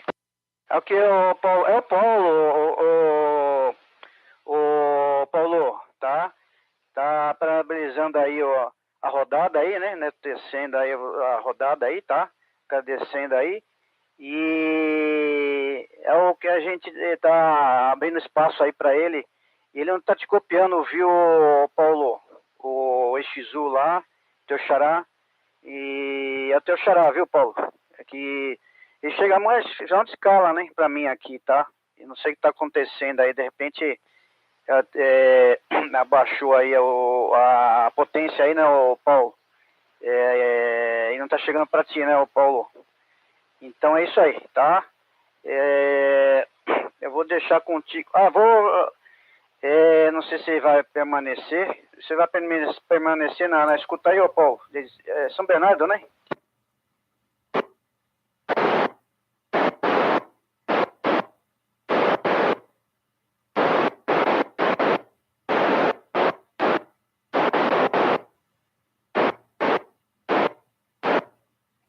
É o Paulo César, viu, Paulo? Por São Bernardo do Campo. Não, chegando no final de escala aqui.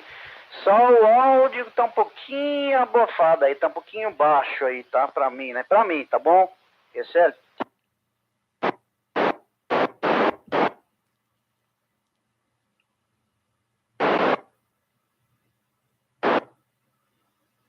Tá, ok, Excel, ô Paulo. Tá? É só o seu prefixo novamente, por gentileza? Yankee Eco Índia. Yankee Eco Índia.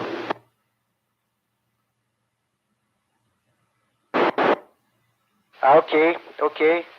E Yankee Eco Índia. Tá bom, Paulo? Vai ficar só na escuta lá, viu, Paulo, o teu xará, viu? Então, finalizando aí meu câmbio aí, viu, Paulo?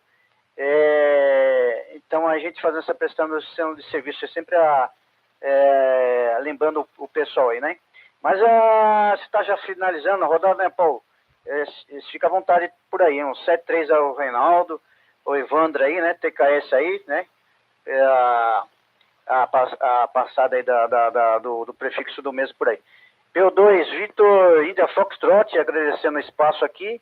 A PY2, Eco X-Ray Uniforme, ok, ô Paulo, 7-3, meu amigo. Um bom término de rodada aí, ótimo término de domingo para vocês, hein? TK grandão aí pelo espaço, hein? Ok. PY2, Victor, Índia, Foxtrot. Vanderlei. Infelizmente o Paulo não está chegando, ok? 0 de sinal, 0 de áudio. Tá bom, Paulo, mas grande abraço. É o PY2 Yankee, Eco Índia. É isso aí. Paulo César, mais um Paulo, hein? Mais um Paulo na rodada alto-falante. Eu já falei com ele. Eu não sei porque hoje não está chegando. Mas tá bom. Algum probleminha aí. Alguma coisa, né, Paulo? E Vanderlei também fazendo aí o último câmbio. Grande abraço. Tá bom, Vanderlei? Fica à vontade, hein? E o Roberto também está chegando aí. Bom dia, grande abraço, Roberto. PY2 Romeo Bravo Delta, mais uma vez, né? O Roberto já tinha passado na rodada, mas retornou. PY2 Romeo Bravo Delta, adiante. Maravilha, Paulo. Então tá aí, o Paulo lá de São Bernardo, que é Corinthians, estou ouvindo ele muito bem, viu? A mim não tinha dificuldade nenhuma. Eu achei até, Vanderlei, bom dia, ótimo domingo aí, viu? Achei que ele não estivesse escutando bem lá o Vanderlei, que ele repetiu o indicativo, aí eu junto falei para poder ver se ajudava. Só foi essa a intenção, porque eu já estava chegando aqui para desligar tudo que eu vou sair. Tá certo, Paulo? Uma maravilha. Bom dia a todos, que todos tenham um excelente domingo. E você também, Paulo, que a gente agradece por hoje. PY2 Romeo Bravo Delta, PY2EXU, Paulo. Ok. Então tá aí, Roberto, fica à vontade, hein? Grande abraço e bom domingo. E obrigado aí pela intenção, ok? E vamos lá para o Manuel, PY2 Whisky, Charlie Mike, adiante. Ok, São Paulo, nosso comandante da rodada do alto-falante, PY2EXU, Paulo no comando da rodada alto-falante. Uma boa tarde para todos de 2023, pela manhã, pela tarde, pela noite, pela madrugada. Que Deus abençoe a todos. Obrigado pela atenção de todos. Cumprimento. Eu desejo a todos. Sou Renato Pratos, o Roberto que vai dar a saída. O Eco Índia lá de São Bernardo chegando bem aqui pelo Sapopemba. Ok, Paulo? E o Vanderlei, né? O Cris, todos que participaram, me cumprimentaram, que estou cumprimentando a todos, despedindo a frequência também. Obrigado, bons QAP, boa rodada do alto-falante, todos os dias. Ok, Paulo? E obrigados, como sempre, de coração, o senhor dando atenção para todos. Não só para mim, mas para todos. E através das QS Ponte, quando não chega, dos HT. Deus abençoe a todos. Obrigado, Paulo. Obrigado, Rodada Alto-Falante. PY2EXU, PY2EXU Charlie Mike agradece mais uma vez por essa oportunidade respeitosa de todos os irmãos da rodada alto-falante. Prossiga, São Paulo, estou me despedindo da frequência de todos. Boa continuação de 2023 a todos. Prossiga, Paulo. Ok. PY2 Whisky, Charlie, Mike, Manuel. Fica à vontade, tá bom, Manuel? E retorna mais vezes, tá bom? Vê se não desaparece. Tudo bem, a gente tá sabendo o motivo, mas agora te aguardo mais vezes, tá bom? Um grande abraço, bom domingo e tudo de bom pro amigo. Se cuida, hein, Manuel? Se cuida. Bom restabelecimento e até mais aí. Te aguardo aí, tá bom? Fica à vontade, ok? Bom, vamos em frente. Mais alguém na frequência? Boa tarde, adiante. Tá joia, meu amigo, é Papa Uniforme 2, Oscar Charlie Kilo Carlos. E eu prefixo tá dando zero, mas meu pau, fui fazer. Aí disse que tem que botar uma senha lá do governo, do sei lá que eu não consigo ver o que é. Aí eu fui fazer ontem e ontem. José Paulo, primeiramente, feliz ano novo pra você, pra família, saúde e paz a você, a todos por aí. E seja 2023 repleto de paz, amor e alegria. Antecipadamente, um feliz aniversário para o rodada alto-falante, 23 anos, né? Agosto. Tá joia, Paulo? Meu amigo, é o seguinte, eu também entendi como foi o negócio que os caras falaram, mas na segunda-feira eu fui entrar em contato lá com a pessoa, Renato do Rio de Janeiro, Rafael, que dá a prova lá, entendeu? Eu fui fazer a prova e não estava entrando a minha senha. Aí, olha, foi mudado isso aí, quase todo mundo, ele tentou fazer uma mudança lá de senha lá para mim, arrumar uma senha para mim para fazer a prova, e não consegui, foi cancelada a minha prova, foi adiada, entendeu, Paulo? Eu, como eu tinha outros compromissos para fazer no dia, eu estava arrumando uns negócios para fazer aí, não deu para mim entrar em detalhes. Mas amanhã ou terça-feira eu vou entrar em contato com o Rafael para ver qual que é a senha, que não sei se é do SEI, o que deve ser mudado por lá, que é sério. Ok. É muito sinistro, né, o Carlos? Boa tarde, grande abraço e tudo de bom, ok? 2 Oscar, Charlie Kilo. Teve a senha cancelada e a data da provinha cancelada, né? Isso está cheirando maracutaia, viu, Carlos? De toda forma, vê se esse amigo consegue te ajudar, ok? Se não conseguir, você tem tudo aí no computador, não tem? Então, vê se a tua filha te ajuda, né? Elenca tudo isso e manda para a ouvidoria em Brasília, ok? Fala, ó, tal dia eu fiz a inscrição, tal dia aconteceu isso, tal dia cancelaram, tornaram a cancelar, cancelaram a senha, tá bom? Manda para a ouvidoria em Brasília, tá bom, Carlos? Que é uma pouca vergonha, a Anatel fazendo isso, né? É um total desrespeito ao radioamador, né, Carlos? Tá? Já que ele falou que vai te ajudar, tenta, né, ver se ele te ajuda. Tá? Se ele falar, olha, não deu, infelizmente, tá? Coloca numa ordem cronológica, né, todos esses documentos, né, tudo que você fez de inscrição, que perdeu a senha, que trocaram, que foi anulado, esse papo furado todo, que não tem cabimento, ok? Como que vai anular um negócio que você fez aí, né, certinho no site da Anatel, né, ô Carlos? Tá bom? Faz um elenco em ordem cronológica, tá? Manda para a ouvidoria em Brasília, tá? E fala da sua indignação com esse procedimento. Fala, olha, é o fim da picada, né? Eu estou fazendo tudo certinho, né, como manda o próprio site da Anatel, ok? E tá essa salada de fruta, né? Para não falar outro nome, né, o Carlos? Né? E manda para a ouvidoria, tá bom? Eu acho que é uma ouvidora, se eu não me engano, ok? O que ela fala. Mas tenta primeiro, né? Se esse amigo do Rio de Janeiro, né, tá dizendo que vai te ajudar, vê se ele ajuda. Mas foi mais uma bola na trave, bola fora, tá? Ouvidoria Brasília, viu, Carlos? Nem pensa duas vezes, né? É papelão isso, né? Fazer o radioamador de trouxa, né, o Carlos? Não, incabível, né? Totalmente incabível. Ô, Paulo, grande abraço. Interessante, não estava te ouvindo, tá bom? Paulo está com a gente na internet. Agora, grande abraço e um ótimo domingo. Tá bom? Paulo, P2 Yankee Eco Índia. Né? Algum prédio que subiu na nossa frente aí, hein? A gente falou outro dia, lembra? A gente conversou numa boa aí, não sei por que hoje não conseguimos o contato, né? Mas tá bom, uma hora aí aparece o motivo, né, Paulo? Então tá aí. Deixa eu lá com o nosso amigo Alex. Positivo. Tá bom, Paulo. Fala, Alex. PY2EXU Bravo, X-Ray. Adiante.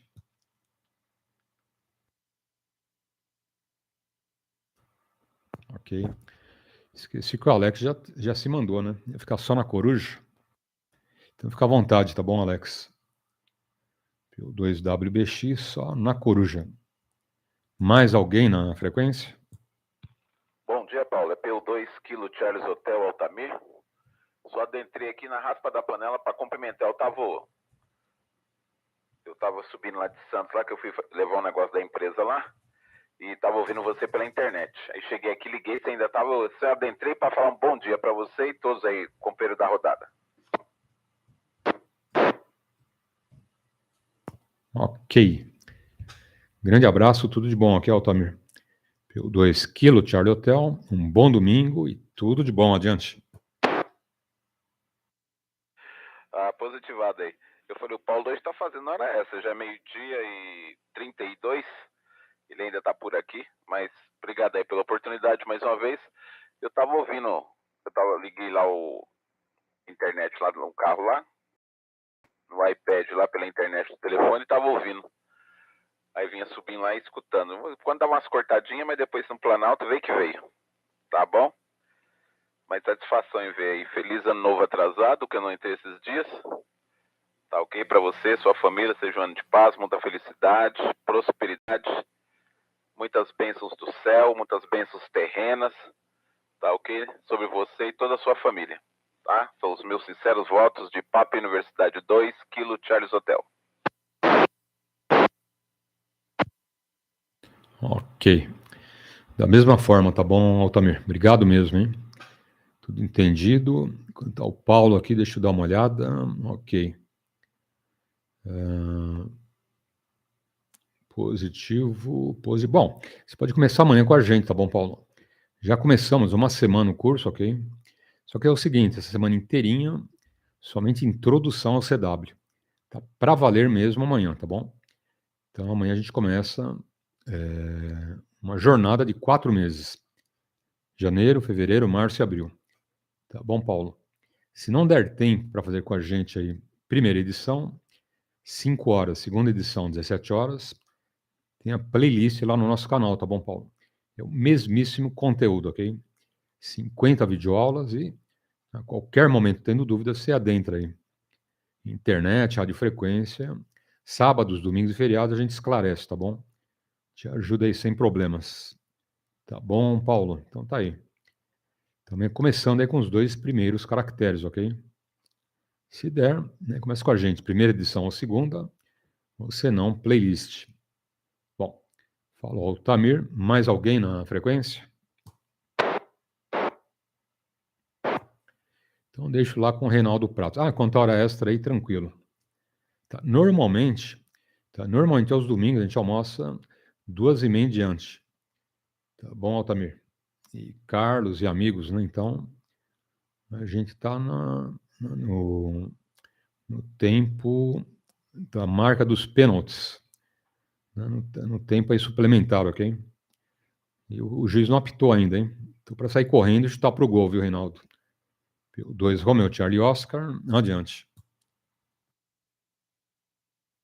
Aqui, Paulo. Beleza. Cumprimentando aí o Carlos, o Robertinho, né? O Paulo César. E quem mais? Bom, hoje que faltava cumprimentar, né? Desejando aí uma boa passagem de ano. Boa não, já passou. Aqui o ano 2023 seja um ano próspero a todos, amigos. É isso aí, meu Paulo. Eu estava conversando aqui com a dona da pensão, com o microfone leve no ouvido, ouvir os dois lados. Eita, nós, 12 horas e 32 minutos, mais ou menos, ou 31, tá por aí. Não, 36. Deixa eu confirmar aqui, hora certa para você. 12h36. Hora certa. Para você almoçar. Tá bom, meu amigo? Eu estou aqui com a dona da pensão. Ela vai cumprimentar você, Paulo. É o Paulo. Dá um bom dia. Não conheço, mas muito prazer, né? Bom dia. Bom dia não, já é boa tarde quase, né? Passou da meio-dia. Perfeitamente. Mas não almoçamos, mas não ia ser. Já veio falar que está quase pronto a gororoba. Se quiser comer, quer que eu traga? A hora que você puder, traz aí. Então tá. Foi um prazer. Tá? É, seu Paulo. Prossiga. Ok. Também tudo de bom para a senhora, ok? Também boa tarde e tudo de bom. É isso aí, ô Reinaldo. E cá estamos, domingão, 12 horas 37 minutos. Quanto ao Paulo, então tá aí, Paulo. Quanto à sua pergunta, 2 horários, ok? Às 5 horas, primeira edição, 17 horas, segunda edição, ok? E caso você faça pela playlist, né, você tem 24 horas por dia para escolher o melhor horário, tá bom? Mas se der para fazer com a gente, te aguardo aí. Tá joia? E tem também a opção, né, da playlist funcionar como reforço. Tá bom, Paulo? Por quê? Né? Porque a mesma aula, né, que eu passo aqui na radiofrequência internet, na playlist ou na live, ok? É a mesmíssima sequência da playlist. Tá bom, Paulo? Então, perdeu a aula 2, né, pega a playlist. Precisa de um reforço da aula 2, pega a playlist, ok? Aí você pode rever essa aula 2, 3, 5 vezes. Tá bom, Paulo? Sem problemas. E outra coisa, né? Você já começa manipulando, ok? E só os caracteres que eu vou passando, tá bom, Paulo? Então, amanhã a gente vai aprender 2 letras, eco e tango, ok? Letra E de eco, letra T de tango. Tranquilo? Então você vai poder manipular, porém, somente esses 2 caracteres, ok? Sempre recomendo, não vai adiante, né? Não tente, né, manipular o restante aí do teu jeito, que vai fazer de forma errada, ok? Então, cada aula somente 2 caracteres, tá bom, Paulo? Se der, né, 5 horas ou 17 horas. Tranquilo? Então, te aguardo aí. Qualquer dúvida, entra na live e vai perguntando, ok? Não tem problema. Bom dia, grande amigo André, um ótimo domingo e tudo de bom. Evandro, PY2 Eco, Alfa Whisky adiante.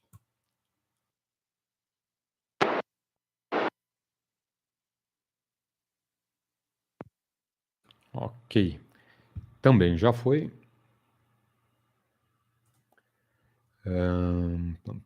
Mais alguém na frequência? Ok. Então, deixo contigo, Carlos, se tudo entendido. PY2 Oscar Charlie Kilo. Tá? Se o pessoal lá do Rio de Janeiro não te ajudar, ok? Parece que eles estão com boa vontade, né, Carlos? Mas se não conseguir, tá? Manda bronca lá para Ouvidoria Brasília, tá bom? Ouvidoria da Anatel em Brasília. Pode fazer direitinho aí. Tá? Tua filha até ajuda, né, fazer um elenco, né, dos acontecimentos em ordem cronológica, tá bom, Carlos? PY2 Oscar, Charlie Kilo, adiante. Y2EXU, Paulo, Papa Uniforme 2, Oscar Charlie Kilo, Carlos por aqui, retornando. De antemão aí agradecendo também ao meu amigo Reinaldo, né? Um feliz ano novo para você por aí, família. Tá já, meu prezado? Que Deus abençoe você e a família por aí. Seja um ano repleto de paz e alegria e muita saúde por aí, ok, Reinaldo? Reinaldo Prates, um abraço a você, um abraço a todos por aí. Paulo, tranquilo, meu prezado, eu entendi por aqui. Eu tô dando uma vasculhada por aqui agora no e-mail, eu vou ver como que tá o negócio, eu vou tentar trocar essa senha, eu vou lá no SEI também, vou atualizar aquela senha e Amanhã, como eu tenho médico, né, tenho que fazer uns exames de vista por aí, e eu tenho que ficar desativado nos computadores por aí. Aí, quando for na terça-feira, eu já vou lá entrar nesse negócio. E o menino ainda falou comigo, o Rafael falou comigo, é o seguinte, assim que você trocar, me avisa que eu te coloco você na primeira prova que tiver por aí. Eu senti firmeza nele, a atitude dele, viu, Paulo? Ele foi muito ele é uma pessoa muito legal mesmo. Ele é muito profissional. E me ajudou o máximo que pôde. Infelizmente não foi possível por causa dessa senha. Então, quer dizer, ele falou, olha, foi uma atualização que a própria Anatel fez. O governo, né? Ele falou que foi o governo que fez essas mudanças aí. Então eu quero apostar nisso aí. Tá joia? Então vamos ver se até terça-feira, se Deus quiser, por aí, a gente resolve. E quanto à pescaria, tá, Paulo, tá suspensa aí momentaneamente. O tempo tá muito ruim, Paulo. Tá muito ruim. Quem tá indo, os caras tá pegando só aquelas dicas, aqueles peixe-espada, e eu tô correndo aquilo ali, hein? Mas fica sossegado, não esqueci de você não. Esse ano, com certeza, aí chega uns peixinhos pra você, se Deus quiser, por aí. Ok, meu amigo? Um abraço pra você, um abraço a toda a família, saúde e paz. Bom final de domingo e uma boa semana por aí. Que é CLP PY2EXU Paulo, Papa Uniforme 2, Oscar Charlie Kilo Carlos, louco pra trocar esse prefixo logo.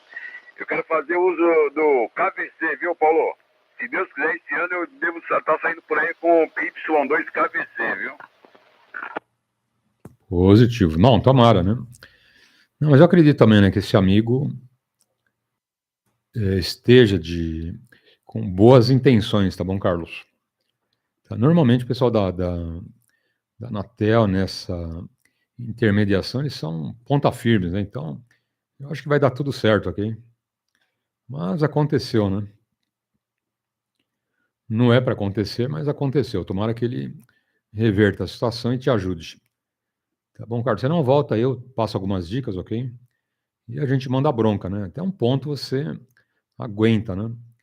Mas depois daí para frente, né, é hora de fazer uma representação da, da Anatel, onde você fez no Rio de Janeiro, né?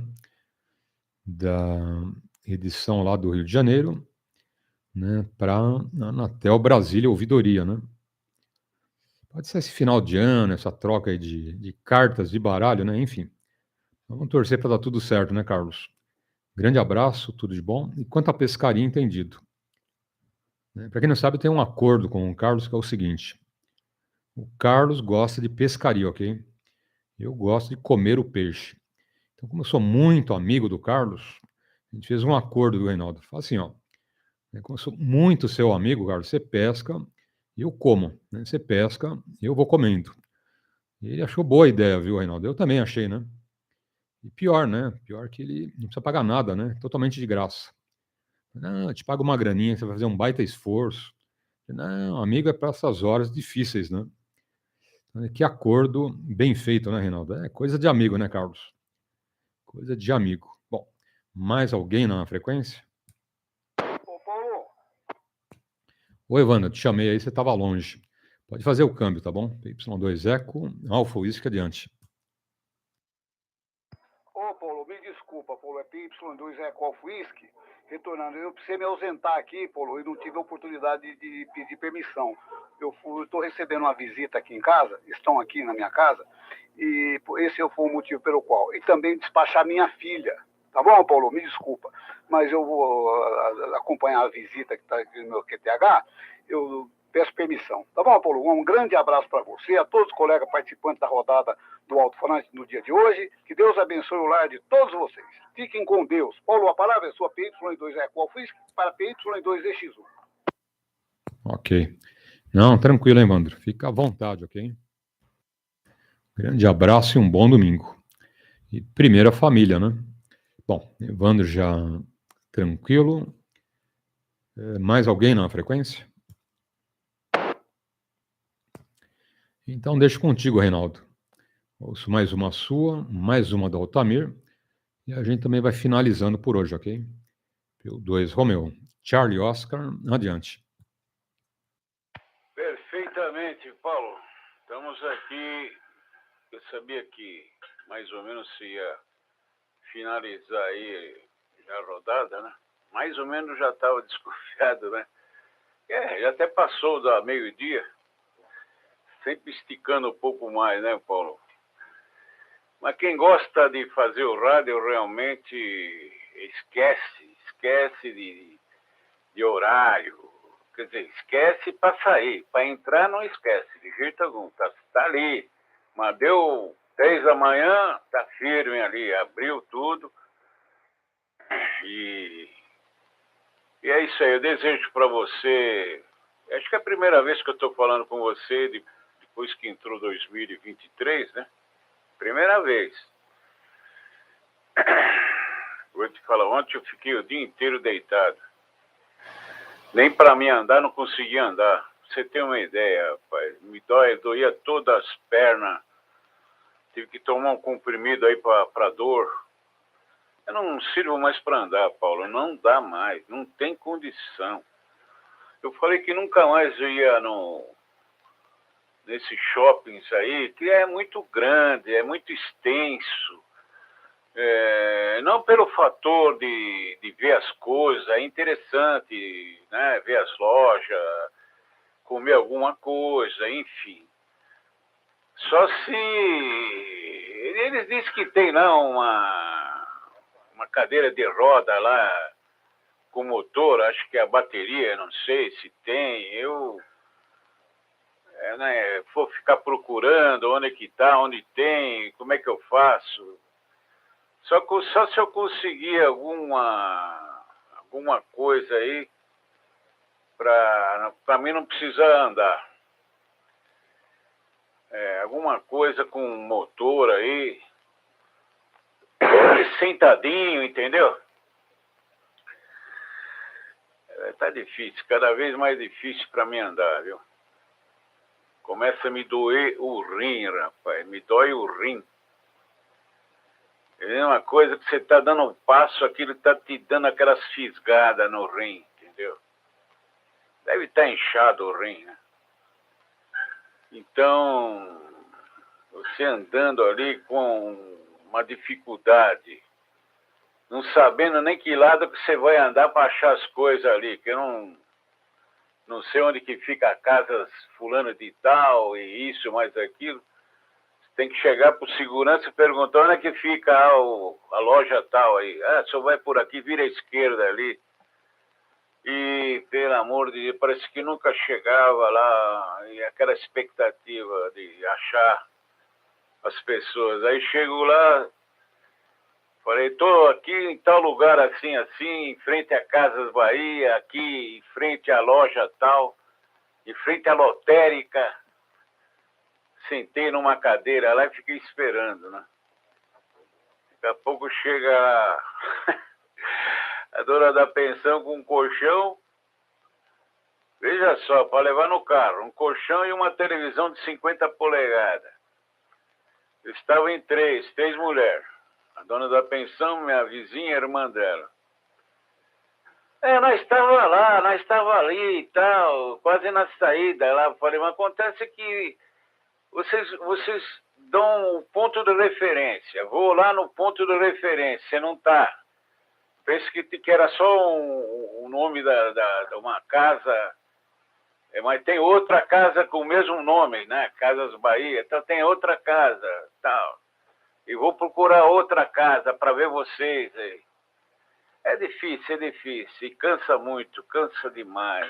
Eu pago para não andar, até para ir nesses postos de saúde aqui, eu vou dizer uma coisa para você. Para andar aí 100 metros aí já é uma dificuldade. Dentro do carro sentado para dirigir, tudo bem, tudo tranquilo. Vamos que vamos, aonde que você quiser ir nós vamos, qualquer lugar, mas para andar não tem jeito não. Mas já foi, eu já quando vou para comprar alguma coisa, espero aqui no carro, vocês vão comprar, eu estou aqui. Traz as mercadorias aqui e pronto. Paulo, bom almoço para você. Que você tenha, junto com a sua família aí, um ano excelente, o melhor do que esse que já passou para nós todos. Espero que não tenha nenhum ingrilho para o meu lado aí, sobre outros problemas que você sabe muito bem. Vamos ficar na espera. esperar atrás do toco. Um abraço, PY2EXU, aos demais companheiros, muitas alegrias aí nesse ano, e as coisas negativas aí a gente procura dissipá-las da melhor forma possível. Forte abraço, Paulo, e até uma próxima oportunidade. P2 Romeu Charlie Oscar, agradecendo ao professor Paulo, PY2EXU. Prossiga. Ok. P2 Romeu Charlie Oscar, Reinaldo Prats. Obrigado aí pelos votos e por tudo, tá bom, Reinaldo? E quanto a malandragem, deixa eles, hein? Deixa que a gente pega ele na curva, viu, Reinaldo? Quando eles estão indo, já fui e voltei umas 1000 vezes, hein? Pode ficar tranquilo, tá bom? Nem vão chegar perto, pode ter certeza, viu, Reinaldo?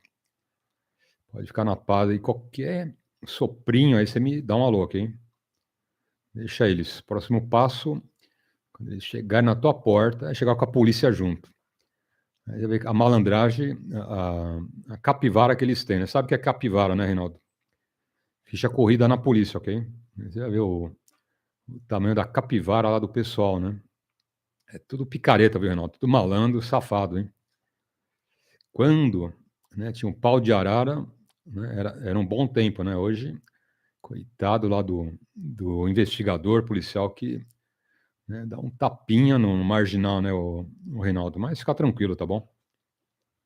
Pode ficar tranquilo que tá tudo em paz. Bom, vamos em frente. Altamir, P2 Kilo, Charlie Hotel adiante.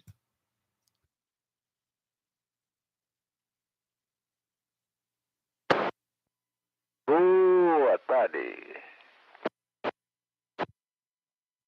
Opa, no apagar das luzes, mas chegou a tempo, hein? Boa tarde, boa tarde. Esse boa tarde parece Operação Lava Jato, hein?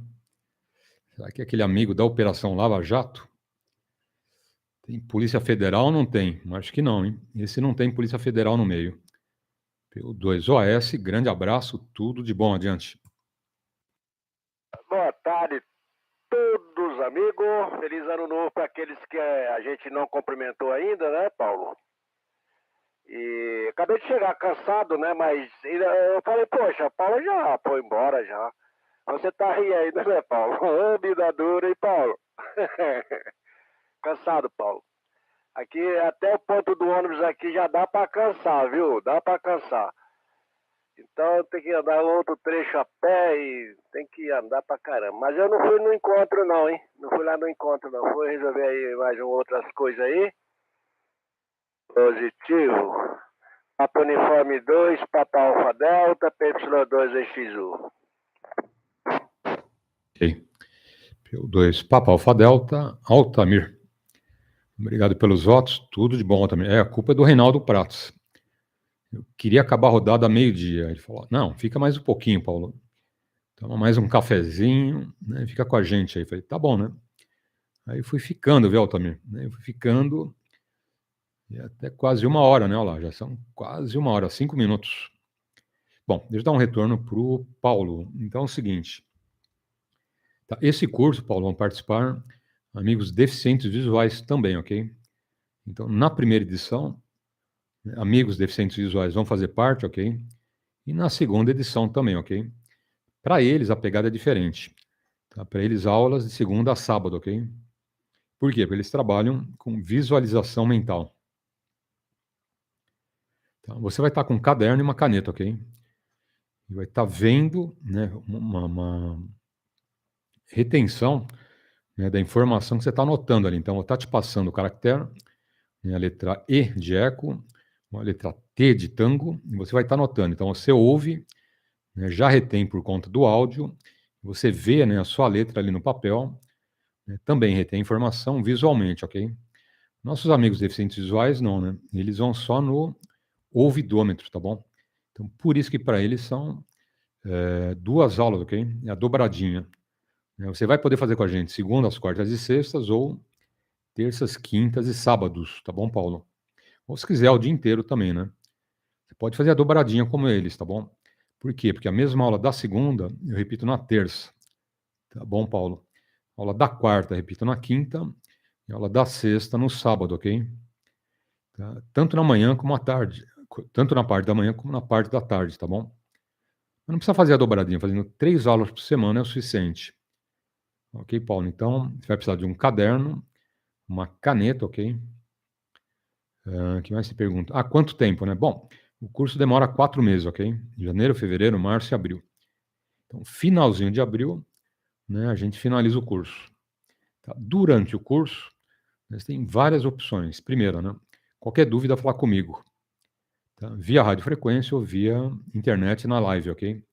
Segunda opção, você mesmo vai na playlist, tá? Digamos que você ficou com dúvida na aula número 5.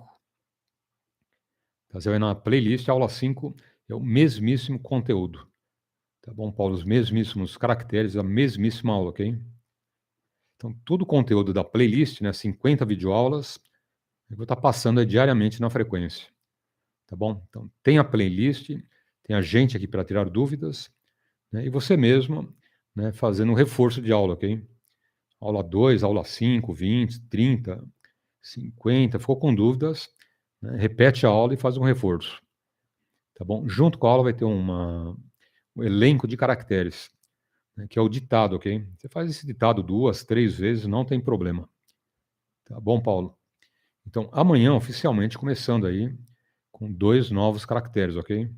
Boa sorte e vamos aguardar aí os demais amigos também, né? Tá bom? Não só o Paulo, né? Mas demais amigos aqui de São Paulo, né? E de onde estiverem no planeta, né? Sabe que já tivemos amigos, era um curso aí fora do Brasil, viu, Paulo? Isso que é legal, né? A gente ajuda os amigos em São Paulo, né? E qualquer lugar do planeta também, né? Maravilha. Bom, mais alguém na frequência? Então, vi mais uma sua, Altamir, e depois eu caindo fora, hein? O meu rádio já está acendendo sinal de alarme aqui, de alerta, que vai pegar fogo, hein? Tá bom, Altamir? Grande abraço, bom domingo e um bom 2023, ok?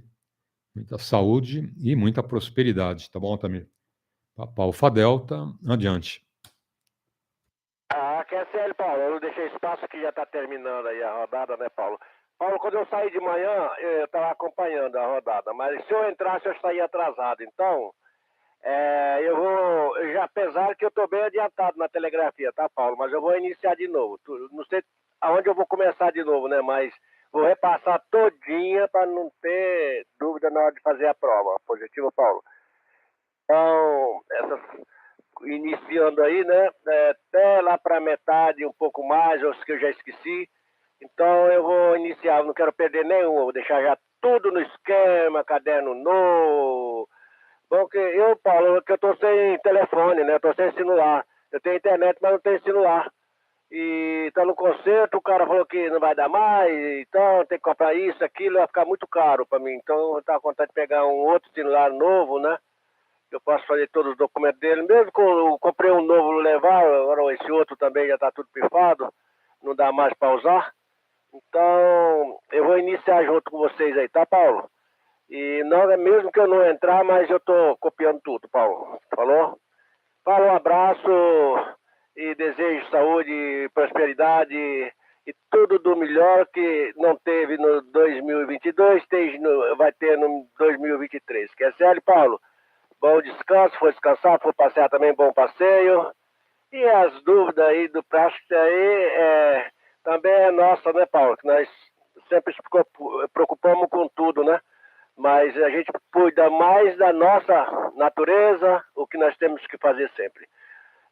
Estudar, né, Paulo? Não importa a idade. Importante é saber, né? Muitas vezes a gente pensa, puxa vida, hein, que bom, né? A gente saber as coisas. Quando tem que pedir para os outros, ensina errado, ou não tem boa vontade. Paulo, um abraço. O Praxe também aí. Tudo de bom. Feliz ano novo para ele também. Tudo de bom. Papa Uniforme 2, Papa Alfa Delta, PY2EXU. Ok. O 2, Papa Alfa Delta, Altamir. E boa semana, tá bom, Altamir? Espero que dê tudo certo lá com o celular, ok? Só dando um retorno para o Paulo, sobre a antena, né, Paulo? Você perguntou, eu uso uma Comet GP9, tá bom, Paulo? Uso cabo Flex de 0,5 polegada e do chão até a antena eu estou com 35 metros, tá bom? Acho que dá um pouquinho mais de 35 metros, tá? Mas pretendo mexer na antena, né, mais para frente, ok? Pôr uma antena melhor, pretendo trocar de cabo, né, pôr um Flex de 7/8 de polegada, ok? Pretendo colocar mais módulos na torre, então, né, para acontecer tudo isso, faltam 3 letrinhas mágicas, hein? Aqui, ó. PEC, Sierra, Juliette. 3 letrinhas mágicas, então. Para fazer esse upgrade, QSJ, né? Se tiver QSJ negativo, né, Paulo? É isso aí. Grande abraço, tá bom? Tudo de bom. Te aguardo aí no curso. Corujas e Aves do Paraíso, grande abraço e um bom domingo. PY2EXU, Paulo, rodada alto-falante, finalizando. Tchau, tchau.